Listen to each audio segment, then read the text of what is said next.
guidance I forgot. It's somewhere lost, lost to the cages, cages of chaos I forgot. Somewhere it must be written, I just lost my access to the map. Somewhere love had bidden, I chased the apple and realized can't let it go. Baby, it's a losing game, and I know that I'm to blame. I crossed the ocean and lost myself below. I owe this to myself, to stay in the deep end, finally face to face with truth. How about you? Can you handle the riptide? Won't help from the shoreline, what's the use? Somewhere it must be written, I just lost my access to the map. Somewhere love had bidden, I chased the apple and can't let it go. Baby, it's a losing game, and I know that I'm to blame. I crossed the ocean and lost myself. Can't let it go. Baby, it's a losing game, and I know that I'm to blame. I crossed the ocean and lost myself below. Can't let go. Can't let go.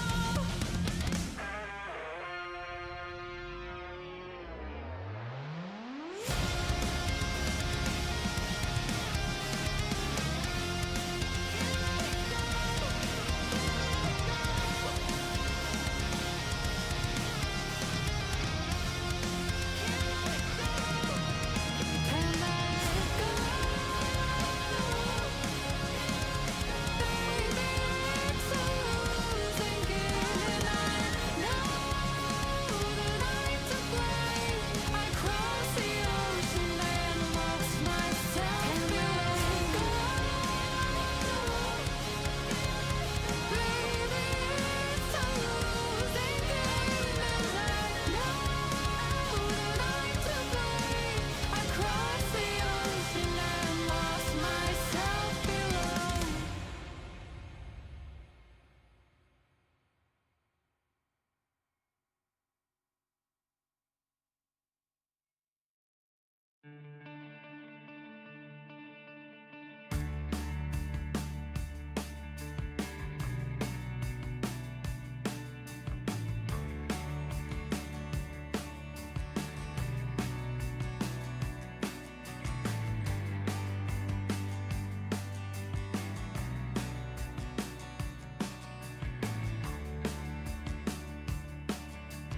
Punch drunk, crazy, bets on me. Back mid scroll, Armageddon arcade. Walking the wild, walking the wild. Don't know why.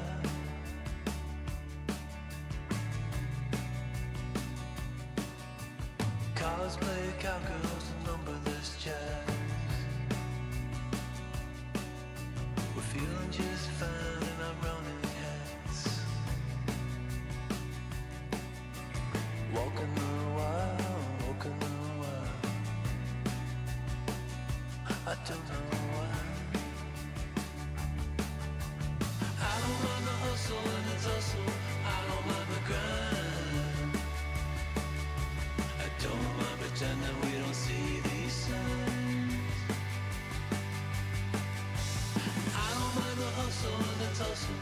I don't mind the grind. You and me dancing on the Gideon time. On the Gideon time.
dancing on my Gideon time.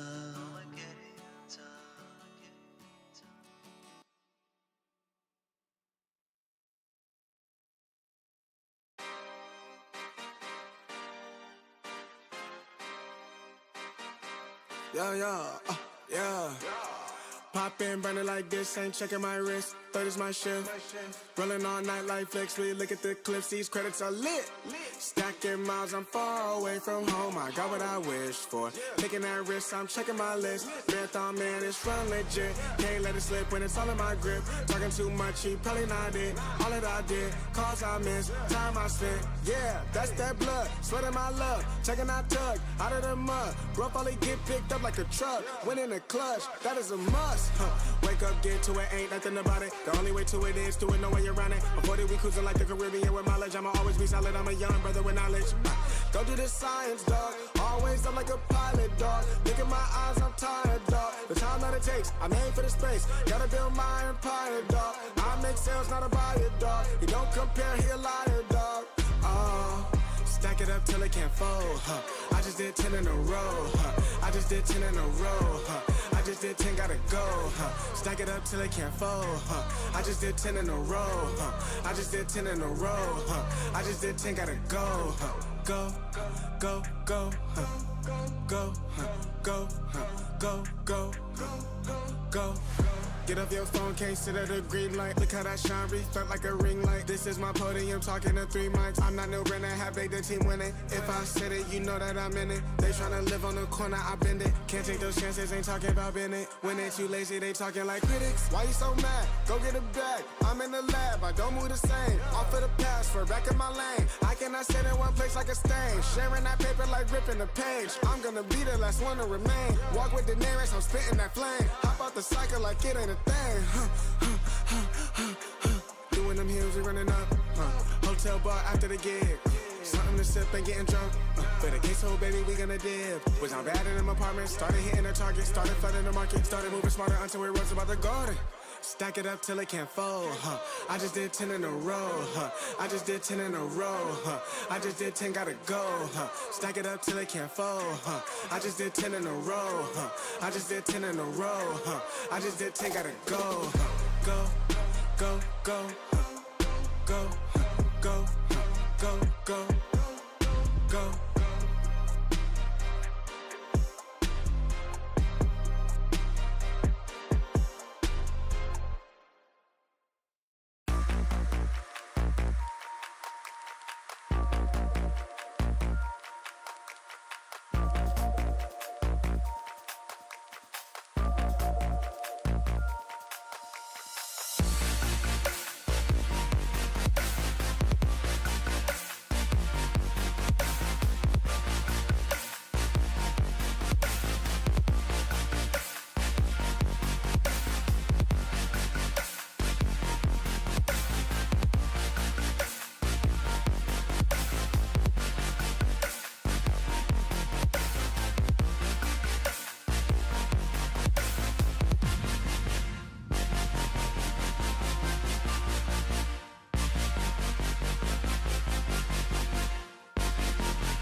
Last time we talked, you had nothing to say. You chose to walk, give what we had away. I hope you get what you're looking for. But babe, with me, you close the door on everything we could have been. Don't go thinking we could be friends. No, you can't bring us back from the dead. 'Cause when you know, you know. And when you don't, when it ends, it ends. When it ends, it ends. I really thought we might have been it, so my heart was shattered when it took the hit. Oh, I can't imagine doing all that again, even for one night to see where it went. Here's the thing, you made your bed, I just got your stay out of my head. No, you can't bring us back from the dead. 'Cause when you know, you know. And when you don't, when it ends, it ends. When it ends, it ends. End of the road, nowhere to go. You cut the ties, you burn the rope. So don't let me see your name lighting on my phone when it was you who let go of everything we could have been. Is it sinking in all your regret? No, you can't bring us back from the dead. 'Cause when you know, you know. And when you don't, when it ends, it ends. When it ends, it ends. I don't leave room to guess. When it ends, it ends. When it ends, it ends.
Welcome back. Another day of playoffs here at EPL Masters. This time we got Power Rangers and Mouse in the lower bracket. Right? I'm not mistaken, right? This is nuts to butts. This is it.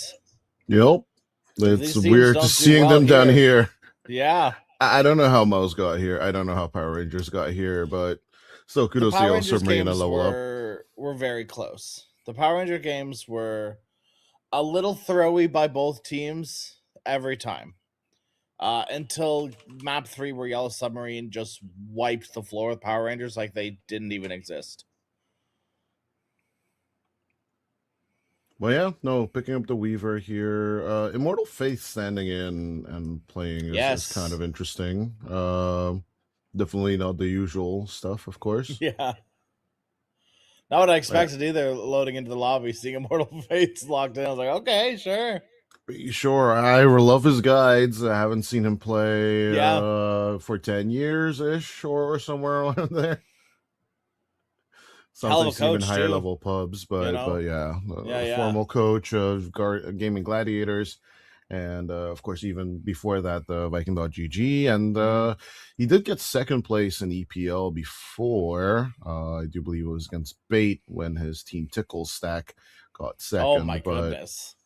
but yeah, no. Immortal Faith has had some EPL history before, and he's brought roster after roster after roster to close to tier one.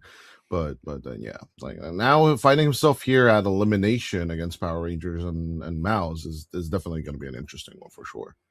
Right. And, you have to keep in mind that the mouse roster that you see before you, and especially now that Immortal Faith is standing in as well, is definitely not the same roster that you saw like 2 months ago, 3 months ago at this point, like not So maybe even we a month started ago. maybe in the Really beginning of the recently. year was Yeah, totally yeah. different.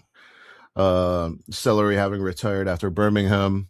Mid one now trying to figure out what he wants to Yeah. do. Remco, Boom, and Supreme now back together again. I think there was an iteration of this previously, or although I might be mistaken, it might have been Boom on third on position 3, Supreme on mid, low skill on carry, and then maybe Fly was like position 5, and Mm, instead of 1J, they still had, of course, good old Nyamich. But yeah, overall things changed. Times are yeah, changing, and it has to be said, right? Like if you are that kind of talent that people will sort you out, it's going to be a very tricky situation. What we'll see, for while sure. we are heading towards TI and the roster shuffles. Uh, I'm guessing Bulba is already sending out a ton of messages to everyone, the scout, the master. He had to So rescind his invite to Tai Lung, so oops. I think the Tai Long drama is definitely going to hit the scene hard as well. Generally, It's good luck it's to so sad. LGD. Yeah. Three, Hey, I three, mean they got 2 weeks, Thompson instead. 1 week actually, right? Yeah, it came out Like 6 days before TI. So yeah. no, it Godspeed. doesn't really matter. Like like you can put Ronaldo or like Yeah, Messi in any kind of team. Well, okay, yeah, like football and Dota are not super the same, but no, you still it makes see that the sense. dynamic of Yeah, a team doesn't really jive well. Like the tempo's for off, sure, for sure. the speed is just not there, and obviously with Mao's, we shall see. You know what what Immortal Faith will cook up here That's true. overall with Crystal is, but it's definitely going to be a different Mao's dynamic that we're used It to throughout the is season. nice though. Still, with at least it's your coach, where you would expect your coach to have the team dynamics.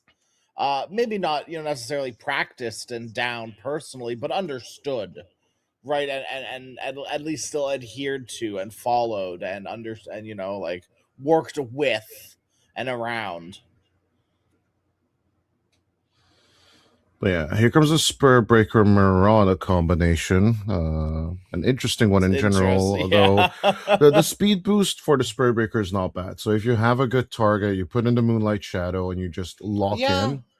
That is definitely the approach. This was done by Chinese teams in 2018, 2019. Not my kind of tea, at the end of the Mhm. day, but it's definitely, up there.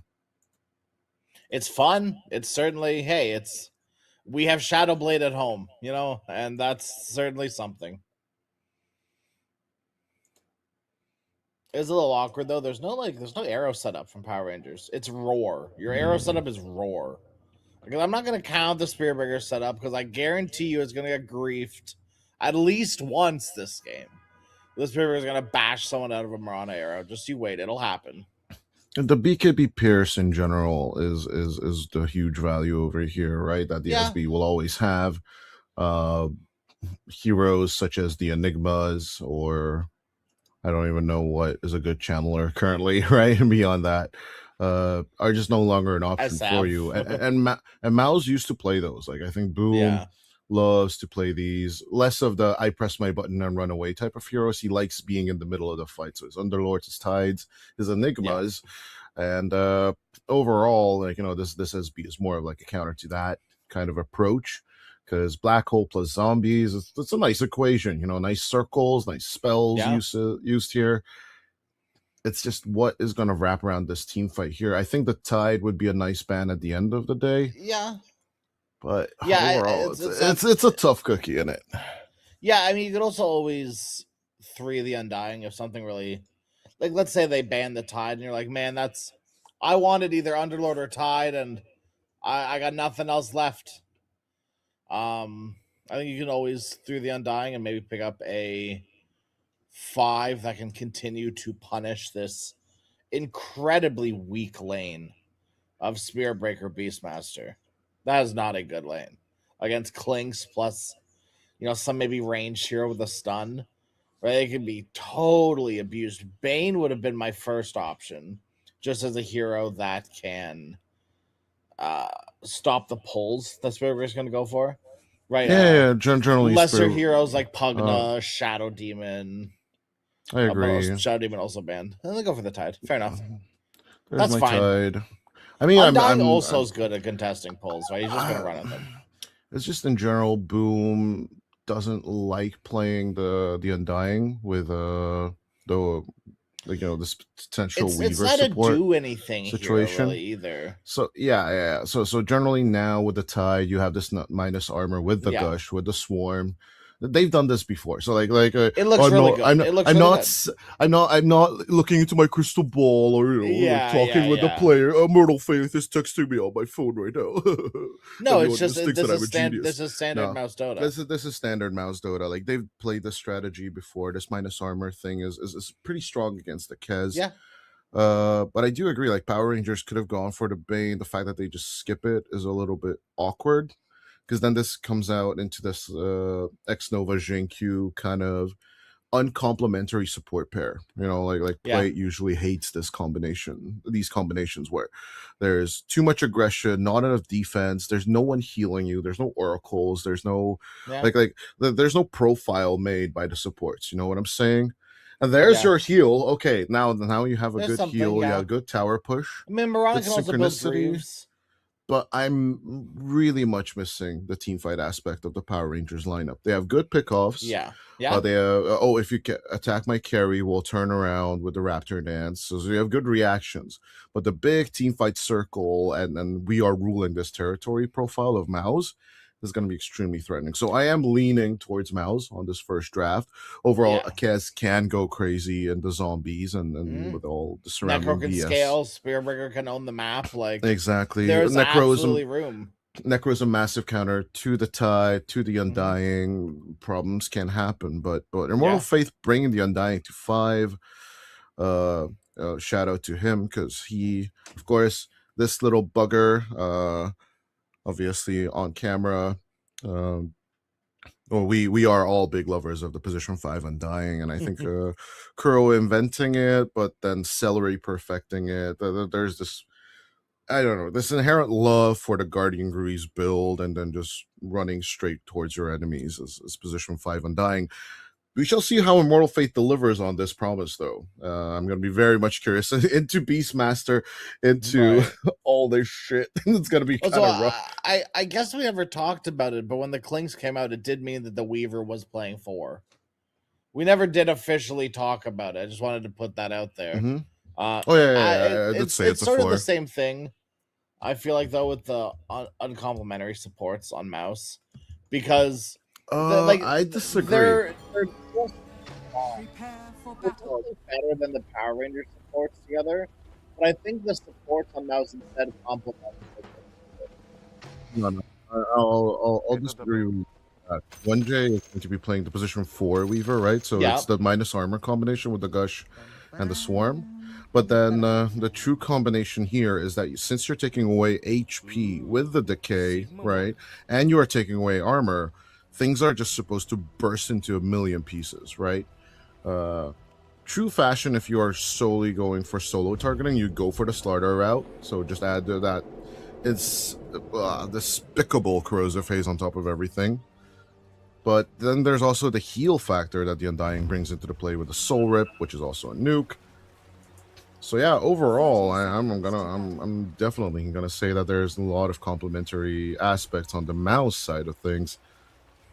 Well, on the other hand, yeah, you do have a little bit of heal coming out from the death pulses, but eventually that HP pool is gonna disappear with the decay.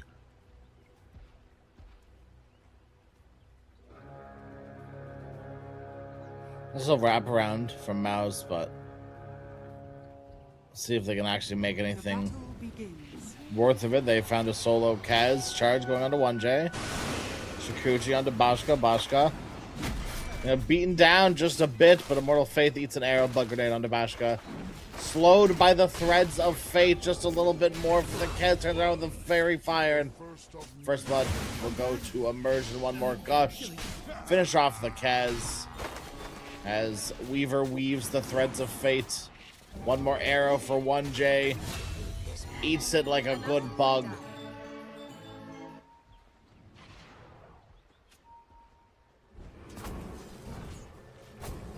Oh, yeah. All in all, not too shabby. Overall, 1 and 2 Power Rangers with a better start. Yeah. Good read on bringing out the numbers, right? They see the Undying, but they're not, like, shoving people in there to all of them get decayed. As soon as the decay happens, they just collapse on their number 1 target and they just take care of it. Yeah, maybe this is a hot take. I always have people on my pubs or even on my team to be like, hey, we see Undying, we have Undying. We're really strong, level 1. It needs to be at least a 2. You and I, we just recently played a pub, right? But it needs to be at least a 2-man decay. I will agree. I hate when people say that. It's like a 13-second cooldown, brother. What am I doing walking up? If I walk up high ground and I see get a one lot hero, of damage. what am I doing to that you one still hero? get a lot of damage. Give me a group of... Why would you not want a stun to lead?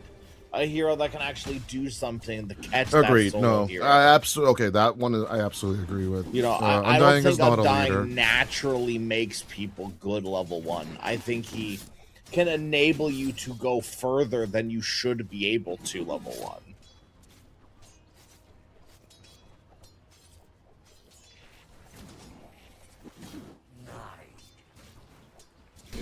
This is classic Undying gameplay, though.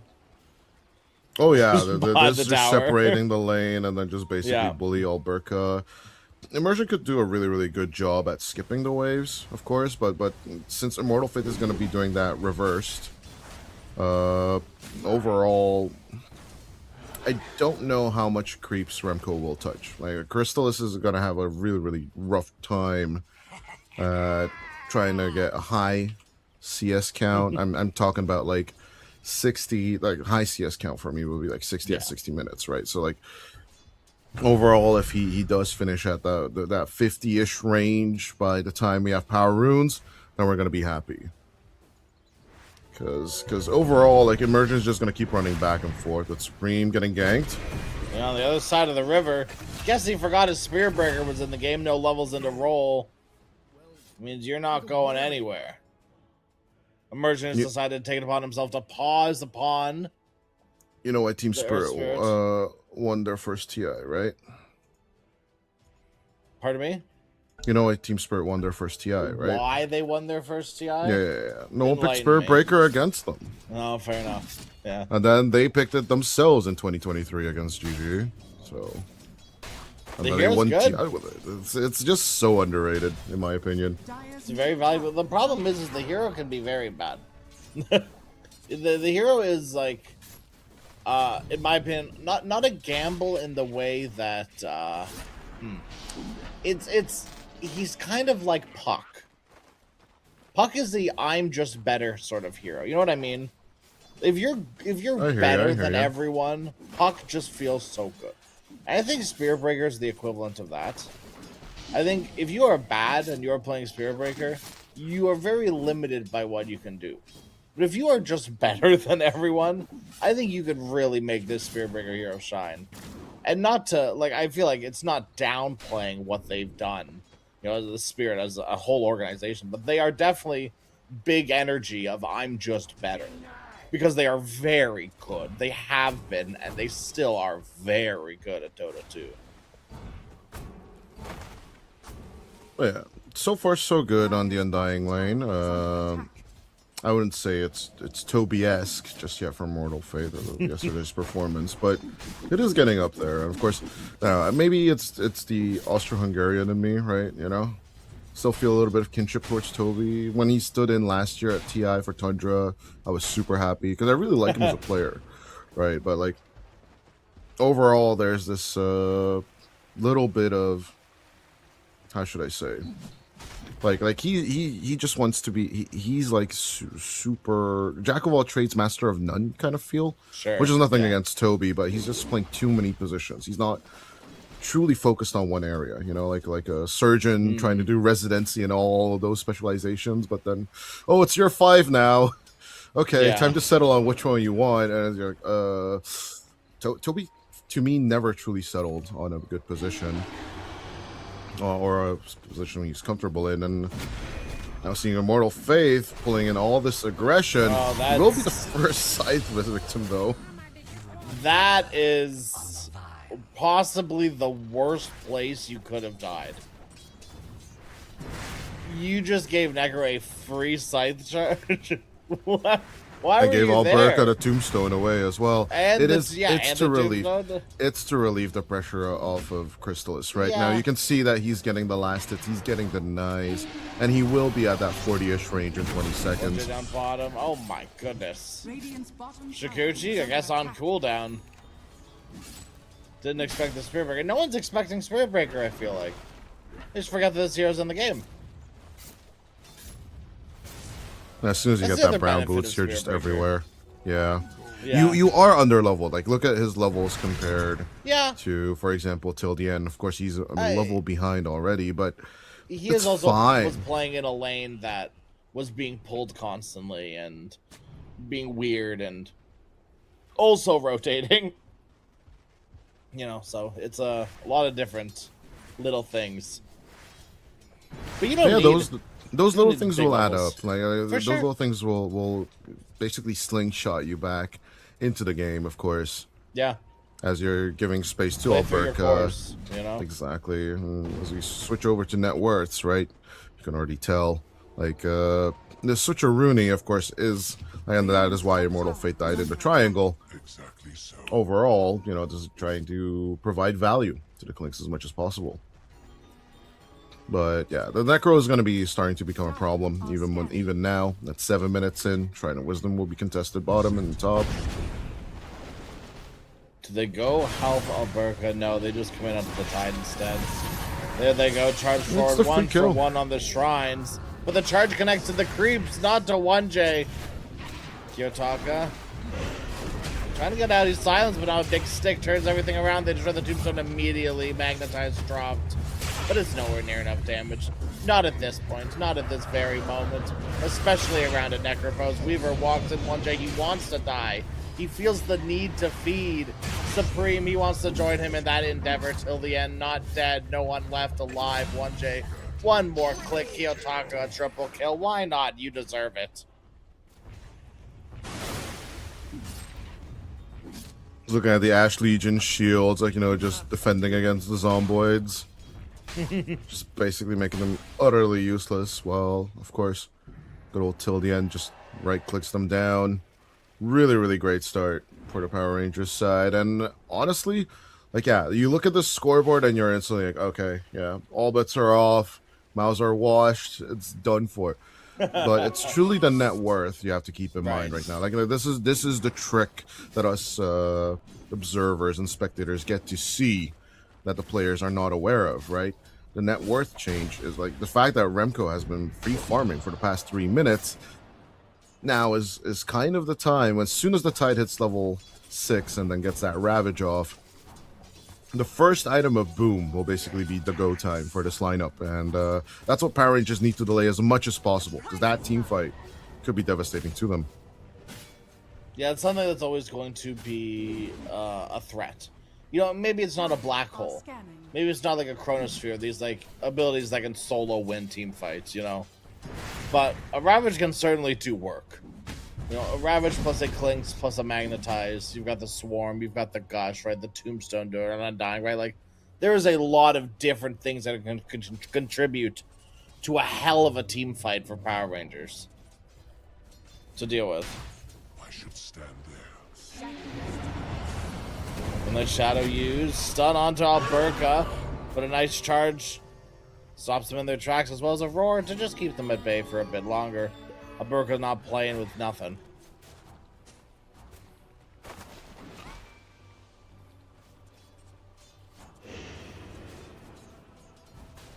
Yeah, at the end of the day, we are closing in on that mid game, nice and slow. Second daytime appearing soon, but action on the mid. Well, the charge over the Supreme still quite under-leveled onto Immersion. Boom comes in, pops the Ravage. They want to kill the Necro. But if they committed too heavily for a boon, they are not allowed to take. Kiyotaka lives for a lot longer than I think they expected. And you gotta ask yourself the question, could they have just taken the Spear Breaker and ran? Did they get too big for their britches? A DD Clinks trying to make his way over here, but all the while Boom dies. Someone's Scythe. definitely not calling out timings with the Reaper Scythe. That is for sure an issue on the mouse side. Because we usually even had countdowns in our heads, right, for the big spells. Primor Roar and Scythe would be your #1 targets here.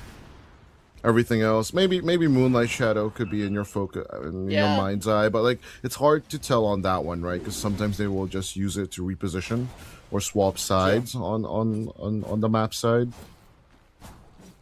So yeah, the Reaper Scythe and basically Primal Roar would be something I would keep my eye on.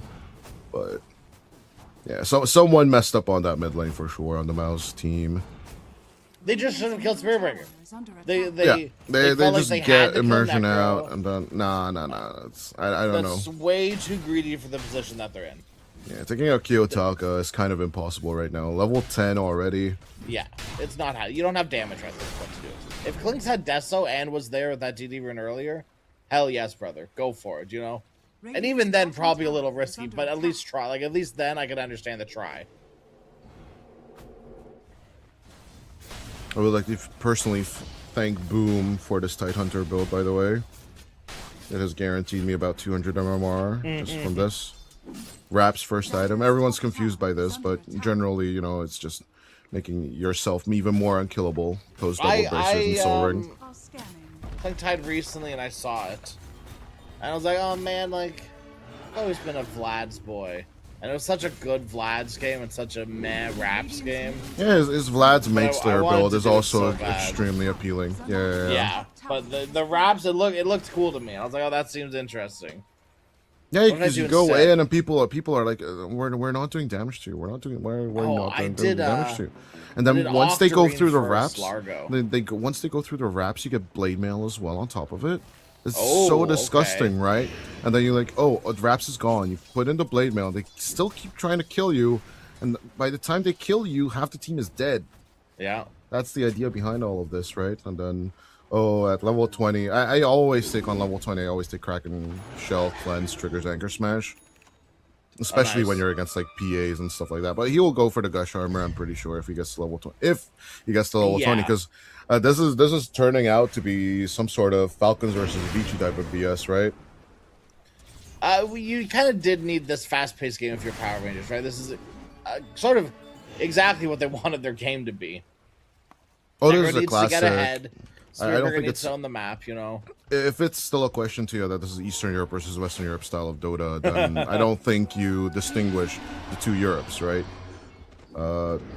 Generally, you could be looking at this like, oh, but some of them are from this region, some of them are from that region. It's just basically the approach to the game currently is this way and that way from the two sides of the continent. One J's about to meet a friend on the other side. Oh, just kidding. They immediately swap places. Radiant's courier has been killed.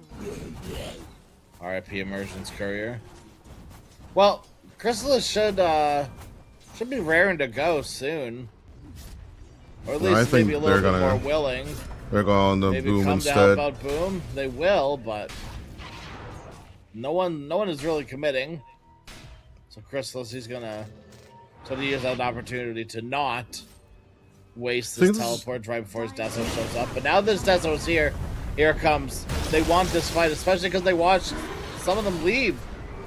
Bashka invis. Do they have any detection? They do. He's getting blocked by the creeps on the bound to the tide. Boom, another bash. Under Immortal Faith, the charge coming through as well. The scythe on the tide, not like this.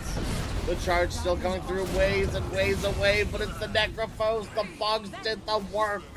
And the Magnetize was just enough to help out. Clinks coming in, wants to get those Deso charges before he perishes. At least one a little bit more. It's looking pretty good for Mouse until, this Clinks. It doesn't. This Clinks it's just alive for a bit too long, right? It looked so good for just a moment. And now Supreme on the run. I don't know. Crystal should not initiate or basically join the fight as soon as Immortal Faith dies. He shouldn't have stayed as long as he did either. Like, he had an opportunity to do something, and I think he ended up forcing it a bit too long after. But like, that's what I mean. There's that shred where like he comes in, they get a few kills, and it's like, okay, like this is fine. Leave now. You've dropped Tombstone, you've dropped Ravage, you've dropped Magnetized, you've killed Necro. That's a win. Leave. Yeah, no, generally then like rolling out and disengaging kind of becomes tough against Mirana at the end there, right? But I guess. I mean, look at your team though. How can you not disengage? Other than like Tidehunter, but he just does this. I mean, Tide disengages in a different way. He just I have walks out, Kraken Shell. I'm fine. Yeah, he just walks away. But like you have Roll, you have Shikuchi. Undying, his get out is just respawn. Till the end. He gets out to safety, leaps out. Roar, used on the Earth Spirits. Yotaka has a scythe available. There's another one. Pops and he's dead, as is the Tide, 1J. Pops his ultimate, still threaded up. With Kiyotaka, Crystallis is burning. They had the essences still around. Now all Kiyotaka needs to do is follow the Depth Shard. The Depth Shard? The Depth Shroud. Whatever. Death Pulse. You know what I meant. Yeah, I know. I got It's you. 5 a.m. I don't know if the audience that gets it, but I get it. Give me a break. It's 5 a.m. Sue me. Sue you? Okay, calling a lawyer. Lawyers in Canada. No. .com. No, not Here's a good one. LawyersInCanada.com. No, they have the best lawyers. No. Lawyers in Canada CA would be actually the right link, wouldn't it? No, my backup website. He's found it No. out. No. But yeah, no, in general, overall, I don't think Maus are respecting the teamfight capabilities that currently Power Rangers have, and that is kind of bonkers. Why are you sitting on a cast? Respecting how far behind they are, Arrow Connect. They are not realizing it for sure. And it's funny because I think at one point, oh, Mortal brother, please. At one point you're talking about how we see that the net worth was only 2K despite it being 10-1. They have picked up 1,000 gold lead every minute. It's worse for the players because they only see 10-1. They should think, oh my god, we're cooked. But they're just not thinking that. Doesn't do the I don't know what's for the going turnaround. on with What Mouse. is 1J doing here? Oh no, man. I have no idea what's happening. This is to now be bad. 21-3. It doesn't matter if you know what the net worth is or not. If you're 21-3, you are in Despairville. Okay, but we have seen turnarounds. Okay, here could be a nice big Ravager that magnetizes as well, like a quadruple silence on the Kiyotaka. Walks in with his mouth open, did not expect to get it filled with the tendrils of boom. No more. Back off now.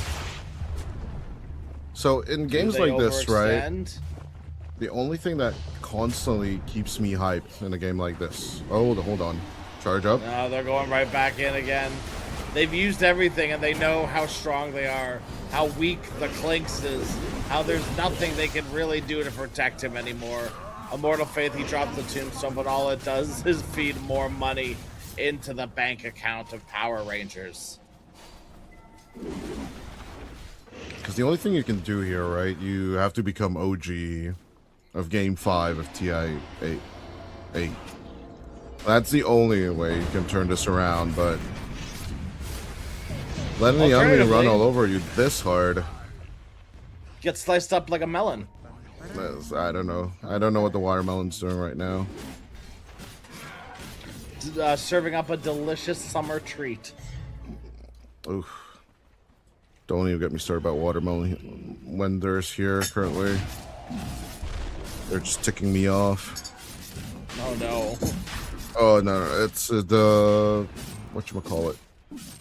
The harvest this year for watermelons is bad in Europe. I don't know. It's not sweet, not watery enough. It's dry and way too sweet. Is it because of the heat? I think so. Yeah, like watermelons to me are just not watery enough. Well, maybe I have too high of a taste. Sure. I don't know. Oh boom! There we go again. Oh, I don't even want it. I don't even want it, man. I don't have the energy for it. Okay, they're roaring it. Okay, hold on. Now they're actually maybe a little bit too much at this point. They have to bring in the Necro. They have to cite them. But Chrysalis, he doesn't have to be here. He didn't have to come. What are you doing here? One day he wanted to join the trouble as well. Okay, I didn't want to talk about it, but they've made it something worth talking about it. What's wrong with you, Mouse? Find another hole to crawl back into. This is not it. I don't know. The team decision as to not sticking with Toby, even just for this one tournament, doesn't make sense to me. Maybe he just didn't wake up. You know, I'll give him the benefit. I'll give Mouse the benefit of the doubt. But yeah, he could literally guys, just be asleep. You are facing elimination. Hello? Yeah. Question mark? I mean, that's something they'll have to talk about, you know, if it's a problem, right? Or yeah, he could literally be having an emergency too. Who knows? But either way, I do think that even like Immortal Faith doesn't make or break this game at this point. You know what I mean? Sure, yeah, like there's been some major no. goofs and gaffes, you know, especially from Immortal Faith. But like, I feel like 1J is not playing Dota 2. He's playing a Pause 4 Weaver, which is playable. But I mean, like, playable I think is the baseline of Dota. Most things are playable. They're going for their Aghanim counts and then pick up potential with Crystal's going for the Orchid, but these are aggressive items. Like how can you go on the aggressive when you're already looking at your high ground about to be? Yeah, I'm absolutely with the Insania voice line here. Look at this. Oh, Immortal Faith. He thought he was being cheeky. Thought he was being sneaky. 1J also thought he was being sneaky, but heavens, a bird might be heading his way. They're trying to kill the bugs on the birds. He just keeps walking in circles, Alberta. Yeah, like a cartoon. At this point, there's nothing saving this. But you know it just goes to show you, like Power Rangers were so much better at EWC. Like I think they were informed, despite them being shellacked, right? One way or the other. Yeah, I mean that was kind of some powerhouses, you know. But I think that kind of powered them up. I'm not gonna lie. It's a good use of the resources being in a land of that caliber gives you, you know. Charge onto 1J, finishes him off. He couldn't even get the time lapse off. Well, actually, very well done by Power Rangers there, right? They hold him at that health, you know, sort of pool where he just dies to charge, but he doesn't get that. Then he doesn't get the value out of the time lapse. Realistically, he should have time lapsed earlier, but then he was just at the edge of a cliff, which isn't anyone said. No one set that up. No one pushed him there, right? But it was just I don't know. At this point, you're just trying to delay the game as long as possible. At this point, you're just talking about the next one. You're talking about what you're having for lunch a little bit later. They are killing this Earth Spirit big and dead. And at that point, they're just going to charge on forward. Bashka, there's going to be no thoughts put into it. He's just going to keep on clicking the Undying until he dies, and he will do the die. You're talking BK beat up, doesn't care about the Ravage, but it means he can't go around the Clinks. It doesn't matter. Clinks does not hit anywhere near hard enough at the moment. The boom will fall. Immortal Faith will be next. No chance for Mouse this game. Call it, You've got please. the Thank you. buybacks, but you might as well call it. Save all of us the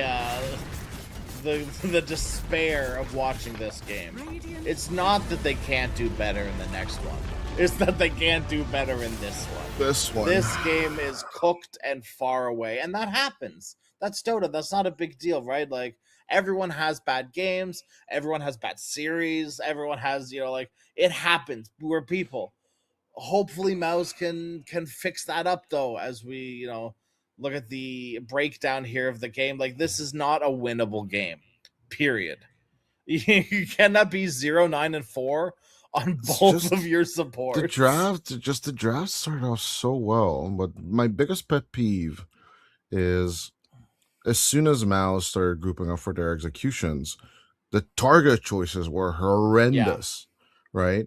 And then it's like, oh, why are we so this uncoordinated? I'm guessing this is something different that they practiced. I'm guessing maybe there's an underlying reason we don't get to know as casters or the audience, right? True. Maybe they just do not care, at this That point. could it is a That could pause also- for Weaver. It's hard to You know, it's hard to like- get a vibe, You don't know. Maybe in 2 weeks' time, you will get the announcement that the Mao's contracts are up, but this was one more tournament that they were signed up for.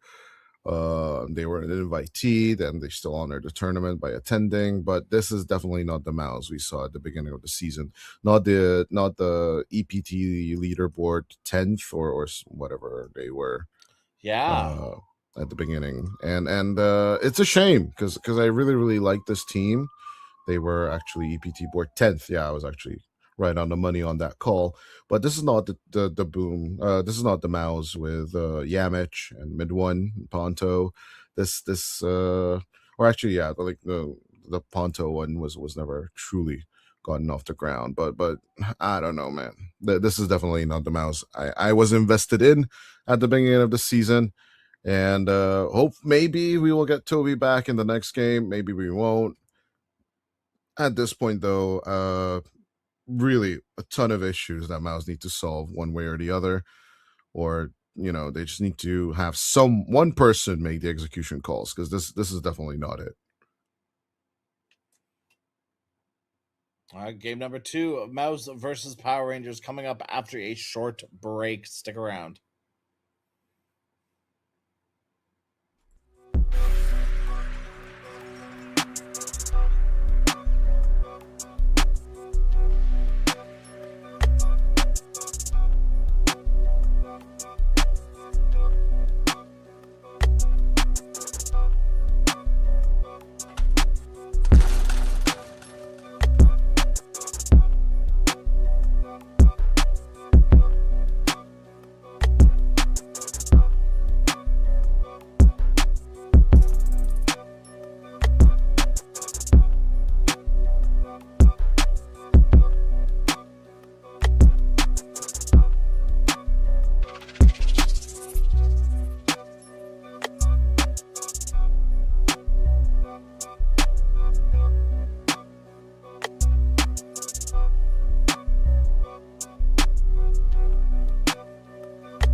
Thank God that game number 1 is behind us. Thank goodness. Oh, We have a here it game number 2 to goes. look forward to. Here it And comes oh, again.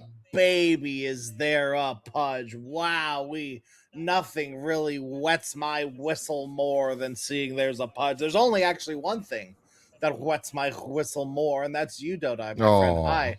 How's it going? hey, Game I number wet your 2 whistle. You here. have a wife now. What the hell? Why would I wet your whistle? Well, it's like it's not like contractually bound. It's just like we do our taxes together. So, it's like legally yes, Yeah. contractually You, no. you inviting so, me to the Flo Rida song? Blow my whistle, baby, Here we go. Oh god. Honestly though, yeah, Mao's going back to the drawing board, pulling out an oldie but a goodie, but this ain't Yamich. I don't know how Monjay plays the Pudge. We'll check out the stats in just a second here, but overall, after that previous performance, man, it's tough to say. Like, you and I off stream were reminiscing of Mao's actually doing good, and good not looking like this, right? Like right. To some people, right? EPL is where Dota teams come to die or Dota players come to retire, right? Partially true. That is undeniable, but Mao's being here at EPL Masters, being an invited team, and then bombing out. Maybe they're not in shape. They're not in the tempo of things. Yeah. Reshuffles of teams. Obviously, this is a weird time. Pre-TI, a lot of free agents are up for grabs, and maybe you're just mad that your contract is already up. And then I'm still going to play this tournament, but I'm not going to do my best kind of deal is going on here. Which take it or leave it, but this is the Maos we currently have. And as they're staring down elimination, them going for the Darkseer. I hate this combination. I'm not going to lie. Every time, no, but like every time it comes to Darkseer and the Gyro, right? I don't see the synchronicity between the combo. Because if I have this pre-pick and then I have that enemy, I'm still going the Sven route. Okay, you need to go nice and close to DSF to be impactful. But while most people would pick Ursa for the Enrage, I would pick the Sven to blink in, stun him up, and still take that risk of like, popping before he gets off the Requiem. Because I have my chain disables. Now, the counter to that, right, is that you don't want to blink into a Spur Breaker Mirana route because they're going to get charged on and going to get arrowed. So the combo, which we usually tend to see in pubs that you mentioned, right, that Sacred Arrow would be knocked over from the SB, that doesn't really happen in Pro because they usually charge post the Charge of Darkness. True. What would happen is that the enemy already has BKB, and then with another strike, right, you would knock him the other direction. That still happens in pros. I was thinking more of it just happening with a bash, right, like a right click bash or something. The enemy doesn't want it, and you steal it. Interesting. It's really good against Gyro, but right? Then putting DSF mid against the puck. Sure. It's fine. I think Power Rangers are just baiting us, right? Like, we're gonna go into the counterplay, but on the other hand, I don't think SF versus Puck is necessarily that bad. The SF versus the Darkseer is that bad. So like, I like the solution. Oh yeah, but the SF mid being the problem here. You just go magic damage, just fine. Right? But and then you don't have to worry about it. But right? but go, is it? What I'm trying to get to is that is it a problem here? At the end of the day, like they're giving this lane to Supreme. Like take it. Like take this game if you can. That's the kind of deal that Power Rangers are playing currently, and I love that. No, I see. I love that for them. Yeah. Oh my god, I dare you, right? Like run away with it. I can see it on camera. Look how much my hands got brown. I was on vacation for the past 2 days. For the dear audience, like on camera, like my hands are so brown. How is that possible? It's magic. Okay. Beastmaster Monkey Band, pretty cool. Just a standard. Because they're thinking Gyro 5 Yeah. being the possibility, so they just carries they don't want to deal with, basically, is the idea here. Yeah. And then they're shoving them towards the Undying 5 currently, or Ogre. Not gonna lie, I don't like either of those. Night Stalker Band. Night Stalker Band good against Puck. Classic, you know. Makes sense. Yeah. Lycan, not so much my deal with the Spur Breaker. I think Centaur is pretty OP here. You know, Centaur's a hero that I have not seen as much as I thought. Yeah, it's pretty high up there though in the Thought I'd be numbers seeing a little bit more. for EPL Masters. In the playoffs, it hasn't been super popular.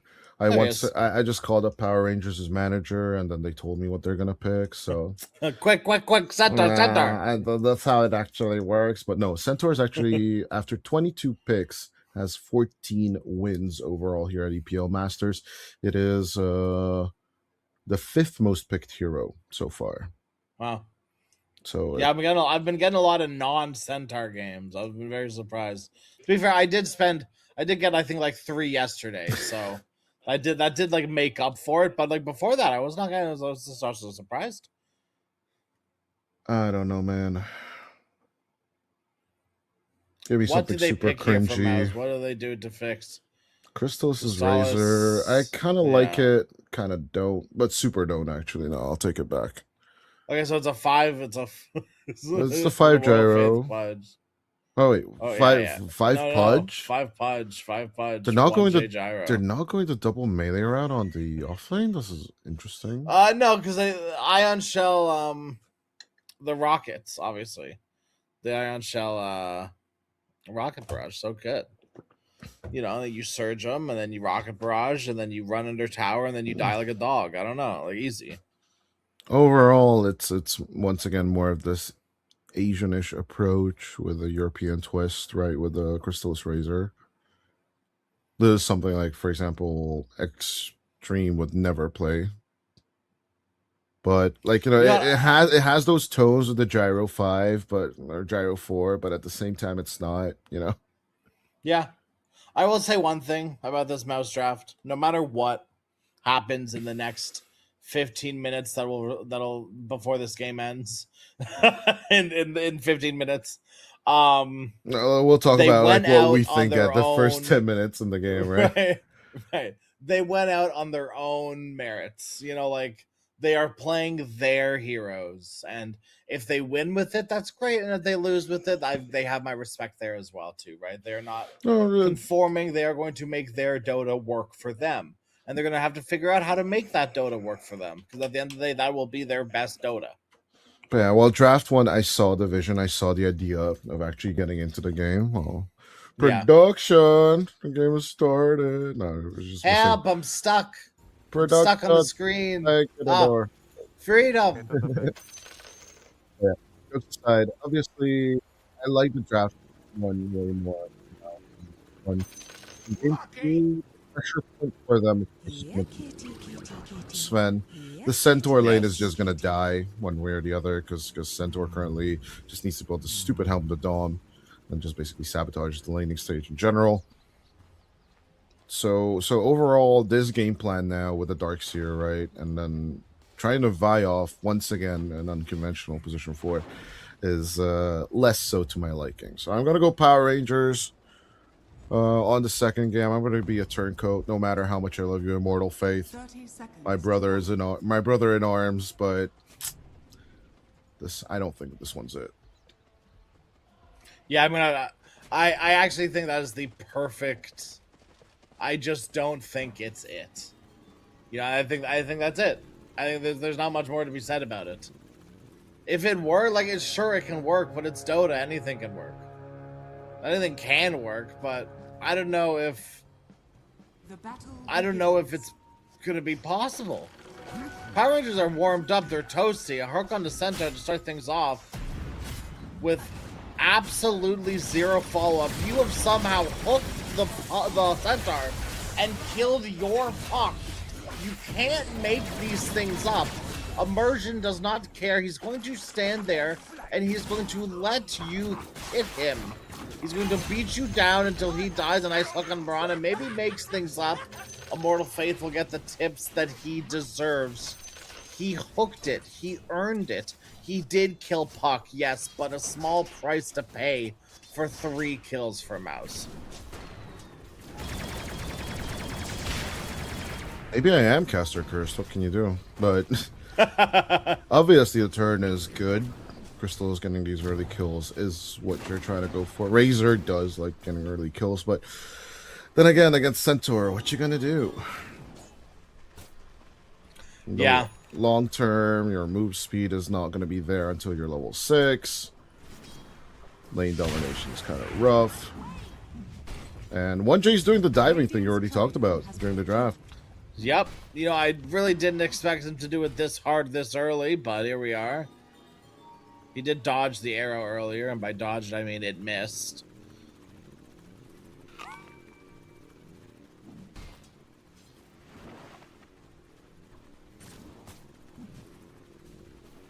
Love the Celestial Quiver of Mirana. Mid the hero feels so much better in lane. Now 1J, he does have to be careful, because there are 2 heroes beating him to death.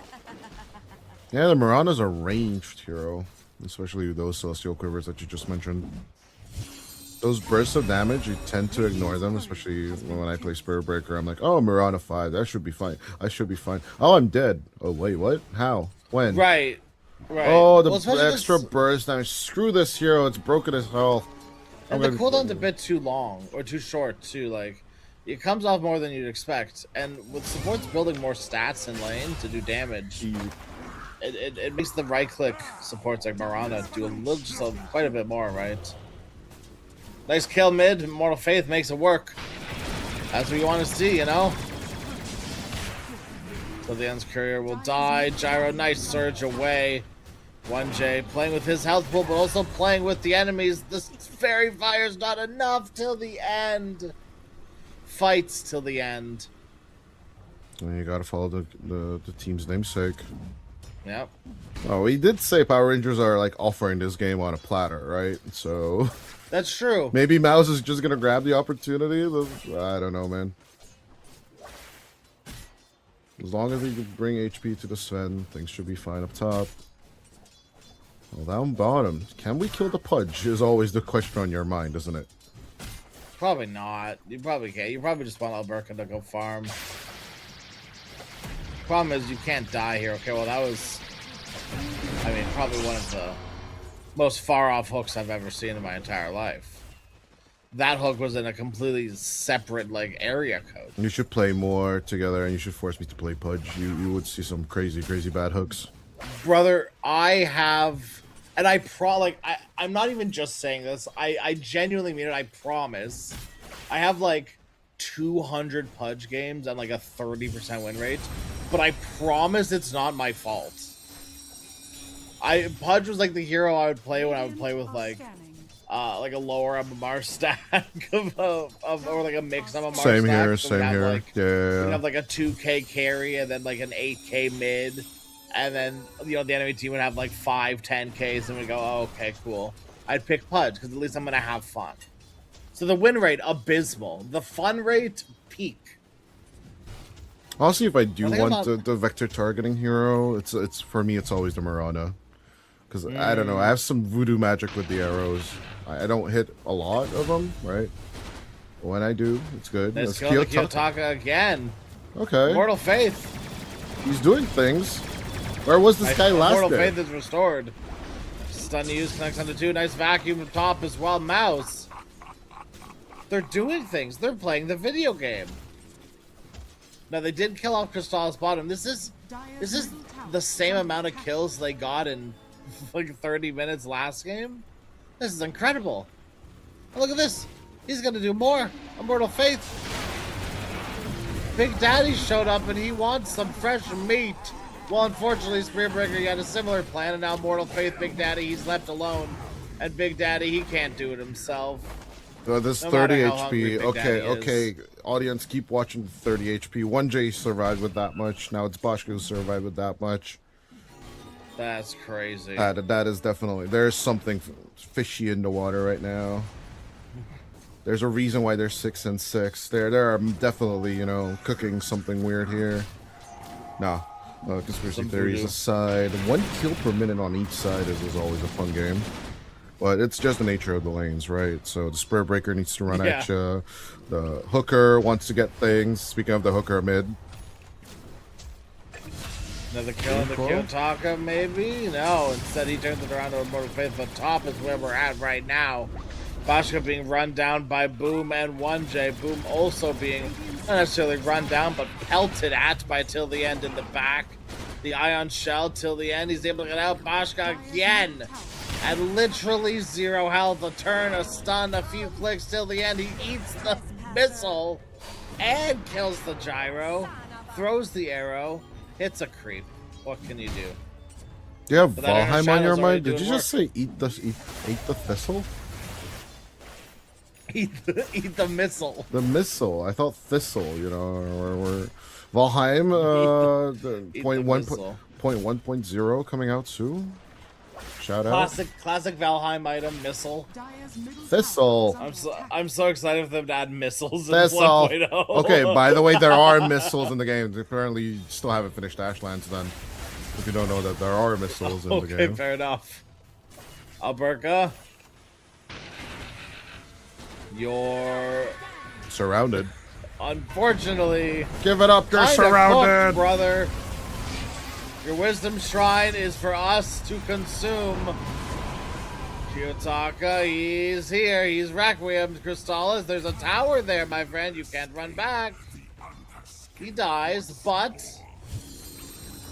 both wisdom shrines, Dire's they go to Mouse, and Mouse, they're still cooking.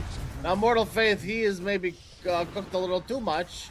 He needs to maybe leave the kitchen, never turn back. Supreme. Bashed. Can they do it again? No, they can't. No, Well, that's a darn shame. I think the distance keeping was the idea. Crystals would rather die to a tower than to heroes, so... True. Now he makes a turn onto Alberca. Alberca, he wants to turn around though too. Immersion, anytime now with the charge. Here it comes. Chrysalis, he just respawned. Man, it feels so bad to die like this again and die like that again. He Got up will. top. Needs to get some sort of trade onto Bashka to make this feel good. Immortal Faith comes in. Big Daddy's hungry. Big Daddy does not get a fleshy. What can you do? Dire's top tower is under attack. Till the end, in the back, 1J. Oh my gosh, he plays the trees like a madman. And the missile is gonna connect till the end. Can they kill the Marauder before Immortal Faith dies? No, what? From beyond the grave! I love it. I love it. It's so good. His body disappeared, but his hook remains. The last hook was so good. They'll tell the story of the ghostly hook man to their children for Dire's generations. bottom tower is under attack. My God. Radiant's top tower is under attack. How is Kiyotaka highest net worth, by the way? He's died like 3 times. Radiant's Deaths bottom tower are is not under that attack. important in the first 10 minutes of the game. I still say that That's fair. with honest conviction, because the main thing you want at 10 minutes in is to hit that last hit timer one way or the other. 60 is the most ideal. Anything above that is just a blessing. And Kiyotaka, that's sitting at 67 and having 4 kills. Actually, only 2 deaths, by the way. Even though he had Sorry, like what is he 5 sitting at? camps. 422. No, the numbers you said before. No, that. I'm not saying that number again. No, I what was refuse the to. I need was him. it? I need him to get one more last hit, and then I'll say, yeah, there you go. See, he has 69 last hits. There you go. That's a nice Oh, number. okay. I'll say that number out loud. I'm not saying the other number. Fuck that number. Oh man, we've opened a can of worms here. Oh boy. Supreme being charged. No, it just runs out. The orb had just expired. Kiyotaka with the Requiem fears the puck just enough. No, they can't quite close the gap on it. Kiyotaka tries to run away with the Stampede, will not be able to. Beaten down by Boom. And Puck, Radiant's top all the while, lived through it all. Immortal Faith, a hook onto till the end. And Chrysalis will come in with the cleanup. Mauser. I said it once before, but I'll say it again because they're still doing it. They're playing the game. Radiant's Okay, bottom tower is one. under I'll attack. add a little caveat here. Of course, I faced off against Boom Dire's middle tower and Saberlight, right? And Darkseer wasn't really much on the radar in ENC. Dire's structure But We're testing it. Hold on. Yep. Charge in on the bottom lane. Crystallis.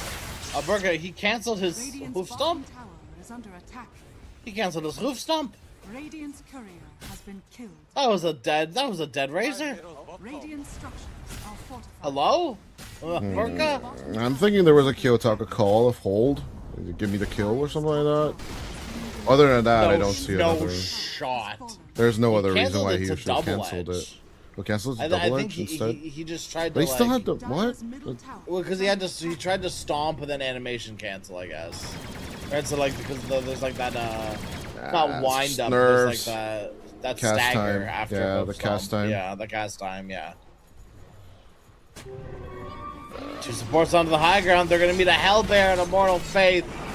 Clapped by one, eaten by another, but the hook will get eaten by the Hellbear. On the other side, 1J meets Immersion, as well as Bashka coiled up and stuck, killed, dead. Goodbye, Power Rangers lose 2. Till the end, still alive because the Hellbear is continuing to stand in front of Immortal Faith. Move your damn Hellbear. Kill could have been had like 10 minutes ago if Boom was not actively griefing his pudge. is under attack. Oh yeah, no. This Darkseer build in general is not out of the blue. It's kind of insane. It's also following one that I played with Lyrical in the earlier months of 2026. But in general, right? You just never think of Heaven's Halberd coming through, or even Darkseer as coming through in 2026. Crystallis dies down bottom. That does the double hoof stomp. that does tend to happen, right? Sometimes you get stampeded on, and Shadow Fiend pops out of nowhere. What are you supposed to do? Just let Centaur sit there till the end? He doesn't have another leap. He dodges the hook, and they can't follow up. The missile comes way too late. Look at the D ward. That's something, I guess. Little victories. But yeah, The now, biggest Mouse, victory for me, though, is the Sven is still so far behind. definitely, this is what Mouse need to do: give Dishbag the same medicine they got in game number 1, right? Not relent on the pressure that they currently have. But I think Immersion could easily turn this back on top of them. There's a charge. Still off till the end, but that's okay. They can still get a good fight here. Boom tries to surge himself away. He will be successful. And now God Strength Sven thrown back into the wall. Another illusion created. Gets hooked. That's cool, I guess. Supreme able to call off Immersion on the side there as well. Maybe more. Immortal Faith. Guess he just didn't expect to find Kiyotaka in the jungle here. Or do the same. It's his jungle. He owns that jungle. That's his. You can't have it. And he does have the rights to shoot you. That's his property. This is America. Dyer's bottom Wait, tower no, is sorry. under attack. Wrong place.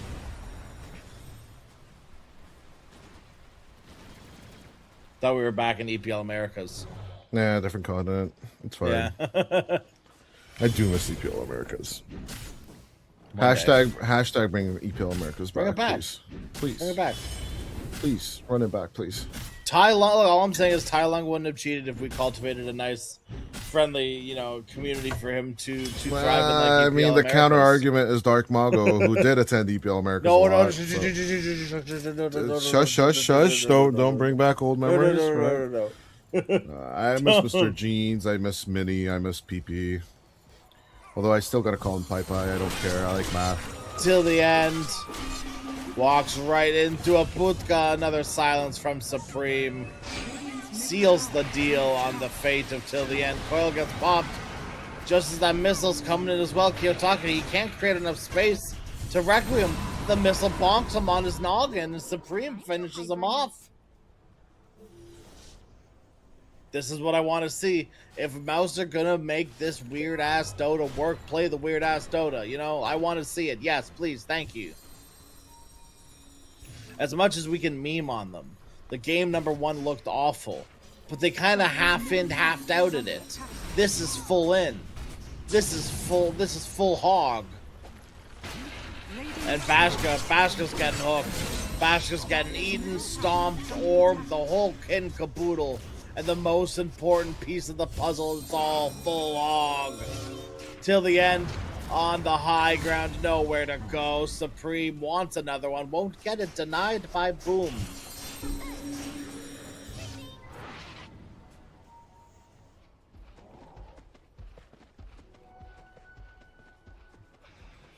Radiant's middle tower is under attack. I'm trying to Google Sven net worth, but it's saying no results found. I think there might be a bug on my screen. I'm not sure. There's a little dinosaur I can play with in the meantime. Yeah, all good. Okay. Yeah, I'll just keep refreshing, I guess, and maybe this Sven net worth will go up. Like I looked 10 seconds ago, and it was like the same as it was. Definitely Mouse is sitting on a timer. So, like, Sven is not a Spectre per se, right? But as soon as you have your Blink and your BKB, things look kind of insane once you jump into a fight with your God Strength and your Things Blink. might come to a head, yes. But Mouse, knowing this, will definitely try and shove out the bottom lane. We'll try and secure tier 2s as soon as possible. At the very They're doing same a really time. good job with the position they're holding. Yeah, and they should keep killing Kiyotaka, and they should keep killing the supports, and keep killing Bashka. Yeah. And speaking of Kiyotaka, No defensive items means no way for SF to protect himself from the onslaught of Mouse. Now stomp in, maybe Alberca's come to play. Finally, things can turn around. Just kidding. Boom lives. And Alberca dies all of a sudden. 4 dead for Power Rangers. As my permission is required to connect someone's Galaxy S7 to my monitor. Hello? I'm in the middle of something? What the? Get this off my screen? shit happens. Yeah, 4 kills go to Mouse. And they're about to find Bashka again. Let's go awry. Crystal's still being mapped out, though. I don't think Immersion should go through with a charge, though. Joining up on the mid-fight. No, he's gonna stop here instead. Power Rangers continuing to look to fight. Immersion walks in like a maniac, gets hooked. He will die, but as he set his team up for something greater. Something greater, something bigger. Something significantly stinkier. Supreme, a little bit of shield rune left. Tries to punish till the end. Does so.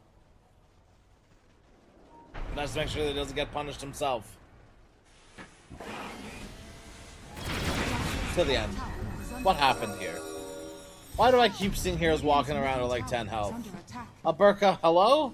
What's going on? Everyone just wants to die. They just want to die and then come back in full HP and then die again.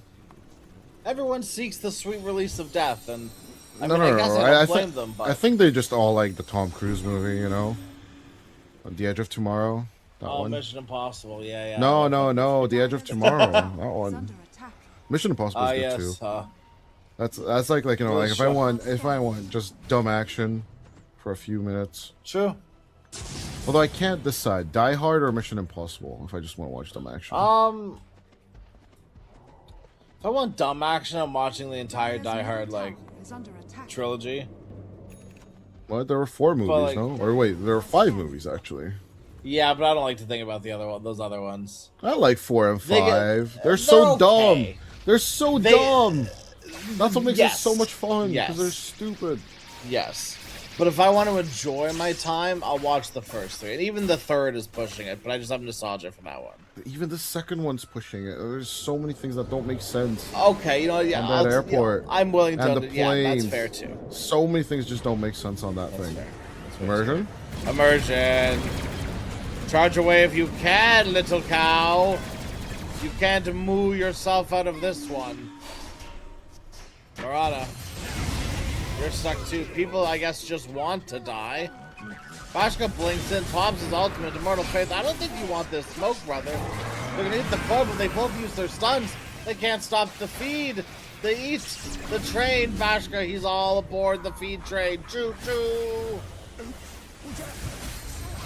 Power Rangers, they saw that Mouse had such a good Radiant's top time tower is under attack. in game number 1. They just wanted to see what it was all about. And they're seeing firsthand. Getting too old for this horse shit. Yeah, overall, the tauntage back and forth. It's Boschka's net worth still being a bit of a thorn in the side of poor Rangers for sure. I swear to God, like it's like the supports on both of these teams have flipped Dire's middle tower what is they're under doing. attack. Both games, I'm seeing these supports do some really weird, like, solo stuff on the map. Sussy Baka stuff immersion. Okay, and immediately he commits just for Kiyotaka to blink in the opposite direction and still get caught by Razor. Nah, he's fine. And Kiyotaka's fine. Everything's fine. Immersion sacrificed himself so that goodness. Kiyotaka makes it out of there. But yeah, Kiyotaka needs to get this magic build online. I hate magic builds on SF, but it is what it is. You made your choice. Dire's bottom tower well, he was fine. We'll see if he continues to be fine, as they will definitely turn around and commit onto Kiyotaka a little bit more. Do they have the juice? Do they got the juice? No, he's not here right now. But they did indeed find Kiyotaka. And Murata got stunned by something. I'm not sure what. Here comes Big Bad Sven, trying to turn things around here. Immersion come back into the fight, but he's getting siphoned away. His damage now belongs to Crystallis. Until the end, he fought back. He wanted to feed. are fortified. Boom, he's got the need for speed. Till the end, the need for feed. And everyone's got to feed just a little bit. Some more than others. No, their only saving grace is that Boschka got a bit of time. Now he's 4th on that network chart, Dire are scanning. which is not too bad, not too shabby, Yeah. and 1,000 gold away from that BKB. Dire's We did say bottom that is the tower time to shine if you're the Sven. I hope you can shine, because this is getting a little spoopy. The BKB is going to put in hefty work. You do just need to be careful of still getting stunned by Eat and by getting linked. The problem is, though, and maybe this is a weird take, Dire's middle tower I think is under that attack. Sven is a weird hero to link, because yes, you do eat his damage, but it always feels like, unless you're getting a completely free full siphon like static link off, you're not eating enough damage, if that makes sense. If he activates Immersion, the a God Strength, he perfect has. charge. If he has the God Strength on, he just has too much It's, damage. right? yeah, So, exactly. overall, like, you can siphon him as much as you want. He's not a good target for it. I think the SF, by the way, is just way better of a target. As of 1,000% better target. But yeah, Kiyotaka needs to finish off this BKB, and then I think they are trying to wait to align all of their blocking bars, possibly Dire's top tower is under aligning with attack. Alberca's Lotus as well. It's about to be online, and then things could turn around. You know, it's looking like a way better game than what it was for Mouse. Well, there's The smoke previous and one. moonlit.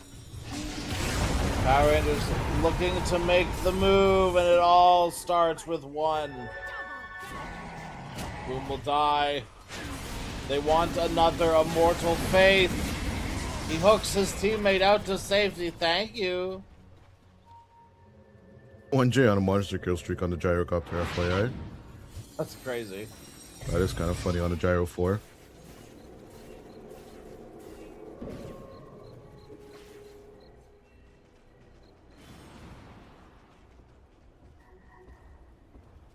$25 minutes. No Torm, but instead continuing to hunt up top now.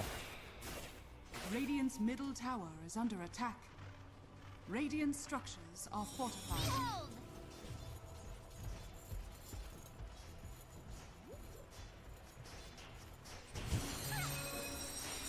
Yeah. Speaking of Ponto's X-Post, actions speak louder than words, and currently Scanning. With the BKBs finished, kind of waiting to see what action Power Rangers will take. 10,000 net worth lead at 25 minutes in is nice, but it's not the be-all end-all of the world just yet. Dire's middle tower is under It's control of a game. It's not the secure game. Like, they definitely should be taking these objectives. They should be, you know, being the ones owning on the map. But it doesn't mean that they're invincible. This isn't just a free game for them all of a sudden. They still are gonna have to work for it. But they have been working for it, and it's been working for them. See if they can keep it up. First stages of this series. That's right, Power Rangers didn't have time for it in the previous game. Immortal Faith. Fighting into the Aegis. Is this wise? Maybe if they can get a pickoff like that, but now when they get 5-man walled. Oh no, Power Rangers. Just like that, Boschka. it all comes crashing down. Boschka looking for the angle. There's no angle to be had, no shot, no way, Jose. Aegis. I really wanted him to come in God Strength mode and then just kill at least 2 people, but greed in this case is not going to be good enough. But the dodge to finish off the harpoon could be nice. Yeah.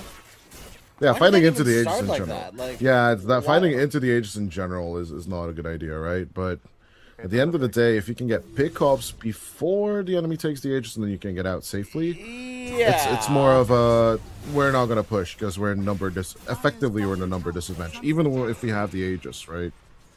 But this is what Mouse should be doing, and they're doing it. So far, so good. Looking to finish off the last outer objective is Crystallis down bottom, but if they can surround the SF, oh, this could be a good one. Could be. Isn't yet. Charge up onto Crystallis? No, charge up onto the lane. Well, looks like they're none the wiser. Okay, now they do. They see him on the ward. Immortal Faith jumps in immediately.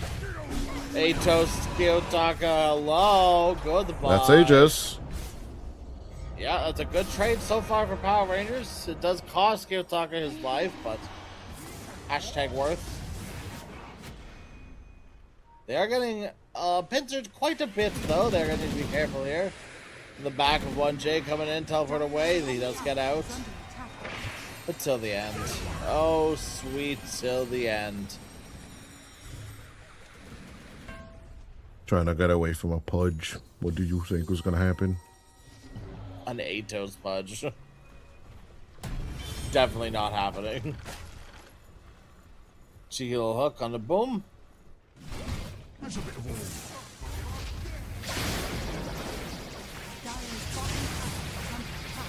Onto the Razor Chrysalis. BKB'd up, beating down Boschka. Boschka has to BKB. The hook gets blocked by the illusion. You really hate to see it. But you love to see the Sven die through the BKB. Supreme has been putting the puck to work. And Mouse, they have shown the game number 1, it matters not to them.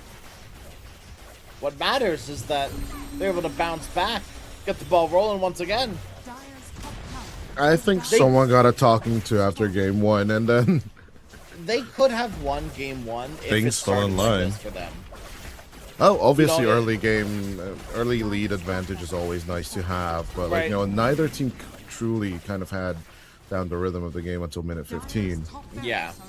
Now it's easy to say, oh, Mao's always had a plan and they executed it well. It was sloppy at the beginning. Let's just be honest here.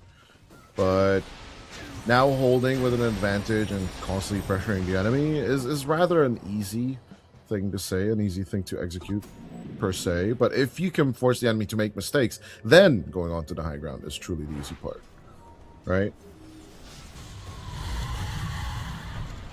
Yeah, I mean, we'll see what they can force out here. They just want to BKB. You know, especially before Sven. Yes, there it is. Especially right before Sven's alive. It's a neat little pocket they found themselves in on Mouse. Power Rangers can't can't really do much now. Well, they do have They Moonlight have Shadow. spent BKB. And they used the 1J BKB. Well, I didn't even know he had a BKB spend. He has to pop his. But he's still getting eaten by the Pudge and now siphoned away by the Razor. Boschka dies without having right-clicked anyone. I think this one's just over. They got no buyback for 60 seconds. Mouse, they're looking for kills. Screw the game. I want to make them bleed and suffer. It's about sending a message, not winning getting the victory. Now, if they do end up somehow losing, that would be very funny and ironic, but that's not going to happen. This game is so way far out of their hands. You have a buyback on S7. It's not being used. Ato's used. They want to kill the Centaur. Quick before the Centaur dies. You have to call GG. Get out. No. They just call it. Centaur dies before the GG gets called. And Mouse, they come back in a big way. I think mentally, physically, everything. You can tell that, you know, this is a team with experience. And I'm very happy to see that their weird stuff worked. It Definitely fills me. Oh, go ahead. Fills you with joy, I'm guessing. Oh yeah, it fills me with a lot more joy than watching some team try to conform to the standard Dota and then it just not working. Making a plan and just not being able to execute it is what we saw from Mouse in game number 1. Game 2, just do weird shit, you know, random bullshit go. Apparently, it just works a little bit better for them. Obviously, Power Rangers did have the draft down. Basically avoiding the SF playing into the Darkseer, but then they just wrapped around that by putting the Pudge into the mid lane and then just constantly making things work. As at the end of the day, right? Like the bottom line is that if Power Rangers are going to react to the enemy draft and they cannot adapt to that change, right? That's the weird part of why all of this just happened, because Power Rangers in general, the previous draft was not so different than what we just saw in game number 1. So overall, it's not about that they didn't want to get the win, right? Obviously, you are trying to shut down the Pudge one way or the other, or trying to get on top of the Darkseer. I think Mouse just gave back to Power Rangers what their medicine was in game number 1. And Power Rangers then just tried to adapt to this puck pick and the gyrocopter and everything else by picking up the Sven themselves, taking it away from that beautiful combination that the Darkseer and the Sven would have had. And of course, Crystallis does play the Sven. So it looked like Boschko was just a little bit less certain as to when he needs to go in, how he needs to approach the fights. But if your team commits into that triangle fight and you are just lazily standing behind with the blink and the BKB and the God Strength, and you just cannot get that triple kill, which would then start the turnaround, which would then usually rage baits the audience in the chat into thinking that, why did Mouse go up there with the Aegis? Well, obviously that triangle fight is just so super important that I think that is where it was decided that, okay, now Mouse have the lead. Now they can mess around with you. If you come out of your base, you're just going to be screwed over and over and over again. And they do not have these elusive heroes like the Puck and the Darkseer that can just run away or disengage. They only have one of those tools, right? It's only the Centaur Stampede. So they just ran out of options at the end of the day, and they didn't utilize their good BKB timings. All right, folks. Well, lower bracket, we are still rocking it. Game number 3 of Mouse versus Power Rangers after a short break.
Backs against their walls, the walls, any walls, all the walls. There's no darks Offer here, some no walls. wacky stuff. What walls are you talking Mouse. about?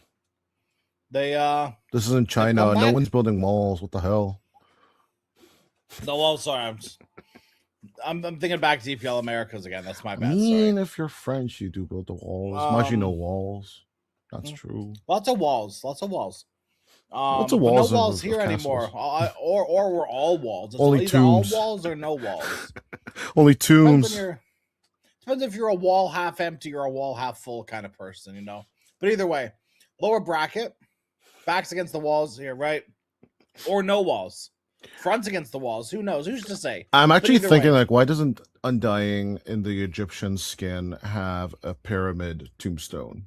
That's a missed opportunity. You're right. That is a missed It's right opportunity. there. Because Because Phoenix has a pyramid. Because Phoenix has exactly. Like, why don't we get that's why. As an Undying fan? Where the hell is my pyramid immortal? Well, that's why. Because there's already one in the game. I don't You care. can't make another one. I don't care. Give me. Fair enough. Yeah. Jokes aside, I think both teams, the emotional state you're in, right? Even if it's an online tournament, no, it doesn't really matter. You are in a state of anger. Now, Maybe.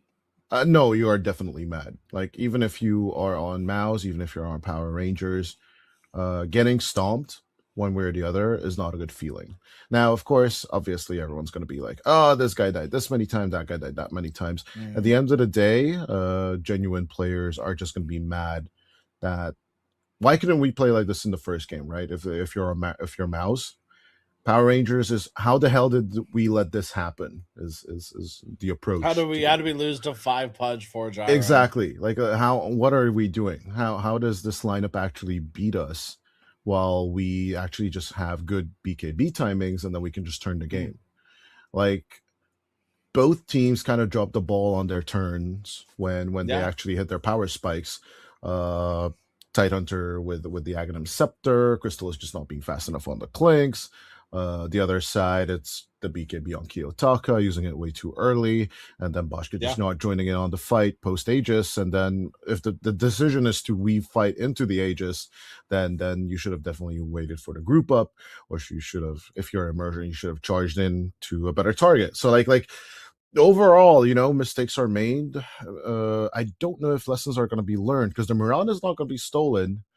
Power Rangers will be picking up for themselves along with the Undying.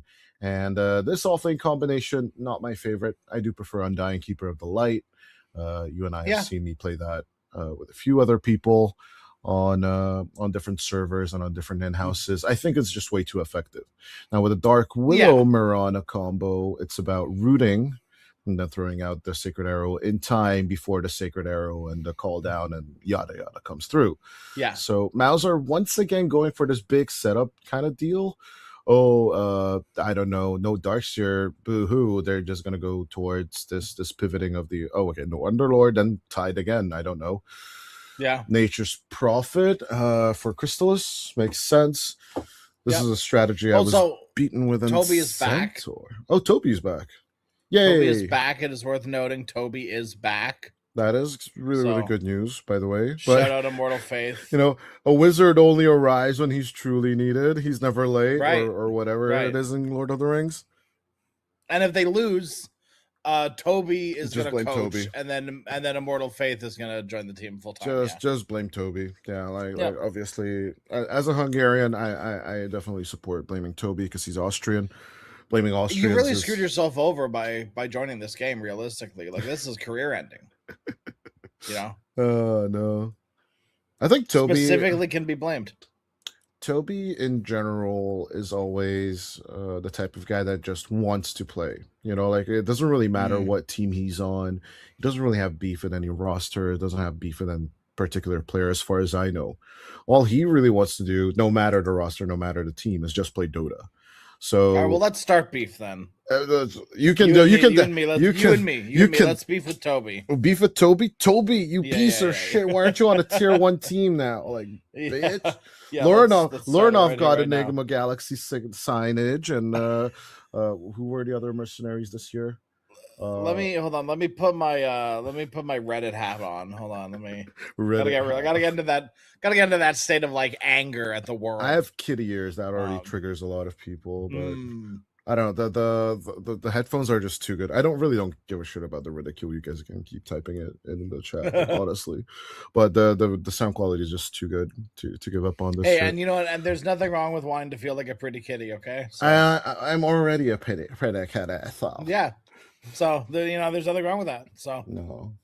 Centaur coming out, good with the setup. I'm still missing this big flashy spell. Winter Curse doesn't do it for me. Like I need something more. And with the Nature's Prophet potentially being the support, Gyrocopter being the potential support, there's just so many things left on the map out there for Mouse to choose from. I would prefer a gyro support. I'm looking at this. I think I'm just thinking that like it just lanes better with Centaur.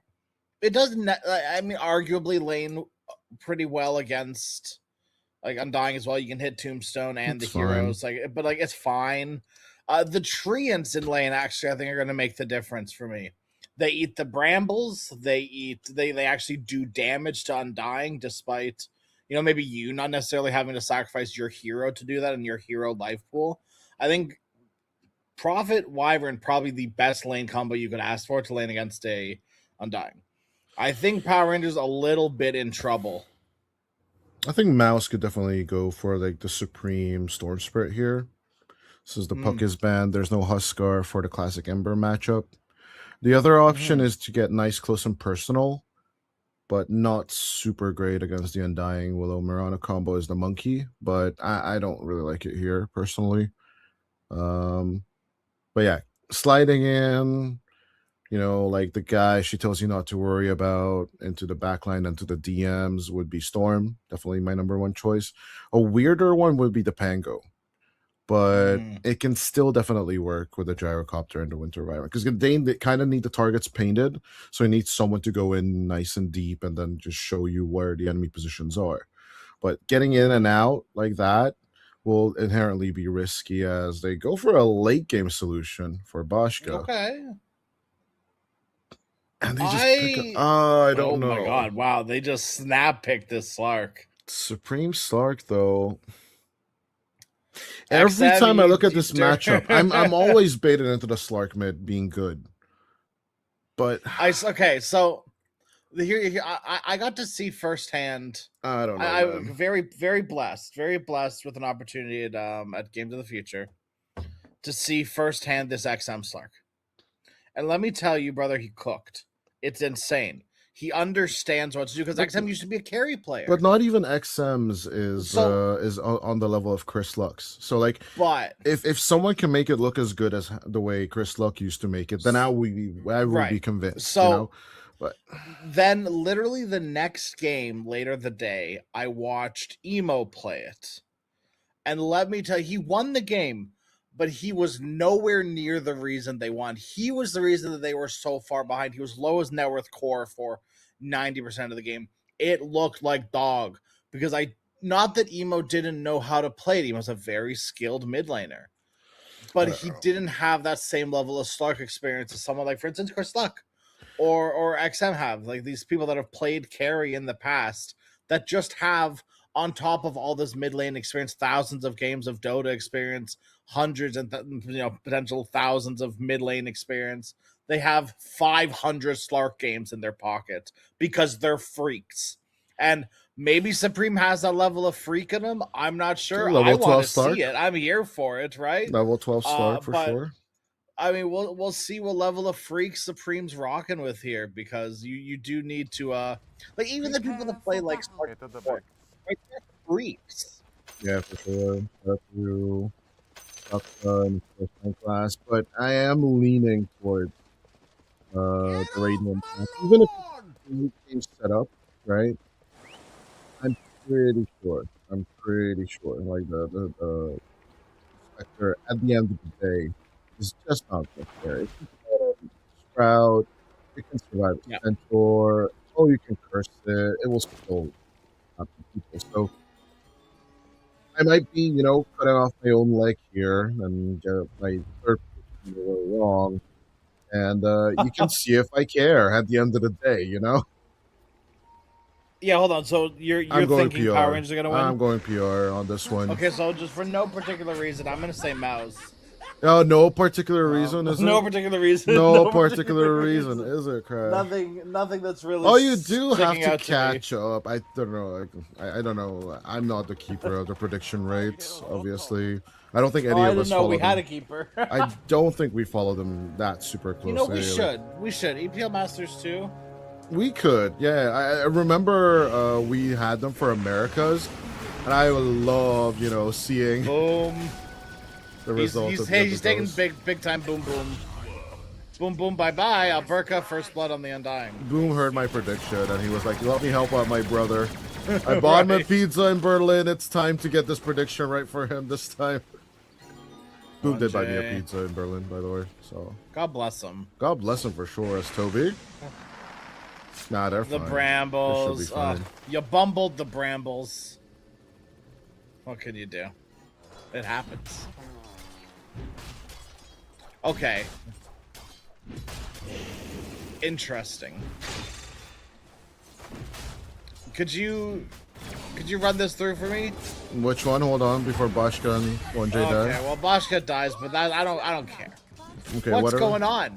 What's What's going on the mid Take lane? a peer over to the mid lane here. Why is there an Undying in the mid lane?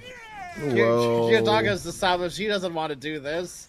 He's gonna I sack Alberca, and mean, Alberca's actually doing okay. He's an we've Undying. never seen counter rotation. No, this actually has happened before. So, Undying, while in a 1v1 situation, doesn't enjoy 1v1 situations. It's mostly to counteract Supreme's counter pick of having the Slark being picked into Kiyotaka, so that Kiyotaka doesn't want to do the suffering lane stage. So he will be rotating against Crystallis, which could guarantee him a few free last hits as soon as he gets to like level 4 or 5. The Treants are basically cannon fodder for Power Rangers to be fed with. So we are still seeing though, like that this lane is a lot of damage, and even though it's not an Undying, Kiyotaga's still a melee hero, and he is still kind of suffering in this lane, at least. oh health-wise. sure, it's not going to be Last great. hits he's doing pretty good, but It's he can not only gonna be do that great. so many times, you know. Exactly. So eventually he will be running out of like money and rotations. But I think for the first 5-ish minutes, this is the status quo right here as Kiyotaka. Once again approached. Close, but not close enough. Toby, he couldn't quite close the gap because Immersion was blocking the path. He was plopped right down in the center there. Kiyotaka, nice cut on the trees. Pretty much immediately, Crystallis able Not to play gonna with that bit of die. wand charge. He's got a fairy fire as well, Hey, just not in gonna case. die. Toby though with the Arctic Burn, keeping them in their place. No, your place, trash. He just needs to turn and commit onto one person. Because he split the damage, he's going to get neither. And now all of a sudden, he's going to get turned on by Kiyotaka. Sprout again, but it only hurts the flame shield. I think it's throwing Very back to the valued old Vanguard. 2000s warfare, you know? Don't kill people, just wound them. Keep them at bay. And if they come returning to battle, right? You know, you just execute it as easy. Immersion.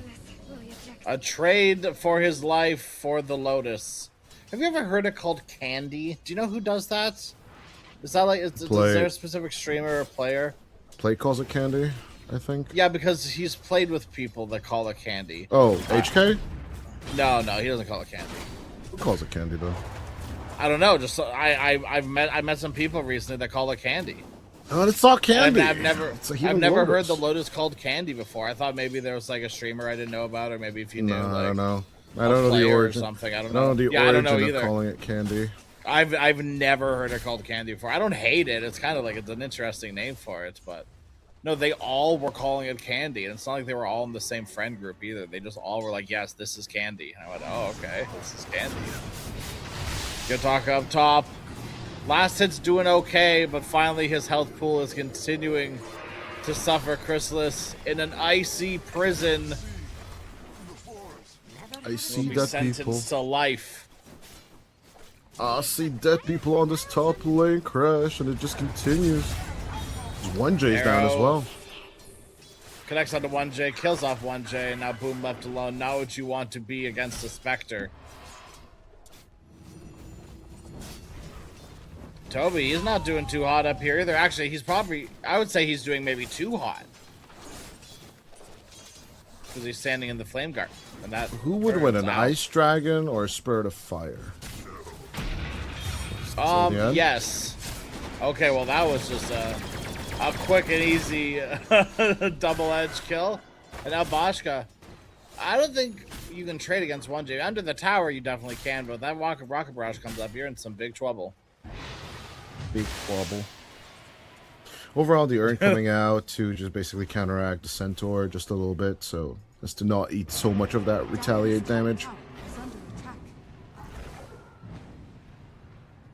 And honestly, so far so good. Like the first day, you know, you just survived. This is the long walk, right? You are a Spectre. Yep. It's not a marathon. It's not a sprint race. This is basically you need to keep going until the Spectre hits that timing, which in this game could even be up to 45 minutes, right? Until she doesn't get all her item. Yeah. Alberca. Drops the Tombstone. You don't really ever want to bring heroes to Undying Lanes. I will die on this hill. And the best part about it is a lot of the times other people also die on this hill.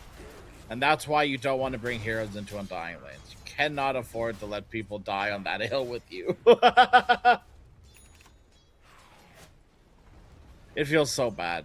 It feels so bad. Thankfully, he doesn't infinitely scale. Right? Like, there's a few heroes I just say don't bring heroes to. Either you have to bring heroes too early, like really early.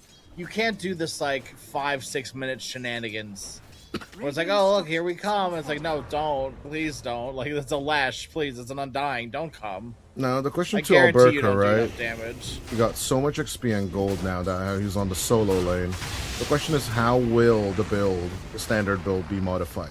Right. He went for Are the we phase looking at, like, boots an and the Echo soul Saber? ring, Arco Saber, Aghanims. These are the things I'm personally Yeah. looking for, and I'd love to see the Aghanims on this mid Yeah, that's lane what I'm Undying. thinking as well. Top tower is under attack.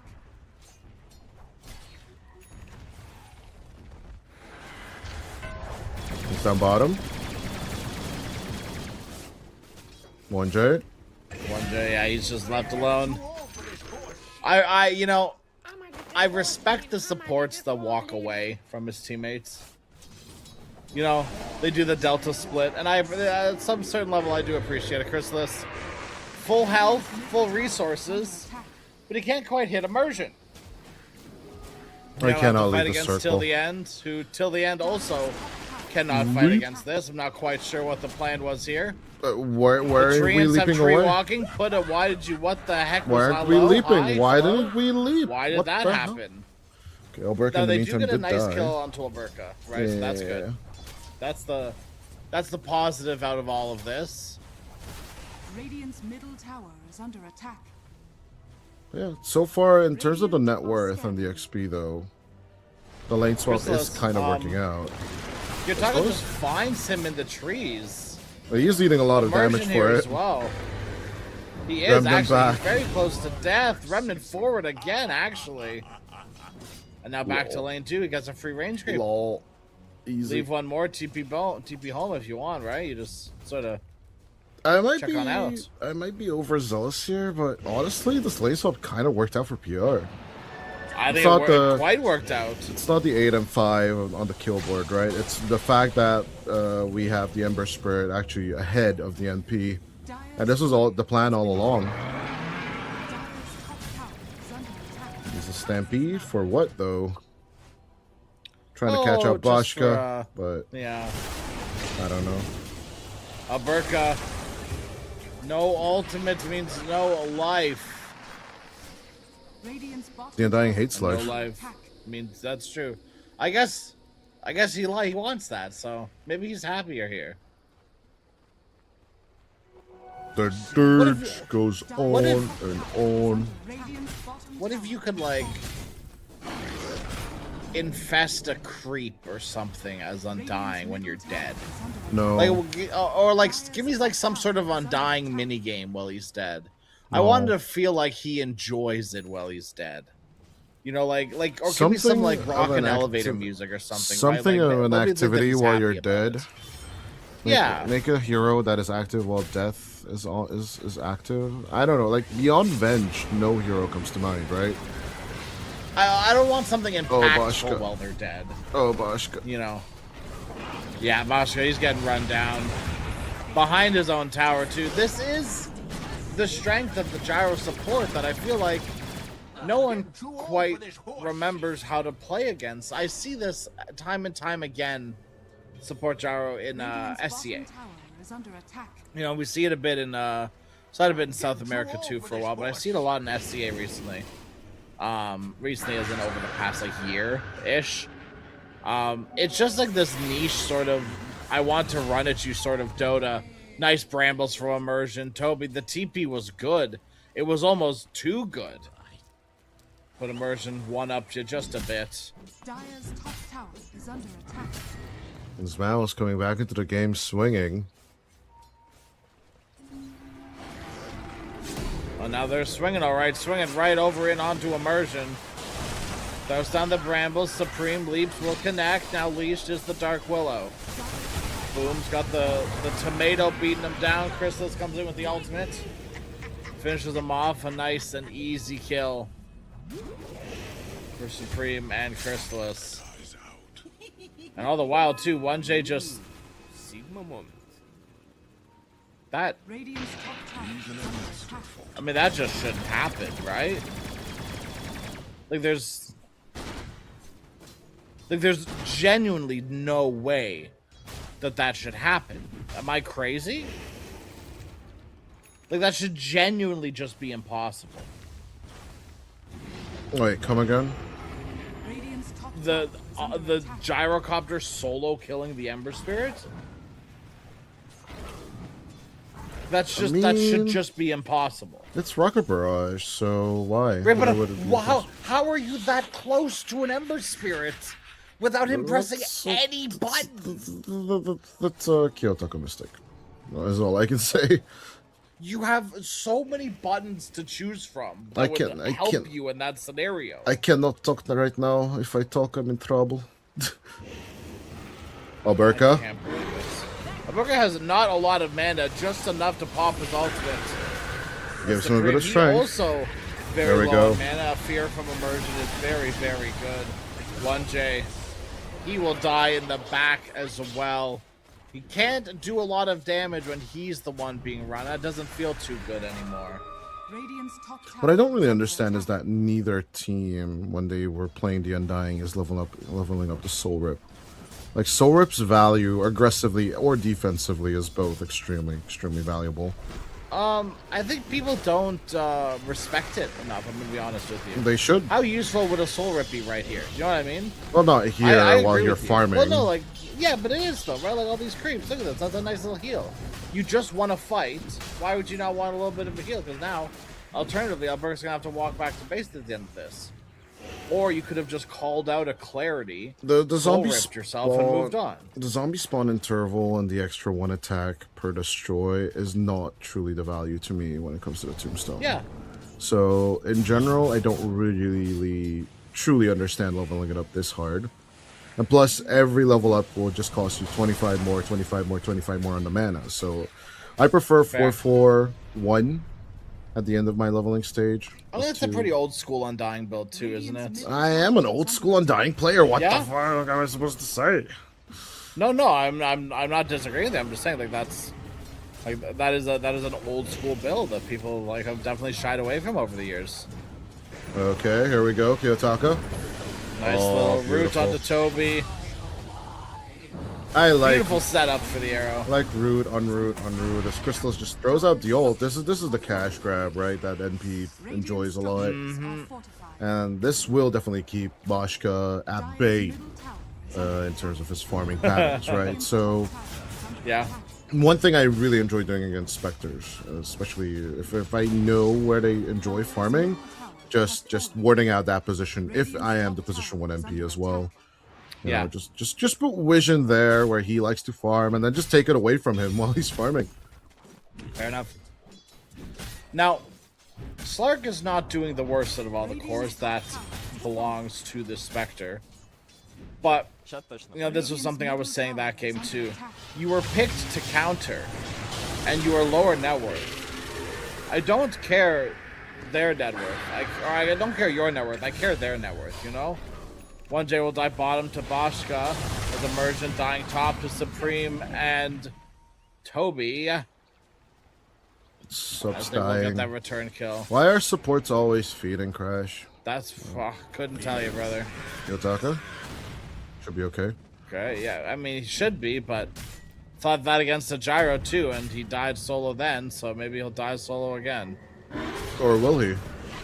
Oh, what an Burger's come in arrow! to maybe change things. The arrow of destiny. Supreme is here to try and change things.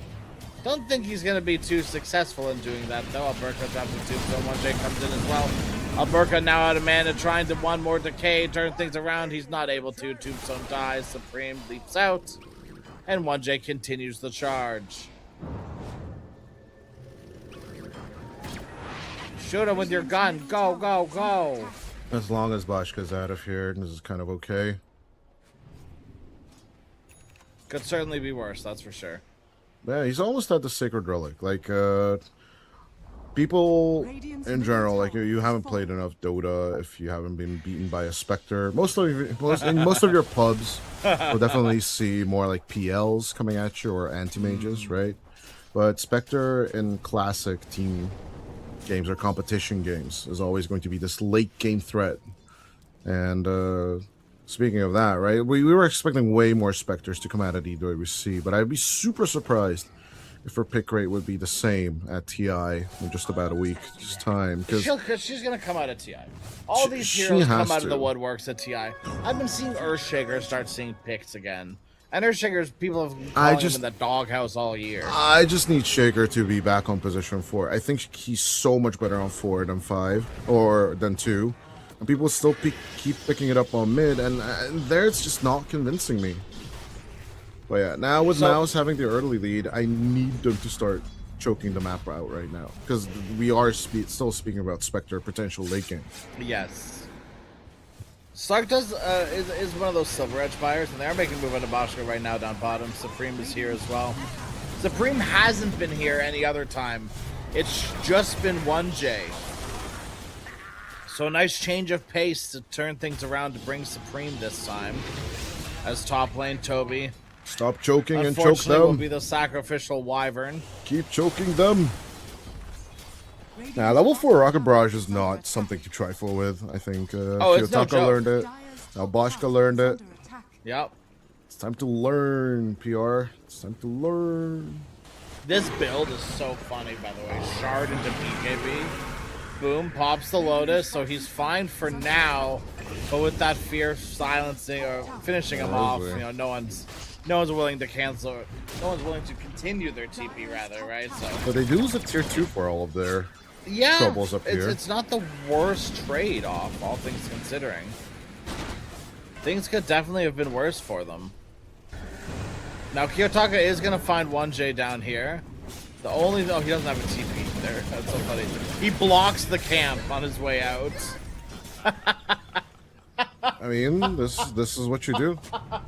I think being in an annoying position for 1J's doing a 10 out of 10 banger job of this. So funny. And his net worth, look at his net worth though. Like, yeah. That's just crazy.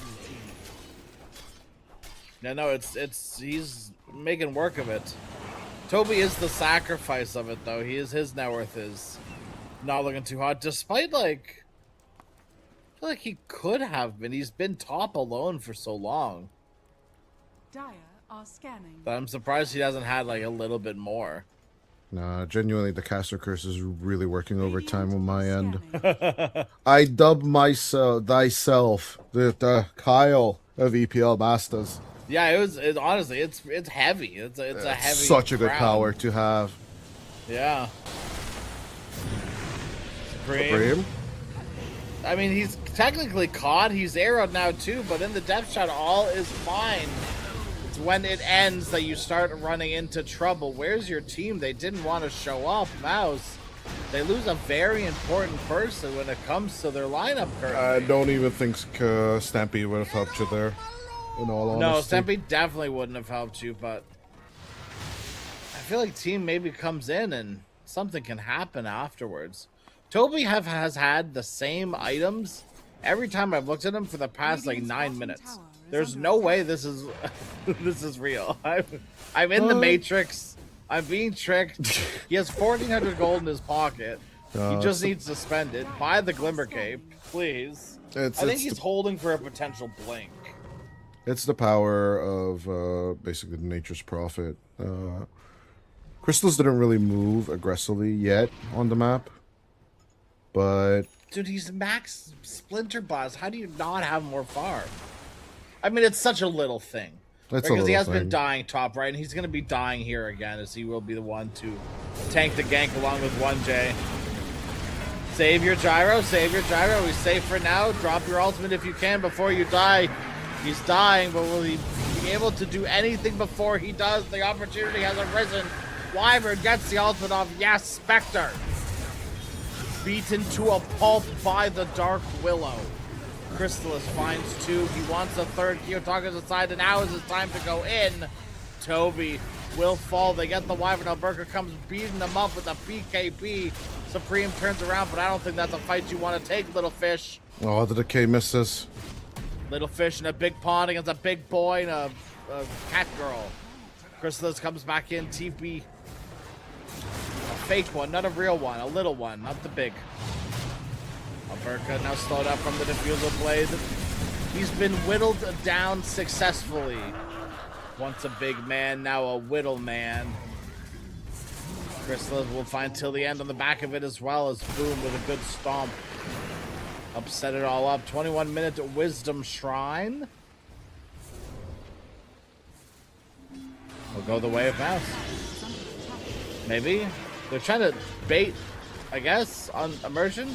Not sure what the plan is here, because he's just sort of dying on the side, okay? Very cool Immersion. You could have walked the opposite direction, but instead you walk in. Alberca, once again, he's caught. He just respawned. The Dirge is ceaseless, but sometimes the enemy can capitalize off of that. Alberca. The ceaseless Dirge that should have ceased. That's... oh, it's a mouthful.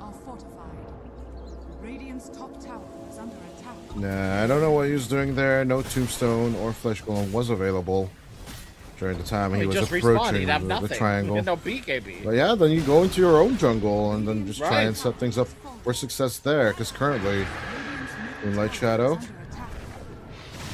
caught the Spectre with the Winter's Curse. Bashka actually taking a lot of damage. And that ultimate from Crystallis, as well as the Stomp from Boom, come out. Finish the job. The Spectre has not been able to get her feet off the ground. She doesn't have feet. They've always been off the ground. She hasn't been able to get her feet on the ground. Crystallis is just basically just pressing ult every time they find one of these key kills already. But of course, with the cooldown being on less than 90 seconds on Wrath of Nature. This spell used to be so much more utility rounded, right? But now it's just free. It's just a money printing machine if you're a DNP currently. Yeah, that's crazy that Supreme gets the shard. Yeah, don't know. Look at everyone else. Yeah, so it's probably just between Wyvern and him. Oh no, And, oh no, it was between Boom and him. I mean, I think Boom was higher ahead in net worth. Oh, maybe. He was at like 9,000 something, and then he got the shard. I see. Yeah, they got the shard. Okay, I see. Yeah. So it was between him and Toby, but... Oh, okay. Rip. The Wyvern shard is only okay. It's not bad by any means, but you probably wouldn't seek it out. Supreme, speaking of seeking out,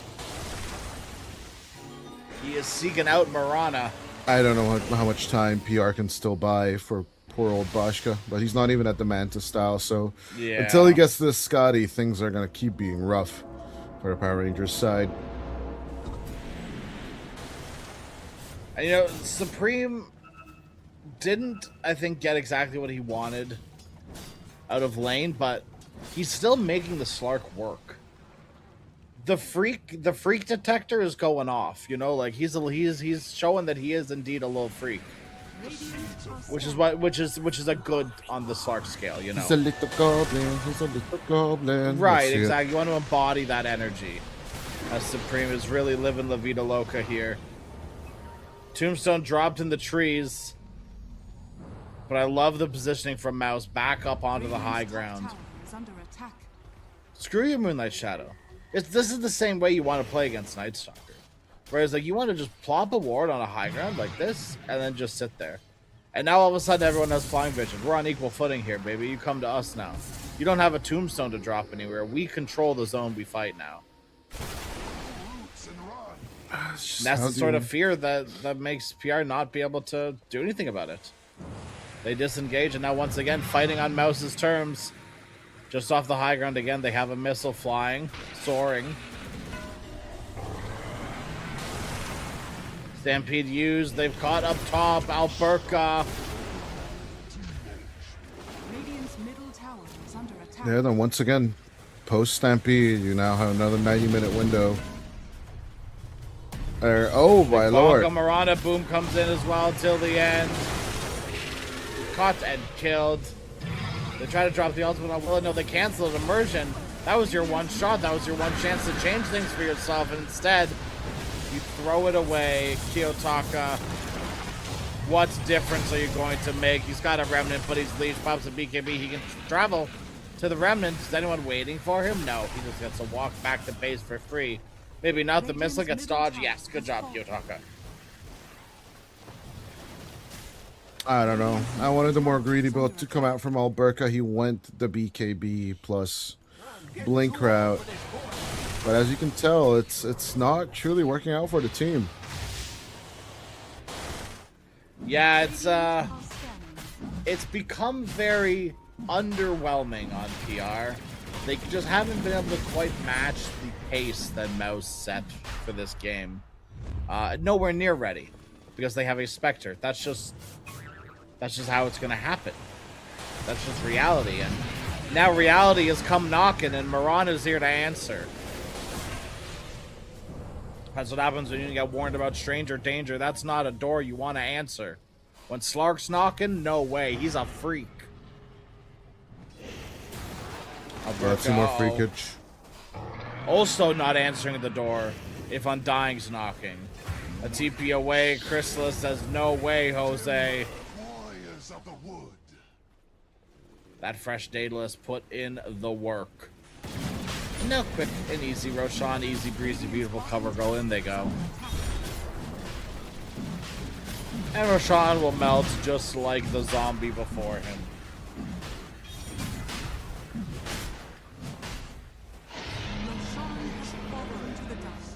I don't know how much longer PR can delay. Now that the Aegis is acquired by Mouse, at least they don't go into the 1v1 fight of the triangle that they did in the previous game.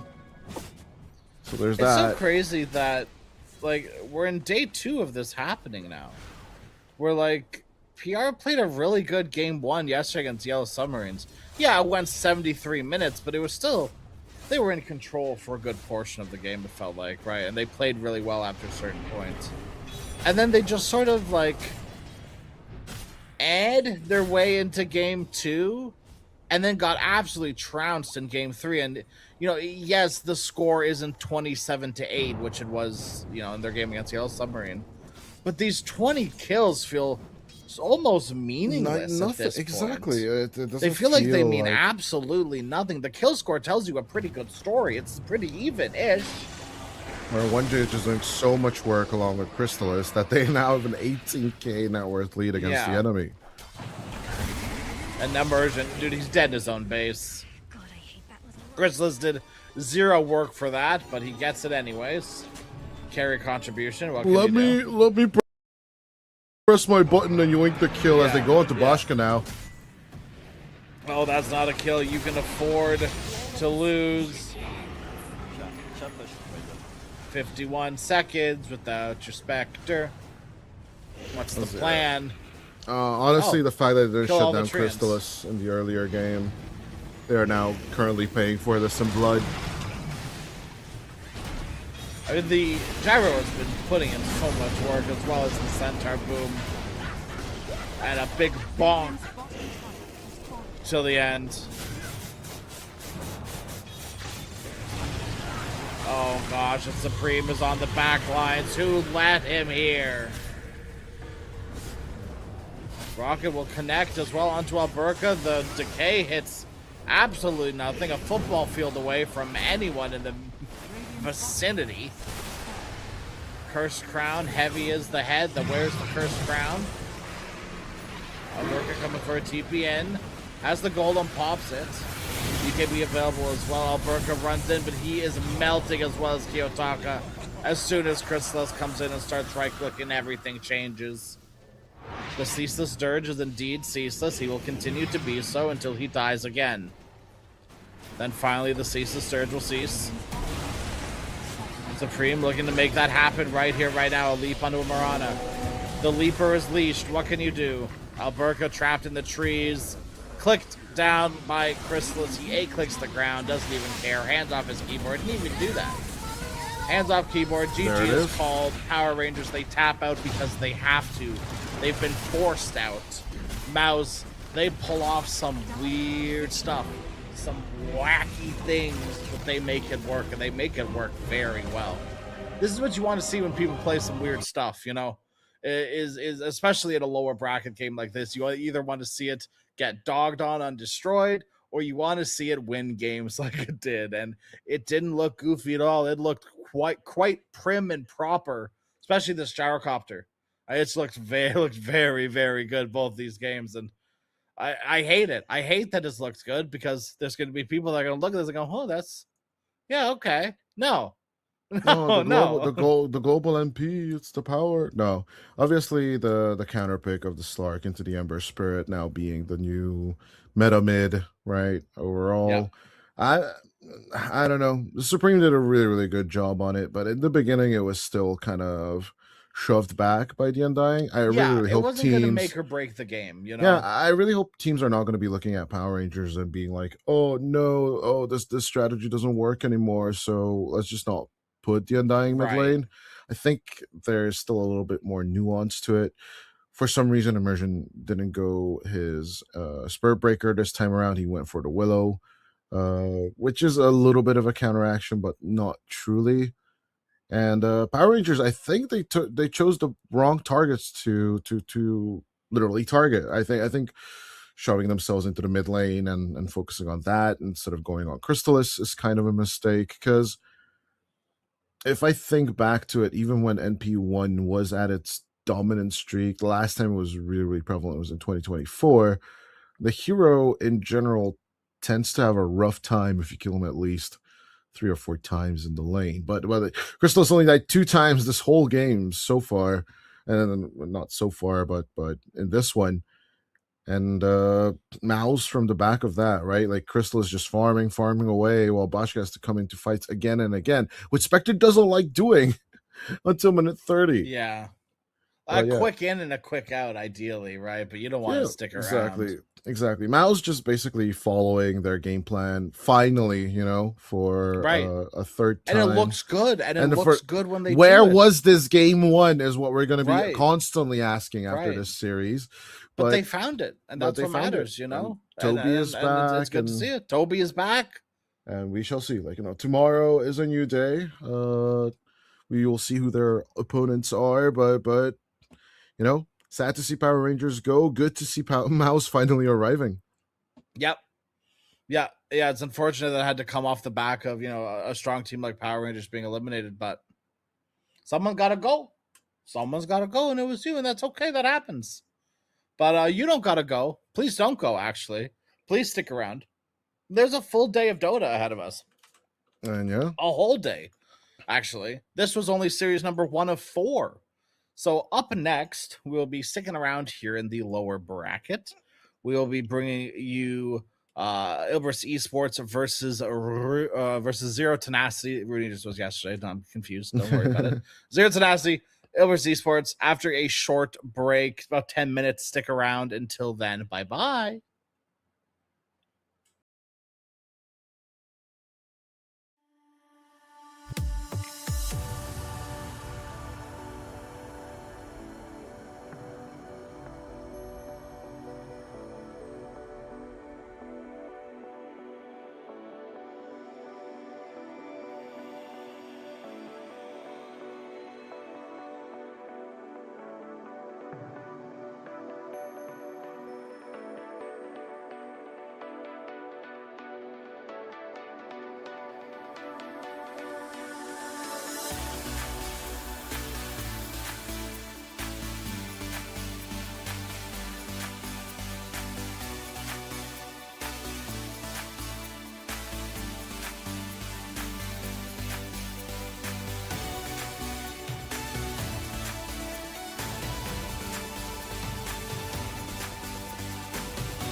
crest of the wave that we broke upon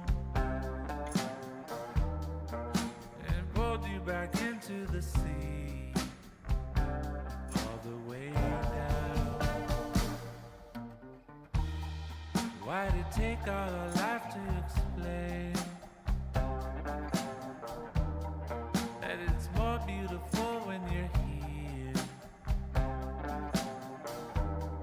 I remember the light when it turned around and revealed all the truth, no escape. Point blank.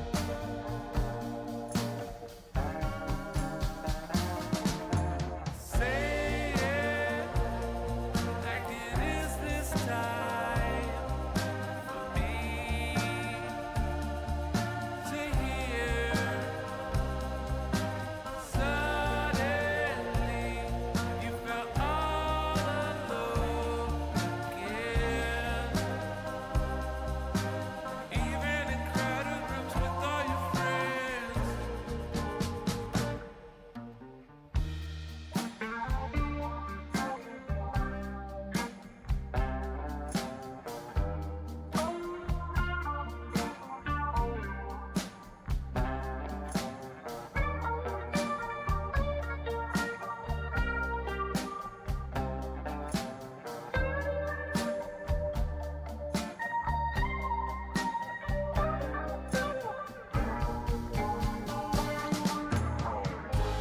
Where goes the tide?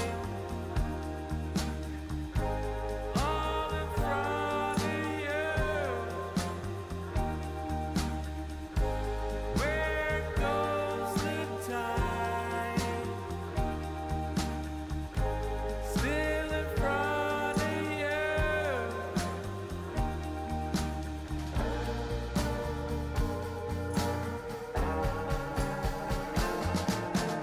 Say it like it is this time for me to hear. Suddenly, you felt all alone again. Even in crowded rooms all around friends. Say it, it's unbreakable through it all and more. Don't fret now, I'm not leaving you alone. Won't leave you now or through later days.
slanted, my reflection's still there. The marquees, they all read.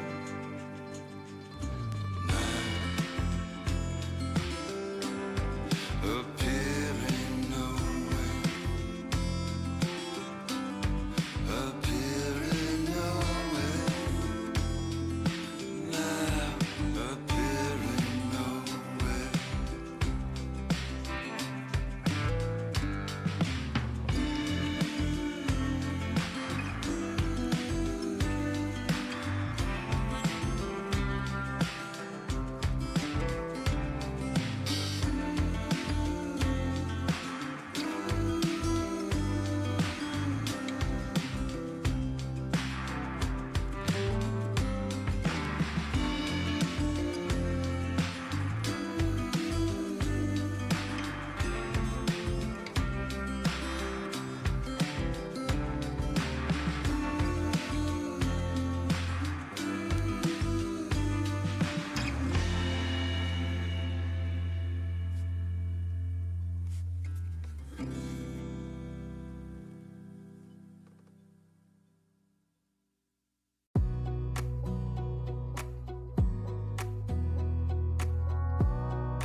Wanna clear a bottle of Cabernet. Wanna stay home, not even drink. Wanna get out of my own head. Wanna lay down, overthink. I wanna cry every tear I got. Put on a dress, be a stranger's dream. Lock up this heart of mine, wanna wear it on my sleeve. I kinda wanna hate you, but I wanna love you too. I wanna hold you close and let you go. Find someone new, and I wish it wasn't, but my mind's made up in two. What's killing me the most is knowing two things can be true. Wanna throw away your vanity. Wanna wear it to sleep tonight. Wanna wipe our slate clean. Wanna pick this thing up right where we left off. Wanna block your number, take one last time, make it another. Wish I was one or the other. I kinda wanna hate you, but I wanna love you too. I wanna hold you close and let you go. Find someone new, and I wish it wasn't, but my mind's made up in two. What's killing me the most is knowing two things can be true.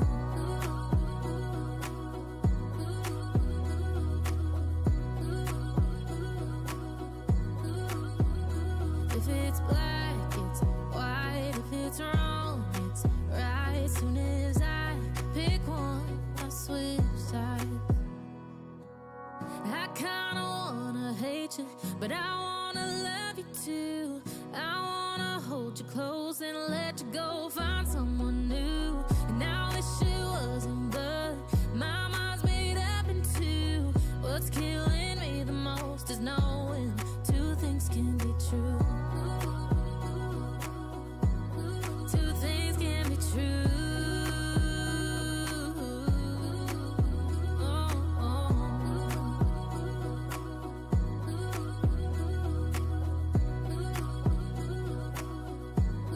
Two things can be true.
All right, here we are with the second series of the day here. Still down in the lower bracket with the losers. That's right, that's us. We're the losers. You and me, Wax. Okay, wow. That's comforting. At least we're still in the tournament. If we're the losers, then we're here today. True. We could have been the losers and eliminated, so there's That's still true. something Like to Power fight for. Rangers. You said it, not me. You said it, not me. You had the pleasure of covering that game, right? So you've got Yes. all the stakes in there. And Right. of course, we're moving on to Zero Tenacity versus Iberi's Esports, and this is going to be a hell of a matchup. I'm surprised genuinely to see Zero Tenacity in the lower bracket. I am and I'm not at the same time. Like, I quickly skimmed through their series against NAVI. Not good. It's really not good. It's like the first match is 30 minutes, 8-32. The second match is 30 minutes, 15-47. Wow. Okay, It's not good. Sounds very one-sided. But Zero Tenacity has looked fairly decent in the group stage tournaments in recent weeks, right? So that's something to keep in mind.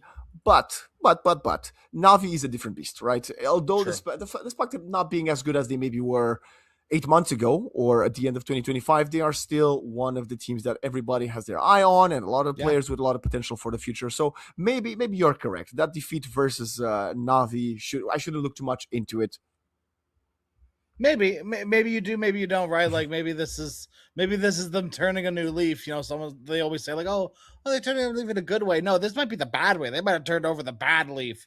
This is the lettuce at the bottom of the bag, and it's kind of like the soggy, but like you can kind of maybe pick around it, but it's like maybe, I don't know. Hopefully they can sort of get over that. They have a good starting to their draft, right? The Ember Spear Miranda. This is probably one of the new like tried and true combos for Mirana. You know, it's everyone always, the Bane Mirana, Shadow Demon Mirana. Wow. Ember Miranda has quickly come up there. I mean, since the resurgence of Mirana the first time, right? Ember Miranda was quickly becoming one of those like key combos for people that they liked. It felt good, and it feels really good to play these two heroes together. They complement each other very well. Yeah. And Mirana, I think, is the second most picked hero. I think so too. Yeah, Mirana is the second most picked. I think I checked it about 2 days ago. So unless someone overtook her in the last few days. Oh, third most played. Okay, but like tied for third. So it's like 28 on Hoodwink, 25 on Bane, and then 24 on Centaur, Ember, Mirana. So they got 2 of the top 5 effectively with the Ember Mirana opening. Yeah. Also, Iberi's Esports with this Dark Willow, I've seen a lot of people run the Dark Willow more and more, but it doesn't have the best win rate. I think it was something below 40%. I think it's just hit 50 now. Okay. It's fine. I've always been underwhelmed by Dark Willow, but I think what Dark Willow, I can't think of a better way to say it. And my friends and I have coined the term of Willow players enable what we like to call dog shit solo plays. Okay. And it's not as in like, it's not as in it's like a bad, like you're not making a stupid choice. You're making a arguably poor choice, but your hero lets you actually do it. Yep. I think Pause 4 Gyro sort of fits the same bill as well, where you can just sort of mindlessly run at someone, and you're like, oh, I'm under a tier 2 tower, but I have max level rocket barrage, so I'm just going to kill them anyways, and then myself. That's a dog shit solo play, but it's arguably the correct call to make. And I think, Willow's just that hero in a nutshell. But on the contrary, I have enjoyed this Underlord in the last couple of weeks. It's been controlling team fights, this more or less Axe Rush every single game with some exceptions here and there, has been so overwhelming to teams to deal with. But there is a Tusk which will be able to, snowball some teammates out of the Pit of Malice. I also have to say this Dark Willow is pretty redundant. Yeah. Look at it. How can Dark Willow solo kill anybody? There's an Ember with a Flame Guard, there's a Leap Mirana, and a Snowball. So even that solo kill aspect of a Dark Willow will be more or less non-existent. Yeah.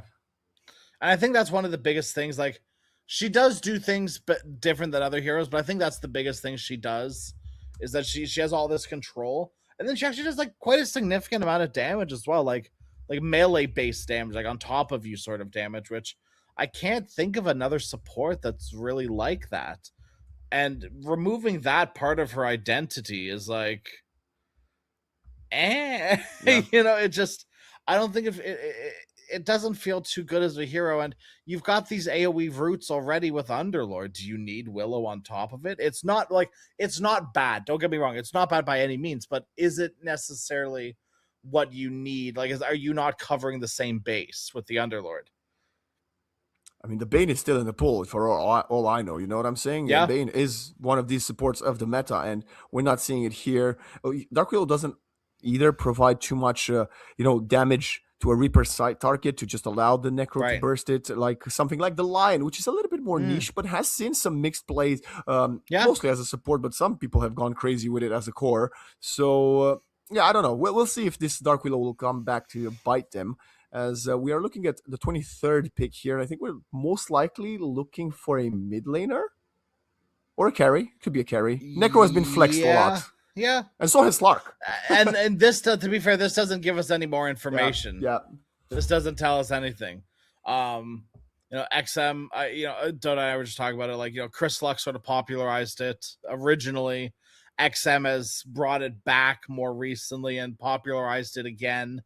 Were you there with me? Yes, I think when I was. got to watch Emo. When we got to watch Emo play it, and it did not look good. No, it did not look good. And we just watched Supreme play it. Okay, and it looked okay. They ended up flexing the Undying mid instead and running the Ember off lane. So Kiyotaka played Ember off lane. Wow. And Alberca ran the Undying mid.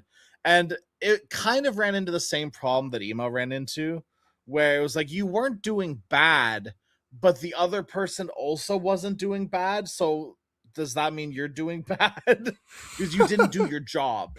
Yeah. Right? You didn't do the reason. Like, it doesn't matter that the Huskar is good on net worth. It matters that the other person is also good on net worth. You failed your duty. Oh, this is spicy. So do they run the Death Prophet mid? No, they're gonna run it off lane. Interesting. Okay. Well, they could just stick to the same heroes and just put them in a different position. Yeah. Because I don't think Mix is much of an Ember Spirit player. I do have to say this Slark pick. I've historically been a Slark hater, right? I don't want it back in the meta. I want it to fail. I hate that it somehow become a counter to like some oppressive heroes. It's just not good, not fun to watch. I think the nicest addition Slark has had in the last maybe 4 or 5 years has been the Shard, and that was broken at some point, and now it's kind of useless. So I don't like this, but it's not the worst draft. Slark is a question mark, but so is the Dark Willow. Other than that, Undying, Necro, and Underlord, even with the Necro nerfs, they're still very potent heroes. Yeah. Yeah, 100%. Death Prophet's not going to have a good time walking around these fights. I mean, Tusk, Clinks, Ember, Mirana, all these heroes are very mobility-based. These heroes want to be moving around in these fights. That's not going to happen. You're not going to be allowed. As much as we, maybe talked about the Dark Willow, maybe arguably too much, it's not necessarily that the Willow's not going to provide anything. You're still going to have a bunch of junk you can throw on the ground to make the terrain impossible to move. Willows have been prioritizing Shard now more often than not. So you're actually now getting more brambles, more junk to throw on the ground to make playing around these team fights hard. I cannot imagine how Zero Tenacity can play around team fights without BKBs when there's brambles with like Shard and 2 pits because you have Aghanim Scepter on Underlord. It's impossible. Plus then lay a Slark on top of it. Why not? Like, how are you moving anywhere? Sure, like Ilbers don't have a true stun necessarily, right? But they just have all this junk inside their trunk. It's also the fact that the Pit of Malice is, again, going back to the Underlord Aghanim Scepter. Yes, you will get the BKBs, but after you use it a couple of times, the duration will be way lower. So then what are you going to do about it? Yeah. What are you going to do about it? That's a really good question. What are you going to do about all that junk inside your trunk? All right, as we're getting into the Black Eyed Peas section of this lower bracket, Oh boy. Okay, we got Niche on the Slark, Fernandes on the Willow, I believe Vista. No, it's 423, of course. On the Necro, Polo on the Undying, and is that Normie? Sure. Sure, we'll Norma? go whatever. Yeah, on the Underlord, and of course he will be the one that we have our eyes on. Yeah. Do you think here's maybe a thought experiment for you. Yep. Do you think we're ever gonna go back to a world where consistently offlaners are going to be starting with regen? Because I've noticed a lot of these strength offlaners have just been running around with like 14 gauntlets in their inventory and like 3 gauntlets, 3 sticks at one point. You know, like things, some random version of that. Largo does it, Underlord does it, Tide does it. I think Are we ever gonna like? Is this bad for the game? Or are we gonna get to a point where like, because like they've limited how many tangos you can Yeah. buy. that's what I was You've about to say. limited I how think many this like. speaks volume about how nerfed the pieces of regen have been, right? Because, Mhm. I mean, when is the last time you saw 30 anybody seconds to buy a battle. Clarity? Oh heavens! I'll buy a clarity when I am really reluctant to walk back to base, and But I'll only that's in the ever buy mid-game. one.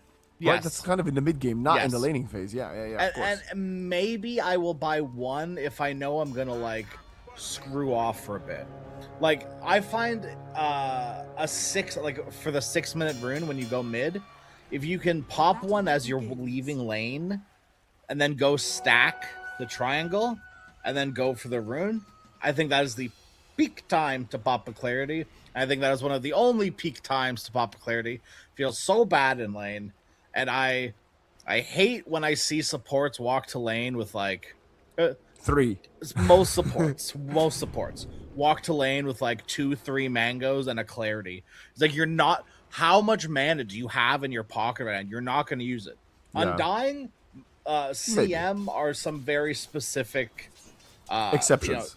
exceptions because they can actually use their mana, all of that mana, before the courier can make the first delivery. And that's always the important thing for me. Because that's what I always say to people. I say, if you can use all your mana before the courier makes first delivery, it's fine. Do what you want, right? Absolutely. But it's worthless of starting items if you can't use that mana. You might as well just have nothing in the slot. We're getting some action down bottom. Also in mid, of course. This is gonna be a lane. I'm gonna keep in my eyes Lots on. of action. Yeah, Slark. Okay, how many last hits he's gonna get under tower? He currently has 6 creeps there. I'm gonna check on the left side. He needs to be 8-3 at the end of it. We'll see if he's successful in that endeavor. Back bottom, Fernandes and Norma. They don't really have kill potential here onto the Clinks or the Undying. By the way, Slark has missed 2 of the last hits under the tower. I'd like to see Willow go make stacks, honestly. Necro can take them. Underlord can take them, obviously. And there's not much you're going to be able to do in this lane other than feed your life away exactly like that, Desire. You don't have kill tag potential, team. but they've got it onto you. So, Yeah. And sad to see. specifically you. Paulo, one more? Does he have the mana? He does not have the MLS. mana. He could have went for another one if he had one more mango. There we go. Mangoes and clarities. More for the Undying, please. He started with... He's got 4 in his inventory. They might have been on cooldown, I think. Might have, yeah. This is one of those heroes. Like, this is the hero that we're seeing actively abusing it at this moment. CM was the previous one that followed. I'm sure there's other ones too. Those are the 2 big ones that pop into my head immediately. 12-2 though, good start for 4-2-3. But at the same time, Mixa is gonna be more than happy. He's got the wave almost under his tower, full wave. This Death Prophet is off to a great start, and bottom Fernandes goes back to die again as Norma continues to right click. And I gotta say, Dark Willow in lane versus Klings and Tusk, you're never gonna do anything, even with a different offlaner. Yeah, You're just leeching XP and feeding. You can only do one of those things. You can't afford to do both. Yeah, true. You know, I genuinely don't mind some supports leech XP. I think there are some supports that unfortunately just kind of built like that. I think Rubik's kind of one of those examples where he's very limited. I'm not saying don't do anything in lane, obviously, right? But you're limited on what you can do on a hero like Rubik, and I think Willow's kind of similar in certain scenarios as well. This being one of them, where you just sort of got to take the L and figure out what you can do despite it. Whether go find a different lane or go jungle, or not go jungle, but go sack jungle. Don't go jungle. Please don't go jungle in 3 minutes on Dark Willow. Please, please, please. Iron Talon for Dark Willow? Oh, sorry, we're not in no. 2018 anymore. Cliff jungling? Cliff jungle this- on my Dark Willow? Has this Slark build changed a little bit? Because I think in the original couple, well, the first couple of days last week, people would just ignore the bottle, but has the Slark come back to buy bottles, or are they still going I for don't the know. classic? I haven't known Slarks to go for bottle. Okay, so it's still the same thing. Okay, I'm Yeah. just thinking how much valuable it is in certain encounters versus such as the Ember Spirit, because the Ember just wants to get the bottles and runes. I bet you could probably, if you're playing it against for some reason the Storm Spirit, I think you might be able to find value with it. So I think that is a hero that desperately needs bottle, and you are a hero that can abuse having those extra resources against the Storm. Because Storm just outputs way more damage than Ember does consistently. Of course, yeah. He benefits a lot more from the mana, of course. Storm can't go back to base to replenish it as easily. Yeah, I get that. But I think that's probably, at least, like, once again, at the top of my head that I can think of. Maybe Death Prophet, too, actually. Heroes that you just... But, like, you're not going to play Slark mid against a Death Prophet. Bottom again, Norma down bottom. Easy this caught. tag team. Yeah. Nice try there from... well, nice success rather there from Zero Tenacity, who coming in this game with a lot at stake. Again, yes, they faced NAVI. Yes, they didn't have the best showing, but they are one of the teams that in the group stage have only lost one series, and that was versus Level Up. And Level Up, well, they've leveled up this tournament. And it was a 2-1 as well. Like, it wasn't by any means a walk in the park for Level Up either, so... Let's just say I wouldn't be surprised looking at this bracket right now to see Zero Tenacity make it a little bit further in the tournament. Maybe back to top 4 as we lose the Undying. This is a bit of a tragic moment as they've been aggressing MLS for the last 5 minutes. They're going to get the exchange kill, but the Undying is going to be sad for not finding that XP. Yeah, unfortunate timing too. I think that was right before the Ceaseless Dirge popped. I think. It's just just coming off cooldown. Yeah, about a minute, about 50 seconds till it's off cooldown. So you just sort of unfortunate time, or maybe fortunate time, I guess, depending on what you. I guess you don't have it in cooldown, right? So I think it's maybe for the best. He still had a quick respawn timer. Now, if he can use the Ceaseless Dirge for a mid-game fight, maybe. Yes. Now, because specifically, it does let him go back to this mid lane, right? And that now your TP's on cooldown, or off cooldown rather, right? So you'll come back up, you can Dirge TP in, maybe find value somewhere else. Norma naked and afraid in the bottom lane. Yeah, one more tower hit might get Desire back, but they find the Ember. This is still a massive trade. The opposing two supports, I believe it was the Undying and the Willow together, joining up with a Slark, finding difference. And now this is what we want to see, right? If you do pick a Slark, you need to completely shut down the opponent mid laner. Yeah. Actively working on it. Ember 2100 net worth. The Underlord, unfortunately, though, is even below that. Not having, I think not having an easy time would be a bit of an understatement. Not having any time on this Underlord. And the worst part about it is there's nothing to fall back on. There's no safety net. There's nothing to catch you when you fall. And you've certainly fallen. He's going deep. He wants to find his Shrine of Wisdom. Mix-Up will heal up. They are going to let it open. And it's going to be taken. I think it is a steal from the Slark. They have 2 Shrines of Wisdom, but 423 is isolated on the high ground. Cannot get out of there. And it will be the Shrines for the carry. As they want to find the next pawn. Perfect caught from Desire's Eye Shards. They're going to give Difference this kill because, well, he desperately needs it. And Mixa still gets it somehow. The Urn of Shadows. Oh. That's despair. What can you do? They made the right choice, though, giving it to the Ember. Just unfortunately that he rolled low on damage or something, right? Like you can cope your way out of it. Yeah, but he did get 2 urn charges for it, so I guess he does get payment in some form. Does the Mirana also have an urn? Am I watching 3 urns right now on the Radiant side? They stack, I guess. I suppose so, yeah. No, I'm Mirana not sure. doesn't have one. Okay, just so it's only Prophet. 2. So it's only 2. Yeah. Amplify damage rune, protected, and bottled up by Difference. Nice. This is what you want to do. You need to make sure that these runes get taken.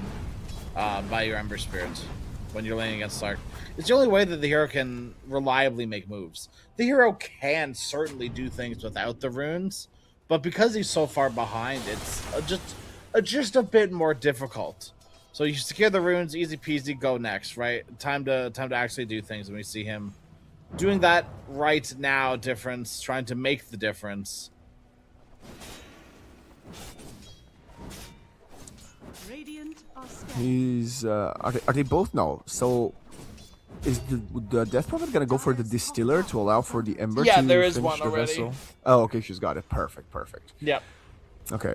Well, they're sieging this tower slowly. No ultimate just yet. Paulo shows face. They're gonna ping him. They're not gonna continue. It's so pursuing. illegal that they haven't needed to pop EXO.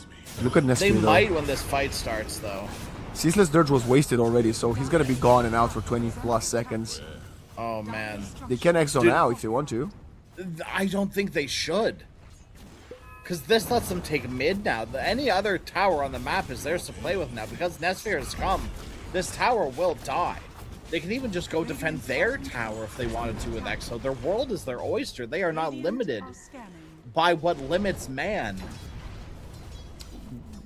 Okay, the Klings will go bottom, but he does lack a lot of mana.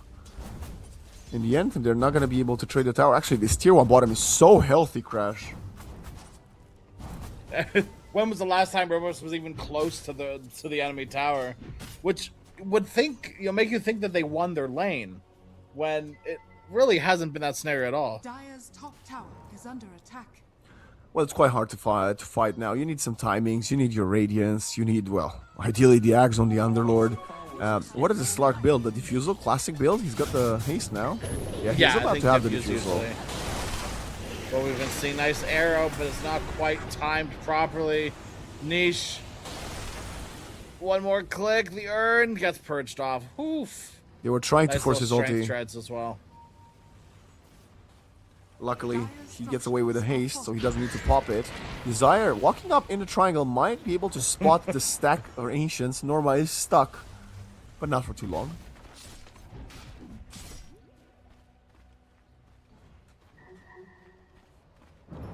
Yeah, he now pings the stack. Stacks. Uh-oh. Do they Norma, have- those are yours. Dire's Do they Norma, have don't what let it him takes have to it. steal them? I don't know if they can steal them. They might need This is extra. why I was asking for them, is because they don't really have the best heroes to deal with it. Kingsgate is out. Pit of Malice comes out. Norma needs some assistance. Desire buys time with the snowball. Polo pops the tombstone. Desire caught in the Pit of Malice, and he's going to be sacrificing himself. The Clinks is still in the vicinity, though. Desire is not the easiest target. Turns around, finds the kill. The neutral will take Fernandes, though. Dire's middle tower. So it's a 1-4 half, I suppose. But Mixa just soloed the tower mid all this time. Where did that Fiend's Gate go to, either? And also, now they're losing their stack. Dire are scared. They just won this fight. Yeah, not a good look What for a Esports. weird turn of events. I mean, I think he is the one who needs to find an opening on the map. There is a sentry. They did spot his Clinks. Nish can jump on top of him. Do they have enough follow-up damage with Desire in the vicinity? I'm not sure. Nesphere turns around. Pit of Malice is there. Pops Oh the my Shadow God, Dance. the shards. Yeah, this is a completely wasted attempt from the Slark as Desire. One of the most underrated supports, I have to say, in recent years. I know he had his time back in the Ad Finem days, but the last couple of years, people have really, really underlooked Desire. I cannot believe I have seen this amount of impact on a Tusk With Ice Shards. with just one ability. These are the best shards I've consistently seen. Yeah, sure, like, yeah, you get lucky, and then one of these shards looks really cool, and like, you're in the right place, right time. But he's always at this point been in the right place at the right time, Radiant are and scanning. even like that was a non-targeted shard. Like there was Radiant's no middle way to know tower is under exactly attack. where Slark was going to be. You could easily have just pushed him out when he was on top of your other hero, especially in Depth Shroud. It might be just a little bit more difficult to gauge exactly where he is. So that was a very impressive ice shards, and it's so small, such a little nugget.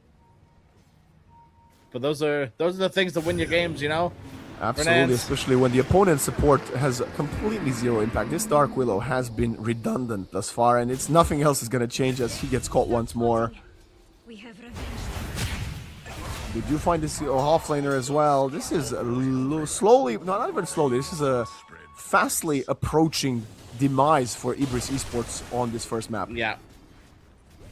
You've picked to counter the Ember. The Ember has been countered. The Ember's net worth is in the dumps. What about Clinks? What about Death Prophet?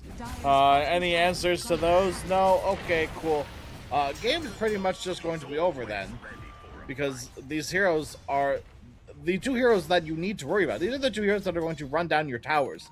These are the two heroes that are going to take the objectives that don't respawn. This game is Defense of the Ancients, not win lane versus Ember.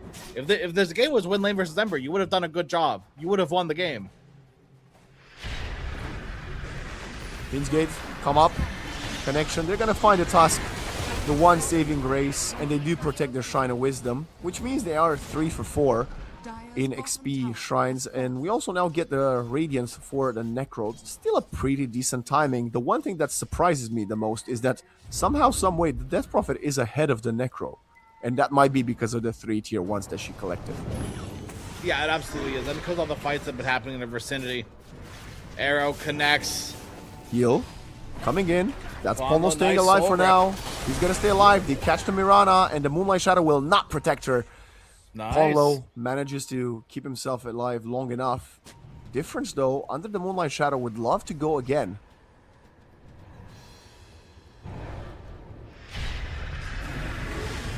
They catch the Prophet top. This would be a massive kill. TPs are not coming to help her just yet. Niche is on top of her. The damage is not there, but the stacks are coming in.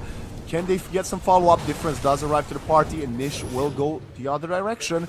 Fernandes, can he find something that's going to be perfect? Bramble terrorized. The shield rune on the Ember. Buy some time. The Ember's running out of mana. He will get caught. Still, the silence is perfect to delay the Reaper's Scythe.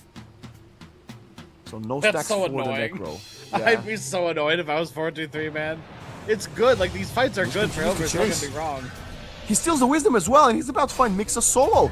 The Necro wants the Reaper Scythe, but Nish is just going to claim it. This poor Necro, man. So annoying. Like, once again, still very good, right? Just it's a little bit of like, damn it, like, come on. Maybe in the mid lane.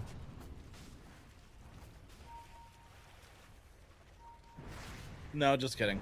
Nothing here. Can't catch a break, huh? 4-2-3. Is under attack. Well, a nice series of events for Elbrus put them back on the map. You know, Zero Tenacity, we're definitely starting that. You know, you can see visions of how this game could end when Clinks and Death Prophet are completely uncontested. But now you've, you know, put that damper on the Death Prophet. You've stopped the Clinks snowball just a little bit. Whether or not they can pick that back up again is what we're about to find out here with Zero Tenacity. Looking in the jungle for a cheeky little Necro. Well, yeah. MRLS found him. The Necro did not find those stacks, but the Slark did. The problem is the Necro is the one being found now. The Ghost Shroud delays it a little bit. He definitely needs some help. Polo comes up to the party. He does not have the Shard, though, so he cannot save the Necro for long enough. And that means he's going to sacrifice himself and his Tombstone as well. A lot of gold going for Mixa and Nesphere. And yes, you won a bit of a fight, and now you lost 2 of your heroes. Polo, Ceaseless Dirge back in play. Now he buys the Shard, but it's a little bit late, my friend. Right. And he might not have had the shard at the time. Do you know who did? Structures are fortified. Who? Desire. Bottom tower. Oh, of course he did. He's had them all game. He's got them Although- here again, too. Back-to-back deaths for him.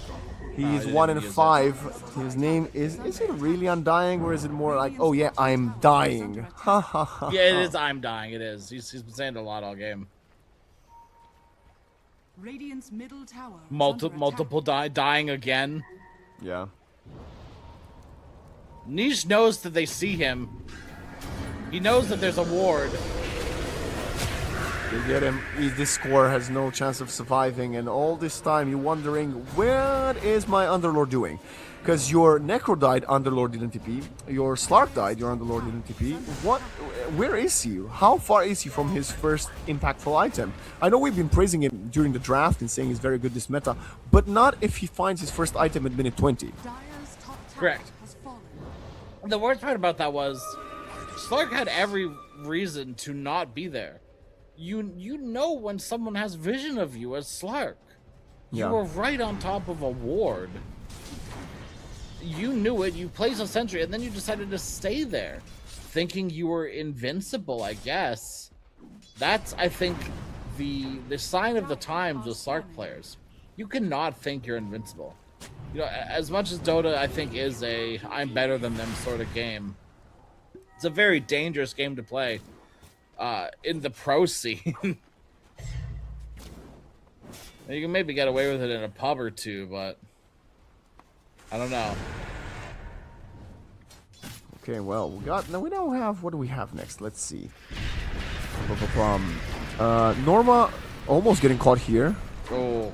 Rare miss of the Ice Sharks from Desire. I Desire, you're like 10-1. Oh no.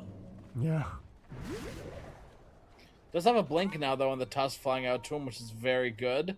Radiant are scanning. Help continue to snowball the Clinks.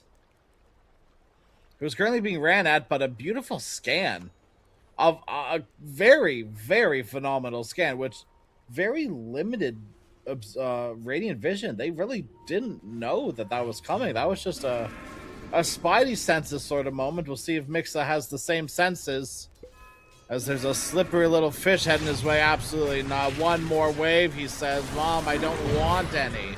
Difference is here though to help. Some.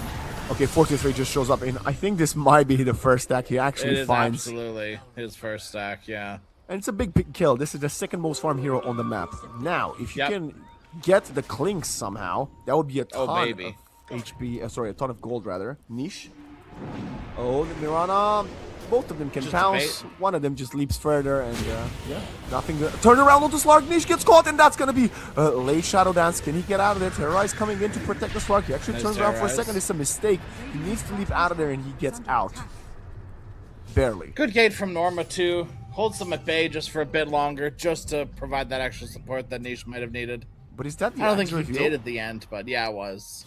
Oh, I don't know if it's. Well, I mean, you survive. You carry your mid laner rather. Right. I don't know if it was necessary in the end, but you're not gonna say no to it. You're not gonna say no to saving your core like that. Of course.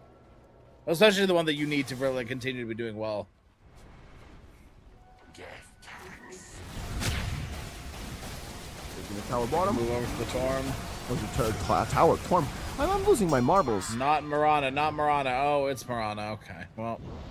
I mean, it's not bad for support. It's not bad. It actually really helps when you're dealing with heroes like Dark Willow. What would have been the alternative? I suppose Ember, right? Since we know the Tusk purchased his own. No, he no, he doesn't have his own yet. But Drinking Buddies would go hard. Oh, he doesn't. Okay, never mind. They catch the Ember. Perfect Brambles. This is going to be a nice setup. They don't have the damage. Yes, they do the snowball. Did not manage to leech onto I think he was waiting for a scythe, but they held it, and then 43 continued to hold it, even though another hero died right under his chin. Big mistake there. I guess they tried, right? There's only so much you can do as a Tusk. Yeah. And Ibris Esports right now, they do have their items. They have what it takes. They have found a couple of cores. Can they start converting into objectives? This seems to be the plan. And I have to say, if they can get, well, 2 or 3 of these tier 1s, the goal difference will go back to null. Yeah, this is, I mean, the only thing that others were mainly lacking was that little bit of building pressure. And they are always going to lack that even as this game goes on. That's something that Zero Tenacity just naturally are considerably better at. Right, that is one of Death Prophet's shining features. Clink's very good as well. With the DD now in a bottle, Nesphere. And Squad Zero Tenacity look to go take Roshan. And Ilbers are none the wiser. Yeah, you do have that Pit of Malice, but I think they're unaware of it, Crash. I think they're gonna be completely overlooked here.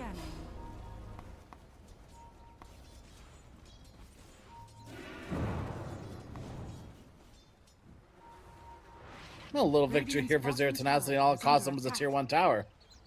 It's a decent trade. We'll take that. Why not? Any time of day. Yeah. Pondo, though. Maybe a little bit of extra little piece of candy on top. That amplified damage rune wasn't even popped. Oof, boy. Starting to look riskier and riskier for Ibris Esports. Every time they find 1 or 2 kills, whatever the next skirmish always goes in the favor of Zero Tenacity, and to some extent it is back and forth. But now, of course, this Clinks running around with a DD and an Aegis around the map is going to be a huge threat for pretty much anybody. Yeah, I would say so. Maybe not the Necro, because you can just Ghost Shroud TP, but even then, you're still getting them off the map, so there's still some level of value, you know? Mixa's having so much fun, he's stacking in the opponent's jungle. Farming. Oh, Fiend's coming in with a Pit of Malice. They want to get the Tusk. Ice Shards are perfect again to delay it. The Snowball not coming through from Desire to delay it further. 423 still walks over too. He's like, come on, guys, it's gonna be a scythe kill. No, okay, cool. Does he only have 1 stack in 24 minutes? I don't know. He's just coming a bit too late to these fights. Difference. Goes up in the air. The arrow comes onto the Willow. That's a nice popped shield rune. And as Fear shows up to the party, Pondo, you can't take this fight. Coming in with Reaper side, the Mirana's heals through. This is a wasted ultimate. They're turning around. The Klings is still there. The amplified damage rune continues to run. You need to disengage. The Tombstone is helping them to do so. Now they get onto Mixa with a Terrorize, with a Slark. Coming in with the Ghost Shard. This is a very, very healthy Death Prophet. Comes back again with the extra heal. They want to get on top of the Slark. No catch on either side, but the Ember, long range chains. Do we have another arrow? No. Perfect 4-step to dodge the Ice Shards, and they get out. All 10 players still alive, and we see the drawings on the map, Crash. Push bottom. We can't fight into them. I mean, they can now. Exo's down, no? Like, no Exo Moonlight Shadow. I would say, like, NDD's out. What's your biggest recoup? Like, Gate? You could probably fight without Scythe. Probably need... Yeah, you've not been using Scythe anyway, so yeah, it doesn't matter if she has it or not. Yeah, exactly. So, like, really, you just need Underlord ult. I was going to say Stark ult, but that's up already, so... You can still look for something. Oh, look at Nesfear. Turns around. Nice snowball. Gonna get the kill onto the Undying. Now the Bedlam on top of the Slark. He's turning around. He wants to get some damage. That's his first life. Aegis will get popped now. Can they follow him up? Bit of Malice. Does not have a BKB. You mentioned he might need to buy one. Nish is on top of him, and it's gonna be a wicked 6 streak collected by 423. No Scythe, no worries. Who needs Scythe kills when you can just get handed kills like that, you know? Yeah, we can just exist next to them and burn them with the Right. auras. Right. You've heard of aura farming. Get ready for aura burning. That's why Necro's meta now. Oh, Norma. What are you doing here? I know the Clinks is not around, but I don't know if you can escape. You don't have your TP, you don't have your ult. Nish, though, comes in, body blocks Norma for a second, and they try to use that as a bait. I don't think Nish can find more than a support here. He might even pay with his life. The Terrorize is perfect, though. Coming in, another right click, he finds a double. The Dark Willow is actually worth it. All this time, 26 minutes of no impact for a Terrorize. Worth it. True. Worth it. Anything can work in Dota 2. You know, and I think that if you just lean into it, I think heroes feel a lot better. And I think the game gets a lot easier when you just lean into that. And yes, you know, as much as we can clown on the Willow, they have been using the choke points in which Willow thrive in to their advantage. Most fights, the Terrorizes have been, you know, layered quite well. So at least you're playing the weird hero properly, you know? Yeah. Or like the off-meta hero. At least you're playing it well enough to make it a valuable pick. Because then if you play it well enough and consistently enough, people will go, oh man, do I really have to ban a Dark Willow? By the way, the Clinks went instantly for a BKB. Realized Yeah, he tried to yeah. be free for way too long and got punished for it. I have to say, the stacks have not been going for this 4-2-3 Necro, but Niche has 12 Perma Agility Essence Shift stacks. That's a lot. 12 out of 14 kills for your team? Whew. What a that lovely feels time to pretty be a good. Slark.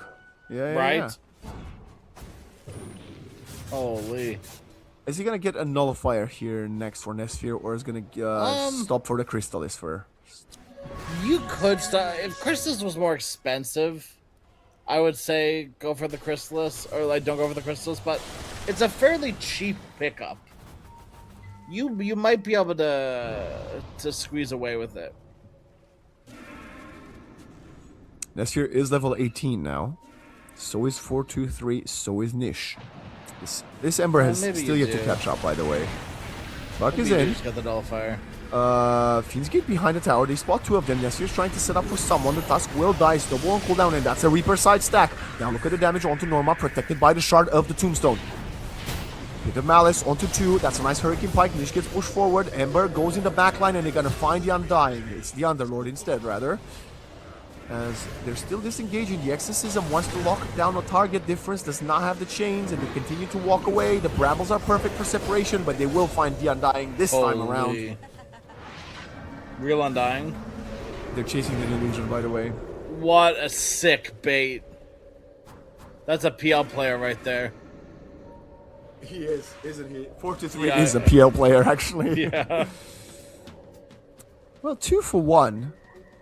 I guess you lost the Underlord. That's the biggest L there. Yeah. I think as long as the Slark stays alive, it's not a big issue. Oh, well, here we go. MRLS jumps Niche. right into his loving shiv. The Greaves, the heal, another leap.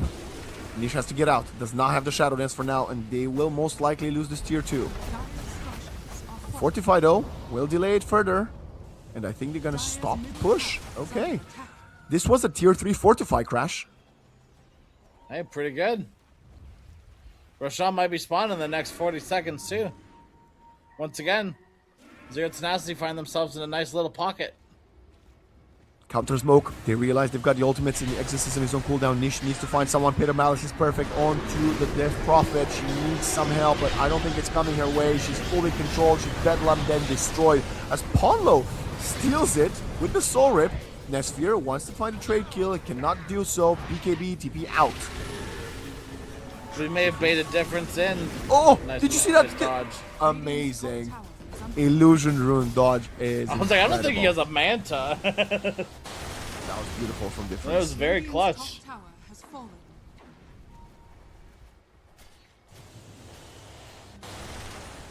And now they find a tier 1. Roshan. 20 seconds until it could be respawn. Oh, that's 20 seconds till it is respawning. Oh boy. Yeah, no, this is a very quick respawn time on the second Roshan of the game. That's what Zero Tenacity we're hoping for. And they are going to respawn in a time in which they can sort of maybe just be able to do something about it, too. I do like this from Nesphere. He's setting up a body. He got scanned.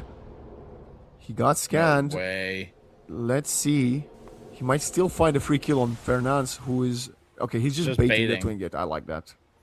You get mana, but you got your mana back now, right? So there's nothing... No costly. reason not to, you know? Yeah. 4-3. By the way, I have to say, he's been the one that purchased that Force Staff. And I think Core should do this a lot more often. You know, just buy a Force Staff to help your team. We saw them how clutch they were earlier in the top fight.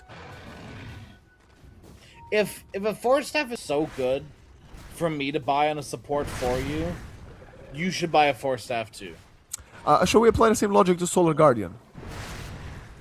What do you mean? Well, if Solar Guardian is so good for me to buy on a support, like my carry should just buy his own Solar Guardian. Oh, like a Solar Crest? Solar Crest, I meant, sorry. Solar Guardian, you the used ultimate, to. yeah. You used to, yeah. Yeah, let's do that. When you could. Catch in mid. Norma Arrow is Clods. there. That's a dead Underlord.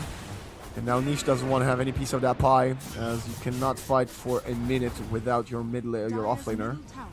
No, dude, there was like a week when Solar Crest like came out that OD and Death Prophet all of a sudden started seeing play out of absolutely nowhere because you could just solar crest yourself. And ODs were just going solar crest and then running at people like an animal. Wasn't that a different build-up for Solar Crest, though? It was a different version of solar crest, yeah, but it was the same idea, right? It was the same item. Hey, look, you don't have to convince me. I'm just supported by his Radiance, okay? You know, it's like... I mean, look, all I'm saying is the cores were buying themselves Solar Crest because it was so good. Nice. This has always been a trend in Dota. And if the cores don't buy it, it means it's not good enough for me to buy it on a support either. There we are. Exactly. Established. There it is. See, there it is. There's always going to be the flaws that someone will exploit. That's just humanity. Exactly. By the way, apparently this Desire Tusk does not prioritize tag team that much. Sorry, drinking buddies that much because he wants to get a BKB before he gets his shard. It's okay. I can understand that. Like you said, right? There's a lot of gunk, and if you want to be able to snowball save people, you got to get through the gunk. And if you want to get through the gunk, you got to buy a BKB. Or you gotta pray for your team to you get your BKB and they find this Tormentor bottom for you to maybe get a shard this time around instead of the Mirana or the Ember or God knows who. Or they should just buy a BKB for you because it's so good. I agree. He gets it! Nice. Drinking buddies! Woo! Radiant's middle tower. I actually don't know. I could be completely off the mark here. I have no idea how Drinking Buddies works with roots. I would assume it pulls you, but they've also just changed the way a lot of abilities interact with roots. Exactly. And they have been for the past few patch notes. I think it pulls you towards them, so it still works. You pulled yourself to them and you snowball. Oh, so it's like Harpoon. They probably don't get pulled to you, but you get pulled to them. I think so, yeah. Okay, that makes sense to me. Oh, Slark, he get caught, punched up in the air, and the arrow follow up. That's a dead. Oh, save from Paulo! Oh my god, it's pitch perfect. Pit of Malice. Terrorize, can he follow up? Niche coming in. He's a bit too overconfident, and now the damage. Is he gonna be there from the rest of the cores as the Slark is dead? Reaper side coming in, they get the Tusk. But the follow up, where's he gonna be now? 4-2-3 has to man up, but I think you should rather man down. Although Netsphere is taking a ton of damage, he does have the Aegis, so even if he does die, he will have a second life. I cannot say the same thing about the Necro. Well, difference is A-OK. Necro can't really say the same. Klink's also now fresh off the high ground. A little bit of exorcism running. Give it a little poke, why don't you? Sure, there's an Underlord, but you got an Exo. Just give it a poke. Pop the banner. Yes. Okay, this is a lost tier 3. 28 seconds no Slark, 50 seconds no Necro. Even with a Fortify, I think this is looking like at least the mid set of racks for me. It should be. It absolutely should be. Though they might respect the Slark and only take the one. No, they'll do them both. It is a Clinks. That's fair. You know, that's my bad for underestimating. I didn't recognize your game, Clinks. I apologize. Can I say Paulo there with that save was incredible. I think it was a bit of a mistake there from the Slark. I think he had an opportunity to use Shadow Dance and disengage. He thought he's stronger than he was. He counted on the fact that all of the splash damage spells were used before the Tombstone. But because he turned around, he ended up still dying in a moment by the Clinks. And that teamfight was pretty much done then. Yeah, he got hit with the strafe from Clinks. Yeah. Or the Burning Barrage, or whatever the hell it's called now. Whatever Valve has made Klink's abilities do. Who keeps up anymore? Yeah, speaking of things that change all the time, like Right. the roots, well, the Clinks, God knows, man. Yeah. Give him this spell, take that spell, change this spell, name this spell. His God. this spell is innate now. Now he's got a talent tree. Now he's got a fast set. God damn it, Clinks. Just make up your goddamn mind, you know? Radiant's middle tower has fallen. Omni too. Omni keeps changing back and forth to what he was, what he isn't, what he is, what he was. Difference, BKB pops forced. BKB, and he's out. That's the 8-second BKB. Well, a little unfortunate. Small victory here for the boys in Dire team. Niche. I like how highlighted how great he had 12 stacks and then he found one in the last 5 kills. Quite sad for Niche. Yeah.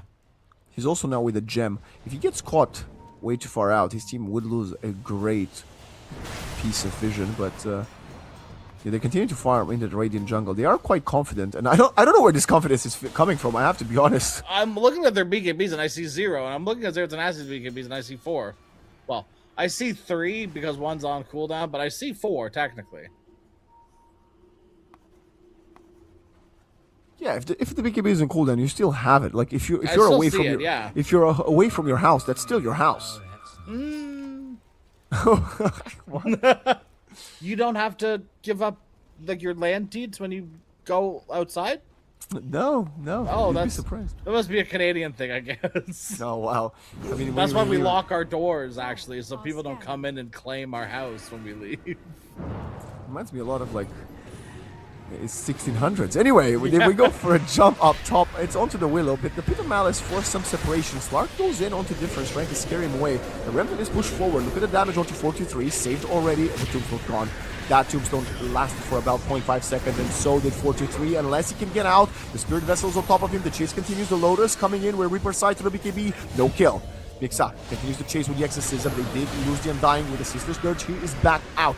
Niche tries to disengage, and I think Norma realized he might need to sacrifice himself for his team, and he will eat a punch and be sent to the afterlife, but at least the Necro and the Slark survive. True. Someone's gotta die. They made the choice for it to be a Norma, unfortunately. Fight could have gone a lot worse for Overseas Sports. Obviously, it could have gone considerably better for them as well, but only losing one in a fight that started out kind of scuffed. Yeah, Necro could have died at the very beginning of that. Another great save from Ponlo. Willow might get a catch here. They're running out of spells. This is going to be a massive kill if they can somehow solo this Death Prophet. Arrow comes in, dodged by the Necro. 423 continues with the damage. They do not have the Reaper side. Buyback. Pit of Malice from the Fiend's Gate. Now they're coming in. They're trying to defend. They're trying to control the snowball. Is going to actually enable them to find them both as Mixa and Desire get claimed by Norma, who's going to get a lot of money for his buyback. Lots of money. Necessary money, I would even say. And actually, that's Norma's gem. So Norma's the one making money on those D wards that Niche is doing. You know what? That's what I'm saying. Yeah, why do I need to buy a gem as a support? My offlaner can do it. Legitimately though, the amount of times I've had, like, I'm ganking top, and my safe laner bottom will go, can you ward down here, or can you de-ward? Brother, if you know there's a ward there, go de-ward it. If you know there's a, like, if you want a ward here, go ward it. They're free, and I'll even buy them and drop them for you if you really want, if you want to feel good about it. Are we throwing shade at Plate here? Isn't Plate your carry? No, I play with more than just. I play with a lot of carries. Any carries could be. And they all do that, including. And they all do that. No, but it's like so typical of course, and like supports can do it too, like with different things too. Like I think some supports are just unable to understand what item is effective for them because they're just stuck in a Glimmer Cape loop. Like, there's definitely, like, it's Radiance, guys. bad the answer habits is that always support players Radiance. do, too. It's Radiance Satanic. That is the answer, guys. I'm telling you right now here on the broadcast. That is the answer to all builds. Every single support. Every if you're single tired support. of Glimmer, Bane Radiance, pop off. Radiance. You nightmare your opponent and they just run away. You wonder why? Well, it might be your Radiance, but that's part of the plan. It's mind games, you know? They'll never see it coming, at least. The Radiance represents the sun. And then when you go on someone, when you nightmare them, you have to turn your Radiance off because the lights go out. And that's when Bane is at his strongest. That's when you turn on your armlet. Dire are scanning. And you really start going ham. No, I like it. It's lore accurate Bane. There's nothing wrong with this. You're already a fuel for nightmares. You might as well be a fuel for terror during the daytime. Yeah. The terror for the daytime pubs, that's for sure. Yeah. Oh, massive TPs to the tier 2. Okay, I thought they were goodbye, everybody. Jump someone. No, just TP to regroup. Okay. Of course, they might have. Yeah, the Roche timing. That's why they know what they're doing. They're like robots, though. They were like, "All right, it's time. Everyone mid." Yeah. Open AI right? TPing Yeah. right now. Axnix for the Clinks, who's got his pretty fat boy. He also went for the bauble. maybe predicting this game might go a little bit longer. It does feel like that might be the path you're going down. We also got the pendulum on 4-3. I know it's been a few minutes since the tier 4s, but it's good to look at them now. 3 Reaper side stacks in 43 minutes. It feels so wrong. While your Slarks has like what 16 permanent. And it's not even like they're stacks? getting snowball saved. I haven't seen a single snowball save on the scythe. Nope. You've just been like scything BK beat heroes and stuff, like, Or they just have too much heal, right? or just not scything at all. Yeah. Oh, Niche goes up high ground. Misses Desire. 4-step forward, and well, that was a smoke and a half.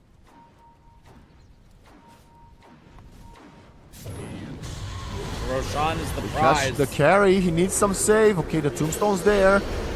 And that's a dead tombstone. That's a dead 4-2-3. Neko's gone for 1 minute and a half. Niche is the one being controlled. He has to use the Shadow Dance, but Undying will die for his sins of trying to save his carry.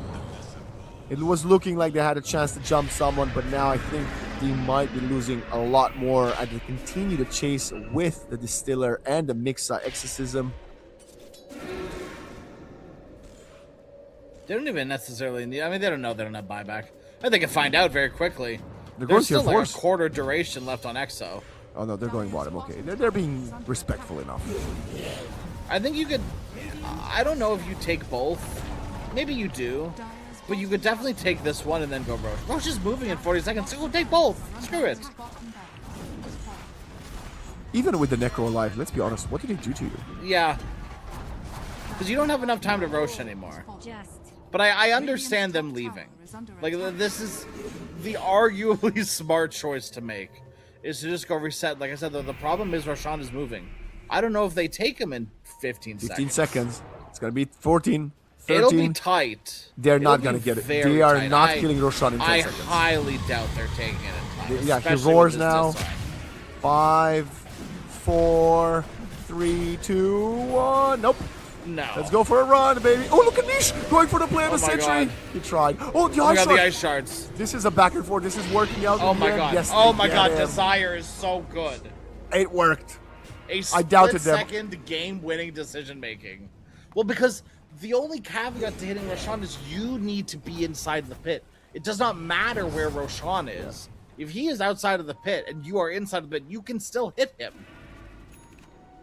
I'm so sorry for ever doubting you, Zero Tenacity. Sick play from Desire. Wow. Wow, Crimson Guard. I don't remember the last time I've seen a Crimson Guard. Yeah, Panda had it queued up earlier. I was surprised that he committed for it. I guess it's quite good versus the Ghost. It's good against Ghost. It's good against Burning Army.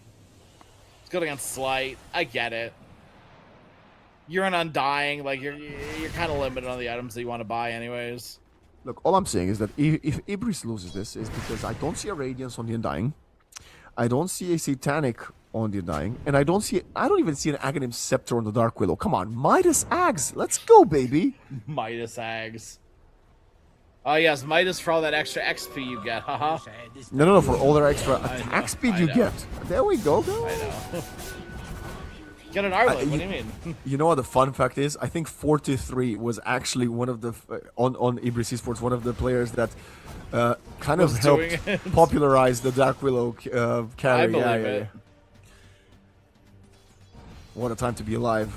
Well, speaking of being alive, the towers of Ibris Esports, the buildings are not going to be alive for much longer. But they're going to try a high ground hold, but with 2 lanes pushing in, it's going to be very difficult. They miss the pounce. This is not a good start. They go for the Reaper side. Okay, this is a Hail Mary play, and it's not going their way. And it was the person with the Aegis as well. And they've done 0 damage to the banner. They made all that chaos, all that space for nothing. Scythe, Chains, Exorcism, another missed pounce. Hit a Malice. BKB, Mixa just continues to make space. The siege begins. The 45 comes out. They're going to find the Underlord in his fountain. Niche in the backline for Nesphere. He does still have the Aegis. Niche continues to get lots of stacks. 29 to be more precise, plus the permanent 15, but he's ran out of mana. He needs to go back and recharge. Underlord still dead for 100 seconds. It's very difficult to hold without him. Pounce misses once more. This guy has not hit his pounces once this team fight. Now turns up the difference. BKB as well from him. Walrus punch up in the air. The Slark is dying and he's gone. He's out. No buyback. The save for the Necro is there, but it's only delaying the inevitable. Ghost Shroud walked back, trying to heal himself, but look at all of them hiding, fighting, chasing, arrow connecting, and it's Mega Creeps. They're still gonna keep on fighting though. Here comes Necro. It is BKB. Finds the Aegis target. Shiva's Guard continues to chase. He's trying to be scary, but he's not scaring me at all. And I don't think he's scaring anybody on the raid side. The Nullifier, the Hex is there. They're gonna control him. The Willow falls. No buyback for him. And GG gets called. Zero tenacity. They need one more map to continue in the tournament. Yeah, that was a pretty smooth game from Zero Tenacity. There were times where Elvis looked like they were in a pretty good position as well. But I will say, I think that for a majority of the game, I think Zero Tenacity were just sort of biding their time and waiting for Clinks to pretty much give them the go-ahead. Right? And then it's just like, it's starting to mow down buildings. And even kind of like we talked about, no matter how far ahead Elvis get, they're always going to have to worry about taking buildings. Their draft just isn't made for it. They can defend buildings quite well until Underlord dies, until Undying dies, until it gets very easy to break your high ground because Ember just jumps to the back line and everyone panics and disperses, right? So it was just a hard game for Ilbris, considering. I know I've been saying this since the beginning of group stage. I think I would love to see some heal because somehow, some way, I feel like this Guardian Greaves early from the Mirana might have done tremendous amounts of heal, almost on par to the Necro. If you could check that for me, Crash. It felt that way at least. I'll have to. Do you want me to include or exclude the self healing from Necro? Exclude it. Okay. There we go. Sorry, that was taking forever to load. Okay. Mirana's healing is about 11,000. So we'll say 12,000. So it's 11,800. Okay, yeah. And Necro is 32, but 11,000 was to self. No, wait, hold on. The other way around. Oh gosh, sorry. I haven't used this new breakdown menu a lot. Oh my god. Right. Okay, sorry. 40. No, what the hell? Okay. 48,000 was, he didn't heal each other. He didn't heal his teammates a lot. 2,000 to Slark, 500 to Willow, 900 to Underlord, and 700 to Undying. He didn't do much. Yeah. I mean, of course, it's hard to value the impact of a carry, the amount of heal he does to his teammates. I understand that. But I would say, definitely, Guardian Greaves, MVP of the early team fights. Yeah. You know, that's why the Reaper side didn't connect. Oh my god, this breakdown menu is so cool. I haven't dug my teeth into this breakdown menu yet. I can see how much healing the Krellos Crozier mitigated from Necrophos. Wow. 3,000, by the way. So that one item from Death Prophet that got popped maybe 5 or 6 times. Interesting. Cool. Significant. I love Dota. I love Dota so much. Hopefully, Ilbris will love it long enough and, well, plenty enough as they will need to use the next 10 minutes or so to figure things out before they go into Game 2 versus Zero Tenacity, hoping to start mounting a reverse sweep.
Welcome back.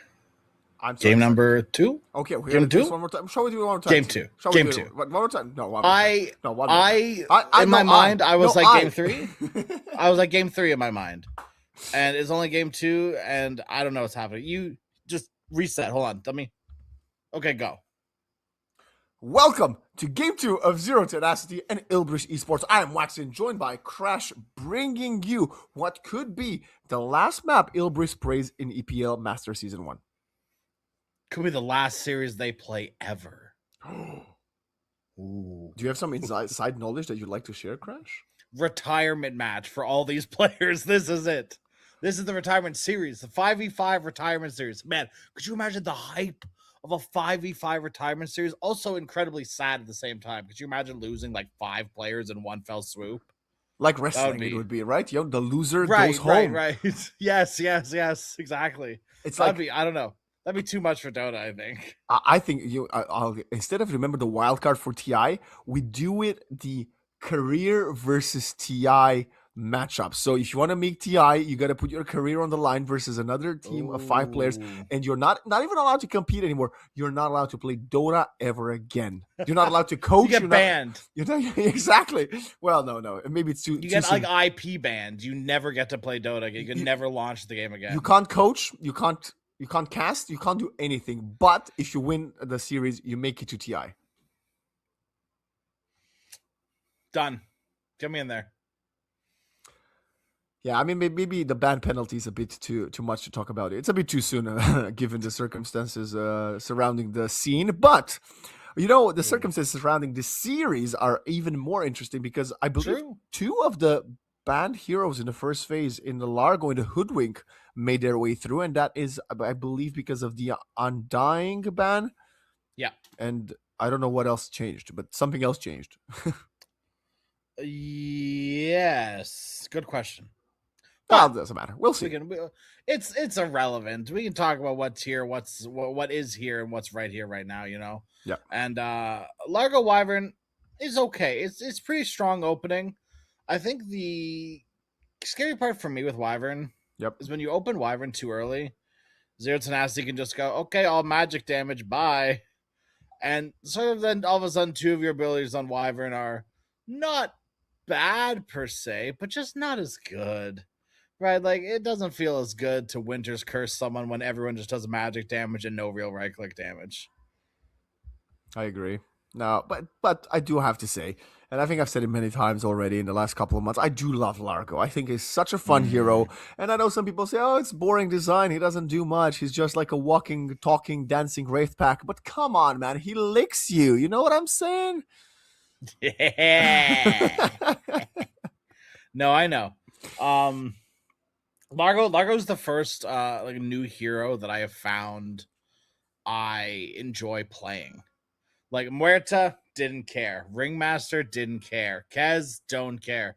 I'm coming around on the Ringmaster. I kind of like Ring. But that's mostly because of Unicycle. It is like crack. The Unicycle is insanely good.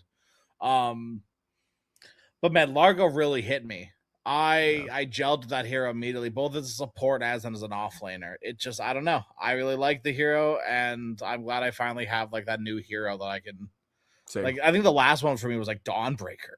I gotta be honest with you, and he's a great Radiance builder, to keep with the storyline. I genuinely agree. Yeah, like I think that it is one of the items that he can build, right? If he's going mid, or heaven forbid, a safe lane Largo. Oof.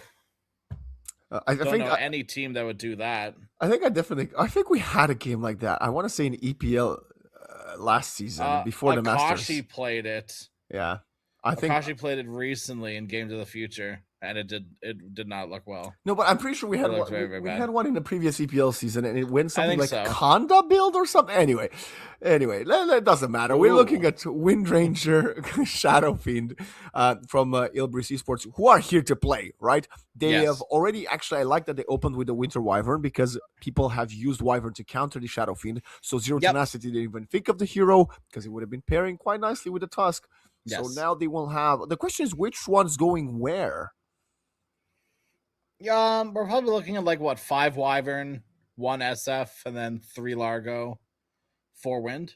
Support Windranger. Okay. You can one win 5 Largo for Wyvern mid SF last pick and off lane. Can You have options. Can you mid wind here and SF safe lane? You could mid Largo too. You could, if you want to get freaky, you can mid Wyvern. I've seen mid Wyverns before. It's very nasty. I agree. It can work. I don't know if it will, but it can.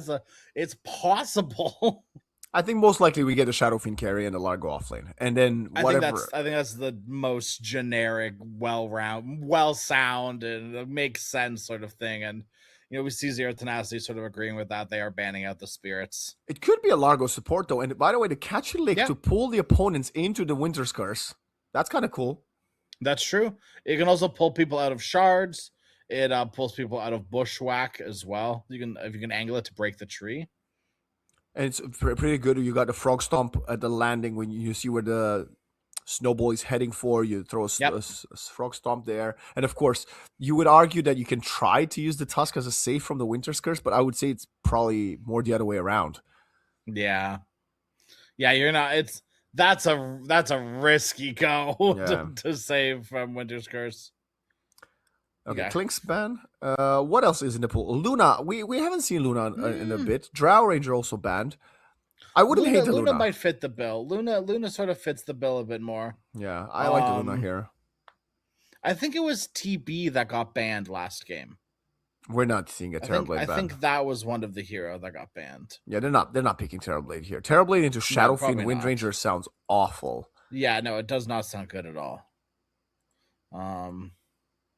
I was just looking through heroes. I think that was the hero that got banned. I'm checking right now because I keep thinking about it, and I feel like I'm going crazy. This could, I hate to say it, but this could be a PL for Zero Tenacity. It's always PL, huh? PL's like the fix-all. It is the Terrorblade. Okay, never mind. What do I know, I guess? So last game, Zero Tenacity ban, Tree, Coddle, Lone Druid, Nature's Prophet, Puck, Wind, Shadow Fiend. Ilber's ban, Largo, Lena, Hoodwink, Doom, Grim, Enigma, Darkseer. We got a Leshrac. Mid. Interesting.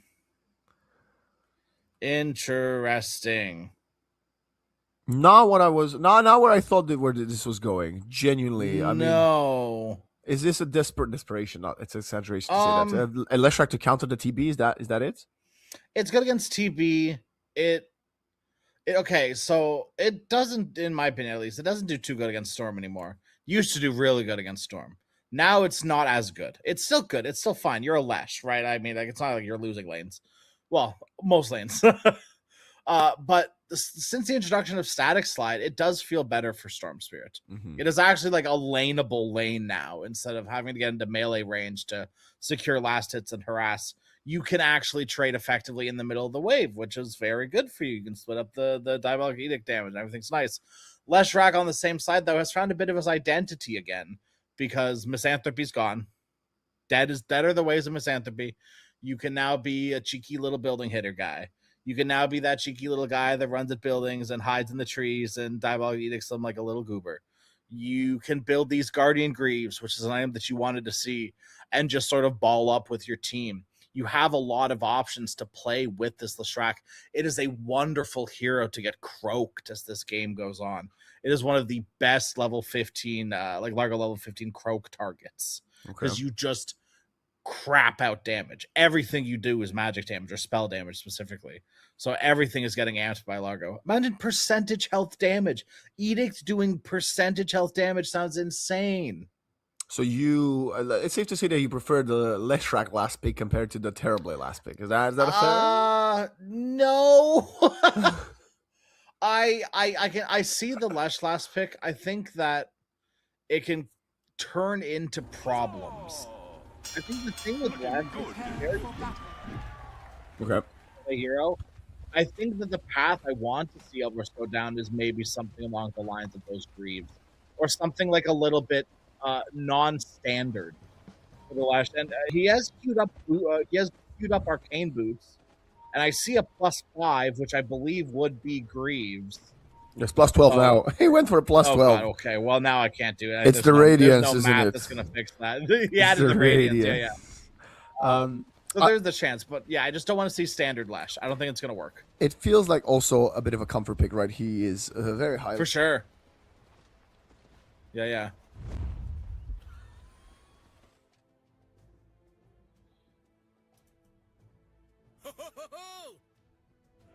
Pause game. Looking good. Okay, and back we are. Looking good. 30 seconds to battle. Oh, hey, you're back. Hi. I couldn't hear you. I was just about to say something. Oh. Oh, well, I hope production heard you. Oh, goodness. You might want to unplug, replug. I'm getting some scratchy sounds on your mic. Battle begins.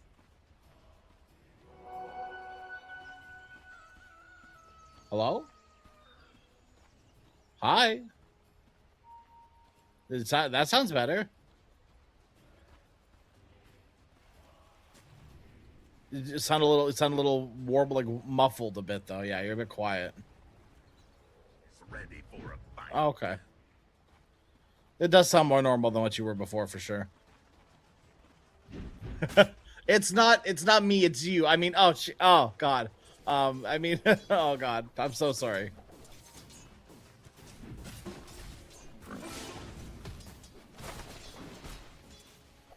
$100%. Radiant's courier has been killed. No sound, Wax. And production has no sound on you. Radiant's courier. That's has how been normal you killed. sound. You sound so normal, you're not there. Bushrock connects up top on the Shadow Fiend. 423. Just some clicks.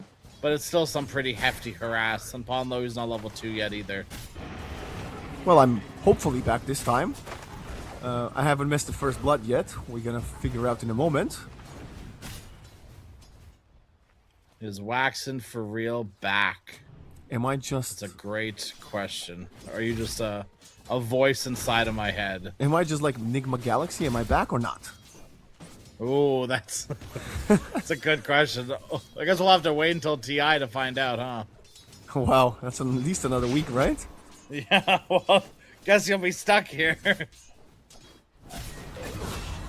That's the first blood top. 4-3 falls. The pressure from the Hoodwink and the Centaur is a little bit too much for him to survive through. Kind of sad to Level see. 2 difference. Yeah. Right. They needed Ponlo to hit level 2. The Cold Embrace is great in lane to help you survive these heavy harass lanes, right? But you need to get there. That level 1 hump is quite harsh for the hero. Especially when you're laning against like Centaur, Hoodwink. These heroes just can throw 3-4 Radiant's spells middle tower is under for attack. pretty much free. Niche has exactly the start he wanted. Not falling behind the Storm. I think we saw this matchup quite a lot about, what was it, 2-3 patches ago? Storm Lesh? Yeah. I mean, this has always been a mid matchup that sort of pops up. Specifically around this time, I think Lesh is one of those heroes that can see no play for an entire year, and then I don't know what goes on around TI, but like there's something in the air or something. It's usually and the maybe, Lesh right? Players like Maybe Yeah. usually brings it back and then everybody picks it up. Ooh, Tusk. Okay, I thought they were going for another nice play. little snowball. No, they got bigger fish to fry, bigger wyverns to die. Ponlo, the Cold Embrace stops everything in their tracks with a TP in from Fernand's. That's an optimistic blood grenade if I've ever seen one, but the raise... Oh my god! Oh, it was so close. It Was that a looked like fairy it clipped. fire on Hoodwink? Yeah, I think it was a fairy fire, because I think the raise did clip, but it's only 1 point in raise, so he survives. Sick. Oh, top. Cool rotation What? too, though. Norma needs to get out. Frogstomp to delay it further. He does not have a fairy fire himself, so he will die as Nesfear and Desire win yet another laning phase for the safe lane. I always see this from Pos 4s. Is like the enemy Pos 4 or Pos 5 rather rotates to the top lane, right? Fernand's TP's in to follow. Fair enough, right? That's a good TP. And then Desire goes, okay, bet. And then TP's bottom, and then they kill the solo offlane. I've seen this so many times that at some point I feel like I have to recognize that someone's going to need to adapt. Yes, and that is the Either you offlaner. don't, either you don't make the move top, or you don't TP in top, or you need to leave sooner. It's so weird every time. I guess maybe it is the offlaner. Yeah. Well, you gotta protect your carry, right? Oh, 100%. I don't disagree with the TP top to protect the carry, but it's almost like you can't be there, so you have to TP. I don't know what the choices are. I don't know what the other option is, because that should be a move that is abused in Dota. I feel like that's a move that should be constantly made, more so than it is. Yeah. Why would you not always want to force that rotation out? What did you think of that play? The Hoodwink sacrificed himself to disallow the water rune pickup by the Leshrac. Is it worth it, or maybe just giving your life No, to the mid it's too definitely much? not worth it. Maybe a DD or a regen for a storm or something, but it's definitely not worth a water rune unless Shaco, turn around. The right clicks are there. He's Metamorphosis is on cooldown. I can't say the same thing about the Largo, who's taking so much damage. Desire will miss the power shot. Well, they'll dodge the power shot rather. And now look at this. It's too much for them. Snowball, right click. Fernandes goes for one shackle. He's gonna die as well, isn't he? Double kill for the Terrorblade at minute 5 without the meta. So that happens not just because Desire's a god, but because Nesphere got the Ash Legion shield just at the start of that. Just when Tusk was like 1 or 2 hits from dead. You pop the Ash Legion shield, now all of a sudden was it like a 150 barrier of physical damage, which was all they had left. They're trying There to it get is it back. again. Oh, it does The get Wyvern's purged. here. This is gonna be a big kill. Yeah, he actually pops the meta to get one in exchange. Okay, the Snowball delays it further. It has the Thunder! This is a Terrorblade coming at you level 6 at minute 5. Finding another double, going for the triple. Nesphere is unstoppable! Oh no. Oh no, no, no. No, Ilbris, not like this. You're supposed to be winning these lanes. You're supposed to be the ones wanting to take over the map with the Lesh. And you're just going boring vanilla Lesh. You're not even bringing any difference to the table. Absolutely boring. Honk shoe energy, big time. I'm shedding a tear here for Ilbris because this was a desperation rotation. It looked like Nesphere was dead. I think finding the first kill got him the Sunder, and that is the most impactful level 6 Sunder I've seen in years. 100%. No right to live through that. Absolutely no right, but They want to steal a that Shrine of snowball, Wisdom. like just enough of time. Look at them. They're evading. Okay, Niche is coming to help. Getting a kill to Nesphere would be massive. Frogstorm for the delays. Zip in from the Storm. They're still contesting. They need some supports here. The mid and the offlane are doing a ton of damage. Can they find a carry? The answer is yes, but the Lash is taken away. Shadow Fiend of 43 also shows up to the party. Desire. If he escapes this because of the eye shots once more, I'm gonna cry. Oh my god. He's so good. 15 HP. Gets Wait, licked. he's not out yet. He does die. Oh. Okay.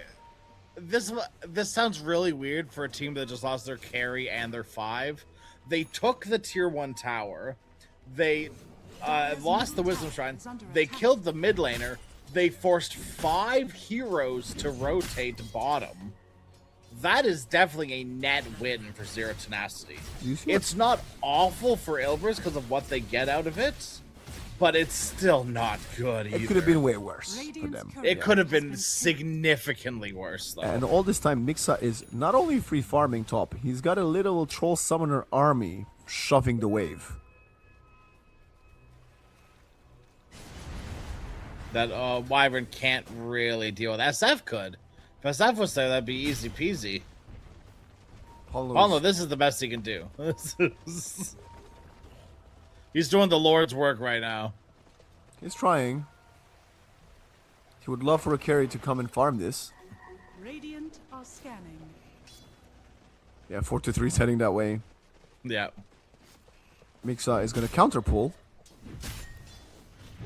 Yeah, this tier on tower is not long for the world. It will fall here. Anyway, 8-4 lead at minute 8. Skeletons. It's not that bad.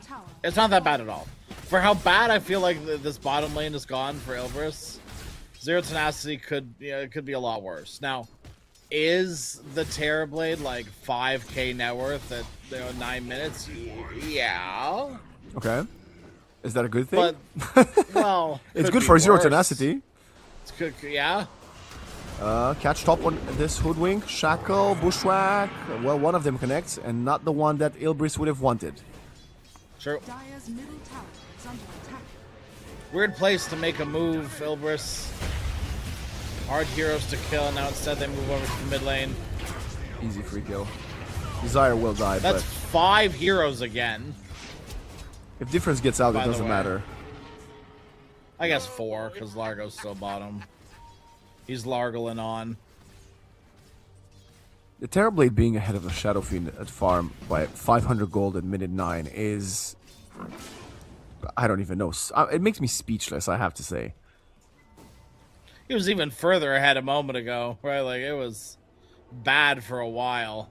The reason they need to TPS 5 is because the Shadow Fiend is the only one that has something going on, I suppose. Yeah.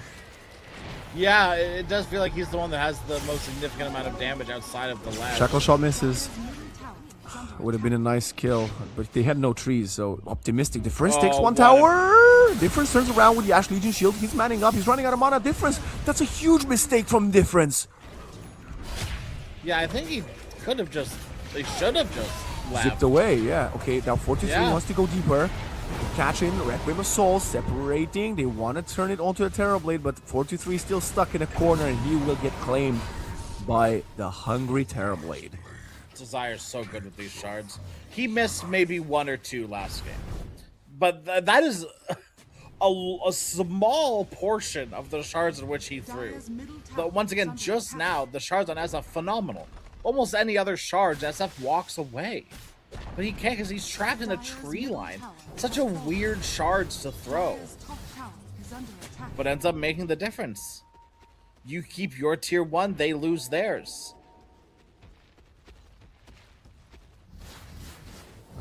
Is next year gonna go Manta? I suppose, yeah? That's kind of classic, right? Yeah, yeah. Probably have to, right, against Lash, Jesus, couldn't think of his name. the pony guy, the blue one, not the centaur one. The cliche disco pony. Right. The sickly looking horse. Yeah, you just need to create more things to eat the damage. You know, centaur, the creep is always going to be beneficial for that one as well, right? Just sort of eating more of it. Everyone get Dominator to eat more Diabolic Edicts, please. Thank you.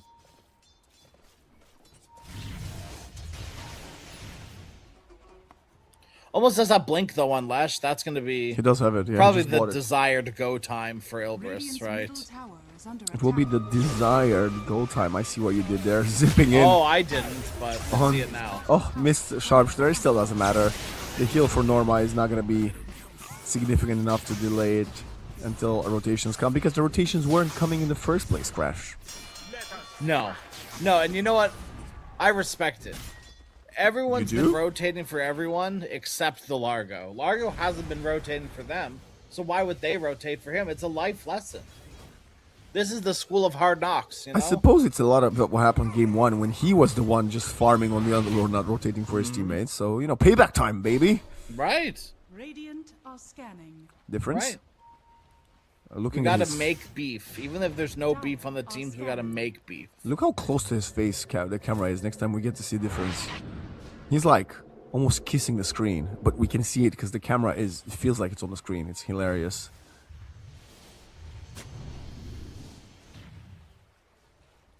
Anyway, Distiller is going to be flying to the Hoodwink in just a moment.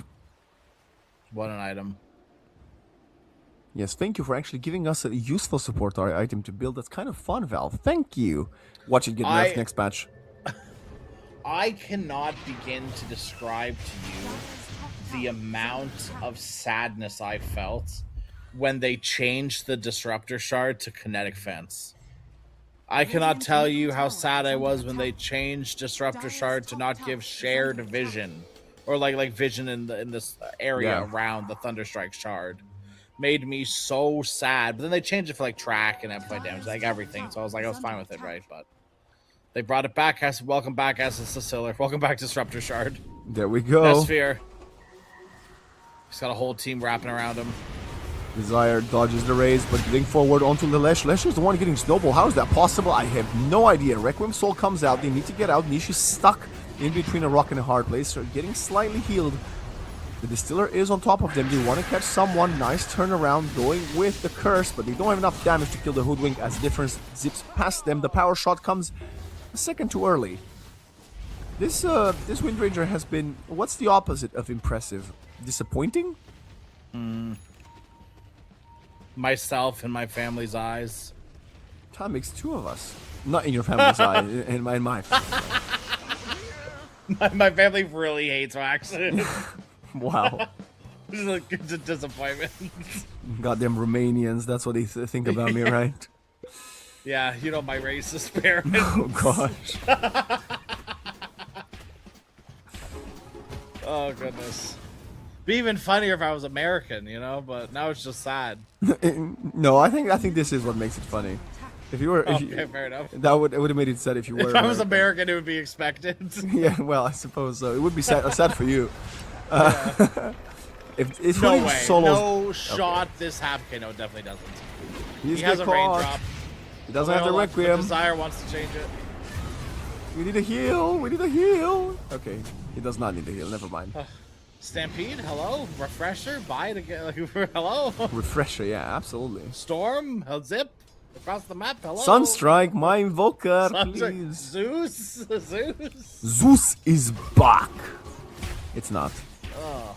Disappointing. Although, very funny that Zero Tenacity even try that. Very ambitious.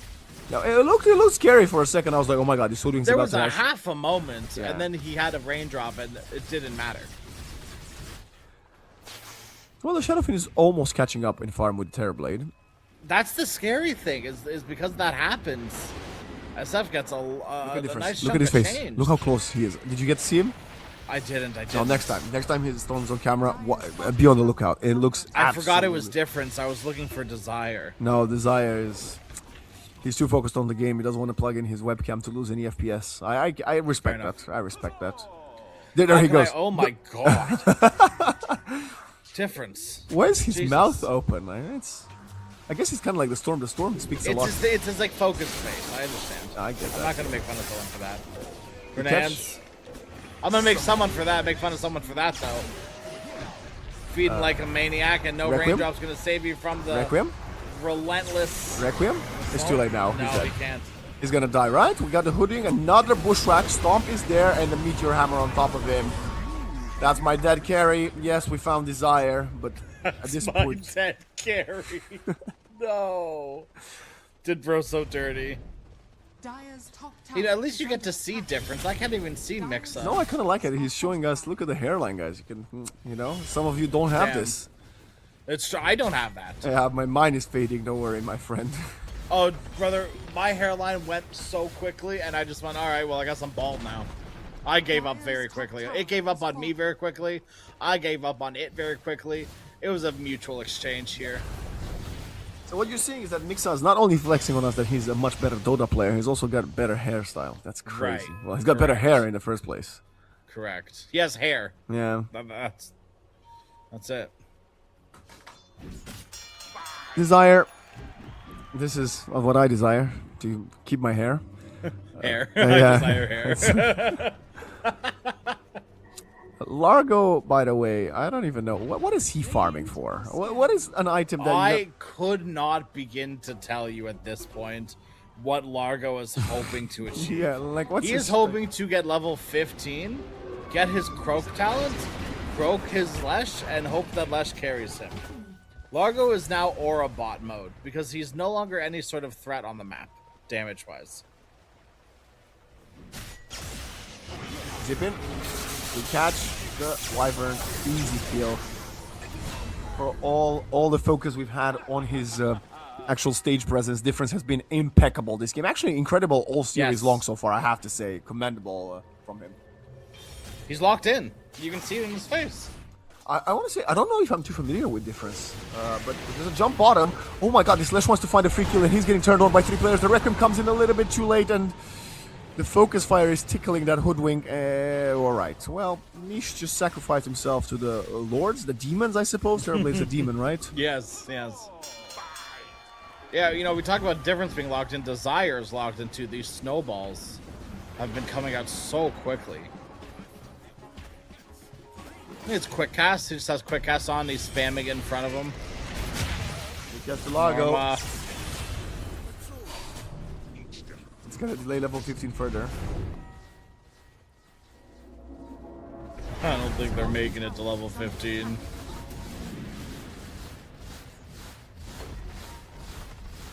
Too far behind at this point on Ilvers. They need nothing short of a miracle.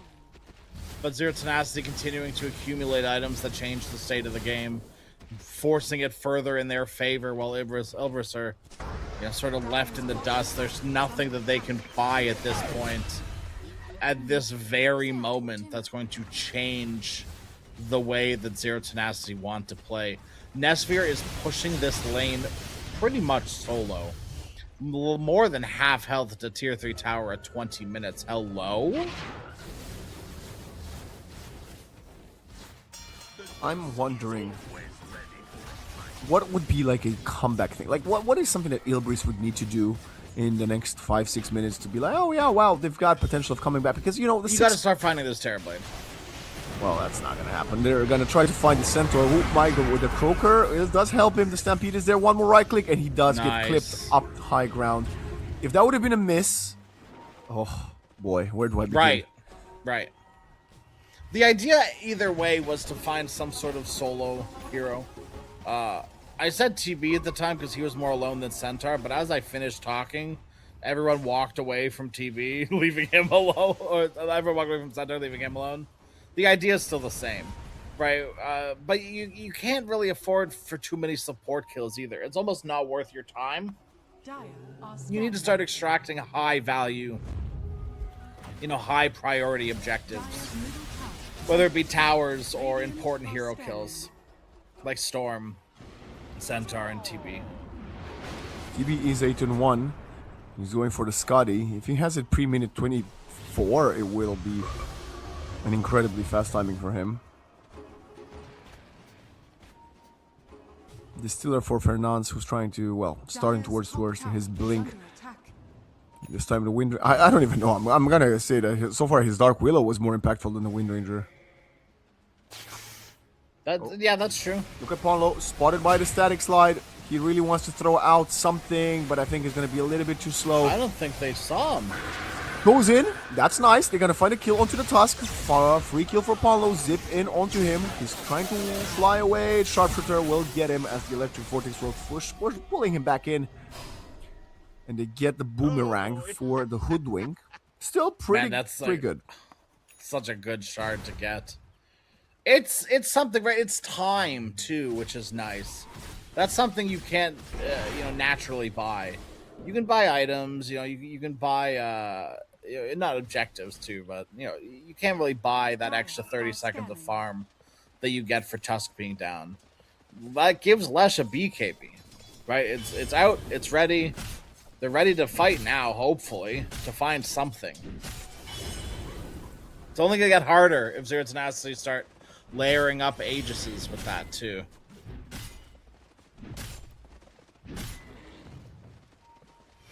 I really don't know what the next item is here for the Lesh. That I get that level 15 power spike from the Largo, but like I think that's still what, 2 levels away.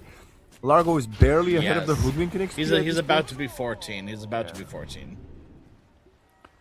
Okay, Fernandes is gonna see the Hoodwink. Nice acorn shot. Well, an instant reward. 4-3 needs a BKB, and I think he needs one more item after the BKB actually. Yeah, probably. to at least pair up with the damage, yeah, I would say so. This Terrorblade is pulling ahead now. I know we said earlier the Shadowfiend was catching up. This TB is 2,000 gold ahead of Terrorblade. Sorry, of the Shadowfiend rather. But we do have this blink on Ponlo. He did not have it before he got the kill. It could be the element of surprise. if you could catch a couple and kick things off, you get one of the Radiant Heroes out. Norma goes behind the tower, shows face with the Frog Stomp. Interesting. Well, unluckily for them, there is presence by the Roche Pit, and with Polo dead, you will not be able to contest. Yep, that's pretty much it. They're not actually... Nope, they want the other horse instead. KB TP out. Damage from TB Punch. It's not even needed. The TB will eat this Leshrac alive. They never listen. No one's ever willing to save a horse and ride a cowboy. That's a shame. Wow. Another one down. I haven't heard that in like a while.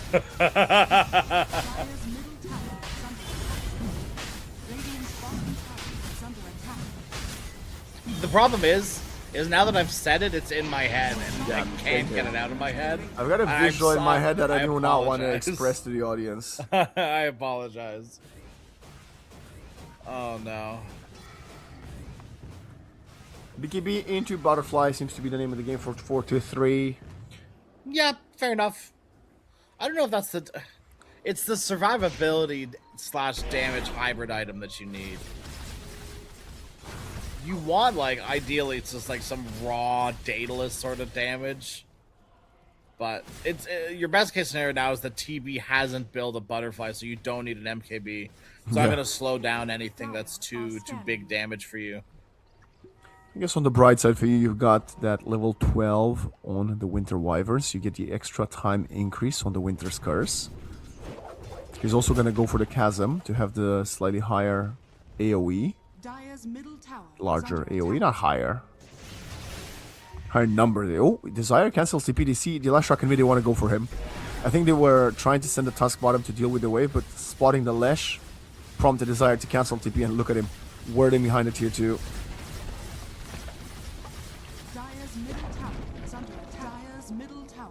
Another one down. Last one down, actually.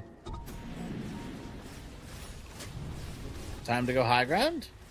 Well, they got 3.5 minutes on the Aegis. I do not see why not, especially with the meta up in play.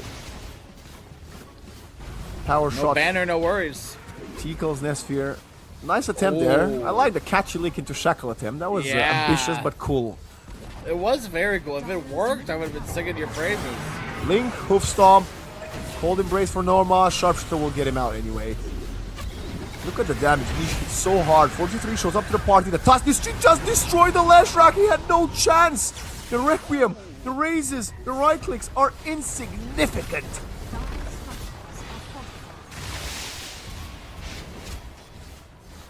There was like a half a second where I saw the Winter's Curse and I was like, oh, this is like kind of decent. And it was not decent. It was very, very bad very, very quickly.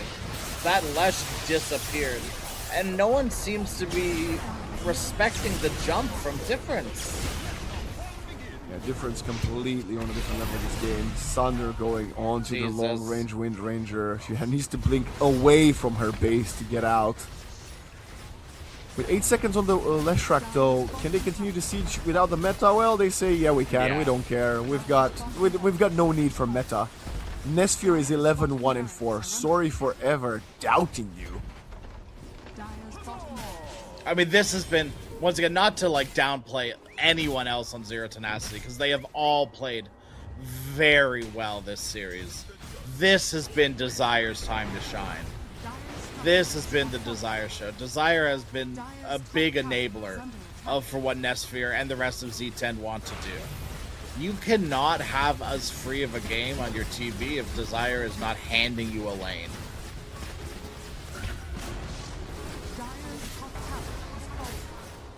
Well, they need to defend their last set of racks. They're gonna afford smoke for it.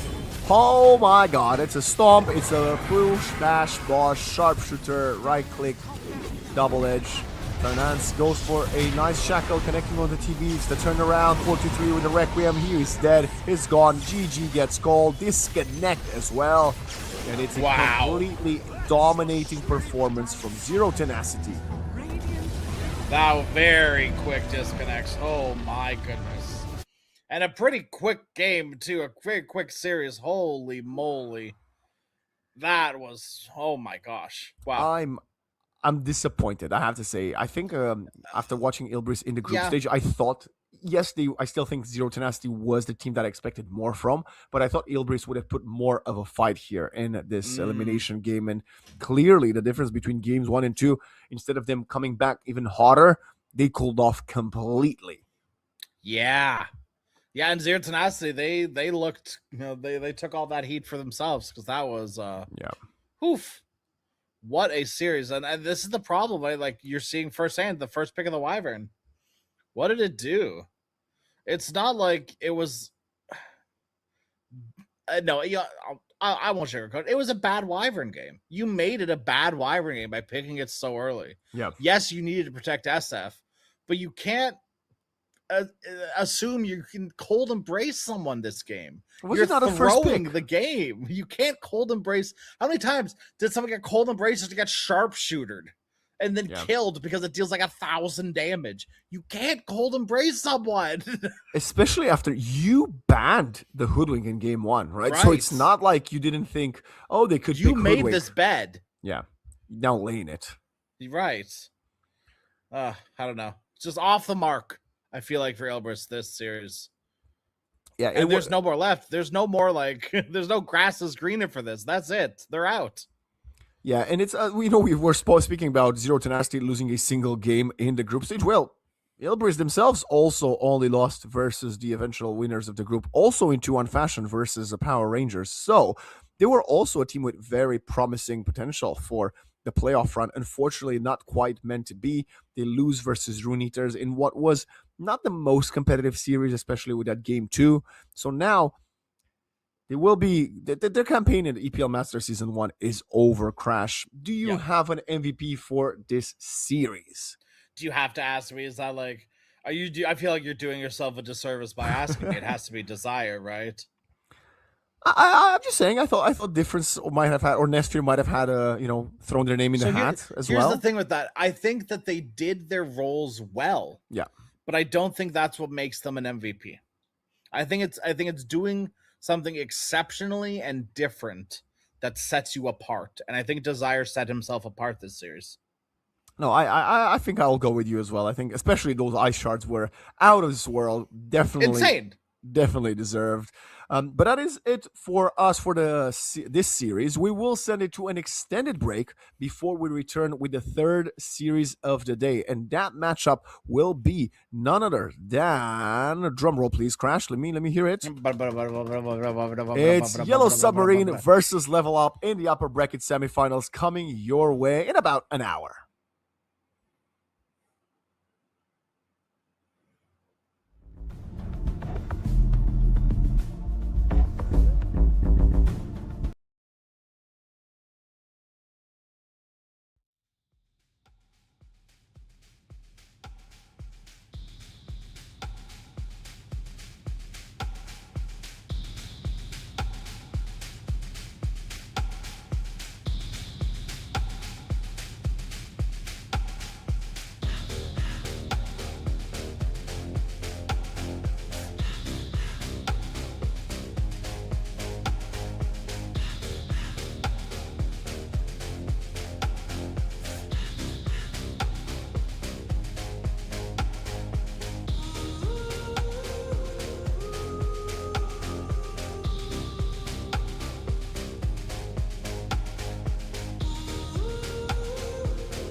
Wish I could give you up, but you're my new favorite drug. Enter into my blood, run with my toxic love. Look how you make me happy. You take a hold of me.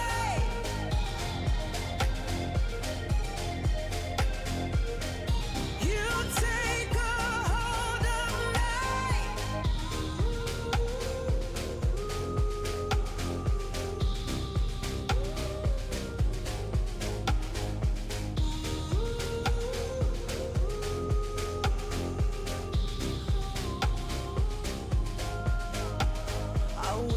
could give you up, but you're my new favorite drug.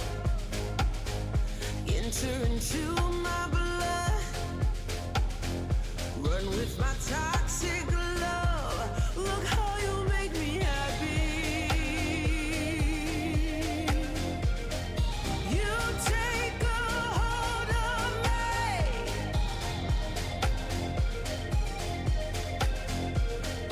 You take a hold of me.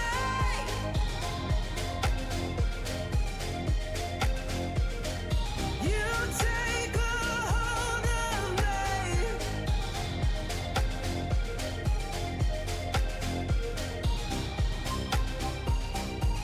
Look how you make me.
Press the backs of our hands together.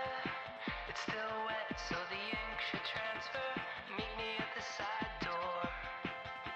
We'll sneak on through the main floor. All night, let's take a shot. Keep moving and we won't get caught. Take a long way home.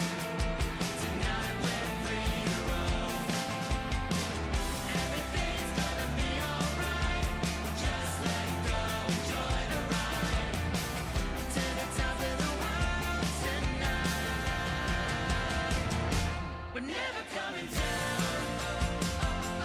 Never coming down. No, we're never coming down. Never coming down. High on life, got a good buzz going. I've got no way of knowing what tomorrow's gonna bring me. Not gonna worry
So call my time,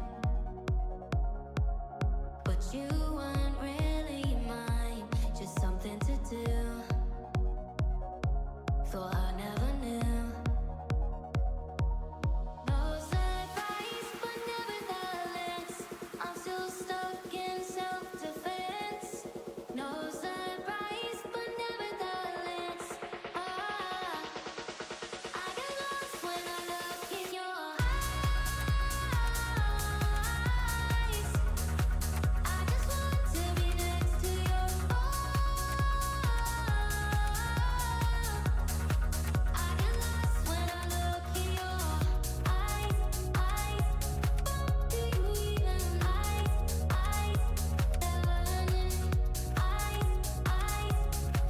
do you even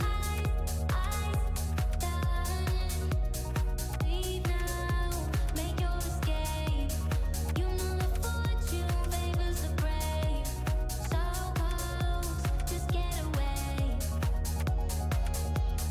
No surprise, but nevertheless, I'm still stuck in self-defense.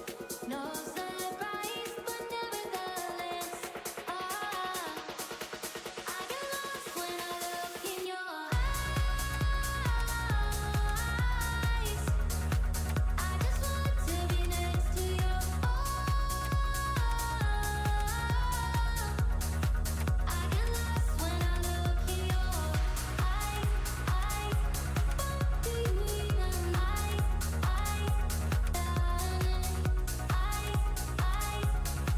do you even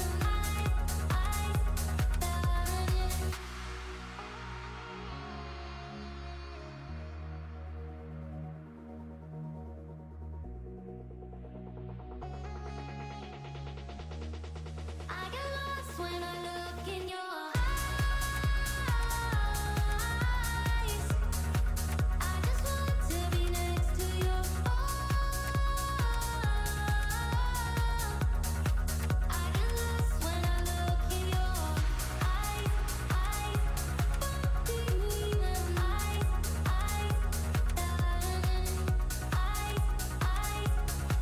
do you even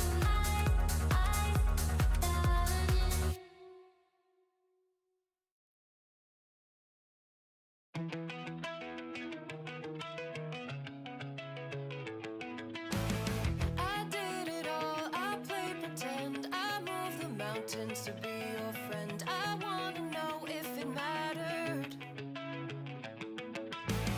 I would have gone to war for you. I would have bent the earth in two just to get to our ever after. Something about this has changed. I wanna feel you close again. Don't let go. No, I don't want this to end. Whoa. Remember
So in this life,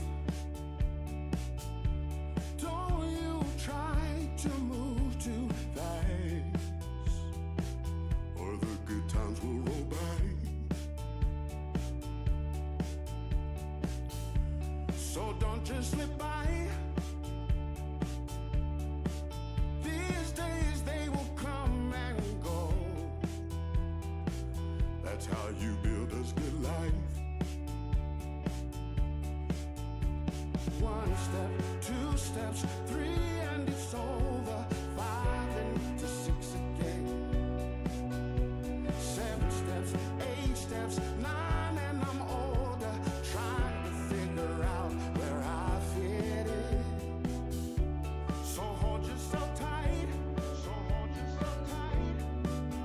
Everything will work out fine. So hold yourself tight. So hold yourself tight. Everything will work out fine. So hold yourself tight.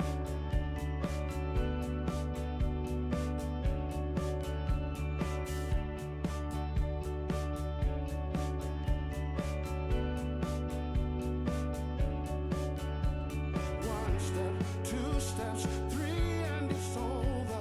5 into 6 again. 7 steps, 8 steps, 9, and I'm older. Trying to figure out where I fit in. So in this life, hold yourself tight. Everything will work out fine. So hold yourself tight. So hold yourself tight. Don't you try to move too fast. So in this life, hold yourself tight. Everything will work out fine. Just hold yourself tight. You need to. Don't you try to move too fast. Just hold yourself tight. Please do. Everything will work out fine. Hold yourself tight. Yeah.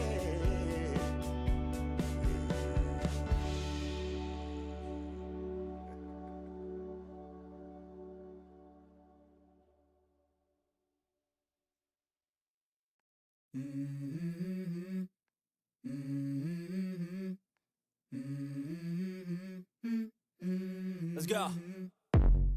I wake up to a little bit of drool on my pillow, feel like it's gonna be a bad day.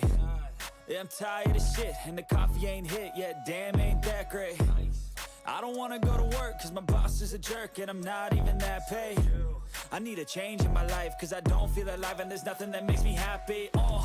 Hold my beer for a minute, I'm about to quit my job, cash in for a ticket. I'm going on a trip and I don't plan to visit. I'm gonna stay there till I feel like I'm winning, and this is just the beginning. I need a big change, help me feel like living. I need a big swing, home runs I'm hitting, and I'll never look back, moving on till I get it all. And we all got dreams, we all want things, but what you gonna do for it? How you gonna move for it? What you gonna be? And do you believe you can do anything? But what you gonna do for it? How you gonna move for it? What you gonna be?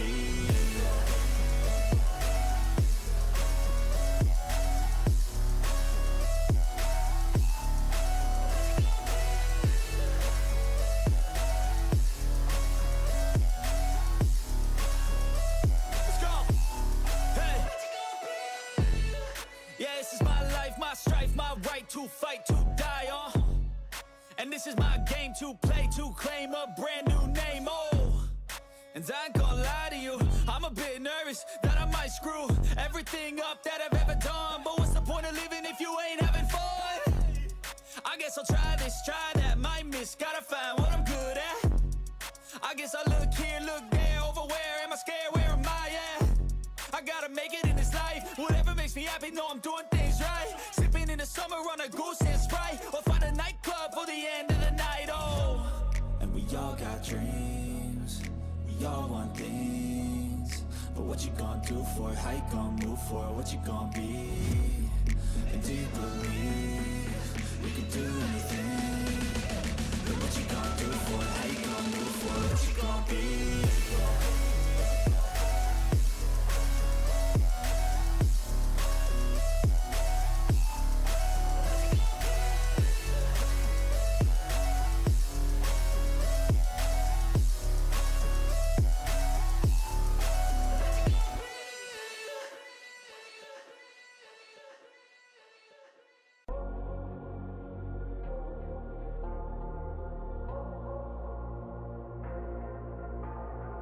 Say it louder, say it louder.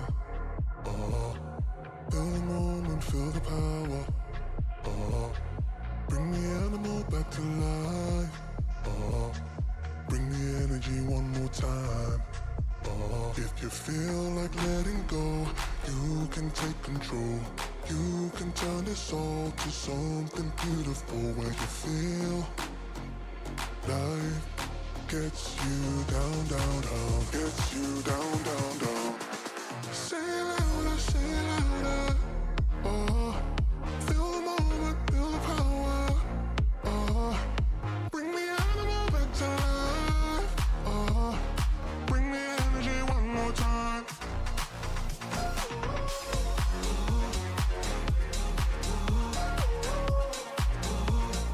Bring the energy one more time.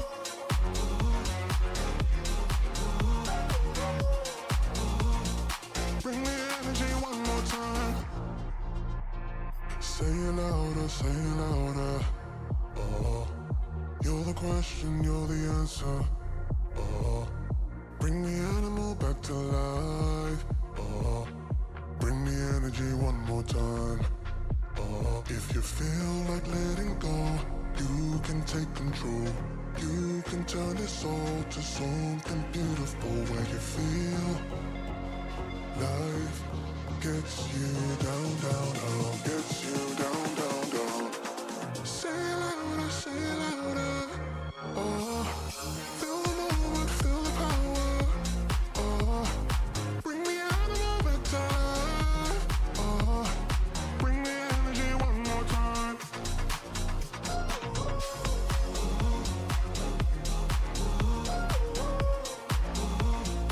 Bring the energy one more time.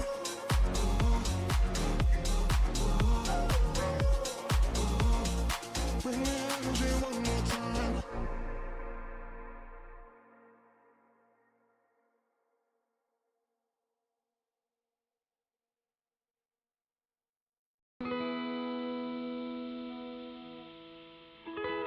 I'm the clock, second hand, that make the whole round. Why you still stand on the minute hand? Push away, 'cause I feel too close, feel too close, feel too close.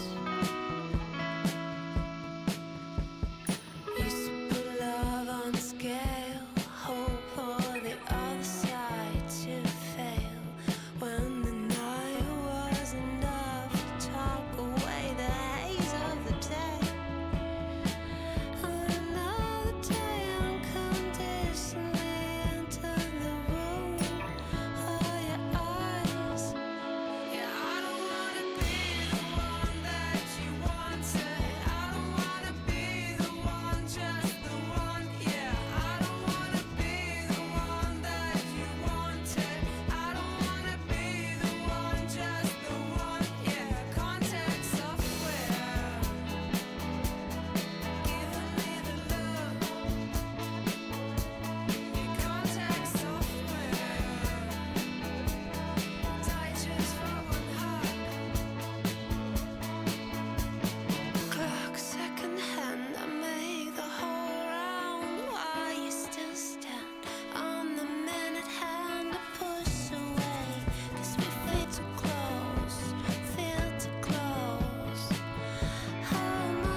your tongue when we're talking about what I need.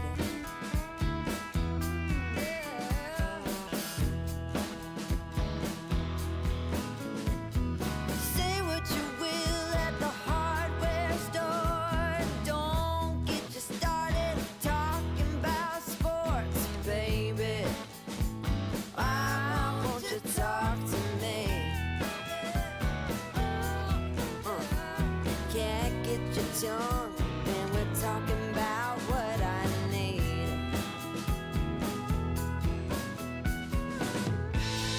Think you're the silent type, but that ain't what I like. I need a man who knows how to speak. So talk to me.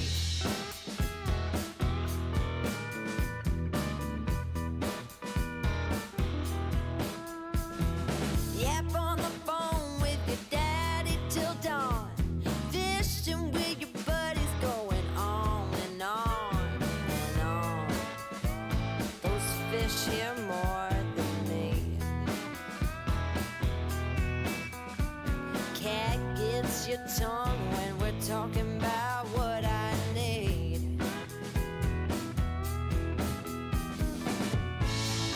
Think you're the silent type. That ain't what I like. I need a man who knows how to speak. Oh, you think you're the silent type, but that ain't what I like. I want a man to keep me company and talk to me.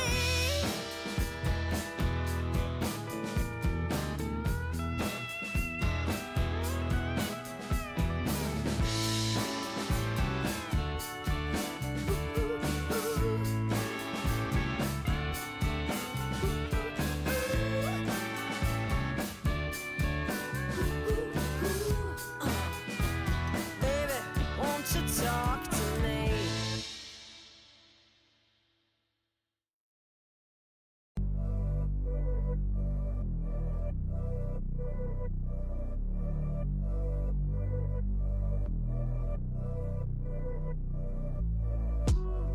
Got me up on a late night. You steady playing on my mind. Oh, I can't get you out my head. Oh, got a feeling I can't fight. There's nothing left, but it feels right. I'm feeling you and I won't pretend. I don't wanna say too much. I don't wanna say too much. I just wanna feel your touch. I wanna be closer, babe. I just wanna give you my love. I just wanna give you my love. I just wanna give you my love, my love. Ain't no doubt about it, babe. You should be mine. Through the sun and through the rain, I'll stay by your side. And when seasons change, my love will still remain. 'Cause I got you, I got you. Been down, I stay close. Storm hit, I ain't let go. You the one I don't second guess. Late calls, I be pulling up. Never could I give you up. Got it bad, I must confess. And I don't wanna say too much. I don't wanna say too much. I just wanna feel your touch. I just wanna feel your touch. I just wanna give you my love. I wanna give you my love. I just wanna give you my love, my love, my love, my love. Ain't no doubt about it, babe. You should be mine. Through the sun and through the rain, I'll stay by your side. And when seasons change, my love will still remain. 'Cause I got you, I got you. Ain't no doubt about it, babe.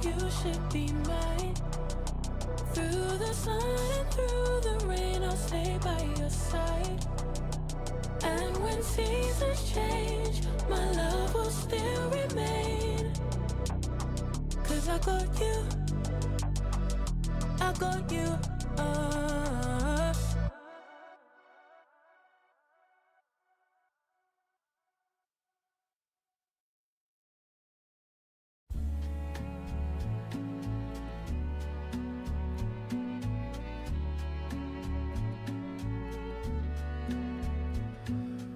What can you say when love goes away that hasn't been said before? I have no rhyme that's different this time. There's no words to sing anymore. I haven't a clue why you went away. I only know you are gone. And I sit alone, my heart by the phone. And so I just listen to rain as it falls to the ground and washes the day away. Nothing to show and no place to go. So here in my room I stay. I don't know that I could forget you, no matter how hard I try. I'm all alone, and honestly, I don't know why.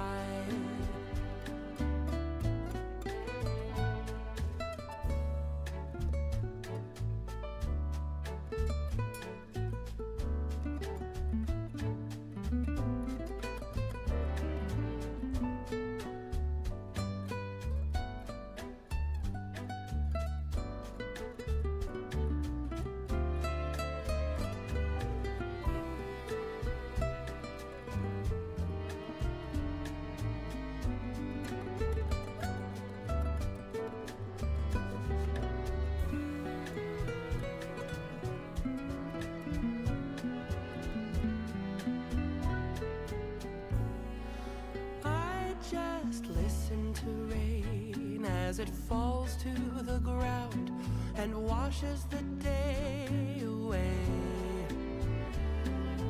Nothing to show and no place to go. So here in my room I stay. I don't know that I could forget you, no matter how hard I try. I'm all alone, and honestly I cannot believe all the tears that I've cried. I'm all alone, and honestly I don't know why.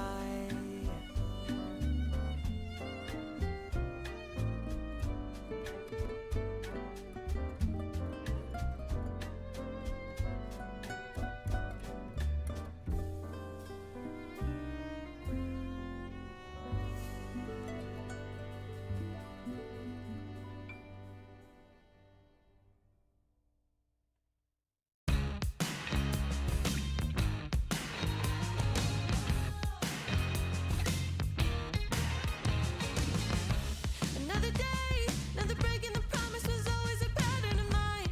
It's the way that I learned at the game, it was only a matter of time. And I pray that I don't have to pay for it yet, but I'm willing to gamble on a bet. I'm willing to forgive and forget. Say one thing to me and another and swear it's over the best.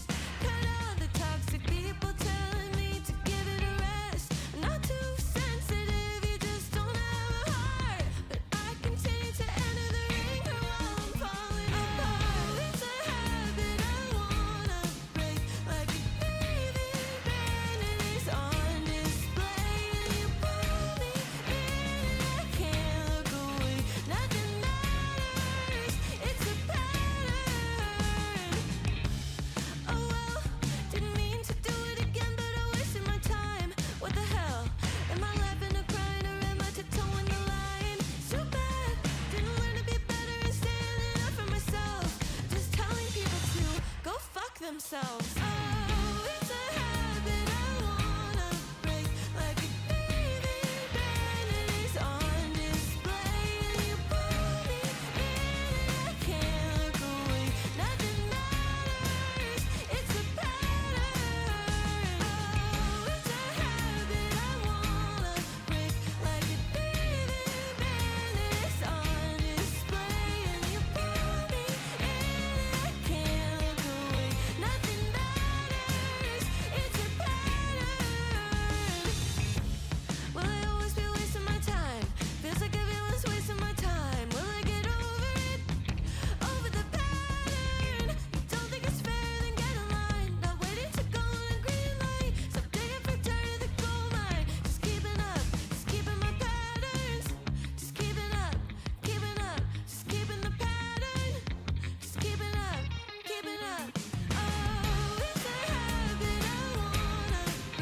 Stars play cowgirls and numberless jazz.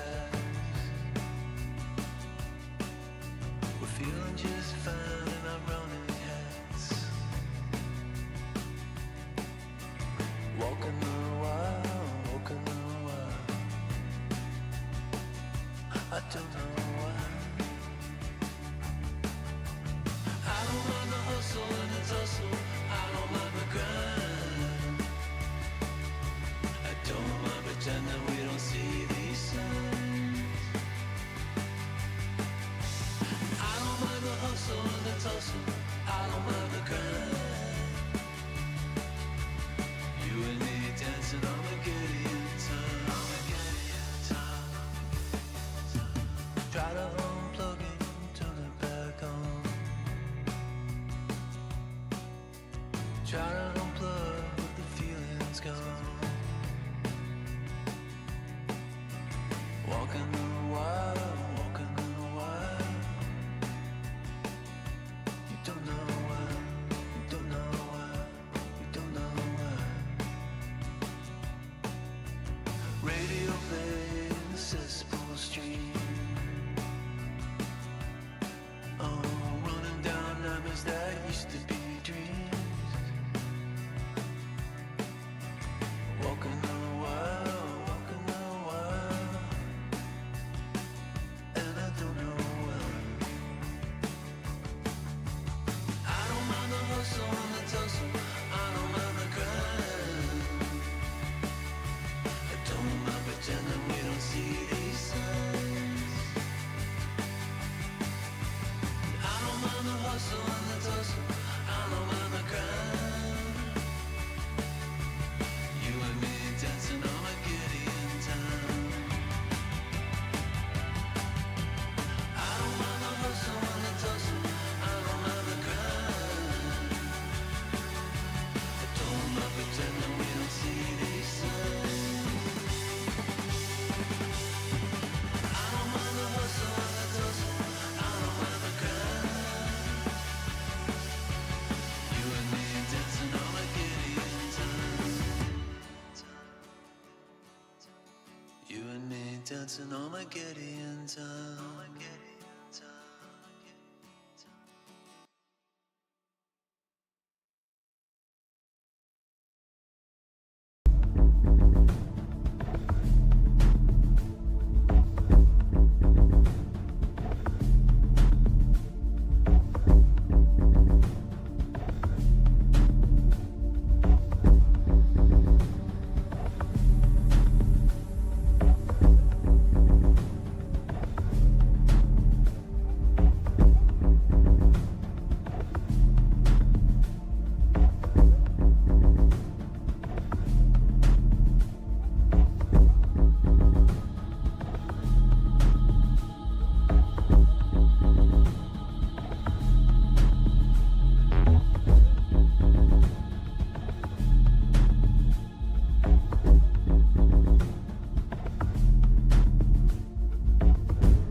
ladies and gentlemen, heralds and immortals, and everyone in between. I'm back with the lovely Waxen, and this is going to be Yellow Submarine versus Level Up Esports. Turning into the upper bracket round 2, is it, here at EPL Masters, isn't it? It's definitely upper bracket for sure. And Level Up, I gotta tell you, Dota, they are the only team that made it through the play-in and the group stage actually that are still in the upper bracket. So they've got something, a bit of a stake on the chip on their shoulders, you could say.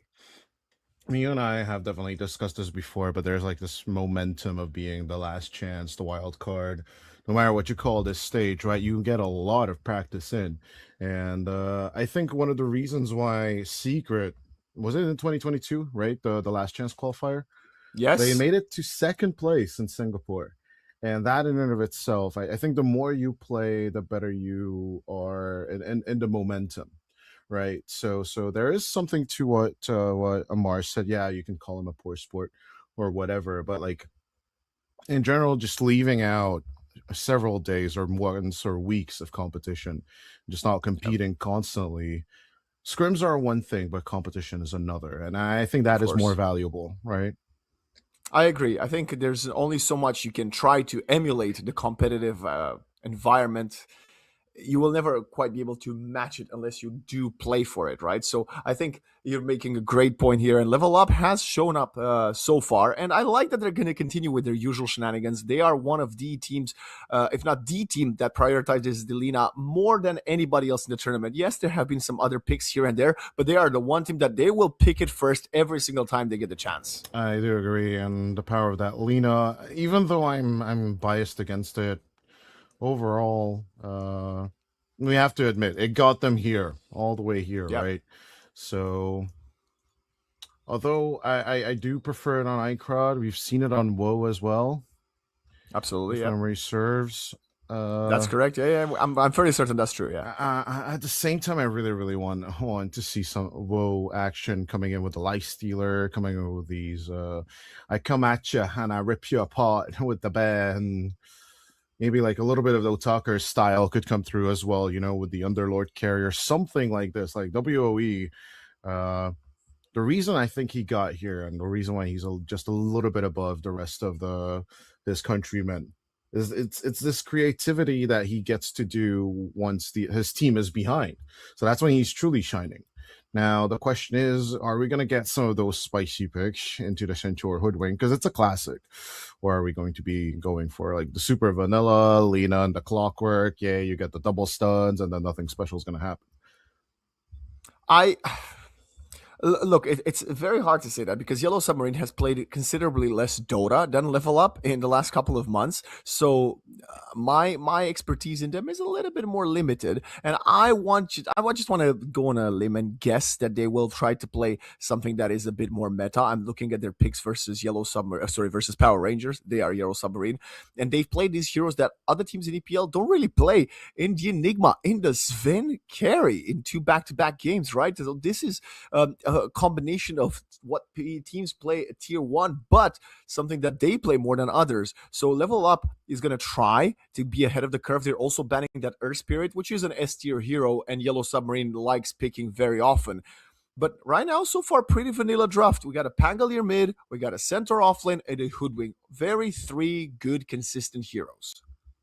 A little bit of a sidebar here. The last time the two teams have actually met was on the 10th of June in the open qualifiers of the international there. Yellow Submarine did get the 2-1 over Level Up, and I'm pretty sure this is going to be a little bit of a contention. After that, of course, they did meet in this Paragon Turbina tiny tourney. Overall, I am trying to look at the tier. It is tier 4, I believe, according to Wikipedia, and yeah, so the two teams have met from time to time, BO1s, BO3s, but the last few interactions were definitely Yellow Submarine oriented, and I think but Duke and Hakoda, Rishigetsu, and Cemetery are definitely ready to deliver a bit more pain overall. As yeah, Yellow Submarine, it has been looking a little bit weird, as in qualifying to the tier 1 events. No TI, no EWC, unlike some of our play-in / group stage teams. Yeah, you will find it quite interesting. I actually really like Level Up. I think Level Up has done a lot for this meta, and I have them as a bit of a slight favorite. That doesn't mean I think they will necessarily win or dominate, but if I were to see this game played multiple times, I think I would actually pick Level Up 6 out of 10 times. Despite the fact that Level Up has only attended one of the Tier 1 events, well, technically GOTF is not a Tier 1 event. By some calculations, it is a Tier 1 event. By other calculations, at the end of the day, Yellow Submarine has attended PGL Wallachia 7 and True. has attended Yellow Submarine. Yeah, no, I said true. Yeah, true. I said true. I said who? No. True. But yeah, PGL Wallachia 7 and, of course, GOTF as well. So 2 lands overall versus 1. Despite both teams, bombing out in last places at these lands, we've stated time and time again, these lands, even if you're last, it brings you a sense of camaraderie. It brings you the practice of being live, being in the land setting, and all of these connections, all of these feelings that you take home will just fuel your Dota. It's hard to say. I think the most famous example is still going to be good old Lasser Pulainen, of course, also known as Matumba Man, who just said, yep, the first thing I do when I get home from Milan, sit down at the computer. I don't unpack. I don't take a shower. I don't give a crap. I'm just going to sit down at my computer and queue up with the rest of them. Yeah. And that's the fun part, right? That's when you get to get that experience versus these big titles in pubs. Then, if you create those connections, who knows? Maybe your manager might be able to schedule some pracs. And I know TI is in China, and a lot of the teams and players have already flew to China. And of course, Yellow Submarine and Level Up are still in Europe. But right before that, who knows? You didn't want to scrim versus TI going teams. You might have been able to play some matches versus some of these teams. If rumor has it true, there are teams that are only arriving tomorrow and the day after, actually. So while we are going to be wrapping up the grand finals here at EPL Masters, some teams are just going to be arriving at their hotels and at their venues. This is, of course, like, the big, how deep does your wallet go kind of standard, right? So, like, of course, to some extent, you can throw Perfect World a little bit of a bigger check. I'm pretty sure there are some managers you can give a little bit of a talking to, get my boys the big room, yada, yada, yada. But at the end of the day, right, I do believe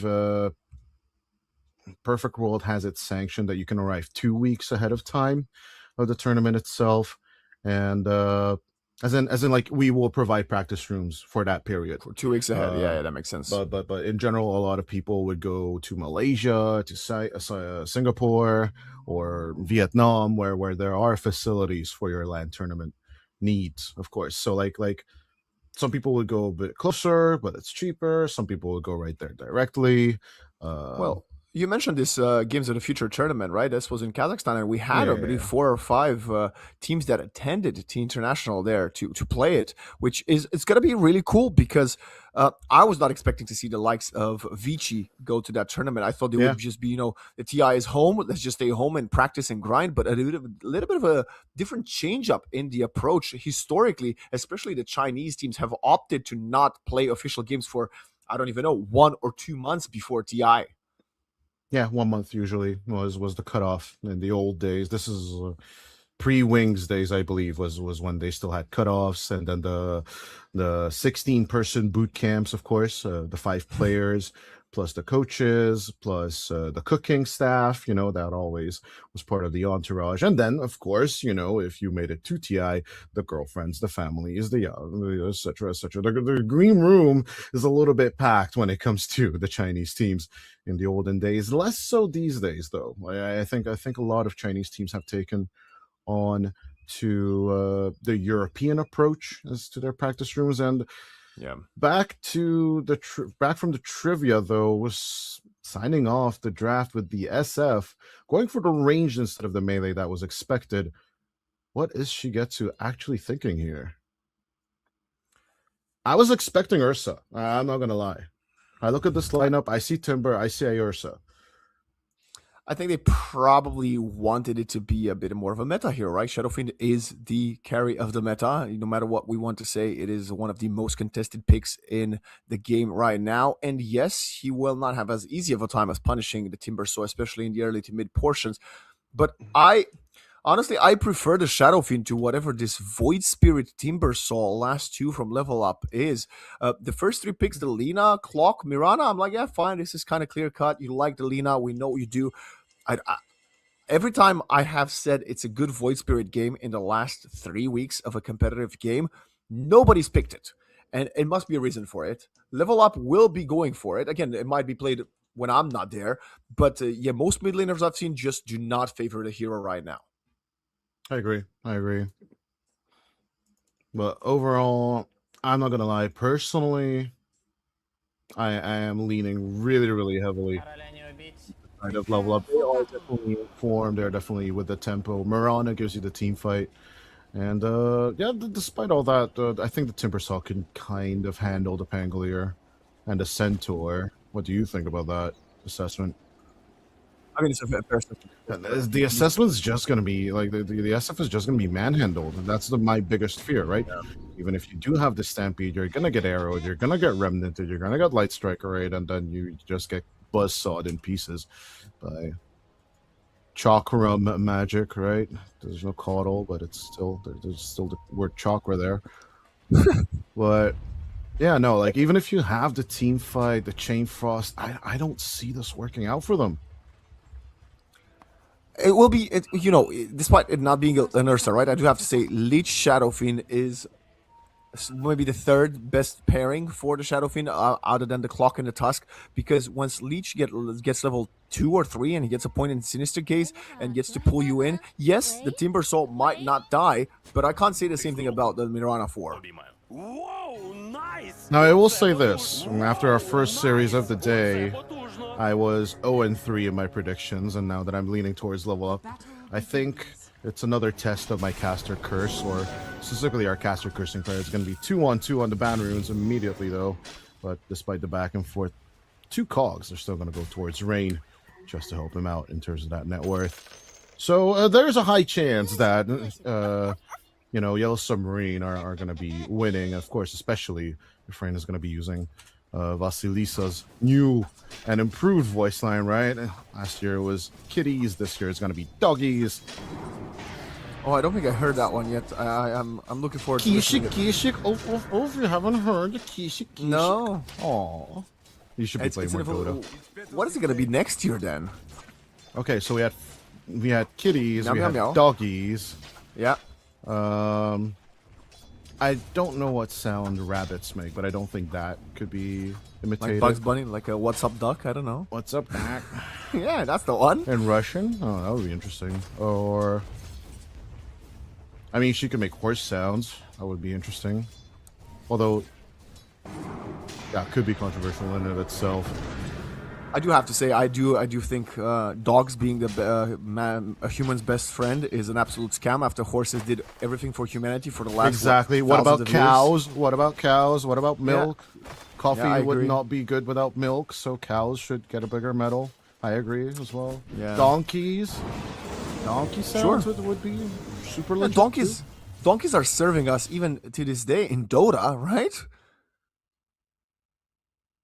Well, if we're talking about generally couriers and everything else, and if it's a Valve, it should be chicken. So, Vasilisa, next year, chicken sounds. Spasiba. But what would be your TI voice line, Dodai? Oh, I have several ideas. One is definitely, Mom, I can't pause. Can you get the pizza? Nice, I like that. Yeah, that's definitely one. There's one I cooked up with a former host and interviewer, Raynessa, which is a take on We Are the Borg, you know, that monologue from Star Trek. She came up with this short called We Are 3K Pubs. You shall surrender to us, etc., etc. Like, she has the whole video clip, but I don't want to do like a 2-line version of that. We are 3K pubs, surrender your memoir, or something like this. Well, that's kind of good. I like that. And then that would be the $20 one. For the $5 ones, definitely Mom get the pizza. Or I would steal the wild card one.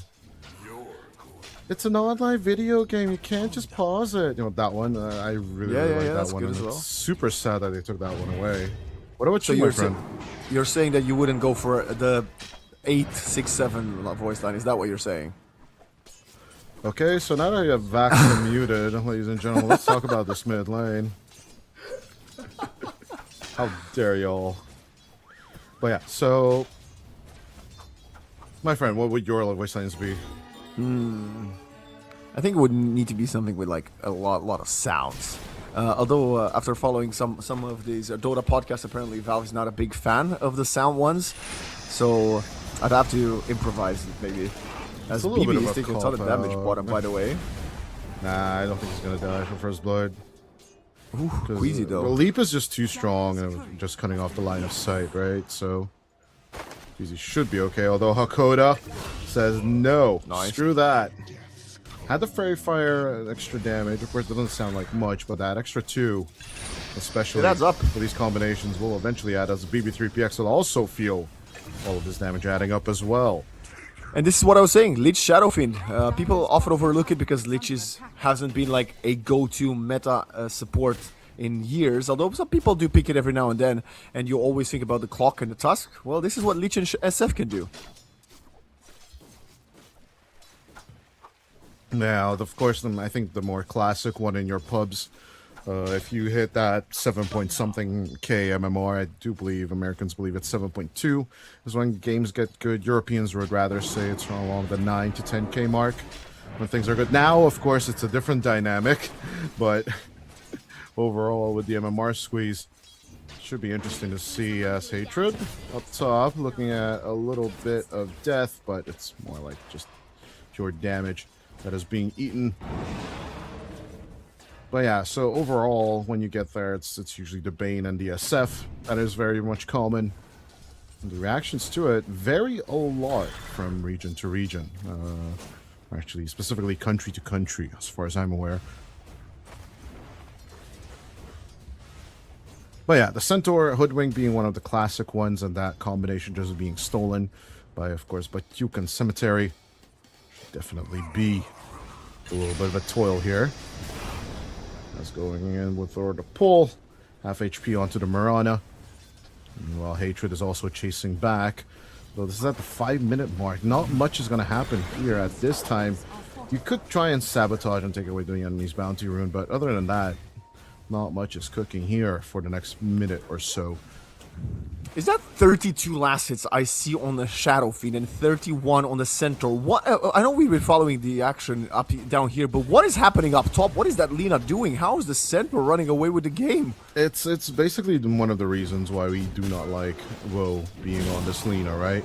So overall, while into the Pango we had the counter pick, right, with the Void. Yeah. WoE and Hatred just cannot shake off the Centaur. Batyuk has too much HP, even though he only has this Helm of the Iron Will. Yeah, this is going to be a terrible sight to see, as Batyuk has been historically so oppressive and so efficient at farming with the Helm of the Dominator. Like, we're not even talking about the Helm of the Dominator here, Vaxen. Well, like, yeah. what is this broken-ass BS that he has 14.6 HP regen on one item? How is this fair? How is this legal? As onto the mid lane, the double support gang coming through at the perfect timing from Yellow Submarine. Oh, nice verifier. But at the very same time, Einkrad is still going to be shield crashed. And it's going to be a 3-end love for the Radiant side so far, but amplified damage going out to Queasy. Don't know if they can do anything with it. It's Pangolier. It's what it comes to be. And again, I told you since I saw the pick, I don't know what this Void Spirit is doing here. Clearly, neither do level up, because he just died pretty handedly to that Pangolier. Yes, there were a bit of rotation, but in the end, he was still behind in levels to begin with. Sakota will deny himself to the trees, to the neutrals, as Shigetsu is tanking the tower bottom for the creep wave to come under it. A few more catapult shots. Is this a level 3? Okay, level 4 now, Timber, so thank God. Dire's bottom tower is under attack. Gotta start somewhere. Why not? BB3PX holding on to this lane, but he is more than half behind. There's more than twice as many last hits on the SF as there are on the other side. But Duke is just basically destroying everything, with Hakoda making a rotation up top, leaving the SF and the Timbersaw to just party all on their own. And I'm starting to wonder what is Bo gonna do here. It might just be you, because you picked level up. I told you I was kind of doubting those 2 picks, and right now, my gosh, I know it's only 2k golding, but it's minute 7. It's the caster curse. It's the caster curse. Today I was handed over the script, don't I? You have to pick losers as many times as you cast. Like, that's legit what happened to me this morning. Our head admin just called, like, yeah, you have to guess wrong every single time. Now, if this is a rule you're going to live by for the rest of the day, good luck to you, because I tend to, like, even a broken clock tends to be right twice a day. But, no, I've seen this Lina before, so I do believe that there could be some tempo changes one way or the other. And the early kills, they just don't convince me just yet. But the 4K Net Worth League is quite convincing from the Yellow Submarine guys. The XP is also not great for it's level just up. Numbers, Wax. It's just numbers. 69% win rate is a nice percent for a win rate, but is it going to grant you more kills? Bushwhack connects. Will go up top, but on the mid lane, that is truly where the Void Spirit just constantly suffers Aincrad. Can't really do much over here. Nice leap. Oh, Nia, things are going dark, Nia. Well, they survive. They waste the they force out the Rolling Thunder, so nobody dies, which is good because it was already looking kind of rough. I kind of know the answer on this one, but I'm still gonna ask you. Oh, Leech and Shadowfiend going in the dire triangle. Why ask me? You're the one with the 2 Jillian MMR. I'm just a lowly analyst. Says Hakoda. What did I just see? Why did he go back for that? Fought into the Frost Shield. Obviously, he's gonna hand his ass backwards. Eat it. Oh, okay. He says. A rare mistake from Queasy, usually very good on his movements, especially with the Mirana, as we saw that leap earlier. Maybe he thought the Lich and Shadowfiend would have just retreated, or he wanted to contest the triangle stacks. I don't know. It looked very onto Rain, as can they get their first kill onto the Pangolier. Resonant Pulse will work out, as even though the Sacred Arrow misses with one last shield crash, and he tries to survive 3 more seconds until the Remnant. Hatred cannot go for the Rab, as the Remnant will miss. Out come the Cogs. Hatred is thinking about playing bowling just a little bit. Well, but will only hit the Lich at the end of the day. What a clown fiesta of a chase coming out from level up. My previous question was, how much do you hate the Helm of the Dominator? A lot. Okay, so do I. I want to have the item removed from the game. There's actually an interview from last TI, me calling to remove that shit. They took away my Necronomicon. Take that shit away as well. And there's Hakoda. What does she get to? Back and forth. It would increase the value of heroes like Chen, right? And Doom, who will take those capabilities. And of course, Enchantress. Held the Dawn basically in the hands of heroes like Axe and the Centaur. It just does too much right with me. No, neither does me. But I'm looking at this Lina, slowly catching up in farm. She's already surpassed the Pangolier. The problem is this Timbersaw we were just seeing on our screen. He is very, very far behind. About, 1.8k of the Centaur. So, a level up, they are struggling to find a kill. And the problem with the support duo of Clock Mirana, if you can't find the early kills in the, laning phase, you don't really have a lot of follow-up damage. And with the Timbersaw being so behind, your only saving grace for the next few minutes will be the Lina. But the Lina is the carry. She doesn't really want to join with you. Also, adding insult to injury, Yellow Submarine happens for all is so far. You know, like, you stumble once, you hinder once. And things just take a domino effect of a turn. So as long as level up, keep to their lines defensively, protect their tier 2s, there's still that slight chance. It doesn't seem like much, right? Oh my god, look at the timing. They're up so blah blah blah amount of gold, and they have blah blah blah kills versus blah blah blah kills. It's that tier 2 defense line in this current meta. It's all about those in the mid game, and if you can protect those, you can keep shoving lanes into the enemy's face. Things can be on the up and up turn. 6.5k on the Shadow Fiend. 6.5. I don't know what's more impressive, how farmed they both are, or the fact that the Centaur is keeping up with the Shadow Fiend. It's equally insane to me. Keeping up with the Shadow Fiend BS, you and I both know what that's about, right? It's just because of the Dom creep. I truly believe that the Helm of the Dominator should lose one of its 3 attributes, one way or the other, because it's just that strong. But as the Laguna Blade will go out onto the neutral creep, or to the Helm of the Dom creep, specifically WOE, to finally get his Maelstrom, if nothing else. What do you think of the Void Spirit so far? I kind of hate it. Hasn't done much, and I don't think it's going to do much. Looking at whoa, as the Lina overstays its welcome, was about to finally get its Maelstrom, but then stays out too late into the night. And will not back off into site camps as Hakoda. Could he be the first kill of the Dire lineup? But I don't think so, because Cemetery comes on over. There's the Bushwhack as well. Tie the Clockwork to the tree. Aincrad cannot join in to help because of the Chain Frost. As he comes, the Pangolier, they'll finally take a kill. But with the Rolling Thunder, Aincrad will be stuck good with the horrible Rolling Thunder. But eventually, Rain will find a way out and will swashbuckle the Void out of commission. Alright, well that was a team fight. Your Lina got killed, your mid and support also followed, and the Timbersaw is also taking a ton of damage, farming with the smoke in the triangle. 8-1. So basically 3 deaths for a Lich kill. Not worth it, even with how far behind they are.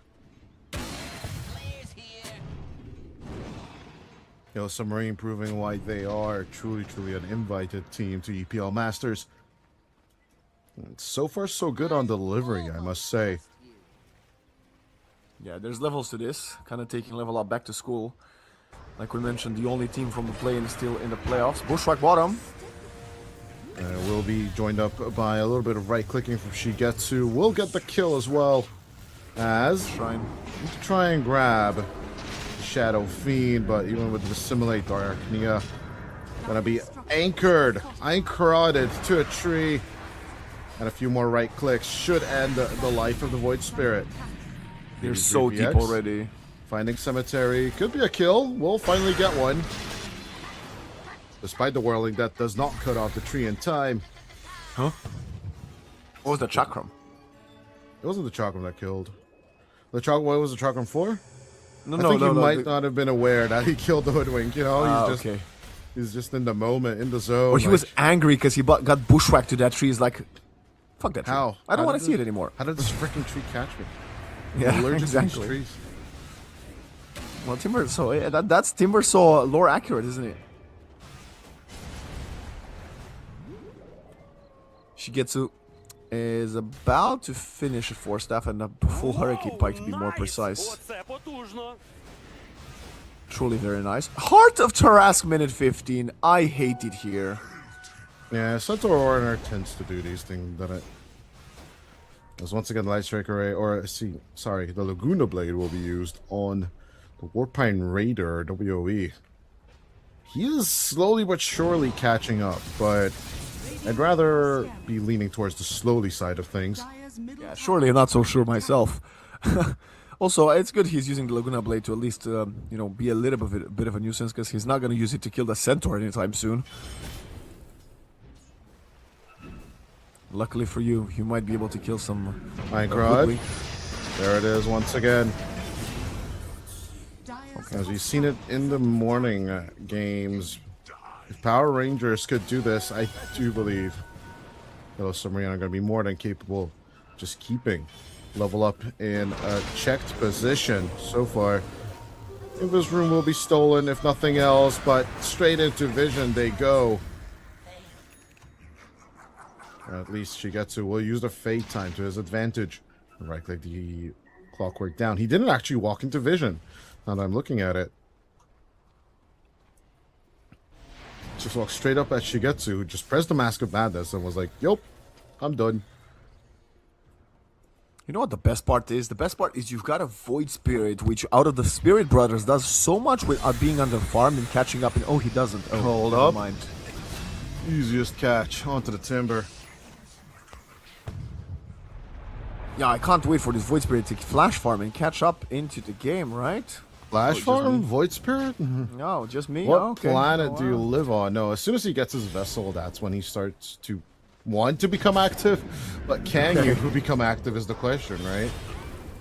At the end of the day, I think this Heart of Taras Centaur Warner is not your target in any shape or form. Even if you're trying to shove out this top lane at all costs, it's going to cost you way too much.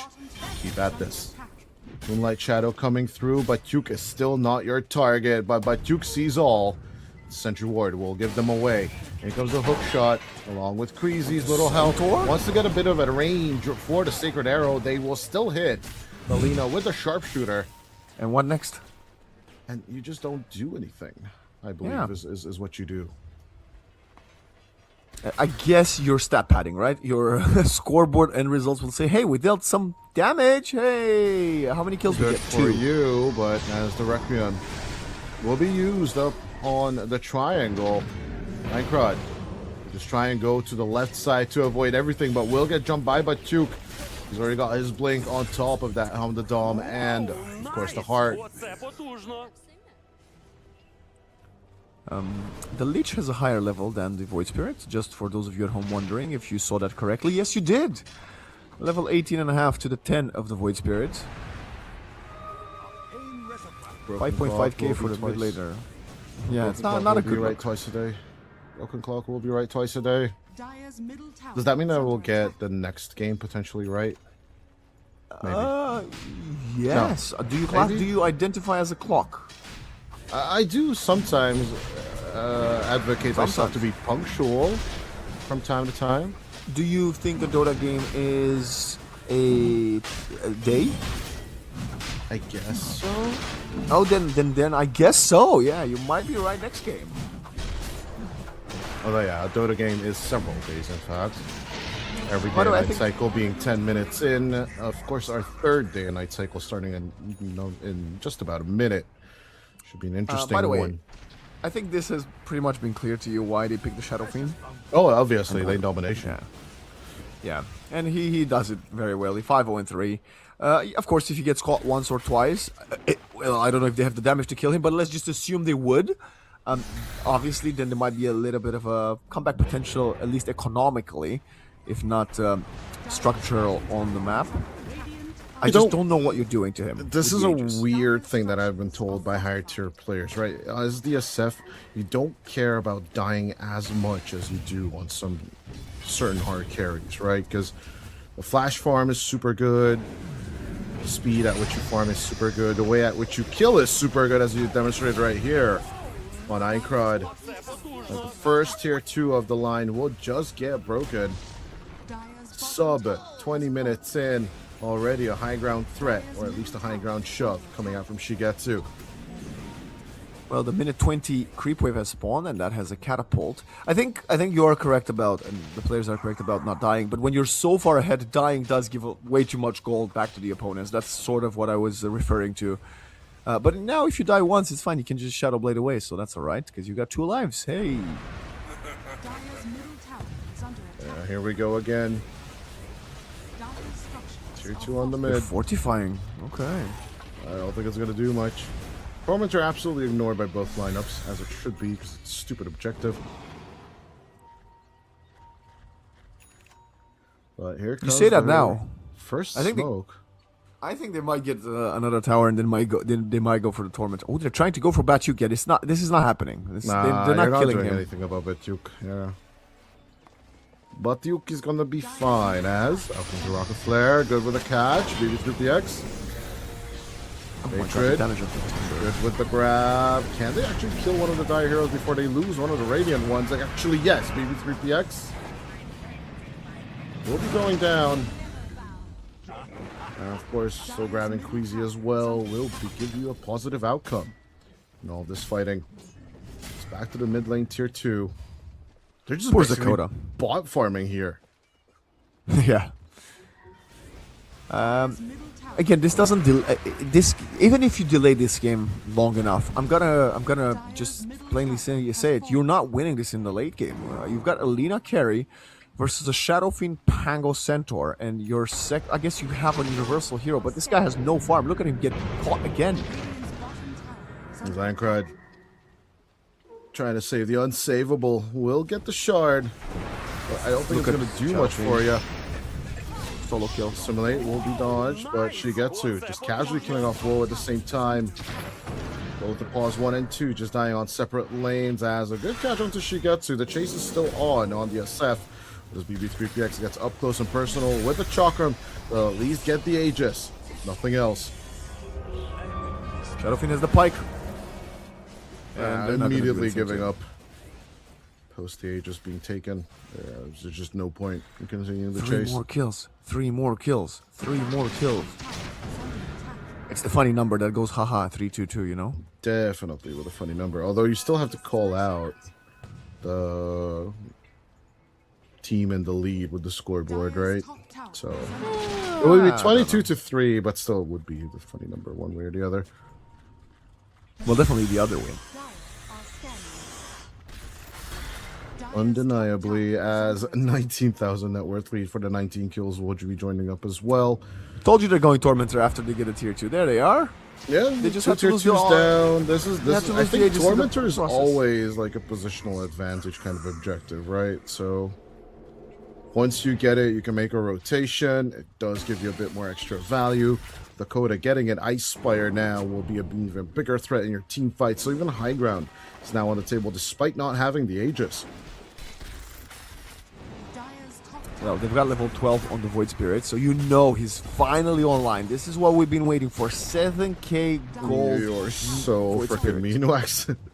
I love great pick, guys. What can I say? I don't know. I can. You just hate this hero. You either hate Aincrad or you just hate this hero. No, admit to one. It's a hate and hate relationship with the hero.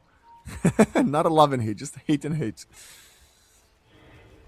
Have they I'm just going to quickly check if they've played this hero before this tournament, because I highly doubt it.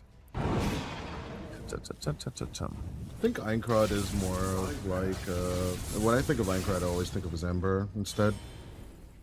Okay, they've played it versus no Hoodwink. Fine. Sure. Fine. Yay. But like, is no Hoodwink a same team caliber like Yellow Submarine? I mean, I've got my doubts. Man, no, I don't think so. No, Hoodwink is cute, and they're a start of a possible roster, on down the line, but I don't think they're at the same caliber as to YS at all. Speaking of YS, you can see Hoodwink will still not die. Despite the Frost jumping in, but Duke will just roll on through, take away the Lich's kill. I think he had it no matter what. I think the Lich would have killed that Void Spirit. But you know, it's the life of a support. Your core comes around, just slices and dices you. Timbersaw TPing away, so did the Mirana. And you did mention this high ground push. I think it could be done. Yellow Submarine, though, is most likely going to still wait for the next Aegis. They are a team with experience, and this might actually cost them, as we have a smoke from level up without the Void Spirit, though. Still brings them a bit of patience, but Yuka's just not your target. We keep trying to tell you that. Let's see if Level Up will listen to reason. 2 more kills for the funny number, though. Yeah, we're almost there, my friend. And you know what? Who else is also very close? Sakota is about 50 gold away from surpassing the Void Spirit in net worth. Shh, don't tell him that. Don't tell him. He doesn't know yet. I'm looking at it. I'm genuinely watching it. The Void Spirit extends the lead back to 100 gold. Come on, man. Nah, Aincrad will definitely start gunning for that Aghanim Scepter, and then things are going to be starting to turn his way just a little bit. Whoa. Not going to get caught by the Bushwhack. Even though the Sharpshooter's there, it's going to be the Rolling Thunder that stops his TP. And Woe is gone. 1 more kill. Another one. And another one.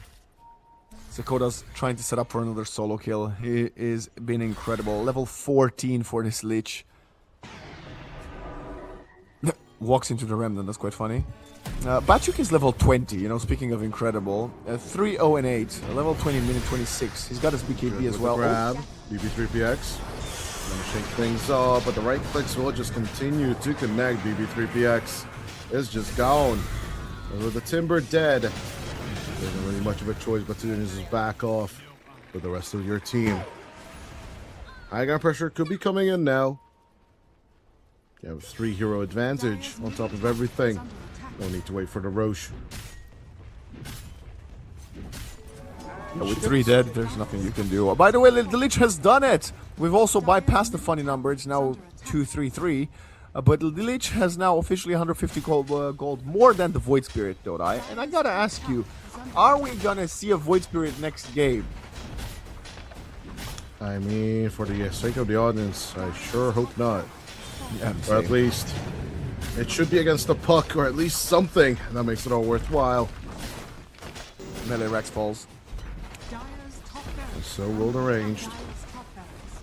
It's 27 kills, or 27,000 gold ahead.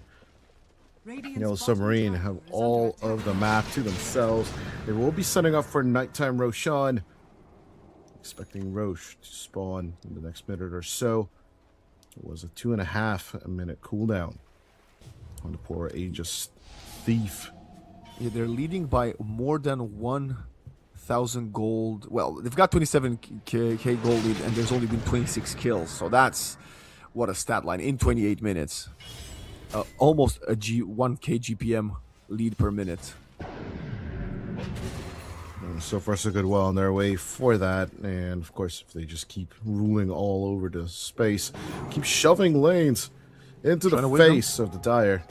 It's fine. Roche is falling, but we got our shrine, guys. It's a small victory. There's no way you can test this. No way in hell. Yeah, approaching this just seems impossible.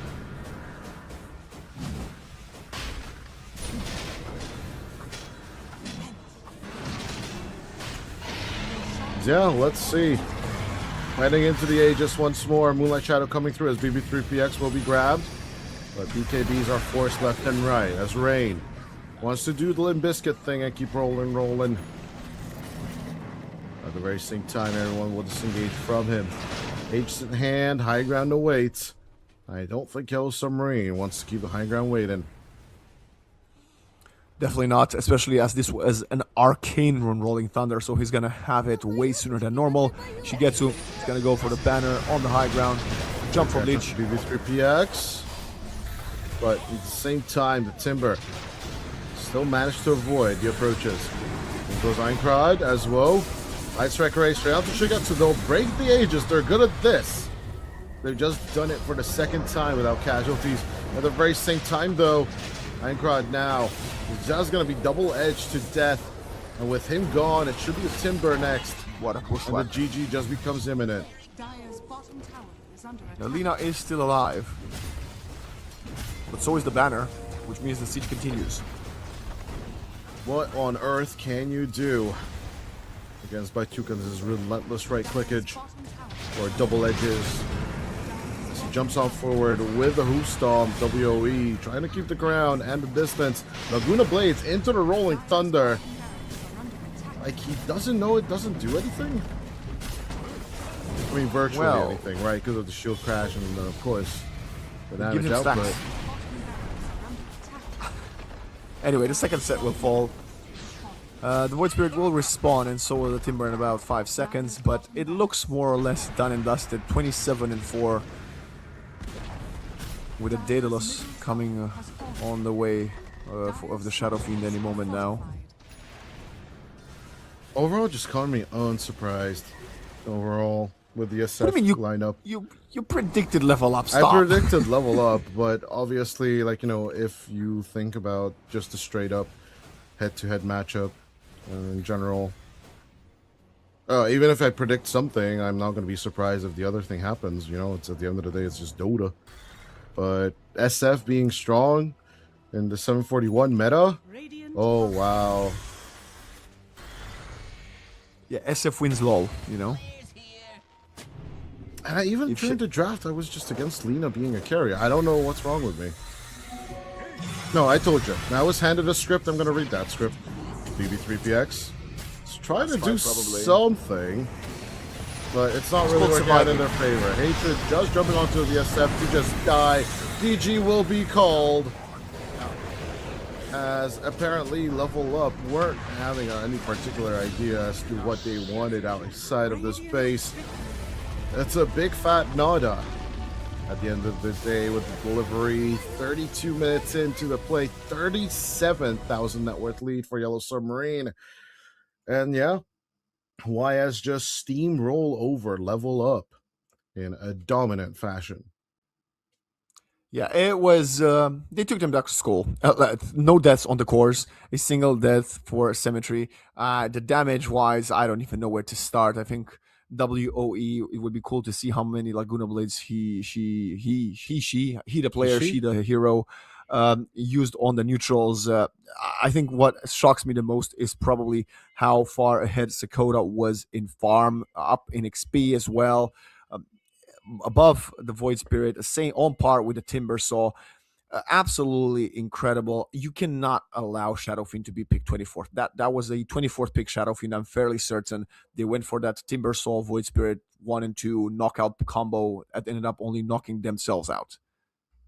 Yeah, definitely a kick to your own nuts right now from the Level Up side of things. Hopefully they will adjust, and finally Aslina is just going to be out of our thoughts and minds. But yeah, on the other hand, Yellow Submarine just bringing the paper form with SSF, and of course the Pangolier and the Centaur Warner lane dominations will just lead to straight up victory here on the Shadow Fiend. Sadly, they didn't really manage to gank him down, and none of the objectives on the Radiant side were taken to cause any kind of problems for the SF. But we shall see after a break if Level Up will manage to even up the series, or are they truly going to be thrown down to the lower bracket? Find out after the break.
Ladies and gents, we're back with game number 2 here at European Pro League and the Masters, the first iteration, and we're still in the upper bracket. Yellow Submarine have finally stopped the Level Up Esports march to greatness. I was trying to count out how many games they were winning in a row, but it's actually matches that they were in a row of a victory for. So undefeated so far, but might just be knocked down to size, just a little bit as we head forward in this EPL Masters 1. But yeah, Yellow Submarine being a little bit of a pickle when beating Power Rangers. Yellow Submarine just seemed to be a level above, just a little bit above the Mouse stack. So far, so good, though. Yeah, you could say they're level up. They're a level up and then level up, I guess. I hate it. I hate it. Sorry, guys. You dug your own grave on this one. But yeah, after the techies pick overall, I'm always in this pickle when I'm drafting against techies. Like, is it going to be 4 or is it going to be 5, right? That is always the biggest question when you're looking at a draft. But until 14, 15, you don't really know for sure where everything goes. As this is kind of indicating Wind Ranger 4 as your possibility, but it could still be WLE's hero. It could be very well, yeah. I have to say at the same time, I gotta go a little bit before the techies. Level Up banned Alina in the first phase of their ban, and I'm like, I don't think Yellow Submarine wanted to prioritize it that much. They're like, oh, you don't want to play it because you're losing with it. Sure, you waste your ban on it. Just let us pick Hoodwink again. Maybe they just don't want. Maybe they just don't want to play against it. I can respect that, right? Like we fell into the syndrome when we were playing ENC against you, right, guys, right? Like Losco just didn't feel like playing the NP, just started banning out the NP. I was like, why are we banning the NP? Romania the NP. You get just steamrolled us 2 times in a row anyway. So at the end of the day, right? Like you fall into the traps that you dig yourself. Maybe this will be a mistake Level Up will have to live with, but Sven and Mirana kind of not giving me any indication as to what direction we're going for. A lot of pickoffs, nice little team fights set up with the Rolling Thunder and of course the Moonlight Shadow, one of the best disco songs of our childhood. But what is your team fight element here if you're a Yellow Submarine? Could it be Pango offlane and then you just bring in a mid laner that just catches everything? You could. I also have to say I'm surprised that they have Level Up has allowed for this Ventru because Yellow Submarine has been more or less undefeated with this hero, so it's very scary. They are one of the only people playing it. Something from the mid they have been playing with the Sven is the Air Spirit, but as you can tell, it's already been banned out by Level Up. I'm wondering if it would be maybe something like the Puck. I believe it was banned last game. You said so the Sven is undefeated? I see. For Yellow Submarine. For Yellow Submarine. But that's what I'm looking at right now. Really? Throughout the whole year. No. This tournament. This tournament. Of course. Okay. That's 2 games so far. Right. So 100% win rate for this tournament. After 2 games, that's not that much. But throughout the whole year. Nobody else plays the Sven. Like, that's not true. That's not true. We saw who plays the Sven? We saw a Gaben level shellacking of the Sven. Although it get shellacked specifically, right? So Power Rangers did lose with a game number 2 this morning. So okay. At the end of the day, there are Sven players here. Let's just give credit to Crystalis, please. If you pick it, does that mean you play it? You know what I'm saying? I guess so. Like, it's up there. But yeah, Speaking of the pick 18 Puck, kind of a weirdness that it was ignored for the second phase overall, but it does mean that the Void Spirit's still on the docket. Level Up. Please no. They do set themselves up for it. I don't think you'd want to pick 24, but if push comes to shove, they ban it out themselves. It's still a counter to the Puck. Like, you can hate on this hero as much as you want. This Remnant is just super annoying to the Fairy Dragon. As soon as you go into phase shift, you are basically just a rolled out target for the Purple Spirit. But overall, with the Luna, I think this is like decision-making time. Like what kind of enemy carry can you set yourself up to when it comes to WOE? I don't think TBs are in a contention or question. You might hate me for this, but there is a Shadowfin that could be played mid here. SF's still on the docket. I think that's fine. SFS carry. They go the Alchemist route instead. Into the Sven? I don't know. I don't get it either. WOE is thinking something else. But they still, want 60% win rate on the Alch. I will give him that. If nothing they're playing else, for tempo. If nothing else, it's 60% win rate. Although, it's not going to be a negatives giving Alchemist. I don't think that's a thing anymore in 741E. Hasn't been a thing in 741D either. It was a thing in 741C, I believe, right? Until the first 3 iterations of the patch. Alchemists still gave Aghanim Scepters away. Yeah. Even in competitive, not just in our pubs. But just not since the C patch, you're correct. Yeah, when he's just turned back into farming. And I'll be honest, since I've been seeing it, he's been losing a lot. Beautiful counter. I really like this Necro pick for Batyuk. It just shuts down WOE until level 6. And even after then, right, your Chemical Rage is not going to be your saving grace because you can still be Reaper Sight to death, especially if you have Hakoda with this Moonlight Shadow Discotheque setup. It's going to be the Batyuk offlane Necro. It's not the worst that draft from level up. I really like this set Batyuk has as well. Sadly, the audience doesn't see it, but this snake set is pretty badass. To see it in a moment. I do think this is a better draft from level up than whatever they had going in the first game. It's just I'm not entirely sure the Alchemist was the best piece to their puzzle. And at the same time, I'm really excited to see this Shigetsu Sven. I'm really excited for this. Well, I am leaning towards the 2-0 now, so I'm going to go Yellow Submarine on this one. But, that's the script I was handed over. I have to be wrong for all my predictions today. So maybe Yellow Submarine will follow that rule. Maybe they will not. The fun shall definitely be had between the two of us. But someone will win.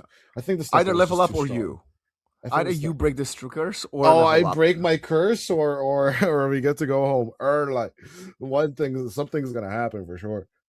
Yeah, I do think the Necro is very strong. I agree. It's a great pick, and again, another one of these that you don't expect to see so late in the draft because it has been an S tier hero of the meta despite the 741C nerfs, and the likes of the Lina ban and even the Void Spirit. I would argue something that you could have kept in the pool and allowed for the Necro ban instead. But we will get in, and maybe they will punish. Maybe this is too much of a greedy draft from Yellow Submarine, right? You want the Necro needs farm, the Pango needs farm, the Sven takes a lot of farm. So maybe that is the one saving grace that the tempo of the Alchemist might give level up. Let's see if speed will truly matter in this game number 2 here between Yellow Submarine and Level Up, as the Sven will definitely have a little bit of tempo advantage one way or the other, as it always has that recovery, flash farm, and everything else that comes with that. At the very same time, Alchemist likes to farm all that gold. We shall see if he'll have the opportunity to actually get there. We got a couple voice lines. We're just talking about voice line in between. Oh, we didn't talk about the Chinese ones. True. Because, I think we had this discussion with the Oracle stream, or we talked about it with someone's stream. I don't remember whose, but it's interesting to see that in other regions the talent size is really, really different. For example, for the Spanish one, I think they have 30 talent on the payroll, while the English talent side has 24. Now with Purge, I think it's 25. And overall, it's very interesting how for the different languages, it's a different staff amounts, but definitely with English not being the main stage broadcast talent anymore, it does bring a bit more of an interesting approach to the stage and to the talent overall, because I think that the arena language is going to be Chinese this year as well, just like it was in Shanghai. Yeah, I think that sounds about right. It's a little bit of a shame because at the same time, we are used to the English one being the more international one, and traveling. And sadly, due to the world situation, we're not going to get the Russian one ever or for the foreseeable future. But it's undeniable that the community, one way or the other, had worked so hard and has given so many TIs. And Queasy is about to give us first blood over to Yellow Submarine as Rain will just steal it and yoink it away from Shigetsu. I don't think he's going to be happy about that, but, you know, we could at least laugh on it. It's a kill secure, that's what we're calling it, right? 100% kill secure there.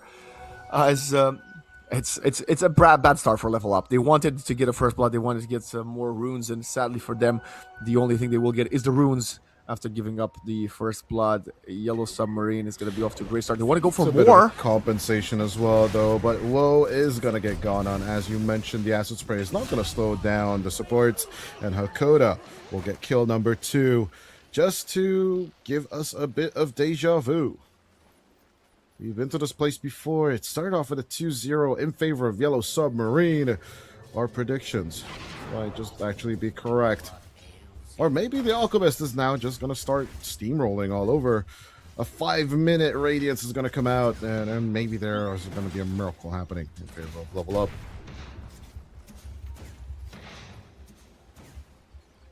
Techies, back to normal shenanigans. I mean, it's already a bit bad when your Alchemist carry died first. He will try to catch up. We see Symmetry going back to his shenanigans. Same hero as game 1 for this position 4. Bottom, I hope BB can at least try to replicate some of what Batyuk did with the hero last game, because it's going to be needed. It's going to be interesting to see Batyuk now being on the Necro instead. There's less of a lane controlling hero, more of a I go in and not die type of hero when it comes to Necro, right? If I'm not mistaken. But BB3PX definitely now on the Centaur. All he needs to do is just get that stupid helm. Even just the helm with the Iron Will. We'll already put him on the right track.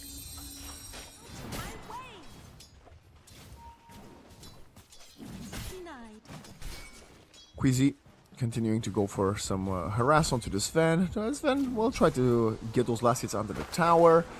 Sakota, the amazing Lich from last game, now only with the Mirana. Definitely a completely different playstyle change, as the two heroes don't provide the same amount of impact in the laning phase, but of course scale differently in the mid to late game.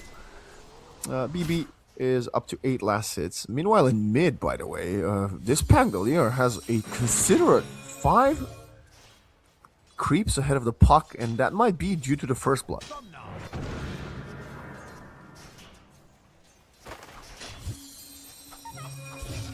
Yeah, at the same time, pretty tight of a laning stage compared to the last one. Not really going anywhere. Good catch. Onto Hatred on the top lane, but WOE all alone. But Batyuk still keeping contact, even after getting so low, but he needs that sadist aura to just give him the regeneration, so Cemetery will give him the kill as well. And absolutely understanding how to play with the Necrophos to keep it in lane. 4-0. This is even more of a dominating kill start than in game 1. I believe in game 1 we had an A2 at about minute 9, if my memory serves me well. So hopefully Level Up can stop bleeding kills so early on. Might just happen as actually down bottom the Mirana gets close to death, but Hakoda does manage to keep the distance.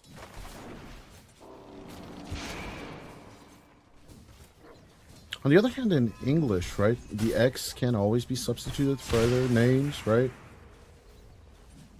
In a lot of situations. So maybe it is Dakota. It could be. It could Just thinking of the state. But, it could be Hakoda. I still like Xboxed. Yes, I like Xboxed good old, as well. for old Zawast. Zawast. Do you reckon, okay, if we were to get TI1 Navi to get a roster, yeah? Oh, what? How I would have pronounced the names, or what? No. How many rounds of an open TI qualifier would they survive? 1, 2? at their current power level, Yes. oh my god, like Light of Heaven, the last time I saw him was in Divine Something. So none. None. Yeah, none would be the answer. Hatred dies again, I think. Or old Yeah, he Dendy dies. is also pretty low on the numbers list. Hatred is dead. I think WOE is not too far behind. Unstable Concoction will stop only in one of them. A Cemetery keeps up the right click, and it will be Batyuk taking the call. And I'm not gonna lie, I think Batyuk has the right message. The B body with the body block. Block away a few last hits even more for the Alchemist. Well, their saving grace is that BB does have a much better start to this game, and he's actually about 2 creep waves ahead of the Sven in last hits. Nice! Оце потужно! The last hits aren't everything, it's mostly the deaths, and Hakoda does not get the chain arrow just yet, and as the backup arrives, Batyuk and company could be in a bit of trouble. Queasy coming to join Hakoda on this top lane. Sticky bomb. Let us Hatred and Queasy just back off. Batyuk is just reaching around from the other side, denying the range creep away from WOE. Will, for the life of him, still not throw out the acid spray into the lane. Just try and reserve it for a bit of stack farm. For a stack farm, or maybe for a potential engagement, right, to instantly reduce the armor of the opponents, maybe. This Sven is still the least farmed core on the map as of right now, as BB is managing to pressure him a lot. And it's the same build. You've come to love it. No, you haven't. We all hate the build. I hate the build, I hate the hero. And honestly, I'm with Crystallis. If Helm the Dominator would be removed from the game, things would be nice. But speaking of not nice things, WOE dying now for the 4th time in a row in just about 7 minutes. That is not the ideal start to the Alchemist. I usually have starts like this to the Alchemist. This is why I don't play carry anymore. Coil will be snapped on the bottom lane as Rain tries to get the back off done. Will be successful on that. Aincrad does have the DD rune, and they will be respecting it on Yellow Submarine. Minute 7. Shrines will gonna be... Well, we're gonna be traded. No infiltration just yet. Oh my god, that's swashbuckle. Guys, I think it's time. Nerf number 9 no, for Pango. don't touch my Pango. That's my Pookie. Some people want to protect Pookies, I want to protect Pangos. Oh, close enough. It's not due to the fact that Team Hungary has like 3 players that know how to play Pango. The Pango is weak. Leave the Pango alone. You know what I think? It's well overdue a buff. CM? Helm of the Dominator. Oh, how dare you. How dare you. Friendship's so Jover. It's not enough that you're Romanian, now you only want to buff Helm the Dominator that BB3PX almost gets that kill on the Sven with. This is the Hungarian versus Romanian relationship right here, this podcast that we're listening to, because that game, it can hardly be called a game. 2K net worth lead against an Alchemist lineup already for Yellow Submarine, and the beatdown doesn't seem to be stopping, my friend. I want to report someone in the chat, and I want to report Batyuk. How dare you not Reaper Scythe the Wild Wing? Come on, we saw the Laguna Blade spam on the dominated creep. It was your moment. Come on. I think he knows who he wants to Reaper Scythe, and his name is WOE. And even though he don't also have knows how to vision play on the Alchemist. Dota, right? Okay, Phase Boots Alk. He's 4th in net worth, about to be, well, 4th to 5th net worth. Not a good start. You want him to be at the top of the chart, but with 4 deaths, I suppose you take what you can at this point. Picks up the bounty. Anything he can get his hands on, right? A very, very nice outspotting ward coming out from Yellow Submarine on the top outskirts of the Dire.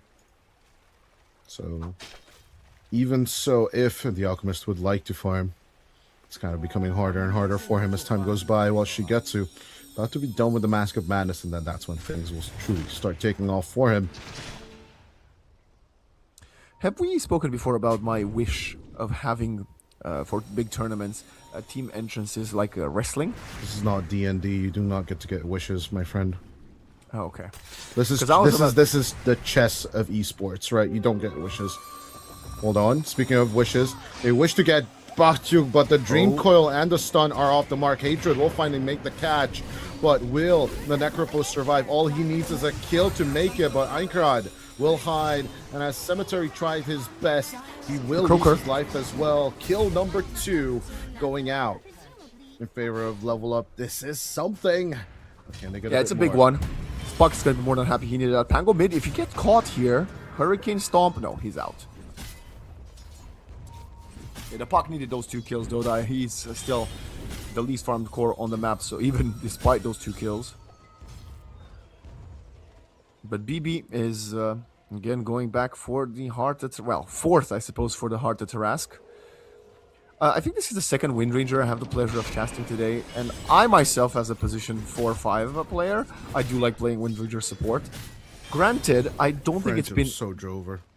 I don't think it's been impactful enough to justify it. It's so trash.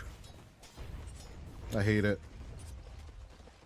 We're never playing together. Even if I make Immortal in like 2035, we're still not going to be playing with you. I hate Wind Ranger. No, but we can play. I don't rank anymore. I'm washed. I haven't had rank. Actually, I'm sad I didn't have rank confidence before the rank reset because I'm curious what would have happened to my MMR. I mean, you can still calibrate. You still have your hidden, crushed up MMR. What was your peak? 8,000? 9,000? What? 9,000? I don't know where your rank you were. You still never had numbers, I believe, in your Flat Immortal days. No, I did. I think I have a picture on my Twitter. I was 4.977k or something. And it all went downhill from there. I think, I don't even know, 6'3", 6'5", 6'7". How dare you. Got him! Another mutant on Waxen, please. He is trying to become a TI caster by saying the stupid number combination. They've succeeded. Honestly, if this is truly is just a stupid 6-7ing meme, the thing that would make us TI level casters, Waxen. I really don't want to be a TI caster then. I'll stay an EPL caster forever and ever till the end of time. If I have to say the 6-7 line, I still will not be willing to say it ever. Fuck that meme. Fuck that number. I think we got to jump for the Pango. And let's see if they can pick up kill number 3 here for a level up. The answer is a resounding yes as Einkrad tries to keep up the contact onto Hakoda, but the leap will keep Sagan and the Marana alive. I was just saying, I think I forgot what I meant to say. Never mind. She gets always farming, catching back in farm, but of course he's not going to get back into the game as rapidly as an alchemist, of course. A Puck going for the Witchblade. That's the correct item choice, I think, here. I'm just wondering if this... Okay, I know Necro is the most farm hero on the map right now, but I'm really struggling to justify going for Radiance here. I know it is the item to have. Easy and central. What am I watching it around as BB3PX will just get knocked down. A good catch with the Reaper's Scythe onto Queasy. And just a shutdown on BB3PX at the end of the day. I know as casters we love to have the observer catch the action on camera. This time I actually despise what I just saw. They were body blocking each other, not on purpose, through the tree line. And they got collateral stunned by this Sven. Worst case scenario. Stormhammer is a strong thing. Respect it. If you replay that 100 times, it doesn't go that way. Up top, good with the catch. Let's see if the Necrophos is going to be truly screwed as whoa. Is going to be wooed into action. Good with a shackle, and they'll shut down the Necro. Supposedly, the Moonlight Shadow will help for another tick, but it's not going to be enough to survive. This is a much better kill. This is very needed. The Alchemist finding the last hit is going to start going forward. Sadly for them, he had already purchased, but you had already purchased the Sacred Relic.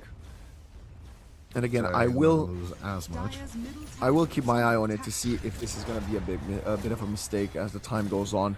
Because if the Necro does this, someone will need to lose some farm on the map, and I suspect that player will be the Pangolier. And, Pangolier without multiple items, he's still very strong because of the ultimate, but doesn't scale as fast. I think since Batyuk is the position 3, right, he's going to be sent out into the weirdest places to farm. One way or the other, just keep sending him out to dead lanes. He might just die 3 times in a row, and that's just put writings on the wall. Maybe Yellow Submarine are not going to be picking up 3 kills in a row, and we're going to have like 9 and 7 on the scoreboard. At the same time, you know, that is what Necrophos just does. As soon as that ring is spot, we'll just try and go over that shard. As good with a blast off, Queasy. In a bit of a pickle, but at the end of the day, as they do get Rain out of there. One more stack. Don't kill the creeps. No, you gotta stack them. They needed to stack. WOE have no patience. What can you do? Will they? They will disengage in time to make it another stack here. Worth it. Kind of worth it. Did you know that from stacked camps, though, you only get a limited amount of those Madness shards? So the Madstone shards, you still, even if you stack up the camp. Yeah, this was a change like 2 patches ago, wasn't it? Yeah, I think so. It's a lot of. It's a thing I keep forgetting. You know, it seems like a little bit minuscule for us support players, but it matters so much for neutral times in the play. As the Dreamcoat will be committed, Hatred joining into the Dreamcoat fun. The Duke finding himself at low HP will Ghost Strap, but onto mine. It's a beautiful explosion from Hatred. As Rain will eat the power shot.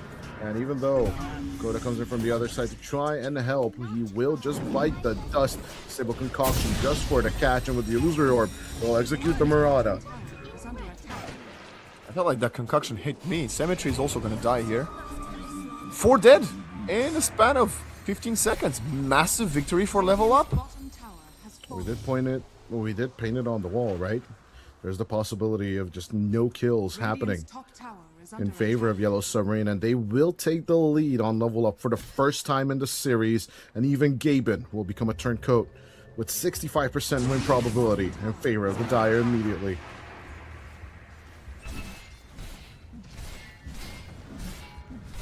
Great catches with that Dream Coil up onto the top lane, setting themselves up for success. It was a big rotation. But the biggest surprise to me in overall all of this is that the Centaur wasn't engaged at all.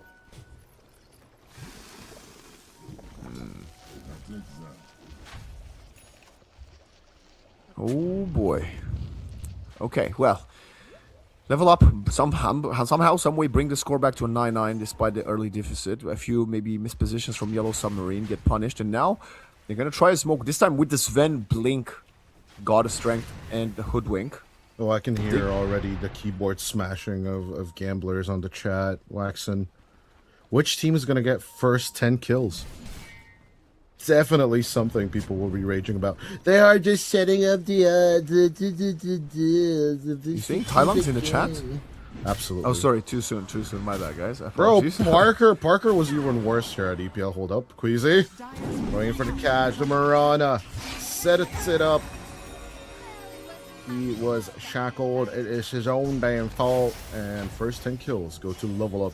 Despite the 9-2 or 9 and whatever result that we had previously. Doesn't really matter. The Marana missteps and will be punished for it. Now they have the 10. And overall, the 3K net worth lead for the Alchemist is setting himself up for a quick farm to get that BKB online. And once he has the AC, more than likely it is activity time for the level up side. Pangolier already starting to fall behind again.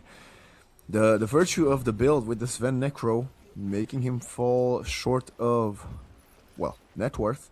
Hatred going for the Glimmer Cape. Lots of proximity mines around the map for vision. Batyuk though does have his shard, and this is a big tempo, timing rather, not tempo for the Necro. But despite the nerf, shard. I still believe Necro is just a massive winner.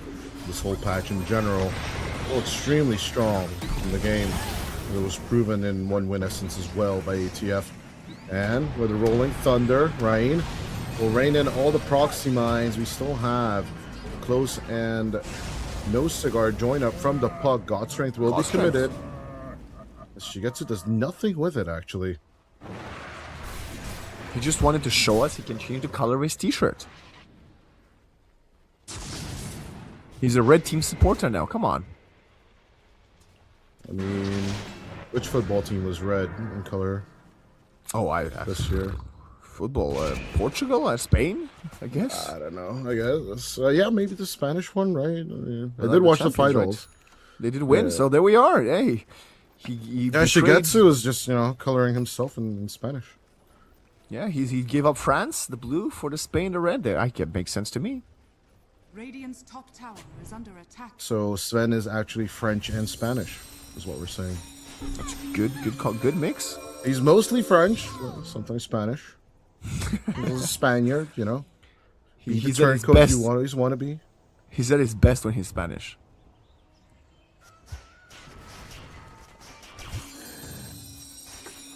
Level 15 on the puck. Going for the Lincoln Sphere next. Radiant's top tower Feels like is it's under needed for the Reaper Scythe, for the Sven stun, and I guess that's about it. Maybe the diffusal from the Pangolier, I suppose. Even if the net worth lead is a little bit inflated on the dire side, like you can take the differentials, right? Yep. The old counting, I don't think works as much anymore. The older formula, I believe that Lizard came up with, needs to be just a tiny bit adjusted. But in my head currently, right, when you are looking at an Alchemist game, you take the net worth differential between the first and second net worth holder and take that difference halved out of the net worth equation. So even then, like, Level Up are looking pretty good here at 21 minutes in, but they are looking to invade. They see Rain coming in with a Rolling Thunder. In comes the Stable Concussion. They just delete Rain out of here. With the Pangolier dead, the Stampede join up straight off the Cemetery, and they will take out the little rodent for a drive spin back into the Radiant Fountain. Got so many questions about why the Rolling Thunder was being used to try to catch that Wind Ranger. A bit of a big misstep from Rain there, I have to say. It's a Maybe turtle. realizing- It's a turtle trying to overextend its head out of its shell. There's nothing around that. Radiant are scared. Maybe he realized he's playing from behind and felt the need or the try to go for something more of a unconventional. This is Batyuk transitioning over to the BKB, and we might have a triple BKB timing on our hands. Or though it's going to be more of a double, as the Echo Saber will be queued up next on to Sven. Batyuk not that far behind. If he has his Black King Bar, things could roll out of control. Yeah, BB with not the same level of farm as Batyuk had on Necro earlier. And with a God Strength.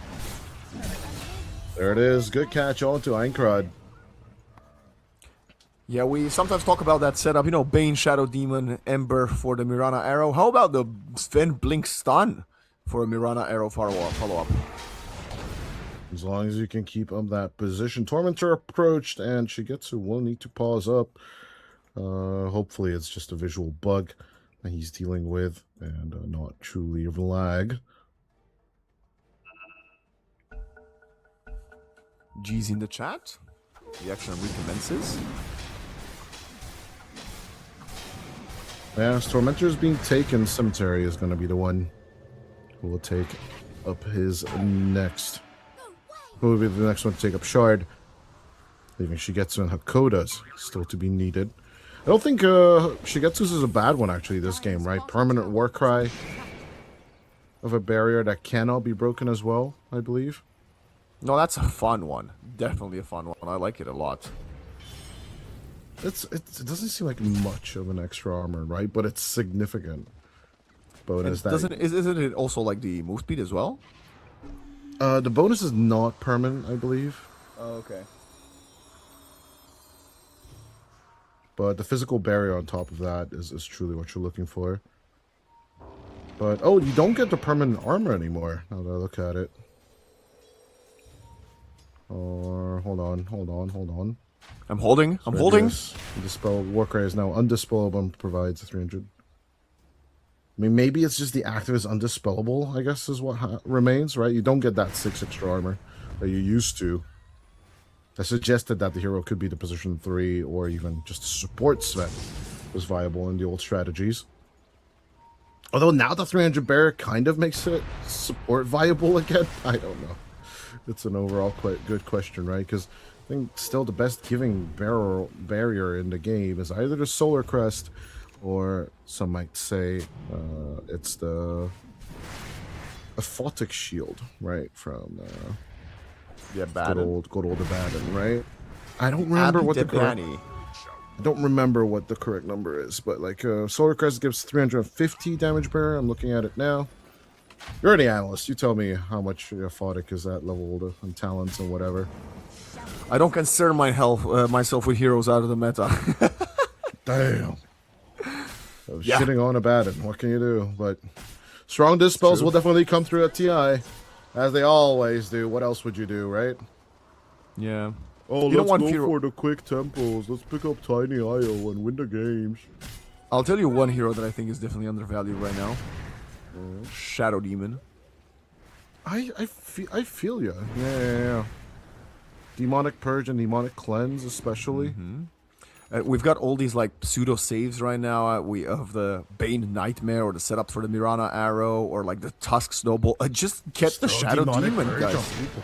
Or just get Demonic Purge on people. Disrupt the teammates. You know what I mean? Yeah, I think you know what.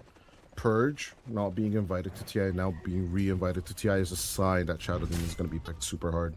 The Illuminati's so confirmed, bro. Oh boy. Insider knowledge right there, here and there, boys and girls. Ironcrad with the user of approach onto Cemetery, but the Hoodwink is not going to capitulate just yet. A little bit bigger Bushwhack, though, from the Chasm Stone will definitely make things a bit more fun. I highly doubt that Yellow Submarine want to go on the second Roshan just yet. Eats the Dream Coil as well. Cemetery in trouble. And even though he hits it, he's out. Power shot is going to be way too much. Oh, way too much. He tumblered the same straight line he could have done into the north. Oh, she gets it. And in the back row from the Alchemist, will still turn around with the God Strength and will just try and cleave. Oh boy. Will get Hatred, tries to go in for the pull onto the Alchemist, but BKB is expiring. Shigetsu does not want to overextend, but BB3PX tries to provide division for a turnaround. Rain trying to swashbuckle preemptively, but it will not be a catch. At the same time, Shackle plays straight onto the Necrophos as they turn it around onto BB3PX. They will go as with the Reaper side into the BKB. The Centaur will still die. Numbers advantage still on Yellow Submarine as the puck looks to escape. Ironcrad will make it home with the drone's true sight. Their big bad Centaur is finally dead. Great fight there from Yellow Submarine. It looked a little bit scuffed for a second, but the Sven turned around with the BKB double swiping. I believe it was the Wind Ranger just getting obliterated, and then Bachuk finding his second Reaper sight kill, getting another stack. Very good look for him.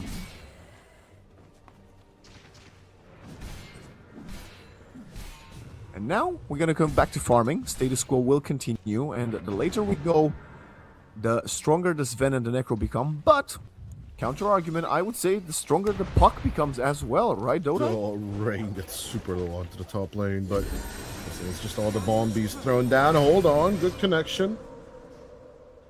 Ironcrad did lose out on a courier, so they are looking to punish that as much as they can. But overall, no kill, no cigar. And they're in the pit. No God Strength yet. They do have a Rolling Thunder, but no Reaper Sight. The arrow will reveal them. Connect, but Moonlight Shadow desperately needed. Will not be available for 30. Cemetery could still throw in a Sharpshooter just for funsies, but that is basically all she wrote. They got Daedalus, they got the God Strength. They could still jump if they want to. Good blocks, arrow again. Good blocks. They will try. Shigetsu looking for the angle, but will not blink in time. Ironcrad with the massive Dream Call onto the 3 on the back. Rain will still roll on through as Squeezy will lose his life till for the end of this, but this is a small price to pay for Roshan and the Aegis of the Immortal. And with God Strength in cooldown and Rolling Thunder, level up. I'm just going to kindly wait for the Wind Ranger to respawn and then go back on the aggress. I think level up, despite only 1k gold lead with the Alchemist, they have the game under their control for now. Big jump onto the Sven. There's a bit of a blast off catch, but the Sven will just turn around and cleave. Hatred, once again, a victim of collateral cleave damage. Was Bachuk now with a heart. It's not going to be so heartless, but is going to be massively HP'd. Yeah. Necro is confirmed a Kanye West fan. Did you know that song Heartless? Haha. Best type of jokes are the ones you have to explain. Thank you. I think he's currently more on the power tripping song, right? No, I don't know. I don't. Power from the Saints Row 3 trailer, bro. That is a callback if I've ever heard of one. I really like that song. As the Coil will catch out Hakoda, but it's just a Marana kill. As I'm guessing Yellow Submarine wanted to just have a little bit of jungle setup, but it's not going to happen for them. I'm more curious as to see why Batuka goes for the Shiva's Guard before pivoting to that Aghanim Scepter. You need so desperately, for that extra radiance, making it a double radiance with the Ags. Pango does have his Aghanim Scepter. Is there a point, because I've been saying yes, but so far the Alchemists I've been casting have been saying no, and I'm hoping my co-caster, although you're not the one playing the Alch, will tell me yes. I'm dumb, so whatever you ask me. Is there a point where we get the Alchemist dropping some Aghanim Scepter to his teammates? It's in the queue, so yes. Oh yes, baby! Yeah, why did he just purchase the Basher, though? Because he wants to have the the Abyssal Blade before he starts building up those Aghanim Scepters to his friends. Reported. Nah, leave the boy alone. Let him farm. Let him cook. Obviously, no, I finished my farm before I pivot towards building blessings myself. He currently has 2 on the queue, as far as I can tell. My target choices would be the Centaur and the Puck, personally. Although Minefield doesn't sound bad, I must admit.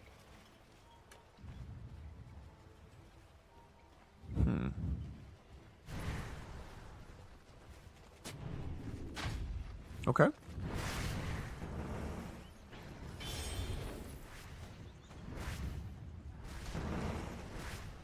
We are still waiting for a bit more action with his Aegis. Batyuk is building towards his Shiva's Guard. He's had a very good game. Again, very consistent offlaner. More deaths than on the Centaur last game, but that is a high expectation to follow. He's playing out an Observer Ward. This is why the Centaur is so far ahead, but he will blink out as the Moonlight Shadow gets popped. BB3PX. Looking for a casual catch, but not really finding much. Swift blink for the Sven. Be a nice jump.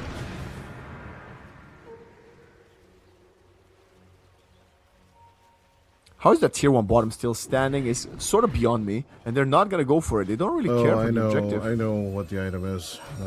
Allows that stupid thing to stand. Called the Hound of the Dawn, but good Dream Coil onto the Sven. Let's see. With the Gale Force, they'll make that catch. Apparently, they can, but WOE on the chase. A sliver of HP left on the Rogue Knight. And finally, WOE will get his pound of flesh. Reaper's Scythe does nothing. At the same time for Batyukas. He tries to roll back into the middle of this fight, but as Cemetery dies, they need to get people to low HP, but it's just not happening. The Marana leaping out of the fight. As the third person dies, Rain is gone, Batyuk alone. All alone as the Marana has went back into the fountain, and level up will find the magical kill onto the Necrophos. Oh boy, it all worked out, and I'm gonna blame the right, ladies and gentlemen, for the cursed. Caster, cursed. Caster. I got the script in the morning. I just want you to not say anything next game. You cannot fight the Kyle powers of the Dodai. There's a buyback in 100 gold for Pangolier, but this is going to be at least... Well, luckily for them, they got tier 2 standing bottom and top. So they can go for Megas mid and maybe a tier 4 at best. Megas mid with supers. Supers mid. You're not going to go Megas. Megas is only happens when you get all 3. Okay, someone ban this guy from chat, thanks. And it's so true! It's super, it's normal, supers, and Megas. Okay, you can go eat your soup, Grandpa. How everyone keeps forgetting it? Oh, they're gonna get mega creeps on the mid lane. I hate this shit. Like, learn the levels of the creeps, bitches. Why is Hoodwink 1 HP? That is a good question. I think Armlet. Good answer. More than likely finishing off onto the tier 3 neutrals, or there's something else going on in the back. because they were trying to just farm in unsafe territories and shove out lanes as well. I do believe Scurry was used while a bit of a puck chase was going on for Minecraft. So it's possible he ate an loser orb or two. What does the win rate probability look like here? Let me open up the graph for you on my end. It is 87% in favor of level up at this point. It turned away from 61% at 15 minutes in. Sven? He's okay. Moonlight Shadow will be committed as Hakoda jumps up forward. Will get revealed. Even if he could get away, he's still going to be pulled back in. But Dream Coil is going to be available in 10 seconds, so obviously level up will just try and train straight onto the Necro, but the Necro's out of there. Minute 35, Shrine of Wisdom will be taken by the Necro on his side of the map.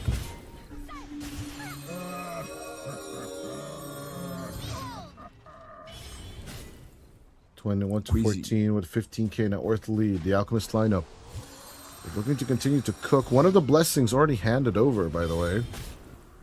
And yeah, that's why the Centaur is... Yeah, BB3PX. Yeah, that's why he's jumped up in farm. And see that counterplay. The Necro will be approached, but not approached close enough. It will force out the Rolling Thunder. There's a 70-second window. Also, tier 4 neutrals are up for the grabs now, so I think we'll see level up go farm them.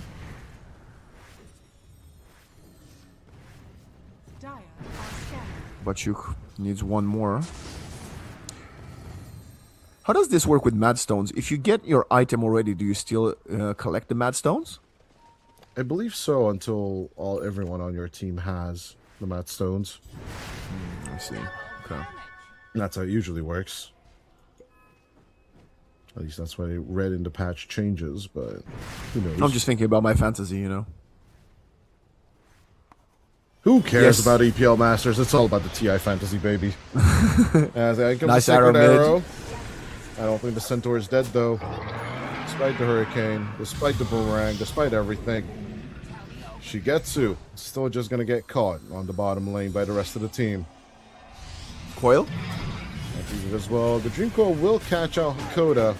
And as the Mirana gets cut down to size and stable concoction, will set up the next. The Hoodwink will also get caught. Back to the mid lane we go, where Duke is just struggling to survive. Counter kill of the Queasy, but killing off a support just doesn't seem right here. Yellow Submarine, after 3 wins of games in a row, will say goodbye to all 5 of its heroes. Team wipe will happen, but let's see the punishment for it, because they will certainly try to make it that work as well. WE out of commission. Just like if they only get the Alk, it's not gonna be enough. Luckily for them, the Roshan is spawning very, very fast, so they might be able to get a Rosh kill if they can't find another one. And yeah, Centaur's out, Puck's out. They need to check the Rosh right now. 3 seconds until it's up. They might be able to force an Alchemist buyback if they jump in the pit. I think Rain saw it. BB3PX coming over as Centaur Conqueror. He will know as well. Still, 1 Aegis for 4 buybacks wouldn't be enough, and they're not even going for the pit yet. I don't know what's happening. They're calling each other to do it. They don't have the God Strength, that's why. Oh man, that was a 4-player buyback. It'll be up in 40. I don't think you can afford to lose the Rosh here.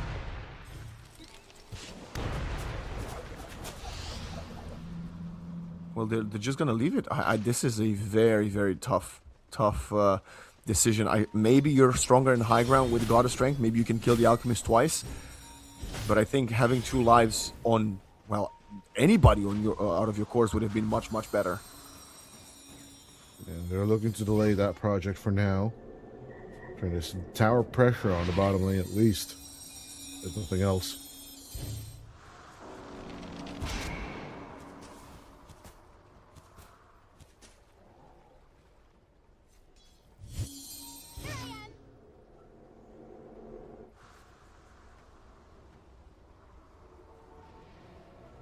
Yeah, extremely silent game here at minute 39. Is under attack.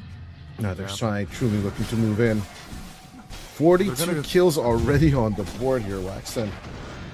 They're gonna get a Tormentor instead of the Roshan. This is as close to an unfavorable trade as it gets in a game of Dota, outside of kills, of course. And WOE will have the Aegis. Yes, 42 kills, more than 1 kill per minute is pretty high. A bit of a compensation, though. In terms of gold, the Tormentor is a bit more valuable than Roche itself, right? Yeah. Roche in and of itself gives 135 gold to each member, while the Tormentor does guarantee someone 1,400 gold. We did talk about this Sven shard being a good one, too. But is it going to be good enough? Tower is under attack. Well, we will be able to tell during the high ground defense, won't we? As the Stampede isn't once again back online. Some kind of high ground pressure could be imminent soon.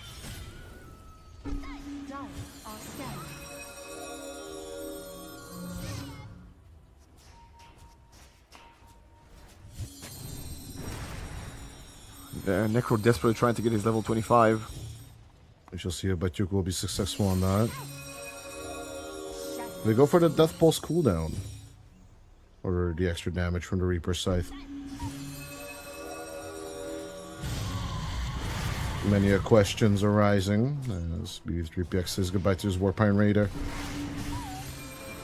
Well, let's see. The puck moving in goes BB3PX as well. BKB and shining, but the God Strength, BKB turnaround, WOE looking for the catch, secures the Sven just a little bit, level up. They'll keep on cooking, and as the Rogue Knight dies, post buy back. It will be a dieback on him and the Pango, pushing us to game number 3. It was called just a few seconds ago. As Level Up Esports, for the second time in the day, will actually get us to game number 3. Yep, we go again. Caster cursed. Caster cursed. Caster cursed. Caster 41 cursed. minutes Caster are cursed. not enough to separate us, to separate these two teams. Well, they are enough to allow Level Up to continue their ascension, as they have been by far the best team of the group stage, and they will not fall under the sword of Yellow Submarine in 2-0 fashion. Another victory here, Dodai, would guarantee Level Up to make it from the play-in to top 3, and what a story that would be. I mean, honestly, the biggest surprise I have right now is that I keep going for the Sven lineups. I mean, today I did, right? Not in this series because I was caster cursing myself, but apparently when I go for I did go for the Sven lineup again. See, like I favor the Sven lineups legitimately, but maybe EPL Masters just doesn't favor them in general. It did feel a little bit weird, but Tuka going for the heart and then the Shiva's guard, but not the Ags. Something just didn't add up. And then, of course, Level Up Esports just making the turnaround since minute 15 and just continuing to roll with this lead, pun intended, but not much rolling done by Yellow Submarine. We'll just basically guarantee Level Up this game number 3. Absolutely. I think... Anything more to add, my friend? What was the question? Anything more to add? I think I'm happy to see an Alchemist win. I haven't seen it in a while. I think Centaur needs to be banned in the first phase, and that will tell us who will win if he's not banned, because the Centaur team just wins. Someone delete Helm of Dominator. That's all from me. Thank you. Definitely true. And we shall see if that Centaur will be banned or will the Helm of the Dominator be banned in the future. What? For sure. We'll wait for game number 3 right after this break.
Ladies and gentlemen, game number 3. What the hell? That is a very, very crazy camera angle right there for you, Waxen.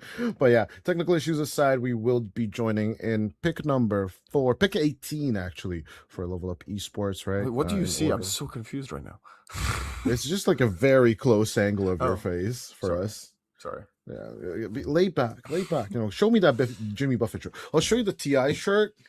There you go. Yeah. See my beautiful Spirit Breaker. I've got the same top, but with Grimstroke. Ah, I think that, yeah, the 2023 lineup of shirts is really, really good. Just a little bit of a hack. If you like your TI merch, just buy it a year later in bulk. It's very cheap, and then you just you know, you can just order it online. Yeah, the shipping fee That's is what kind this of guy expensive. did. That's what this guy did. I would do that shit. I'm gonna do that shit for both 2024 and 2025 for sure in a few months' time. If we get paid, you know, I need to send my subway ticket stubs and then you know, just sell all my gift cards to scammers and then basically just make the money off of that. But jokes aside, Sniper is definitely one of the joke picks of the tournament so far. It's because the counter pick is Huskar. Is this an Eincrod or is this a WOE hero? So you're saying it's going to go against the Huskar? 100%. Yeah. He's trying to counter the Huskar. You could just put the Huskar into the offlane at this point, then, no? Will you, though? This is a Falcons idea, right? Like, this is what Curtis does, because he's an asshole. AUI 2000. He picks tech keys, gets kicked out of EG because he's a bastard, and then he just, you know, gets picked up by Falcons, and he's bastard again, and we'll push ATF to actually play his Huskar because he plays it, and Maureen plays it, and then, you know, you just confuse the enemy. Although it's going to be interesting to see if Batyuk actually wants to play Huskar offlane, which I truly highly doubt is the case. And I'm leaning more towards like a Beastmaster pick at the end here. But yeah, you are absolutely right. It's the counter play, of course. I think this Kez opening is equally interesting with the Huskar and the Sniper, and at least this is what we want to see from a game 3, right? Going all crazy. Of course, Kez is a bit more conventional, and I think it was a pick to counter the Centaur. We used to see quite a lot of this as recent as 740, I want to say. So I'm not surprised to see it there. The Witch Doctor, I love the Witch Doctor. It's a great, fun hero. It sees less play than I think it would deserve to see. The base defender would be jumping up and down right now for sure. So we're saying, oh, it's Witch Doctor, my favorite hero. Bloodseeker, what the is that? Ew. There's no Pangolier. What are we doing? Okay, so you've got the Cold Embrace set up for the silence. I'm caster cursing the shit out of Yellow Submarine immediately. I don't give a fuck what they're picking. You rupture the flying Huskar, he just Doesn't dies. matter. And Kez is a very mobile hero, so doesn't matter. I don't hate it. I don't. I've seen worse picks. Yellow Submarine is going to get the 2-1. I just said this now. I have caster cursed Yellow Submarine. There's no way they're winning now. The level up Bloodseeker is going to get the W. I don't even know what to say. This is a game of all time. These are picks of all time here, Dodai. What is your last pick? Is it still the Beastmaster? I don't like the Beastmaster anymore. Hold on. Your Witch Doctor, Bloodseeker. What is good here? Axe? Well, what if they do send the Huskar offlane, which is what you said? Okay, but then the mid lane against the Sniper is... There's only the Void Spirit left in terms of spirits. There's no Invoker. Puck? To counter. Holy shit, that's actually not bad. But are you scared of the silence from the Blood Right? Not necessarily. No, I don't know, man. It's not the easiest hit ever. I think you can work with this one. I'm gonna say this is still a little bit too cheesy for my liking from Level Up. It would be cool if they could convert it, but unless Yellow Submarine goes for something absolutely abysmal. Brewmaster. It's not the worst, unless you don't have the most reliable lock. It's going to be a lot on the back of BB and then the silence follow-up, and then you need burst damage to kill him. Otherwise, he disperses the fight. He tornadoes the Sniper. Yeah, it's not a bad brew game. Tower Push is good. Cyclone is great. I like all of these. This spell from the Storm Panda is also pretty good. And this is B-Body, right? Like, you know, Batyuk and B-Body interchangeable names, but back in the day in Palianizia, I believe, was the last time I think I covered B-Body Brewmaster. He since the name change, he must have played it a few times, I believe. But overall, this Brewmaster pick is a little bit of a throwback, if anything else. So once the Stampede turns into aggression, you can still put people into the air. I'm with Yellow Submarine. I think the Bloodseeker is a little bit useless, but we shall see if the Cyclone or the Rupture will make first contact in these fights. As, of course, if the chase is on, you will always have your Winter's Curse to be dropped from Hakoda, and the Cemetery can always just bushwhack you if you're trying to just chase down. But Einkrod, catching Einkrod, is going to be the big bad question that needs to be answered here by Yellow Submarine. And right now, in terms of Blink builders, I only see Hakoda as the big Blink builder, which does push the Huskar into an Armlet Blink build or Armlet BKB then Blink build, which both of them have different timings and different approaches. Question is, can they execute it? What do you think, my friend? I can tell I'm getting in the dark. For some reason, it's looking creepier and creepier. I don't know what is happening with my lights. I promise they're turned on. But I do think they... it's going to be an ease of execute thing. And if you believe the Huskar Kids is easier to execute than the Sniper Bloodseeker, then I think you should go for yes. For Yellow Submarine. If you think otherwise, then just maybe take level up and, safe and sound. Live your life like it's your last day. Oh, I mean, like it's a fun day. Mm-hmm. But one thing's for certain, we shall see game number 3 between Level Up and Yellow Submarine. This is for the upper bracket finals, ladies and gentlemen. It's not an elimination yet. So why not just throw in the Huskar? Why not just throw in the Sniper? Why not throw in champion the Blood Seeker, which will be interesting to see one way or the other. In terms of still playing teams, or Bloodseeker is a potential. Only Mouse would have been on my docket here. So can you even tell me if WE has even played Bloodseeker in the last few months, or even in the past year? I want to say that yes, they have. I've seen WE play Bloodseeker. Was it in the last few months? Well, I don't know for sure. I have to be honest. It might be a little bit way too before my liking. So let me try and help you out here, as WE did, of course, play other lanes as well in the day. But sorry, I was just checking as the some approach comes in, I'm trying to find his Bloodseeker account. There's a lot of Terrorblades to roll through. There's even Troll Warlords. Disgusted. Ew. No. I hate that hero with a burning passion. Pudge? Okay, there it is. 5 Bloodseeker games played in the past 365 days. All 5 of them are wins, actually. And the last one was... You're going to be surprised here. The last one was 2 days ago. Also being a W. And it was against Team Lynx in the Asgard Championships. Which is, of course, still trying to make it into the Wikipedia recognized status right now, as it is about the mid lane currently, where Einkrod, is trying to outzone Rain as much as possible, immediately picking up the headshot, or actually not picking up the headshot. He just went for the active take aim instead. Always confusing me with the headshot sound, being confirmed, but it's not leveled just yet.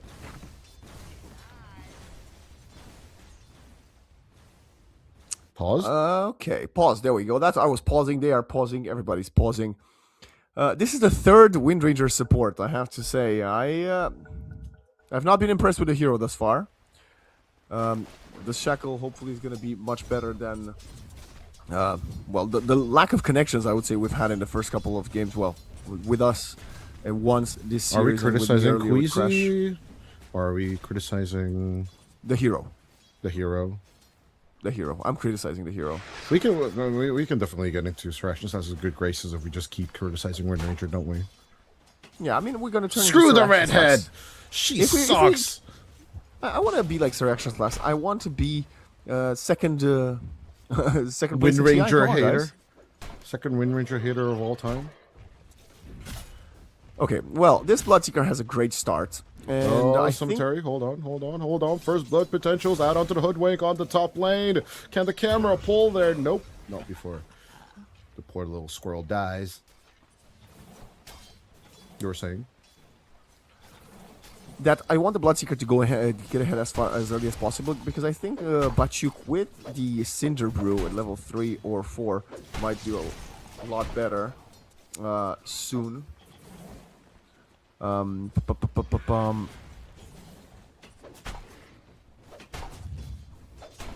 the same time? There's no at the same time. Okay. Good bushwhack, straight onto Hatred, as with the Maledict. It looks like Bachuk is going to fall a little bit low. WOE could use the 2 levels of Thirst to try and just chase Bachuk out of commission, but we'll let that range creep slide as he doesn't want to keep the lane under his own area. WOE securing the Lotus as well on top of everything, as there are 2 low HP heroes in the play. So WOE is having a great time just Ferrarying back and forth. Shigetsu. Despite his great start on this Sven last game, he was not able to convert into a victory. Kez, much more potent hero to do that. Bachuk taking a Maledict, right click. Oh, that's death. Even if you don't get blood righted, it's death. It's death right there. You can pause all you want, that's death. Bachuk, unpause immediately. Although it was Shigetsu that went for the pause. Oh, wait, no. Shigetsu was the one who got resumed previously as BB3PX. That will elongate this fear of death for the poor brewmaster.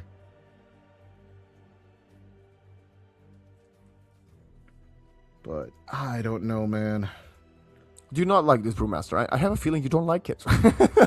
you've been kind of hitting on it. I've been predicting it, but honestly, Bachuk is just not gonna have a good time. Although this is gonna be his first death, so it's not the end of the world. No, even stick against Wind Ranger just doesn't sit well with me, but he will get the urn, right? So he will have a charge, and then he can use that to just catapult himself off.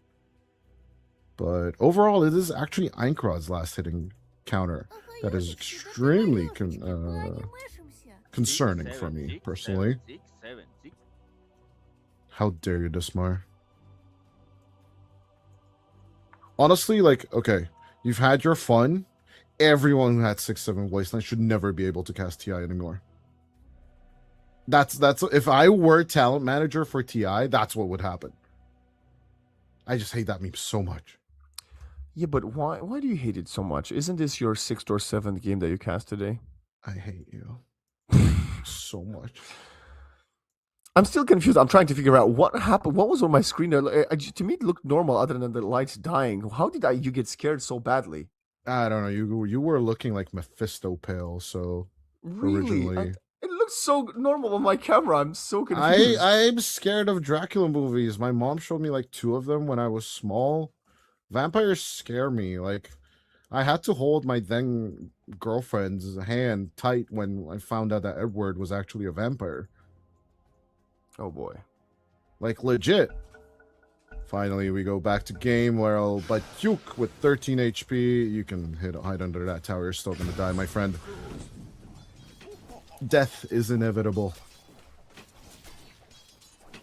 But yeah, 2 kills already on the level upside of things.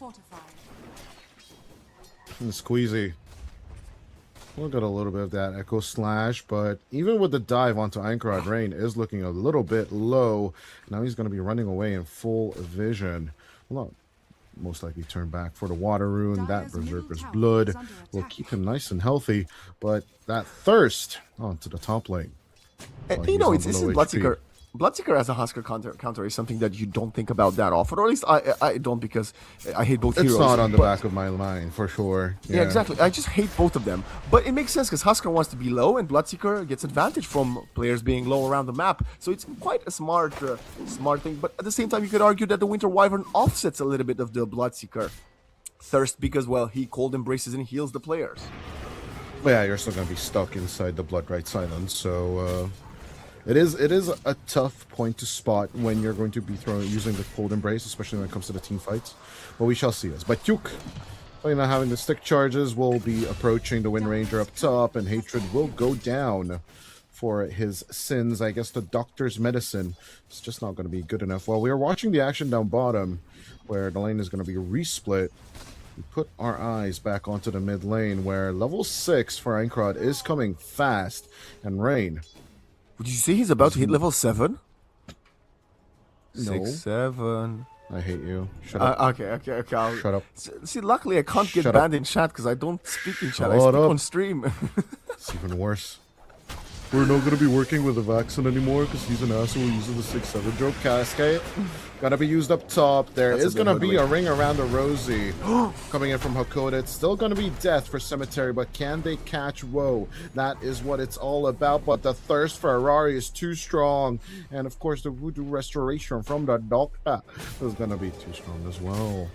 Thirst down on to the Kez as Shigetsu almost gets 20 blood HP. grenaded. 60 HP is what he's sitting on, but Queasy has all the vision in the world. Can he just power shot the Kez is the question. He'll try, but he will whiff it. It's on to Hakoda the is right tanking side instead it. of the left as Hakoda will eat the cold embrace, and he's looking to heal himself back up, but BB3PX and Queasy will eventually let off on the Kez, even though they still have eyes on the Burp Samurai. Good power shot hit this time. The camera doesn't pick it up, but we saw it as Shigetsu trying to grapple back into the lane, trying to control it for as long as possible with BB3PX. Looking for the wraparound. All he needs is a little bit of a touch. Queasy back into the play. Has the power shot if needed, but it is not. Who stomped and double-edged? The Burp Samurai is gone as Hakoda tries to cold embrace himself back into life. Power shot, double-edge. Once again, BB3PX and Queasy, they will just sit on the all-knowing Winter Wyvern. Okay, well, this Bloodseeker was definitely not bulging from up top. I thought he might have come bottom for the party, but no, he wanted to continue farming, which was a choice for sure. The teammates did get the kill, but how much time did it take to find it? As Bachuk now, he's dead. Bachuk is gone. Up top, good double bushwhacks, but this Bloodseeker is not suffering hard enough for my liking. As Shrine of Wisdoms will be picked up without ease, and the Bloodseeker as well will be top net worth at the beginning of this Imagine game. level up wins reverse sweep with a Bloodseeker sniper picked, and you'd be like, oh wow, that's disgusting. Well, they were countering a Huskar, so you could kind of accept it, you know? Yeah, tomato, tomato. You know, at the end of the day, it's a win situation. But Shigetsu trying to dive out of dodge. Good shackle. Shigetsu in trouble. The Kez. The Bird Samurai is once again under vision. Good power shot, though, will be all that it needs to get. Did Sakoda just body block his teammate? I don't think so. He's just trying to, you know, fly over or get into that position to help, but he cannot help.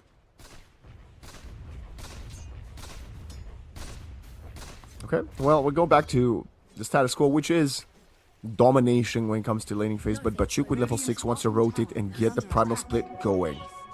Rain joining up lane full HP because of the thirst was just such a tragedy at this point. But he does need to the armor to be useful. As down bottom, once again, it's a 3-man approach with the parries. He will mitigate some of the damage, but look at that power shot. Just shutting him down. Einkrad, once again. He's just shoving it in his face, man.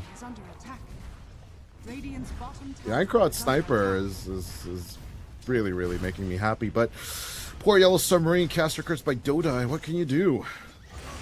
Yeah, 3 things are certain today is one of them is Dodai kind of cursing Dark. Okay, you just said you like how well he's playing and he died.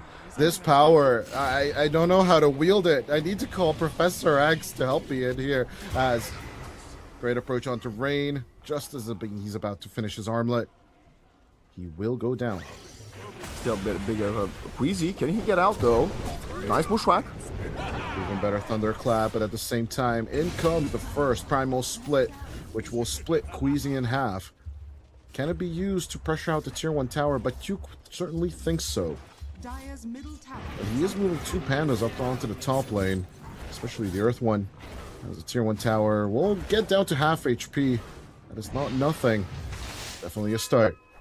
He will on the bottom lane, BB3PX, along with his creep. So once again, Centaur Warrunner is in play. It is 2-0 so far in the series.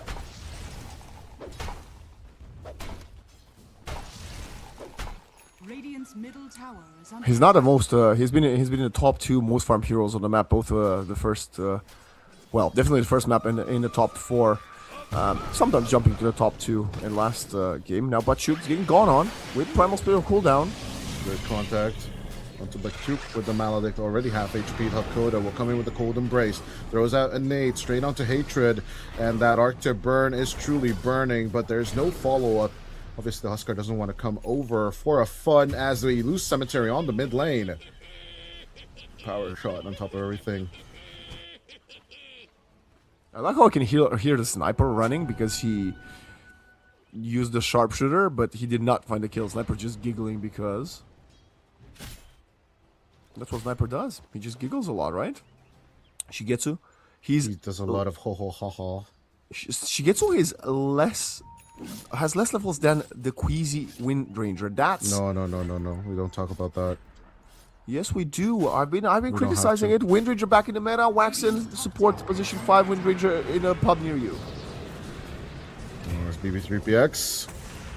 We'll go up the Stampede and set up for another kill onto Rain. The Huskar just feeling massively countered still. And it's not even just the sniper. Good coconut straight into Hakoda's face. Even after posting Cold Embrace, he's not looking to go for anything else. You know, there's not many things I like in Dota more than seeing a Huskar get obliterated. Radiant's middle tower is under attack. Do you?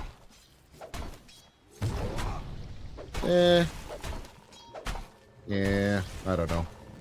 4 minus for Bachuk though. At least he is doing fine. He's the most farmed hero core on their side of the map as the Huskar. But him going for the Aghanim Scepter is so concerning, Waxit. I don't know. I'm scared. Oh, jump in mid. I'm going to be 0-6 today. Let's go. But with the Assassinate, it's not going to be a kill. At least he picks up the Amplified Damage rune. He does have the Armlet active. If he needs it, he will use it. Onto Queasy. He does not want to life break onto the Wind Ranger, which is absolutely understandable as they will see woe. Can they keep chasing this Bloodseeker though? His fast as the boy. massive answer is a no, Bachuk. Not like this. Silence like dead. This. Wow. Absolutely murdered as Hatred will get the coconut bounce as well. They will turn around with the Winter's Curse straight onto the Witch Doctor to at least stop some of this damage, but the Assassinate still goes through. The Maledict is ticking. He cannot heal back enough. Out comes the Shackle. Queasy with a little bit of a beep kill. For all of the faults that the Wind Ranger has had, Level Up is making this look so easy, man. For all the faults Wind Rangers had today, this performance from Queasy makes me change my mind. I'm gonna be locking in, guys. If you see me queue, just dodge the games, because you know what's coming your way. It's gonna be the Wind Ranger support special. Obviously, I'm not gonna be getting items such as, what is that? An urn? No. It's gonna be a you know Radiant what a Satanic. Romanian Wind Ranger gets you? Second place at TI. Ha ha ho ho. I mean, he said it, guys. I didn't say it myself, you know. Well, obviously, duh. Like, I have to give him one shot or something. You're getting too big for your britches as Rain tries to join in onto the Central Warrior. Finally, the light break will go through, but at the same time, Queasy, he is threatening with the focus fire. Even with the TP away, it's not going to be enough here. Yeah, BB, a bit of a mistake there from him, playing so far deep into the enemy jungle. Deservedly punished there. And when you're playing so far ahead, you could make slip-ups like this. Back top, they go in WE. WE gonna be bushwhacked, but the Bloodseeker does have a lot of HP. Out comes the Rupture, out onto the Hoodfink, but in comes the Burp Samurai. Losing the Burp Samurai though, they're not super scared. A little bit of Raven's Veil. Well, she tries to hide, but he is dusted. He is maledicted, and even if he parries, he is looking rather low. Will be maledicted for sure to the death. Because of course, my Grud also has the range to just pew him down because he's got that big pew.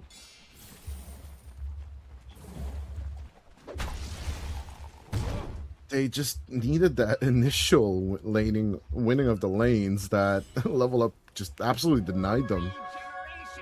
And obviously, yeah, Rain not skipping the wave with his courier or trying to go for a wraparound play. or even just try to back off, you know, back into his own jungle on time to just make things work. He's just absolutely behind on Rain's Huskar right now. He will go for the blink, as we suggested, but that will delay so many other things at the same time.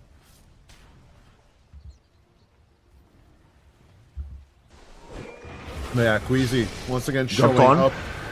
Winter's Curse will keep him at bay, and of course that will give Rain enough time to just stack up the Burning Spears on the Redhead.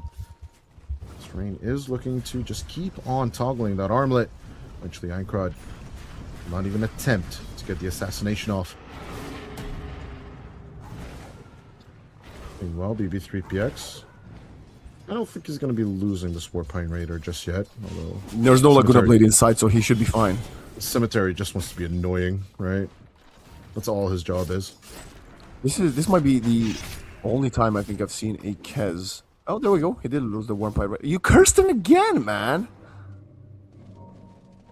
And this is the first time I think I've seen a Kez lose a lane to a Centaur, at least to this extent.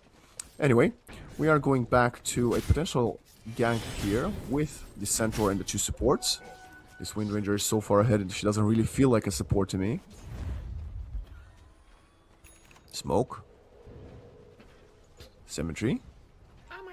Hatred joining in with Queasy for the fun. Rain in trouble. He's not going to be maledicted, but he's going to be assassinated immediately. Shut down onto the Huskar.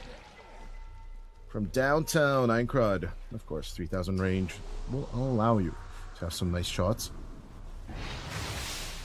I'm more concerned that we will get more snipers in our pubs based on this performance. Oh, we already have them. Check the top Immortal plays. I'm not going to be surprised if Huskar is, like a sniper ban will be immediate indication, along with the... Slark? Slark, yeah, basically. What a world we live in. Feels like it's 2014 pubs. Huskar, sniper, Slark, mid. There was something different. But yeah, even just the Wind Ranger pickup, you know, is always an indicator that you are prepared for the Huskar. There will be people like Rain that will still pick it, you know, despite all that. And into Witch Doctor, into these counters, but yeah, Rain is basically suffering from the lack of the laning stage domination. I mean... What if Shigetsu does just carry, despite the Huskar being non-existent, and he's going to be like, guys, look at my stats? If they definitely need to take care of it, like, you know, they will need to take care of the top tier 1 lane eventually. But Yuk has been defending relentlessly. But his BKB pick, as he does go for the Hand of Midas at the end of the day. They are running out of time on YES.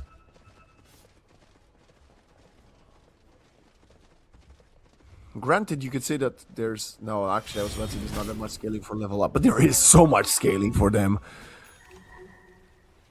The later we go, yes, you could make an argument for the Kez and the Brewmaster really, you know, being good to go in and out and very tanky in team fights and getting in the back lines, but they're so far behind right now that that seems just like a pipe dream to me, right?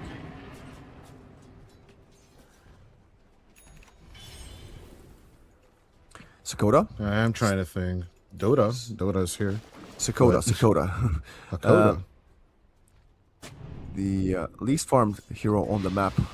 Quick buying and Link Daggers is going to be a long way off. But I don't know, they need to somehow get on top of Eincrod. I think this is the mission, right? This is the goal. It's just executing it. It's going to be a rough one. BB3PX being baited in by the Winter Wyvern as Rain. Trying to get close. Nice, close and personal. Bushwhack play as Rain joins in with the life break. Will immediately get maledicted as out comes the Death Ward as well. But even with the Winter's Curse, even with the Essence Ring, Rain is looking so low. The Huskar is gone. All hope is lost. Goes onto the tier 2 tower range. They will move. Good Raven's Wail will mark Roll and Queasy, but it doesn't really matter in terms of the re-engagement. Yellow Submarine are out of gas.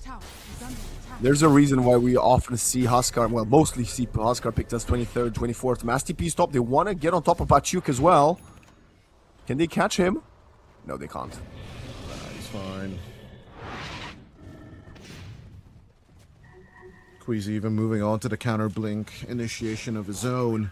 I don't think Cemetery and Hakoda are going to be safe. continuing to chase this centaur away. He's got the heart at Tarask. Shigetsu has just finished the Desolator. They're so behind it for 20 minutes. And yeah, it's not just about that 10k, but in terms of the itemization, in terms of position, no tier 1 towers taken at 20 minutes in. This is already... Yeah, but they got according the to Gaben, according to Gaben, it's a 95% win probability for level up.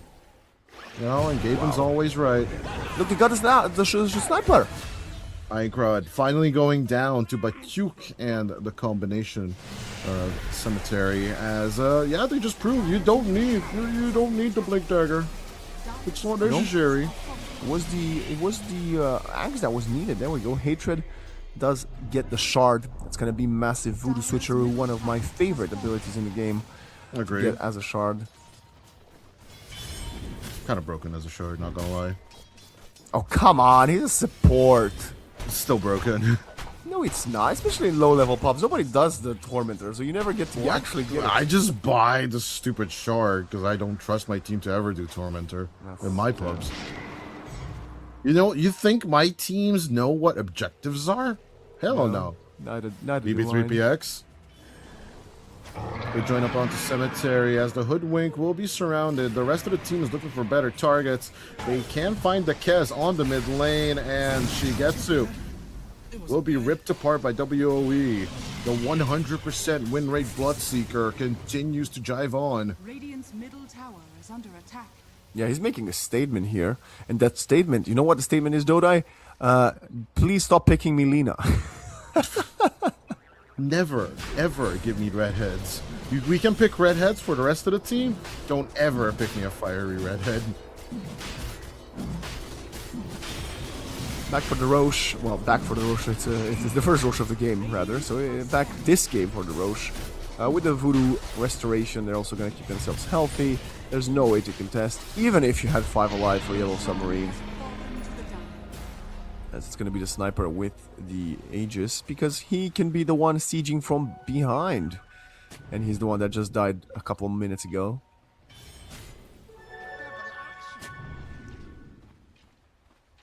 Protecting tier 2 towers seems to be a tough ask right now for the Yellow Submarine team. Especially as he's got an amplified damage rune, he's going for the long range sharpshooter. Ruptured and destroyed, but still has the primal split. Could go for a bit of a turnaround. These are going to be the level 3 primal split in the little Brewlings, and of course he is still only level 15. But the axe does give him an extra level. At the same time as the Storm and the Fire Panda are getting massacred, the Earth Panda at least makes it home. Queasy looking for the contact. All he needs is a good power shot. Will blink up onto the high ground as BB3PX will make the catch. The shackle, the hoof stomp, and the blood right. Einkrad will still get the assassinate kill. Because why the hell not? Another assassinate now onto Hakoda. Doesn't even have a phylactery and he's making it look this easy. BB3PX with this stampede kill onto Hakoda. As they are up with more than 3 times the kills on level up. They might just make this one a quick and dirty endeavor. But the Huskar comeback, the lane was stomped so hard for Rain. He's still stuck in 1-4-1. He has the blink now. He's waiting for the Black King bar. Until then, there's just no way he can initiate. They will secure their second tier 1 tower on the bottom lane thanks to Shigetsu, but Level Up are going to be more than happy to give up these objectives. They're sieging high ground, of course they are. The Fortify might deter them for a little bit. It's a bit of a strange fallback. I don't think so. BB3PX. Just keep in contact with the tier 2 tower. In comes the assassin. The assassin takes 2/3 of Hakoda's HP. Mind you. No, mind you. Because I'm not the one. You? No, mind Wait, you. It took the extra 150 assassinate damage. It's supposed to do 550. But for some unholy reason. It's a sniper, that's why. It does 700 damage on Hakoda. What did he do to deserve that much damage? Well, actually, Gaben knew that the sniper had a an Axe on the courier, so maybe And that's he why went I was for like, the Ags, right? Yeah, it's like it's gonna give him the extra boost before he gets it. Right. It's insane. So There's a much damage done blink by on him. the Bloodseeker, by the way. Oh, sure, you need to jump next to your sniper that is being attacked way faster, so... It's faster to switch to your blink dagger than to pick out your secondary. Remember that. So he's gonna go Swift Blink next. Is that the build now? Just Bloodseeker rush Swift Blink after Mjolnir. Bottom tower is under attack. You're the Counter-Strike caster, you tell me. And what well. priority would you buy your weapons in a Valve game? Yeah. Pistols, then SMGs, and then you go for the snipers. Yeah. Radiant's bottom tower. So what is Blink in that scenario? Like the smoke grenade? Radiant's bottom tower has I fallen. guess so. No, they're smoked right now. This is the smoke. Well, they don't see it, the approach, and with the Bloodseeker sending up the blood right there, there's just no escape for Baityuk one way or the other. But the chain stun definitely ruins his his time one way or the other. 44 seconds without the Brew Master. Without Master Brew, I don't believe they're gonna have a good time. Whoa. Throwing in the crippling crossbow. They will find Shigetsu. Shut down the bird samurai. Shigetsu has no way of turning around. He went for the Ravenswell instead with a possible Raptor's Dance. So he will be cut down to size. He's gone for 50 as well. 0-6-1 now on the Kiss. 27 minutes into the game. A lineup that it was supposed to not have that good of a laning stage. This is something top tier 1 teams should keep an eye out for. And I'm not gonna lie, I would love to see some more Bloodseeker, this level of convincing Bloodseeker action at the International as well. But we might need to keep our eye out for it for the rest of the tournament, Dodai, because Level Up, they are already 1 foot forward in the upper bracket final with 17k goal lead. So if you are one of the teams that might be facing them, you need to remember this is in their back pocket. Yeah, keep an eye out for this, boys, because honestly, the upper bracket final is going to be a shellacking for sure. If you ever go into this Huskar pick that Yellow Submarine just busted out. BB3PX asking for 2 minutes on the level up side of things. As we have a little weird interaction post power shot on Queasy. His farming aura. I think he's going into his next Saiyan level. Oh yeah. Oh, no, it's a Wind Ranger voice. What's Wind Ranger voice? Yeah. I could do a Wind Ranger voice, right? That I can definitely not do a Wind Ranger voice.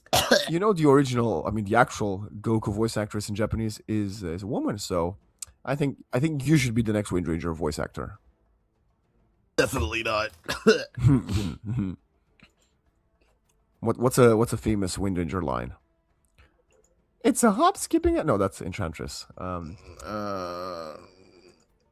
Wait, I'm thinking of Crystal Maiden voice lines for some reason right now. Right to pass. Nope, still not Wind Ranger. Anya Taya Anda. No, still not Wind Ranger.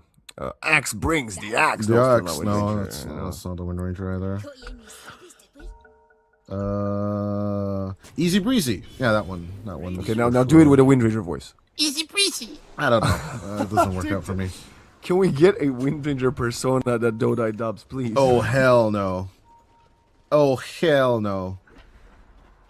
What would be a Wind Ranger persona? Just a hoodwink? Well, I think, yeah, Hoodwink is kind of a Wind Ranger persona, in it? Yeah. Like, Anyway, there's a smoke here for a Yellow Submarine. Maybe she was originally a Wind Ranger persona and then it made her a full hero.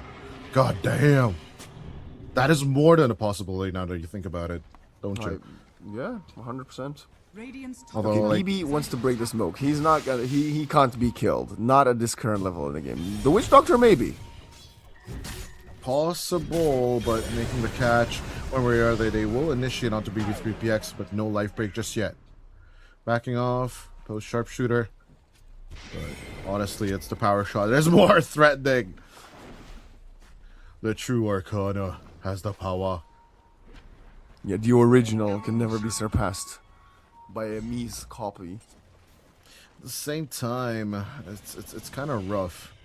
Approaching the high ground one way or the other for level up is not the easiest thing ever, but a turnaround here for Yellow Submarine seems even more impossible.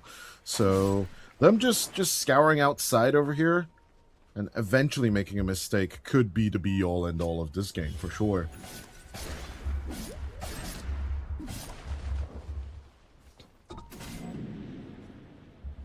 But yeah, overall, as we're hitting day number 4 shortly, minute 30 mark, I don't think will give us that many big power spikes. WE does have, of course, his 9-second BKB, so if things do turn hairy, there's a bit of a turnaround possibility for the Bloodseeker lineup. But once that Abyssal Blade is finished, I think that will be truly the go time to actually start hunting people everywhere. They're pinging the Wyvern. Dakota has the blink. Try and get away. The Gale Force will push him back, combined with the Rupture. The Bookkeeper of Dota will just absolutely be murdered. The single vessel charge coming out onto the Squirrel will take half the HP off of Cemetery. At least there's a 9-second BKB on the Huskar, so he can be spell immune as he gets right-click to death. There is no Rupture though, so let's see if they will just stampede into the fight. Nikez getting approached by Duke, trying to jump in up forward, but not even BKB activated. Nikez just goes down. BB3PX will eat the Winter's Curse, but he's all alone. Hakoda just types out the GG. They're done.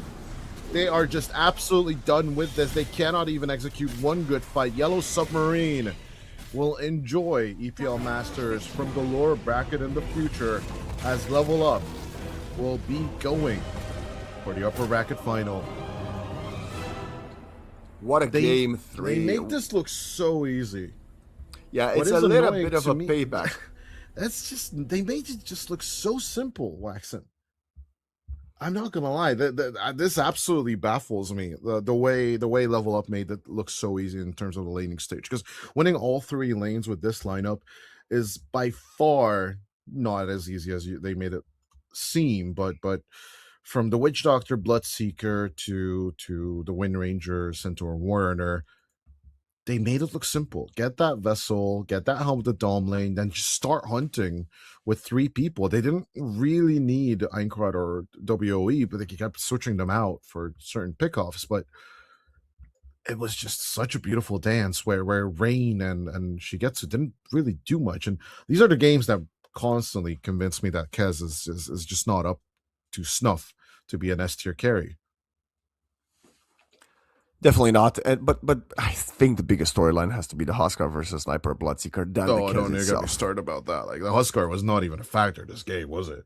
Yeah, we could also talk a little bit about the fact that the Centaur is 100% in this series, one for both teams. Every single time it's been picked, maybe something to think about or consider, as you might want to ban it when you advance in the tournament. Both teams will be moving onwards, of course. Yellow Submarine at a lower bracket, Level Up in the upper bracket final. Centaur at a level that seems very hard to contest, especially with this Helm of the Dominator hard to Tarrasque build, because you just get this extra Roshan running around the map that you cannot kill, but he can stun you. He can help his teammates escape. It is what I think will be one of the most banned heroes at TI, and it will be for a reason. But of course, these teams cannot wait to figure out the meta from Tier 1 pros, Dota. They need to figure it out now if they want to win the EPL Master Season 1. But yeah, with that, ladies and gentlemen, we will throw it over to 2 other contenders that want to win EPL Masters Season 1. It will be Rune Eaters versus no other team than the Gold Natos Vincher. That game will be coming in about 10 minutes in, so do stick around. But until then, Level Up versus Yellow Submarine 2-1.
Last time we talked, you had nothing to say. You chose to walk, give what we had away. I hope you get what you're looking for. But babe, with me, you close the door on everything we could have been. Don't go thinking we could be friends. No, you can't bring us back from the dead. 'Cause when you know, you know. And when you don't, when it ends, it ends. When it ends, it ends.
take all our life to explain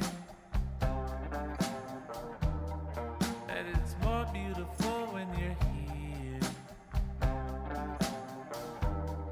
I remember the light when it turned around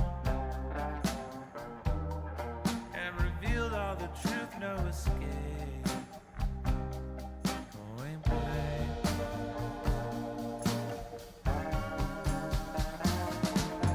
Say it like it is this time for me to hear. Suddenly you felt all alone again, even in crowded rooms with all your friends.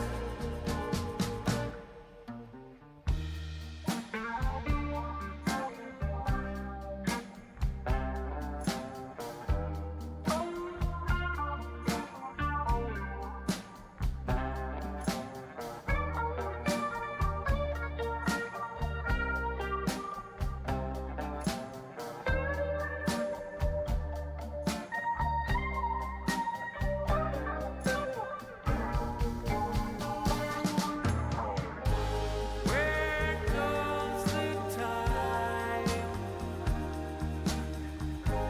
All in front of you.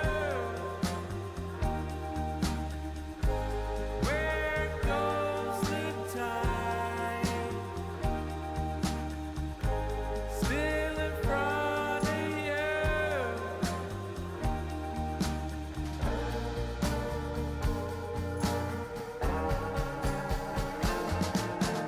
Say it like it is this time for me to hear. Suddenly you felt all alone again, even in crowded rooms all around friends. Say it, it's unbreakable through it all and more. Don't fret now, I'm not leaving you alone. Won't leave you now or through later days.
Welcome one and welcome all to EPL Masters. We've got ourselves Navi versus Rune Eaters in this upper bracket, if I'm not mistaken, matchup, or maybe I'm wrong. Totris, maybe you can pull up the bracket for me here. I'm like 99% certain, and now I'm self-doubt has crept into my brain here. But Bane SF first picks on the board. What do we make of it? What do we think the next steps are for both teams? What are we looking for here? Are there any heroes of interest? So on and so forth. What's the meta saying to you today? Those are a lot of questions played. I feel like just came and just handed me the mic, and you're like, just keep talking, keep talking. Yeah. The Bane and Shadowfiend are interesting because normally you see them on one side and not on the opposing team, right? So now we have the Bane, Rune Eaters have that Shadowfiend, but neither side will have that strong laning presence. Bane is actually pretty good against the Shadowfiend though, with that Nightmare and the Fiend's Grip. Fiend's Grip going past that BKB means that you can't exactly find that Requiem that easily. Now, of course, you do need some follow up, but Rune Eaters have already banned out that Invoker, already banned out that Axe, so you won't have either of those two heroes with the Bane. There are still probably plenty of good combos that you can find with that Nightmare. Mirana, though, is also banned out, so Rune Eaters are very afraid of that Bane. They're not just afraid of the Bane, they're afraid of the synergy, right? And that is something that you can expect Navi to pull out. They're going to know what those strats are. They're going to have them in the pocket. Two teams that have played at the highest level here of Dota, and how they think about Dota has crept into this tournament, and now we get to see what they're up against here as the Bane is going to get picked up. So, Navi really protecting the Bane here with the Rubik, just stopping any potential Fiend's Grip steals, and obviously Rubik is one of the better pos 4s of the meta so far. Yeah, interesting that Navi have revealed both of their support picks right off the bat here.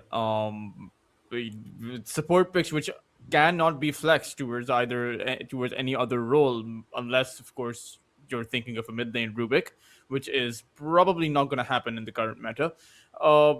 For Rune Eaters, the Shadowfiend can go mid, but again, that does not really happen. But this should be a support pick coming out by Rune Eaters. It just depends on what they want to go for. Tusk isn't that bad, especially since it cancels out that Fiend's Grip. You can also go for a Ringmaster. I wouldn't be surprised if Rune Eaters do go for that, because both those heroes synergize pretty well with that Shadowfiend. So, Tusk or Ringmaster is something that I expect to see from Rune Eaters right now.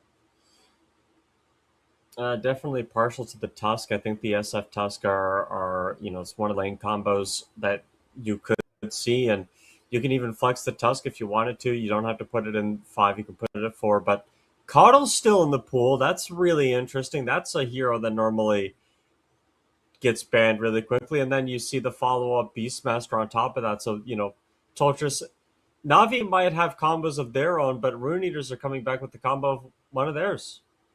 Yep, I mean, it's a pretty strong lane, especially with the Beastmaster canceling out that Nightmare with just his boars. You have an insane amount of heal coming in from the Keeper of the Light. A lot of push potential actually from Rune Eaters, not just from the Beastmaster, but the Keeper of the Light with that backup Illuminate. There's the Shadowfiend as well. Sure, the presence of the Dark Lord, his aura does not affect towers anymore, but it's still a pretty good ability to push with, because you have plus 100 damage coming in for these Shadowfiend. Navi add in some counter push and some synergy to their lineup with the Rubik as well as the Underlord combo, so they have the telekinesis pit play that they can come in with. I'm not sure if it's going to be, I'm not sure if it's strong enough though to contest against the Rune Eaters, because while you have some decent lockdown, I don't see the damage, and that's where I think Navi are going to be focusing on for the next 2 picks. There should be some either heavy right clicks or some heavy amount of magical damage. The puck is in the pool, and when the Cuddle pick, there's really not a lot of lockdown. The SF also doesn't provide any lockdown. The only real thing you could do is roar puck, but if you have a Nightmare behind you, you should be pretty safe, or lift back as well. They're going to go for the Clink, so Navi want to counter that Beastmaster lane. They're going to go for something that can eat the boar. It's a free range creep for the Clanks. and obviously the harass as well is very useful. But the Cardinal, obviously one of the better, if not, yeah, probably one of the better. I think Shadow Demon's the best stacking hero. Well, technically Enigma is the best multi-stacking hero in Dota, but only if you're Whisper. That guy's insane. And actually, Whisper pick up Puck themselves, so they're going to prevent that from coming out. Yeah, the puck is interesting because you're playing the puck into a Bane and you don't have any saves right now, right? No Tusk or no Ringmaster, no defensive hero whatsoever apart from the Keeper of the Light. The Chakra Magic is good with the puck because now you essentially have two silences, right? Waning Rift, one after the other. But you have to be careful of this lockdown. So I do wonder how exactly Rune Eaters will play around it. Now the puck is not susceptible to the kind of lockdown that Navi are bringing in, apart from that Bane, because sure, you can root down the puck with that Pit of Malice, but he can also phase shift that one out and eventually just blink away within his phase shift duration. So Navi, they have the lockdown for everyone else apart from the puck. Right clicks are going to be added in, right? They have the pit combo with the burning barrage of the clinks. I'm just not sure if it's going to be reliable enough to target this puck. So it does seem to me like Rune Eaters are pretty good with their drafting, maybe even out-drafting Navi to a certain degree, because what Navi are trying to do doesn't seem like it's going to work to the degree that they hope this kind of draft will against Rune Eaters.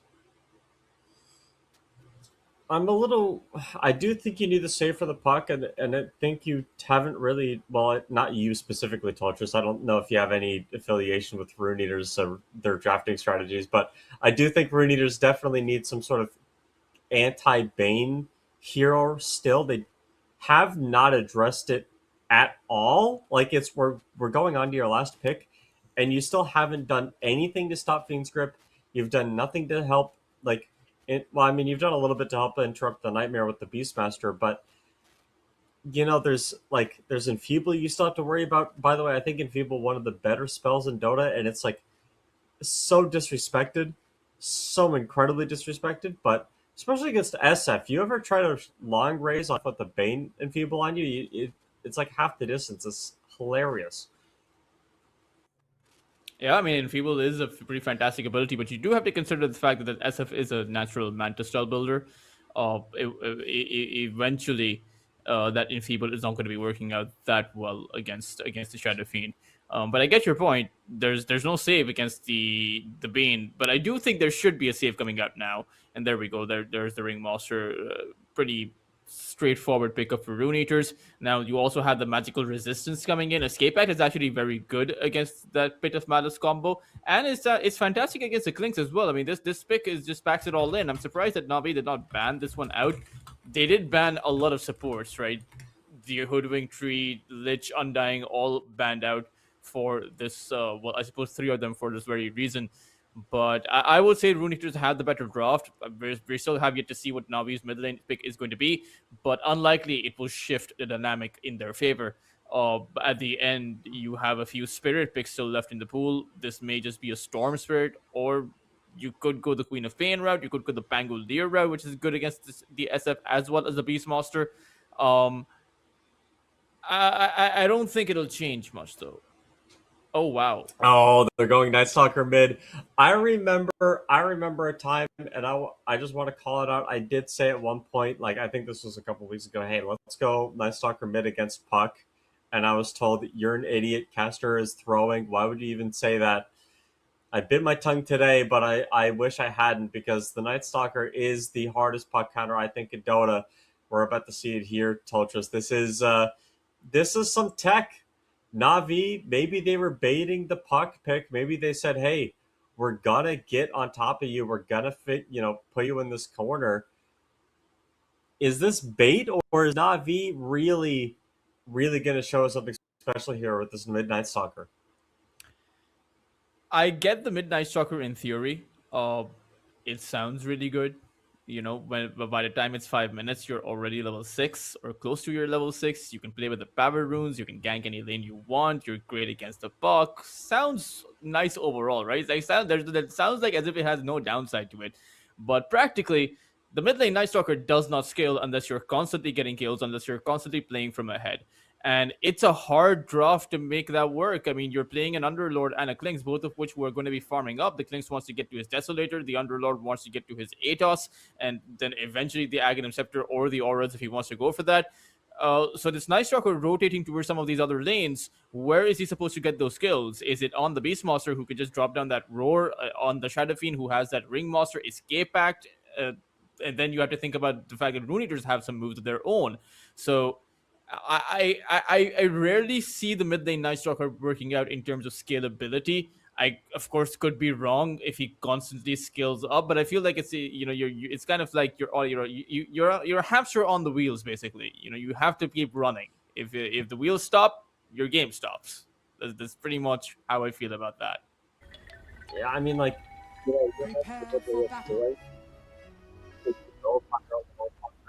anybody that he wants to go on dies. But as you said, he's gonna have to, figure out a way to those opportunities, work for himself, find the angles that are required. But I will say the vision is nice. Like the nighttime vision with the Night Stalker obviously just gives you so much extra visual when you work with other team fights. Let's see, like you buy Aghanim and on the Underlord, just find the Coddle, for example. Let's see, find the Ringmaster, right? Like there are, let alone the Puck matchup, for example. The Night Stalker has two backline supports that he's gonna absolutely love to feast on, right? The Ringmaster and the Coddle. What are they gonna do to keep themselves alive from the Night Stalker?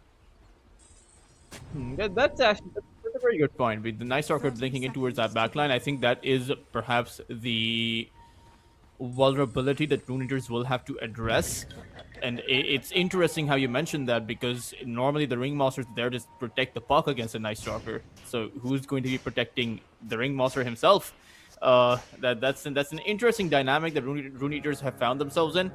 But I think you still do have that Roar, you still do have that Shadow Fiend. The Night Stalker wanders too far out towards that backline to try and get the kill, and ends up getting roared with a Shadow Fiend that's farmed up.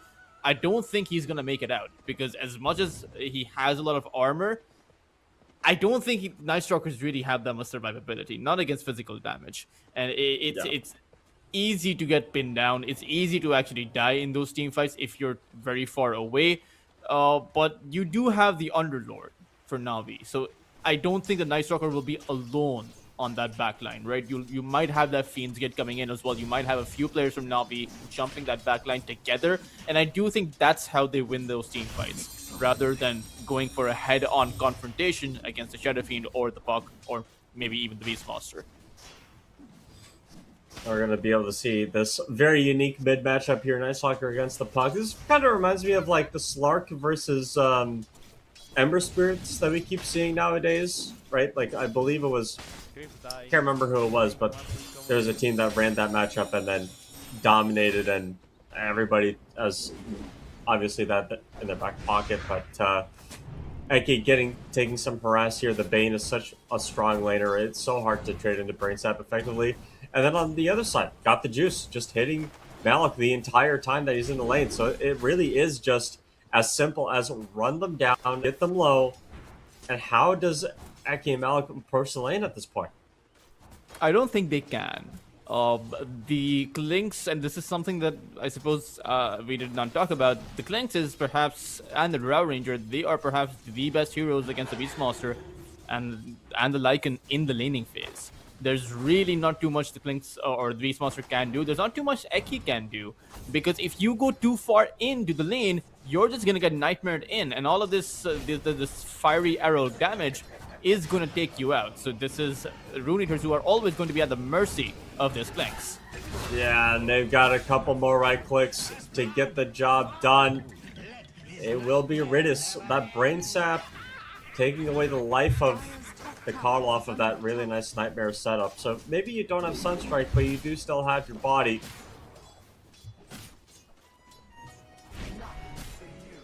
And that's First Blood. I'm surprised that there's no Boar there, because the Boar is really the only thing that can save them. We saw the Nightmare come out. We saw Eki and Malik trying to take away the Nightmare from the other, but both of them were so low. At that point, you have to choose between who you're gonna sacrifice. Is it your offlaner or is it your support? And I know my decision played. I would sacrifice my support any day of the week. Top lane, I think, is going to be a lot more peaceful. I don't foresee Underlord and SF having, quote-unquote, some of the... Not a bad lane, per se, but, like, I think it's just going to be hit the creeps, have peace. Yeah, I think this is this is pretty much a passive lane. Like, you have the Underlord and the Rubik, so the threat of being lifted in is always there. But if I was Ike in this scenario, I wouldn't try to play it aggressive. I just take 1 point in the escape act, sit back and chill as Rinseku farms up these creeps. That will be my the way that I would go about it. Yeah. Yeah, I think me too. Level 4 on the Night Stalker already. He's going to get the level 6, as you mentioned earlier. Is there a lane that you want the Night Stalker to go to, or is it just completely contextual? It has to be the SF lane, I think. It is contextual in the sense that you want to make sure your Klinks is having a good time, but that's almost guaranteed right now. They got the first blood on that safe lane. He's at the top of the CS chart. They should have an idea of how much CS he's getting. And there's really no threat this Beastmaster possesses. No push potential as well, right? Because we spoke about this in the drop. Beastmaster plus Keeper of the Light. You would expect these guys to be able to push, but they simply can't. Nightmare bottom, forced to get the Coddle TP out, and now they're going to turn their attention over to Malik. It's just a lot of harassment. Maybe it's not even harass. Maybe it's a final right click coming up from Got the Juice. 2 dead so far in the bottom lane. Rune Eaters picked up this Beastmaster Coddle lane thinking they had an ace up their sleeve, but no. It's a 2 of clubs at best. And that means that there's a target on the Shadow Fiend's back. Right, Navi know that the first nighttime there's no need to disable the Beastmaster. He's pretty much shut down already. So Rinseku is gonna be gone on sooner or later. It's already dropped down to half HP from that spell combo, right? The lift into the Firestorm, just so powerful. So much harassing. Double fluffy hat. Is that the Crimson Witness? Is that a new thing? I think it's the red lift or the red pit.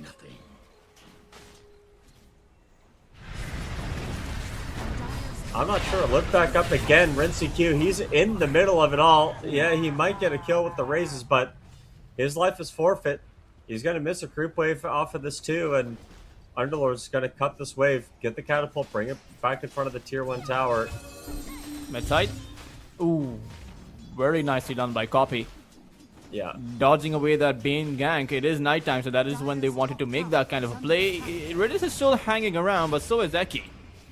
Yeah, I think this Coddle... I mean, he's a Keeper of the Light, not a Keeper of the Darkness. Silence is actually switching over to Copy. They have their target. They know who they want to go on. Lift back up. Niku gets the kill, and with that level 6, he's so strong. Hits for 150 damage. Before minute 6, every right click from Niku just doing so much work, and he's going to be able to get the rune as well. It's a double damage rune bottom. We'll see if Niku ends up doing anything with that, but maybe it's just the tower that's going to be under threat mid lane. Great set of kills, and it's not done quite just yet, Blade. I feel like this Keeper of the Light is also pretty much just dead. Oh, he's so dead. Niku's so strong. They lift back Ike right into that silence again, but Niku with this double damage rune, they're going to follow around that little box of his. And that box may as well have been a coffin. 6 kills, 2,000 of a net worth advantage. That mid lane crumbling at the back of that nighttime, and that Rune Eaters were supposedly prepared for that play. They brought their heroes in. Unfortunately, the power of that Night Stalker nighttime just too much. Normally, you know, we were Ridis? Listen. Ridis is going for a wisdom shrine, okay? He wasn't expecting to see a Beastmaster behind the tower like that, you know? I suppose. I mean, it's not that big of a deal for Rune Eaters to get that kill in the first place. It's just a position 5. You hardly get any gold at the back of that, and all 3 cores are at the very top of the net worth chart from Navi. They're in a fantastic position. In fact, this offlane difference is around 800, 1,000 difference between the mid laners, and nearly 600 of a difference between the 2 carries in this game. I actually think now we are in a very good position. Now the nighttime is on cooldown. I'm very surprised that Copy isn't making a play. He's just farming up his own jungle. Yeah, he just doesn't want to risk being counter rotated on by this Night Stalker. He knows how hard of a matchup this is. He's got no money. He's got no money. He's got no tower in mid. That's going to be taken by Nico here. And now the Night Stalker has 2 minutes of free reign with an invis room. So we'll see exactly where Nico wants to end up. Whether or not he goes top, like we mentioned earlier, or if he ends up going and finding the puck hero. But if he does find the puck, obviously that would end up being a really big deal here. D-words come down already for Navi. They know exactly where the puck wants to play.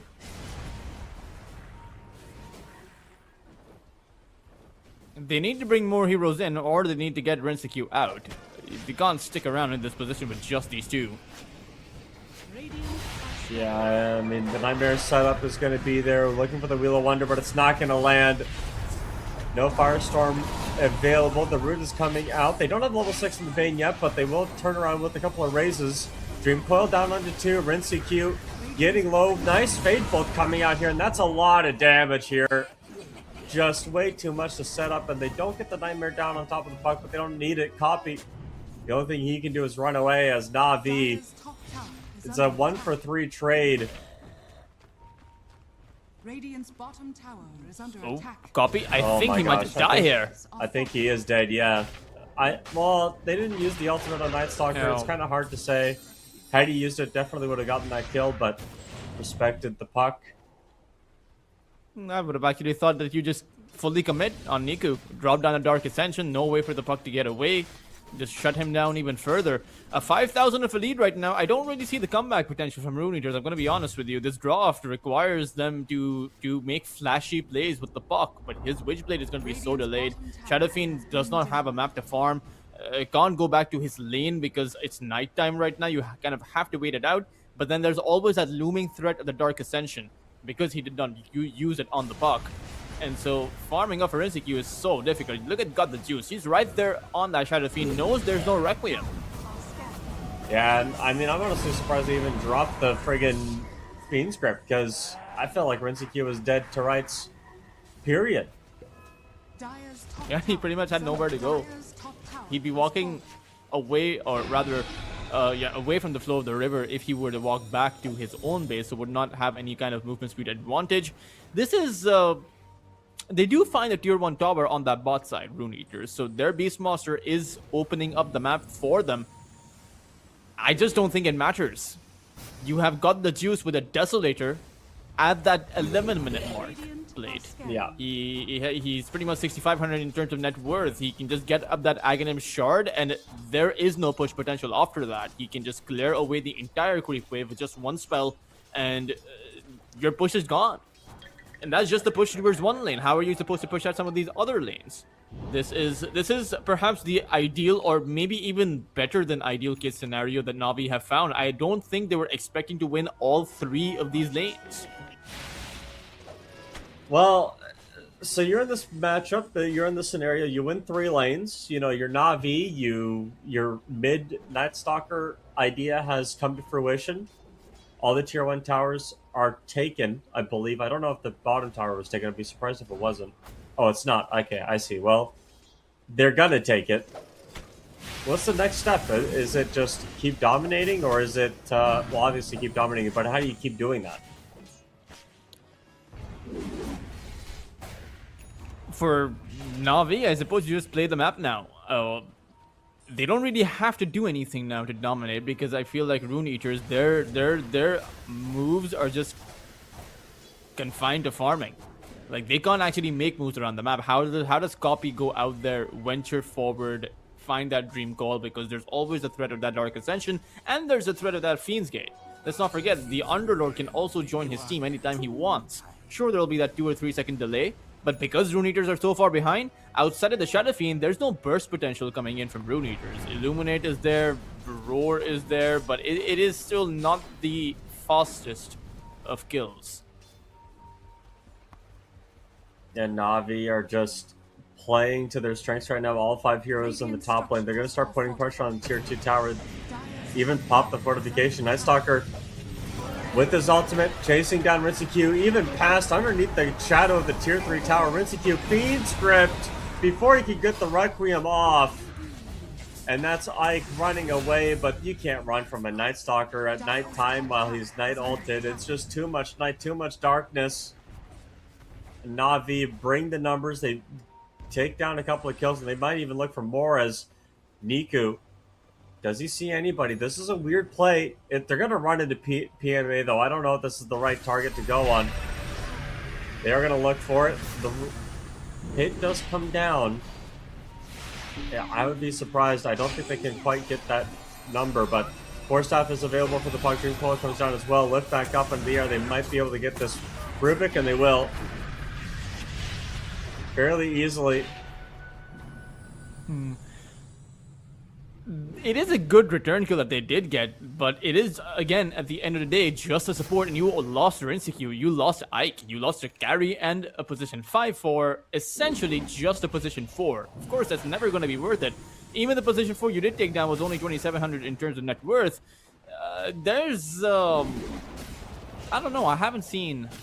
This is not the result I would expect from two invited teams, and especially from Rune Eaters, who made a top 8 in EWC. There is some time though played where you know Rune Eaters have not been playing together in official tournaments, right? I think it's been more than a month or maybe even 2 months. So maybe that's having some kind of effect on them. When Rune Eaters last played in the previous tournament, there was no, this stack wasn't there, right? This team wasn't there. Yeah. Eki wasn't there. Neither was Copy. So I'm not sure. This is supposed to be more of a 50-50 matchup, but it's turning out to be much Radiance different. on Niku. They are going to bring some numbers over. Roar is getting set up. Can they even get it down? But the movement speed slow for the Solar Bind. Picks up the kill on the Bane. They finally bring down that stupid Night Stalker. Radiant's top tower is under attack. We'll see if Na'Vi actually want to take down this fight, but the Hum of the Overlord is available. Black Dragon taking a lot of harass from that Firestorm, but looks like it's going to be a pretty easy tower kill. It took a lot of resources from Rune Eaters, but hey, at least he got there. He did get there. Pretty big kill. And again, I will say, Played, that this lead that Na'Vi have, that they're very much enjoying, and I will say they're taking their sweet time with this mighty fine stacks they've built up as well. This lead doesn't exist forever. You are playing a Night Stalker into a Puck. Sure, the Night Stalker has some scalability, but not as much as the Puck does. And eventually, Rune Eaters are going to be in a capacity where they can fight back pretty hard. Na'Vi need to have a big enough advantage built up by that point, by that 25 to 30 minute mark, that they're not going to be afraid of Rune Eaters when they do show up. And it seems like Rune Eaters, Helm of the Overlord from Malik, they are pretty much set to perhaps try and get this kill on PMA. Yeah, I think PMA is going to dodge this, this trouble. He senses it coming.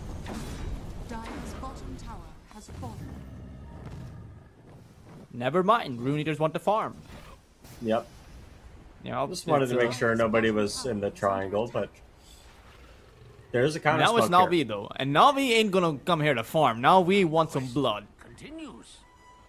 They have the Clinks walking forward with the skeleton walk, right? So they're going to be able to break that smoke, see exactly what's going on. It's just the Ringmaster though. Could be a lot worse. Ike gonna take a couple of right clicks here. Niku ends up getting the kill, and again with the Night Stalker vision, you're kind of able to see everything that you need to. Though Rune Eaters have gotten out with only just losing the Ringmaster, which is honestly pretty good for them. Yeah, that's not that bad actually. Ridis might just come in through the gate, but he sees the Observer Ward taken out, and he is coming. Niku, he still has a Dark Ascension. Yeah, I mean, they're gonna get right on top of this Beastmaster. The feed script comes out as well. That's pretty easy peasy. And sure, you get a return kill on the Bane, but that's a double for Niku. And the Black Dragon as well. That is unfortunate for the side of Na'Vi. Or rather for the side of Rune Eaters. Sure, they'd lose the Bane, but I kind of feel like, have Rune Eaters even found a core kill right now? They found one on the Night Stalker very early on. They found one on PMA, but those are just 2 deaths of Navi. The rest of the kills that Rune Eaters have, well, of course, it's not that many. They only have about 6, but Yeah. 2 of the 6 are on cores, 4 of the 6 are on supports. God the Juice has not died at all. He's 4-0-3 right now on the Splint, has that Dragon Lance available, is so far ahead of that Shadow Fiend and pretty much just everyone else. Triangle now being invaded. God the Juice, he is in position.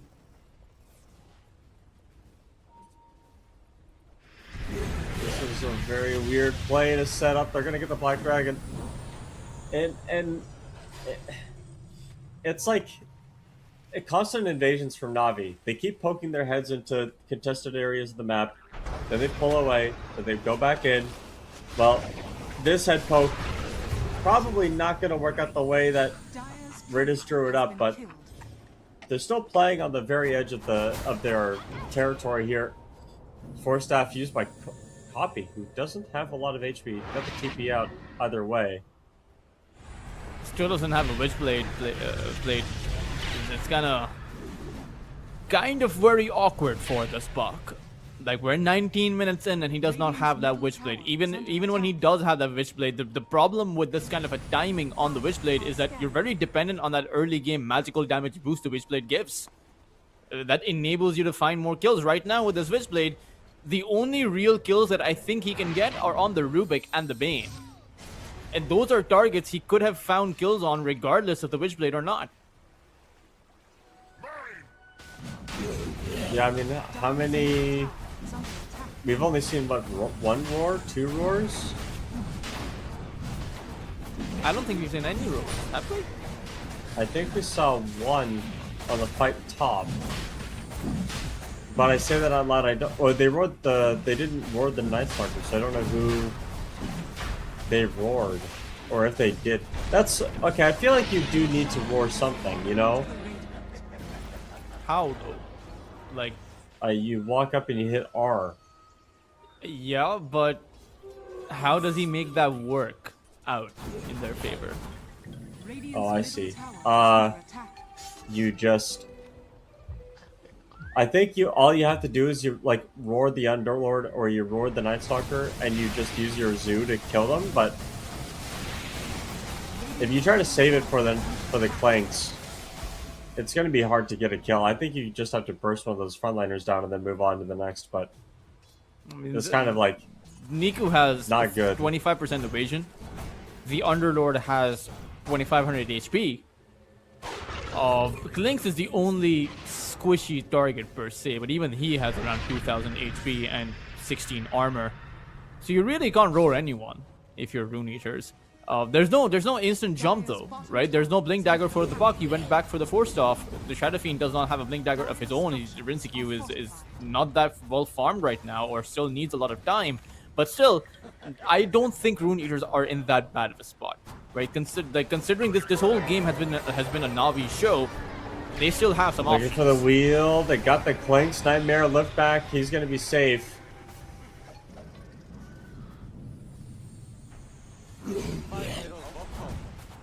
They'll bring him out. It's a pretty good save mechanism. The Rubik's lift up, the telekinesis. I think. We'll have to see how well he can actually keep this up on days. Rune Eaters though, I think if you can hold on to all your tier 2 towers by that 30-minute mark, you're probably going to be able to turn this game around. But it also depends on what this Night Stalker, or rather how he itemizes. You know, he's gone for the Radiance Blink Dagger build. I don't exactly know what comes next. Probably a Nullifier, because that cuts out that escape act. And I imagine that would probably be the best item for Niku to grab after his BKB. Well, itemization aside, we're seeing the full force of the NAVI lineup go top, take out this tower.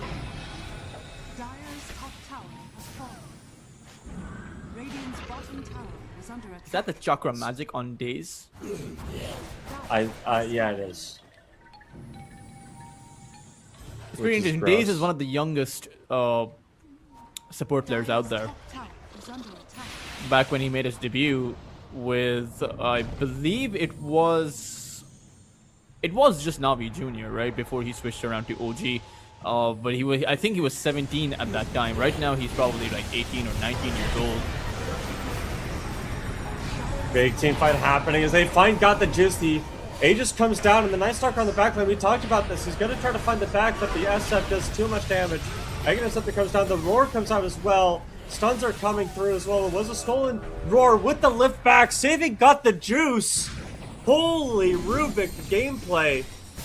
But at the end of the day, you did lose Niku at the start of all of that. Rune Eaters, they protect everybody. They get the jobs done. They cast their spells meaningfully, but it's a counter smoke now. Navi, they don't want to give up anything, even though it's daytime. They don't have the Night Stalker. And they gave up the Aegis on Navi.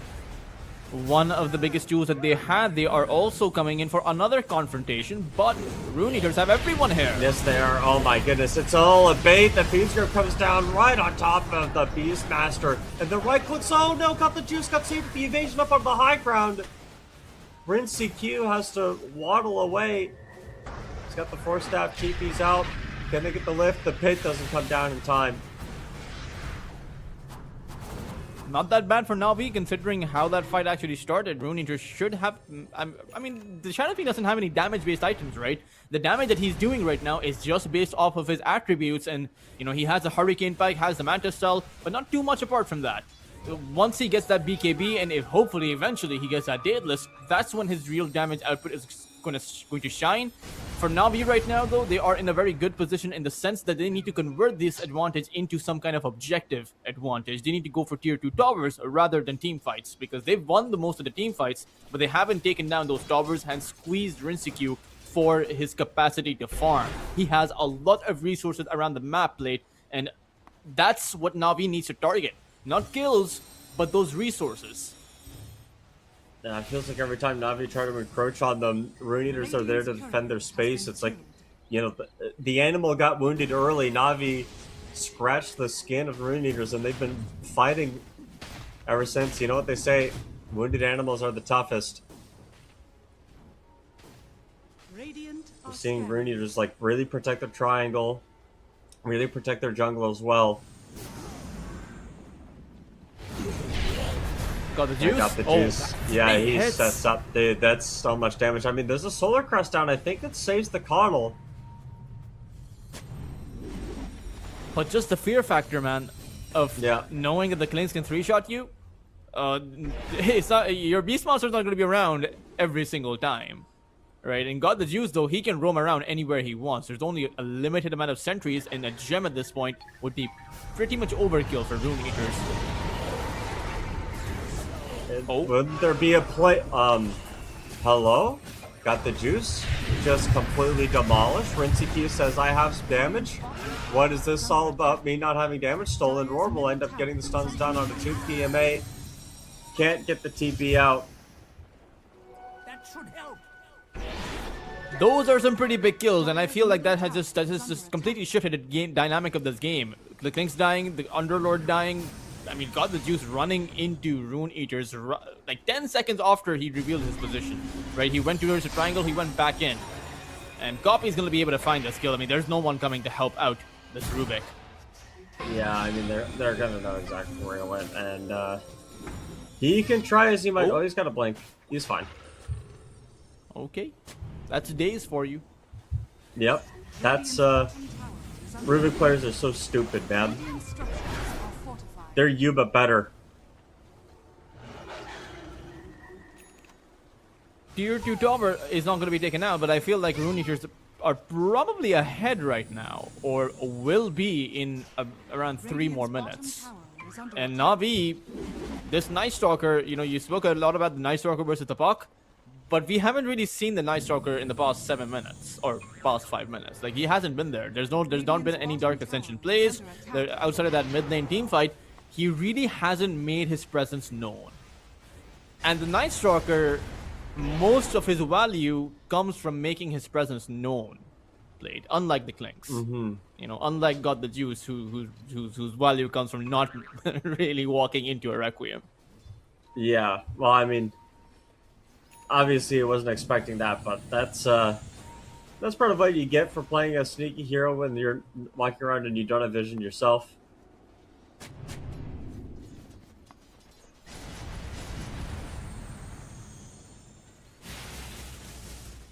$3,000 of a lead right now, but there is a gem on the Bane.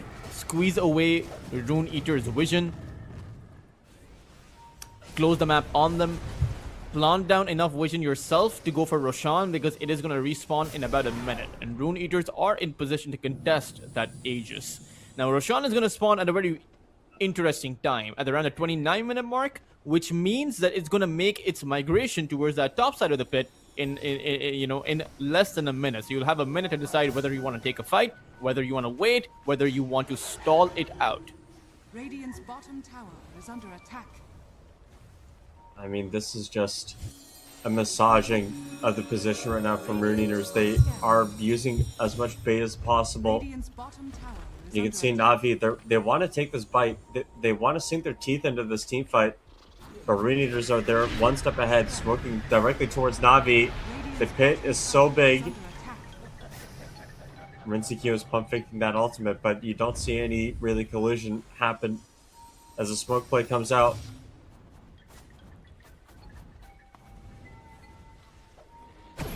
Just waiting. Oh, they find the coddle.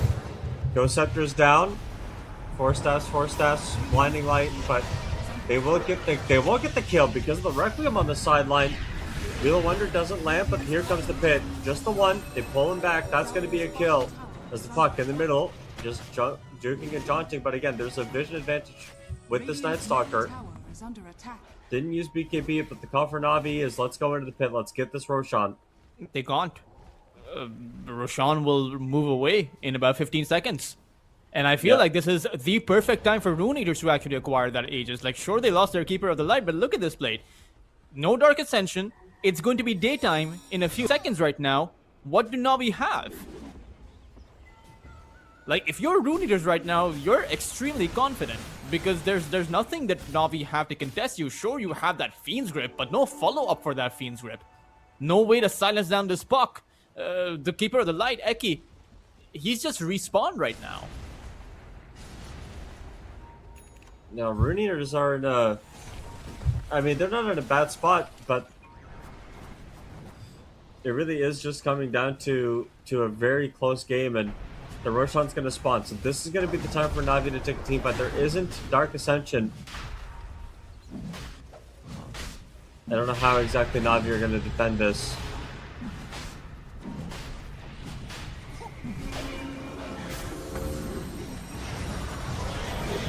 Big Fiend's Grip down right on top of the puck. Right click's coming through, but they do get the roar down. Stopping the Fiend's Grip. Leashes up as well. PMA is so low. The right clicks are coming in. They do get the root down on top of the puck. Once again, got the juice with the kill. Turns around over towards Malik. Force staff down to the low ground. Force staff forward by the SF. Those burning skeletons do a lot of work, but there goes the Requiem up from the high ground. Right click's coming through. BKB from Niku running down the SF. That's going to be a kill. The Requiem comes out again, and he's going to get low, but not die as the pick comes out once again. Both supports are stuck in no man's land. They have a ward up on the high ground. Got the juice. How is he going to approach the Night Stalker? That's how. Got the ultimate going up, and that's going to be able to give vision for both of these supports. They can't get away from this Force staff forward Night. I mean, maybe you can get the Wisdom Shrine. That's pretty cool, but can you really get any of these kills? You're just like, you're under, you know you're gonna die. You're being hunted in the night by this Niku Night Stalker, and all three cores from Navi lived that team fight. The aggression, the invasion from Rune Eaters doesn't pay off this time, Toltris. It does not. They tried to go for a wraparound. They found the Observer Ward on the cliff as well, planted down. Unfortunately, the Shadow Fiend could just not dish out the hits. Navi, they keep their distance so incredibly well, and instead of using that Pit of Malice aggressively, they use it defensively to create a buffer zone between themselves and the rest of Rune Eaters, where the Shadow Fiend can't dish out the damage. And in the end, that's an extremely well-played team fight by Navi.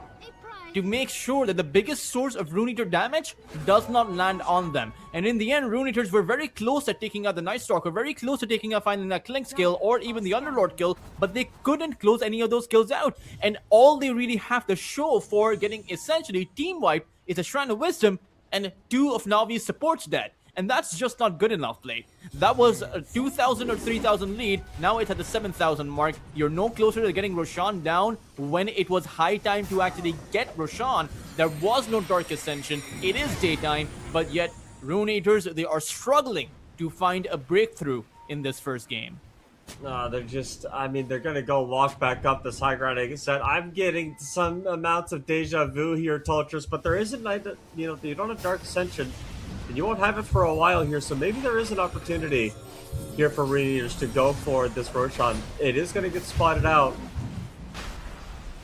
If they could get the Roshan here, this would be big. Like, this would make up for some of it, but this Roshan getting low, you don't have Night Stalker ultimate available, so again, it's just... It's up now. They left the pit. It's up now. As you said, they have the vision. They're going to be able to have the pit aggression here. Roar comes out as well from the Roshan as the Firestorm does some damage. Got the juice walking in. Requiem has been used, and that is going to be the Aegis of Immortality, but the Night Stalker ultimate comes out. Wheel of Wonder trying to protect it as there goes another pit, and that's going to isolate SF completely. Where's everybody else? So the backline is being ravaged by Niku. He's putting 4 people away, all in their place. The feed script comes out on top of the SF, and Niku just 1v4ing the backline, putting this poor SF on an island, and you can see how difficult this game has been for Rune Eaters to play, how difficult it's been for SF to get any help. You get the Aegis, and the only thing you have to show for it, Tultrus, as they continue to show for it, is nothing. I would say that that was a desperate attempt by Rune Eaters. They knew that they no longer had much more time to actually take that Roshan, take that Aegis away from Navi. Otherwise, it would be a Navi Aegis on that Klinks, on God the Juice, and he will be walking up your high ground with a second life. And the Klinks takes out the barracks is super quick. So Rune Eaters I feel like they felt they had no choice but to go for that Aegis. Unfortunately, they couldn't get their Shadow Fiend out. Everyone else backed away from Roshan once the Aegis dropped on the deck. The Shadow Fiend managed to grab that one up, but no one protected Rinseku as he walked away. It felt like as soon as that Dark Ascension came up, Rune Eaters, they made a plan to scramble, but they left their most valued member behind. The opposite of the Navy SEALs played. I don't know what that reference would be. I don't know what that comparison would be. Opposite of Navy SEALs are somebody gets left behind. You know, where the saying "nobody gets left behind." It's like, yeah, somebody does get left behind. Everybody find gets the left objective, behind. but good luck to you, sir. Yeah, we've completed the objective now. Everybody run for their lives. Night Stalker, by the way, second highest net worth on the game so far. This is, I thought I was under the impression this guy can't scale. But what do I know? Maybe the Bane, that's going to be a big pickup here. 50 seconds without Ridis. No Phoenix Grip angle, but it is nighttime here. And Navi, they might still be playing with a certain amount of aggression. Nah, never mind. They're back away. I don't know what I'm talking about. I mean, it's also the fact that you have some very shaky itemization by Rune Eaters. There was a point where I thought the Shadow Fiend was going to go for the BKB because he queued that one up. And I would imagine, if you're the Shadow Fiend, if you're Rinseku, you need a BKB to actually do something in those fights. But he doesn't have one. He went back for the Daedalus. What good is all of that damage if you can't find the right flex? And you take a look at Copy's items. He's going for an Octarine Core. Where is the survivability? You have a Force Staff to get away from that crippling fear AoE, but there's still an absurd amount of disable on Navi that you don't have anything against. There's no defensibility. There's no defensive items. No utilities available for Rune Eaters whatsoever. And the other problem is you've given, like, the Night Stalker has finished up that nullifier from the Radiance, so the Force Staff wouldn't do anything. The nullifier wouldn't do anything. You'd have to go for like a Shadow Blade on Puck, because the only way you can get up. But that sounds so cooked. Like that, just saying that out loud made me want to vomit. So I don't know what this guy's gonna do. but he's going to get hunted down, and he's going to need his team to bail him out.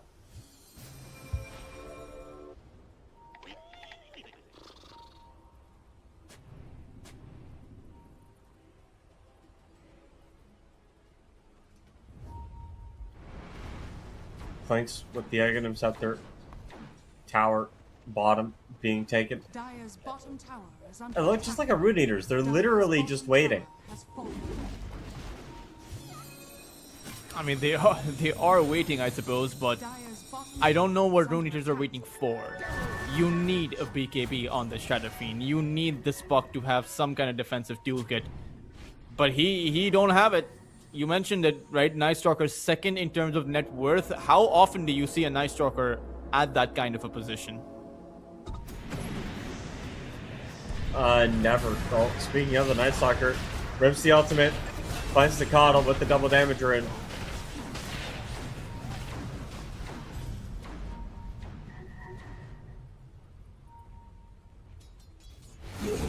Dire's bottom tower is Let's see, got the juice hitting the tower's bottom as well here. are fortified. Navi kissing the towers right now. Saving her group with the Nightmare. Dire's bottom tower is fallen. Let's see, Requiem Soul. Oh, that was a nice play. And the Roar comes out on top of the Rubik. The buyback is out for the Coddle, but they do get the Fiend Script down. That's from the Negative Scepter on the Bane. Firestorm is out, and here comes Niku. He's got BKB. He wants to take a team fight, but somehow, someway, the Beastmaster got healed up. Basically, the full Dream Coil up on the high ground. Finds the Bane. So, there's something. There is, but unfortunately for Rune Eaters, that something came at the back of losing a whole lot of your base. They lost an entire lane of barracks, the melee one as well as their tier 3 tower. Now sure, you did find the Clink skill, that is good, but again, should have happened before the Clinks took out a third of your base, or a third of the valuable part of your base. Also, Eki had to buy back for that, right? It wasn't a clean counter initiation. Navi may have lost a 3, but was to stop them from doing the exact same thing right after they respawn. The Raiders, they are going to pressure down this middle tier 1 tower, or tier 2 tower with Malik. So just a lot more, like, we've had a lot of good Dota today. The series before this, Level Up took down Yellow Submarine in a 3rd game, and Rune Eaters, they're not slouches either. They're definitely going to keep fighting, keep playing, but obviously when you start to lose racks, that's when the panic button starts to settle in.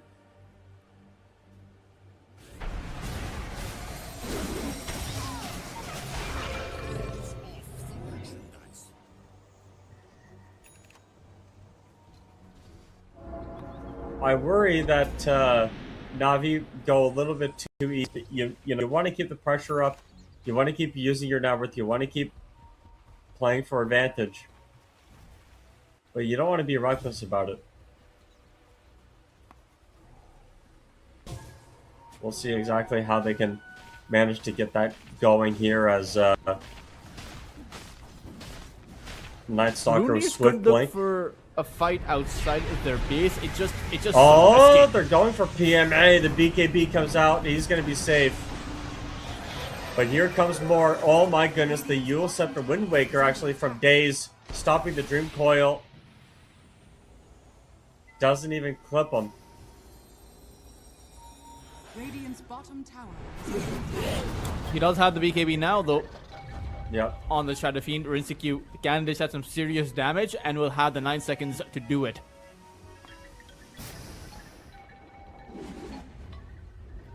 Let's see what happens here. Night Stalker pops the ultimate. He's going to be able to see exactly where the SF is, but do they have the damage? There's going to be a Fiend Script down on top of the Coddle. That's a big kill, and Niku keeps giving a lot of vision. Has a BKB still ready and waiting. Egg Interceptor on the back line from the pits.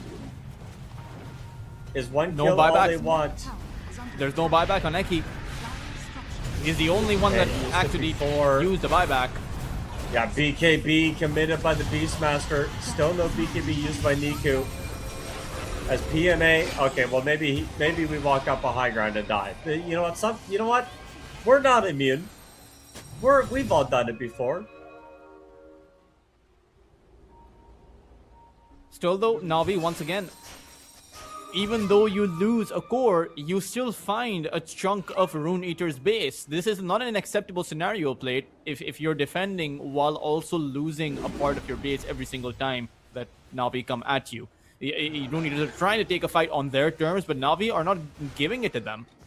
They planted down that observer ward on that cliff, hoping to take a fight there. Navi slowly encroached upon Rune Eaters to the point where Rune Eaters had to back off to their own high ground. And then Navi took a fight on that high ground still. And even though you did have, you did have PMA just walk up that high ground and effectively just die, that enabled the Klings to just dish out damage towards that ranged barracks, which is not going to heal. It's just one hit away from dying. And at the end of the day, effectively, you are just one lane away from finding mega creeps, effectively. And that makes this Roshan a very valuable objective for Navi. It's your key to closing out this first game, and for Rune Eaters, this Roshan is the key to keeping them in this first game. And Navi need this gold lead to keep growing, but the way it's standing right now, Rune Eaters doing a good job keeping that gold within reason.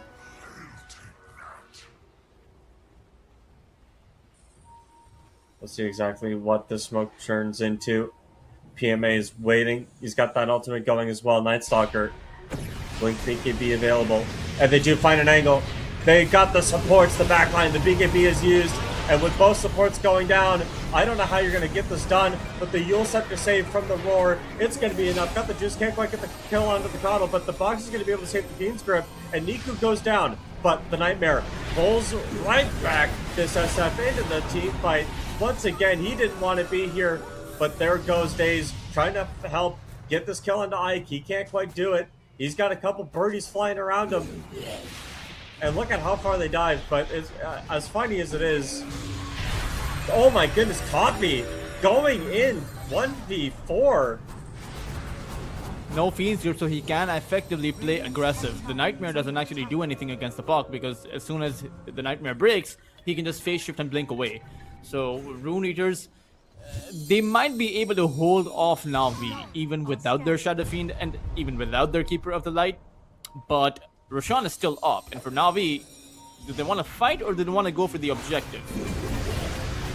Well, I don't know if they have a choice, as got the juice goes in, kill onto one, kill onto two, Yule Scepter up, rooted on the Puck. Can he get out with the blink? That's going to be the question. Yes, he can. He's pretty slippery. So got the juices in the pit. The Puck being alive doesn't actually mean that you don't lose Roshan. So that will be the third Aegis going the way of Navi. Comes with that refresher.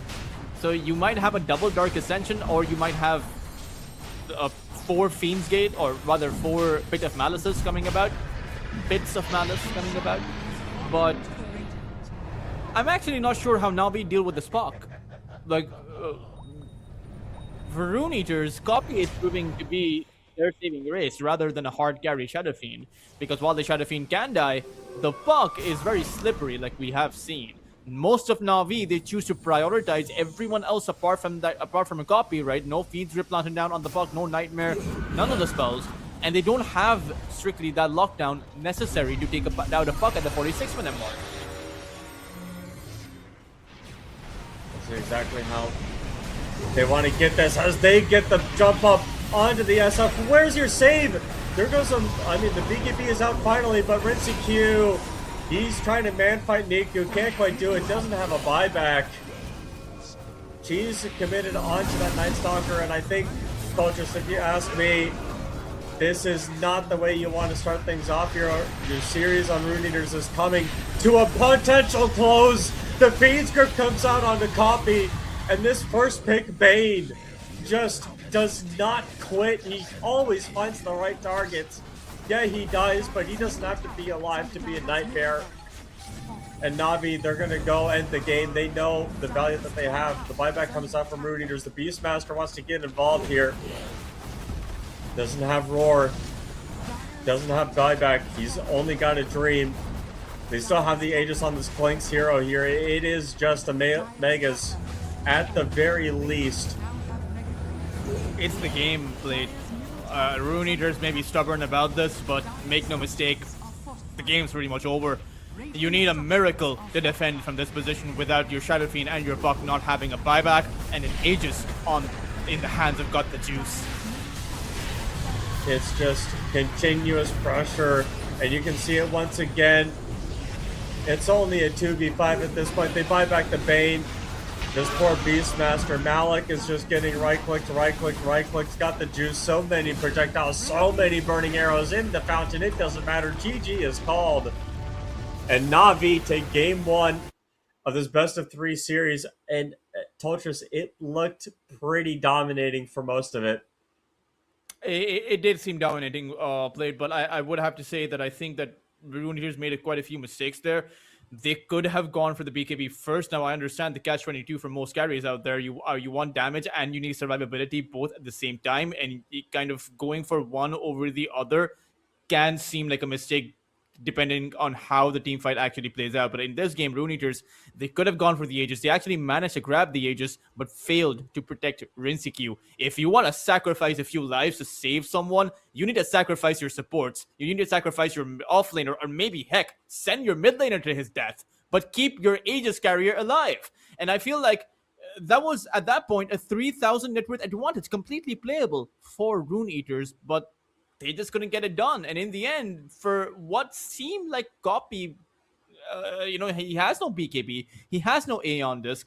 There's just, in my mind, I don't see the acceptable scenarios, or rather, I don't see this being a forgivable thing. Navi are never going to let this go unpunished, because you have a Night Stalker with an AoE silence, you have the Roots, you have the Fiend's Grip, you have a BKB piercing spell. There is no way that you don't go for an Aeon disc or at some kind, anything as far as survivability goes, and it working out for you. Yeah, I think personally, the Bane was such a big problem, dude. Like, Ridis did such a good job on a first pick Bane as well, and we talked about this.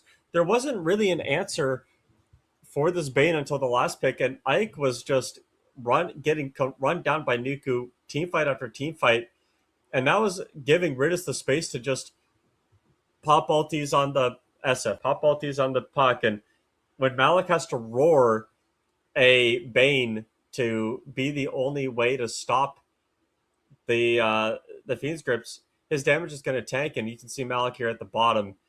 This Coddle Beastmaster lane didn't do well for Rune Eaters. We're going to have to see an adjustment. I think Rune Eaters go back to the drawing board. I don't think the SF is the problem, but certainly you have to consider letting this Bane through. We'll see exactly what the adjustments are, but game 2, that's going to be coming after a break.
Well, game one was a fourth and back a little bit, but mostly fourth in favor of Navi here. They have a second game, a second chance to win, and if they take it, then they will move on, and Rune Eaters will go down to the lower bracket. I am Playton. With me, I've got Toltris. If you can read English, then you'll know who we are by our name tags in the bottom corners of our video calls. But if you can't read English and you're here, A, B, C, D, E, F, G, you're welcome. What does Toltris mean? Like, you never asked me. I don't know. I got no idea. No clue. Okay, does it mean something? Fair. Yes, but it's a secret. It does. Okay. No, it does, do you know what my mean name anything. means? It doesn't mean anything. Mine's just a name. I was 7 years old when my brother gave me or added a nickname. I was so young that I couldn't even add a nickname by myself. You know what I mean? I could just click buttons. I could just play Dota. I couldn't get up to the screen of how to play Dota. Yeah. But I know what your name means. It's plate. It's like a plate, right? Like a blank plate. slate.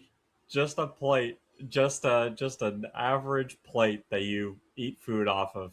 That's me. But is it like a silver plate or is it like one of those fancy gold plates? Oh, it's paper for sure. Just straight up a paper plate. One use and you're done. Okay. Yeah. Navi have the Bane again. Rune Eaters don't seem to be adapting to that, but actually no, that's incorrect. They do have the Largo, so you can lick away the Nightmare. Can't lick away the Fiend's Grip, but there's a lot of things out there in Dota 2 that are very lickable. That's true. Largo does cut off a lot of heroes from being playable, right? Like Jakiro, for example, is one if you ever did want to go for more of a lane dominating support, though I don't think Jakiro really gets played much.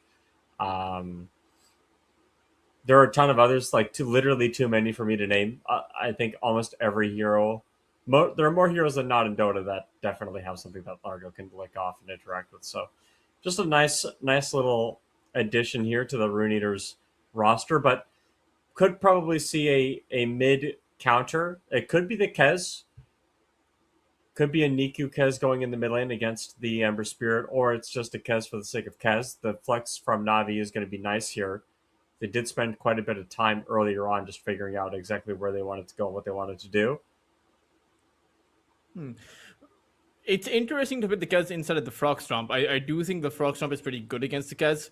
For Navi, though, Fiend's Grip with the Kez right-clicking you down, that's very straightforward. But we'll have to see how well this Kez pick actually does. It's a bit, we're not in the state of the meta where the Kez is a must ban. Maybe against Navi, you would think of it as a ban because they do play the Kez quite often. But Rune Eaters, they see the Bane Mirana combination. Navi had that wombo combo. Even if it isn't, one of the strongest wombo combos, you still have to be careful of that arrow. Interestingly, you can use the lick to dislodge the arrow trajectory, right? So where the arrow would be landing, you can lick someone back and save their life. But I don't think we're going to see that. I do wonder what Rune Eaters are going to go for. What kind of right-click carry beats the Kez is what I'm thinking. Templar Assassin is something that most tier 1 teams opt in for. It's either the TA or the Ursa, right? But I don't actually think the meta favors the TA or the Ursa right now. No, they're both pretty bad. They're just kind of slow. Like, Battle Fury carries aren't really meta at this point. Don't see a lot of Juggernauts, don't see a lot of Versus, don't see a lot of Troll Warlords. Those guys are kind of, fallen to the wayside a little bit. I think just they take a little bit too much time. Rune Eaters, I think they could just go for a Necro. The Doom has been banned out, so there's an option where you just, Necro, and then that's your answer to Kez. And then you become unkillable tanky hero people. The Lich is pretty nice. Lich does get some amount of save, but again, don't really have anything to deal with the Bane right now. Ooh. Winter Wipe. Okay. So this is a Largo offlane, the Winter Wyvern, and the Lich Largo are, offlane. The Winter Wyvern is actually really good against the Kaz. Kaz is primarily just physical damage, where most carries also have some sort of magical damage. The Kaz doesn't. The Kaz is just complete physical damage. So the Cold Embrace is going to be a factor. You still do have to be a bit careful because the Cold Embrace could turn out to be a setup for that arrow, which again leads me to the point where I seem to think that the Cold Embrace should be cancelable.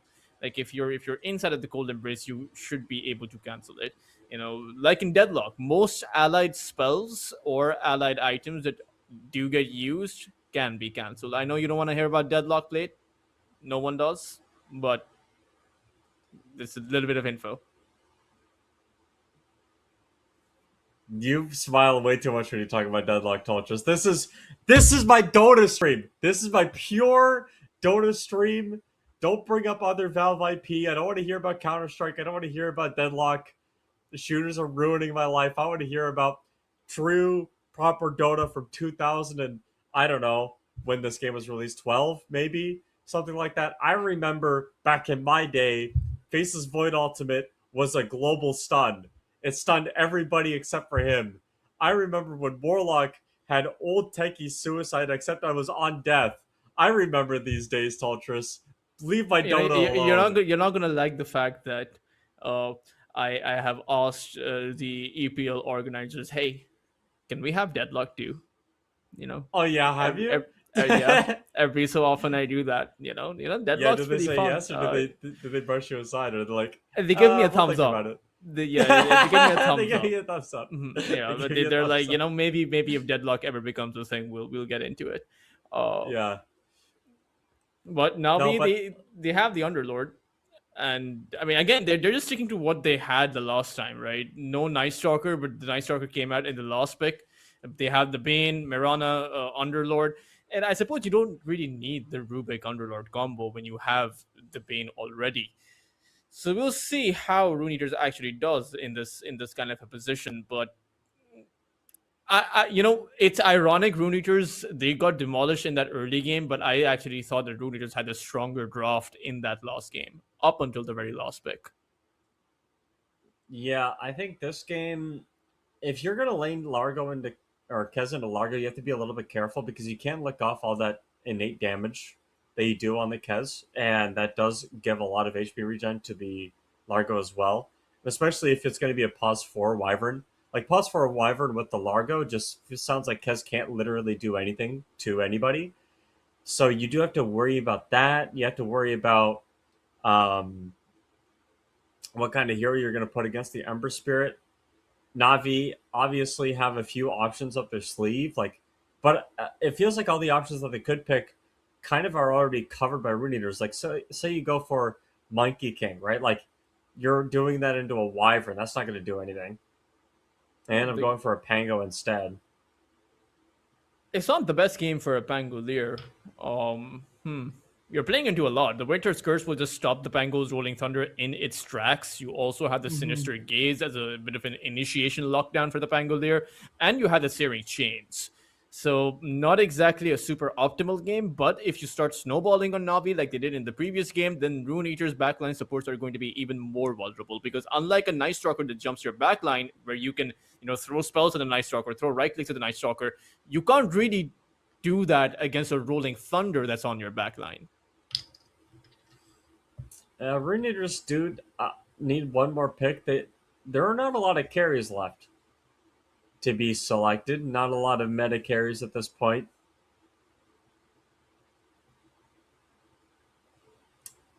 Wow. Okay. I mean, Slark is good into Bane. It's a Fiend Script cancel with the Shard, I guess. Yeah, it is good against the Bane. Yeah. The problem is, it's also good against the Mirana, to be fair. It's good against the supports. Good against the Pit of Malice too. You can break that one off. So it does seem, it has a place in this draft. The only problem is Stark is not really that good against the Cats. Just in a 1-to-1 matchup, Stark gets absolutely destroyed. But is good against Niku's hero too, right? So I can't hate on the Stark pick too much, because this bounce cancels the Rolling Thunder. You can break away PMA's Pit of Malice. You can dislodge away the Fiend's Rip as well as a Nightmare. The Arrow as well. You can literally run into the Arrow with your Dark Pack enabled and save an ally if your ally is about to get hit by that Nightmare Arrow combo.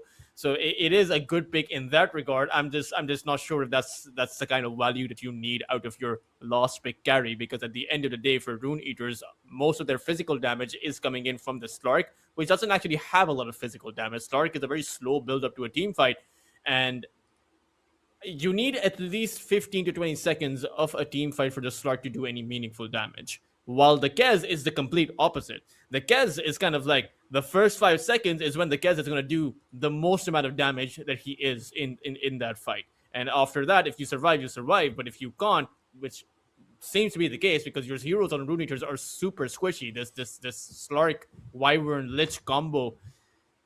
I am a bit afraid for Rune Eaters, but again, at the end of the day, it's a snowball lineup, right? It depends on what how the Slark does in the early game. If you can make it work, you can make it work. You're gonna have a good time. If you can't make it work, you're gonna get stopped. That's pretty much Rune Eaters.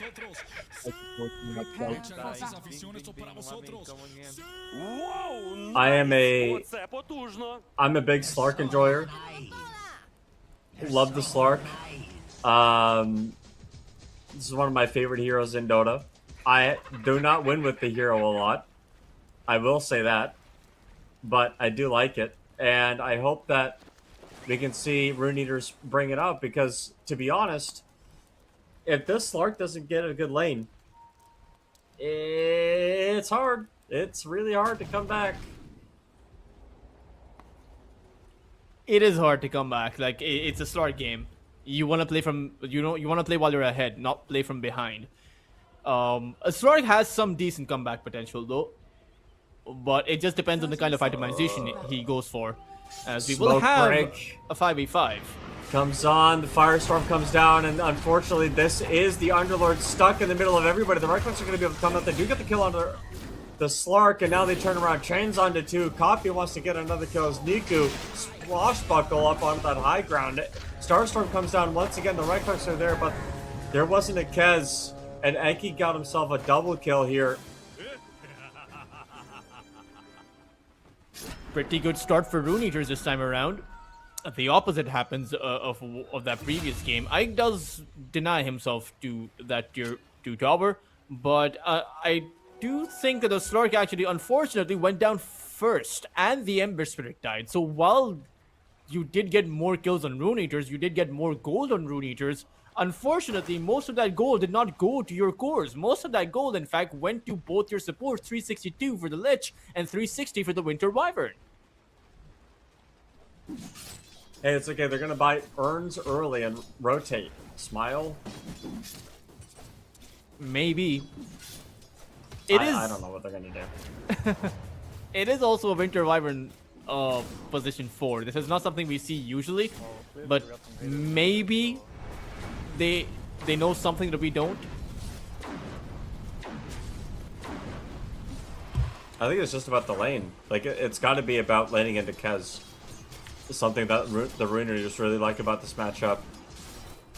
Could be possible, like, you know, you want to lane against the Bane as well, but I feel like Riddis is just doing so much work on this Bane.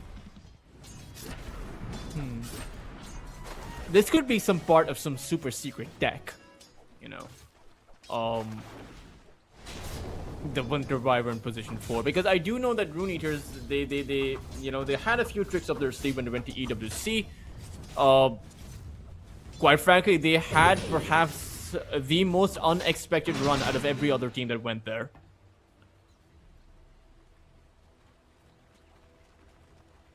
Topside, PMA, he is in trouble. I think Ike is the one in even more trouble. I don't know if you can trade with the guy that just got a bunch of extra damage from getting a kill here.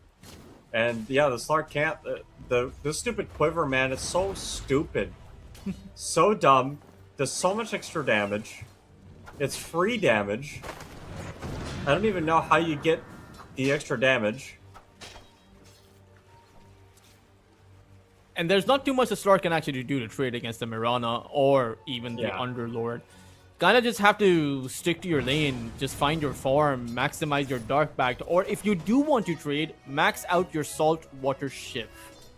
That will help you find the trades that will get you that HP regen at that level. If you go for the level 2 in the Saltwater Ship, you can always have it up in the lane, you know, with no downtime, as long as you find that right click proc. Oh, that's the thing though, is like, do you really want to sit into a firestorm just to use a saltwater shiv? Dire are scanning. Probably not, but then again, they picked the Slark, so you know. And they must know something we don't. But here comes Ridis. He's gonna get the Nightmare set up with an arrow. No, the creeps are in the way, and nice play by Arcean to break that Nightmare as the right clicks are coming in. This Slark, unfortunately, will end up going down, but it is going to be a 1-for-1 trade. Daze right clicking down on top of Ike. He's going to be able to get the arrow down. And Eki, well, he's going to walk towards Daze. Doesn't get the kill. Not fast enough. The Wyvern TP top just to watch 2 people die. The third person died in mid. Niku, he got the solo kill on Copy. That is not the way that you want to start a game. That is not the kill that you would expect.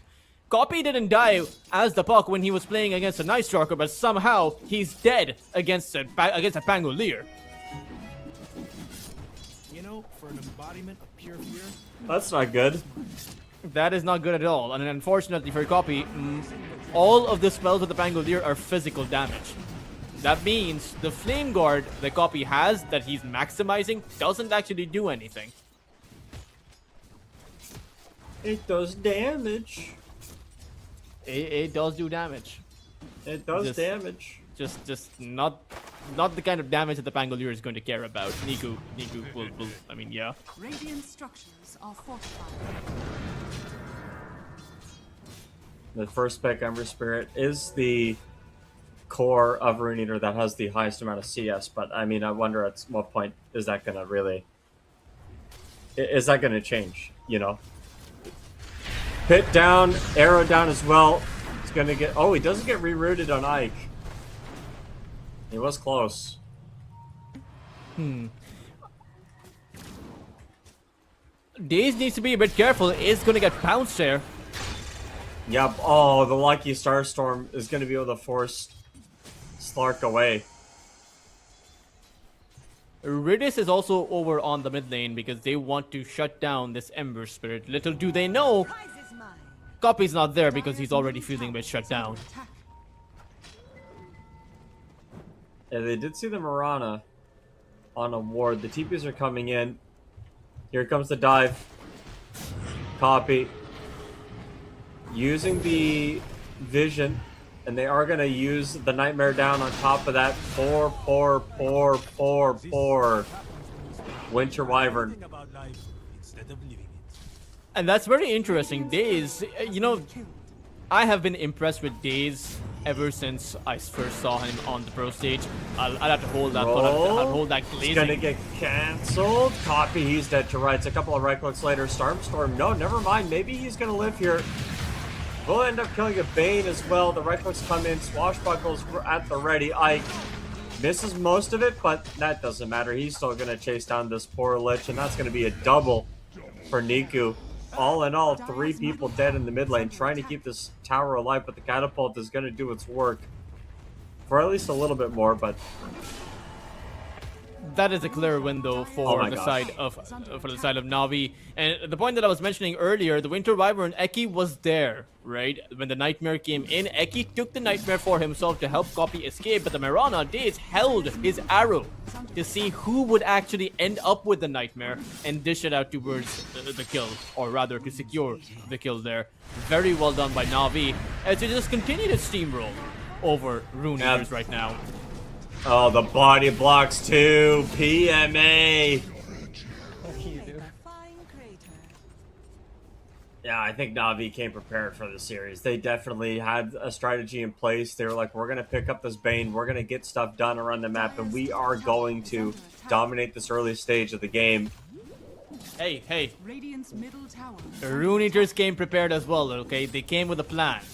It just wasn't a very good plan, but we can't say that they came unprepared. Well, I think first picking Ember Spirit is a Hail Mary, to be honest. And last I don't picking the know. Slark. Let's not forget about that.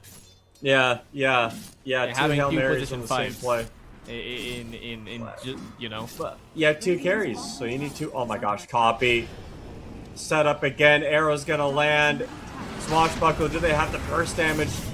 Yes, they do. The roll is perfect. Oh, topside. PMA might be the trade here. They do have enough damage to take him out. They do have the pit up there as well, and the Slark is going to get a lot of essence of stacks here, but the neutral deny comes out right on top of that Lich. Ike was able to deny some sort of solace from Navi here in this top lane again, but 6-1 Mirana, Daze up on this top lane, has as much experience as Slark, if actually more experience than Slark. I mean, Riziki will be fine as soon as he hits that level 6. He'll have that Shadow Dance heal kicking in and can just essentially flash farm with his Dark Pack. The only problem is this is a very poor Slark. 37 lost hits at that 8-minute mark. He is around... I'm trying to counter Blade. Help me. 52 minus 37. That's 15. He has 15 lost hits less than the Kaz. 5 creep waves, or 4 creep waves, almost. It's just a lot of money. It's a lot of money, and it's nearly 1,000 gold. And it's not even like Largo's getting much of anything on the flip side either. Like, it feels like the Largo has also been relegated out of this lane. I like how you use the word relegated. It sounded very fancy. It is a fancy word. It is. Have you ever been? Oh, I'll have to hold that thought. Niku might just be dead. They're trying. They do get something. Oh no, Nightmare underneath that tower, and that opens up the entire backline. Why kill an Ember when you can just get a double kill, Ridis? And that's the problem with the cold embrace as well. It is a colder embrace when an arrow lands upon you from the moonlight of the Mirana. That was their move. That was, unfortunately, the play that they chose to make. Right underneath a tier 1 tower, without any kind of burst damage. There's no Chain Frost. There's nothing you have to take out the Spangolier with. In fact, he didn't even feel the heat enough to turn on his Rolling Thunder. They just turned it around with a few teleports coming in from their supports.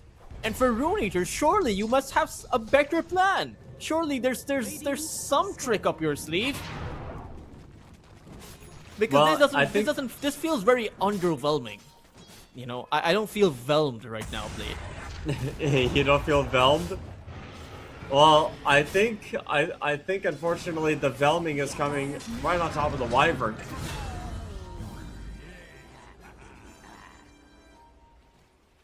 Malik, Motley, got the juice.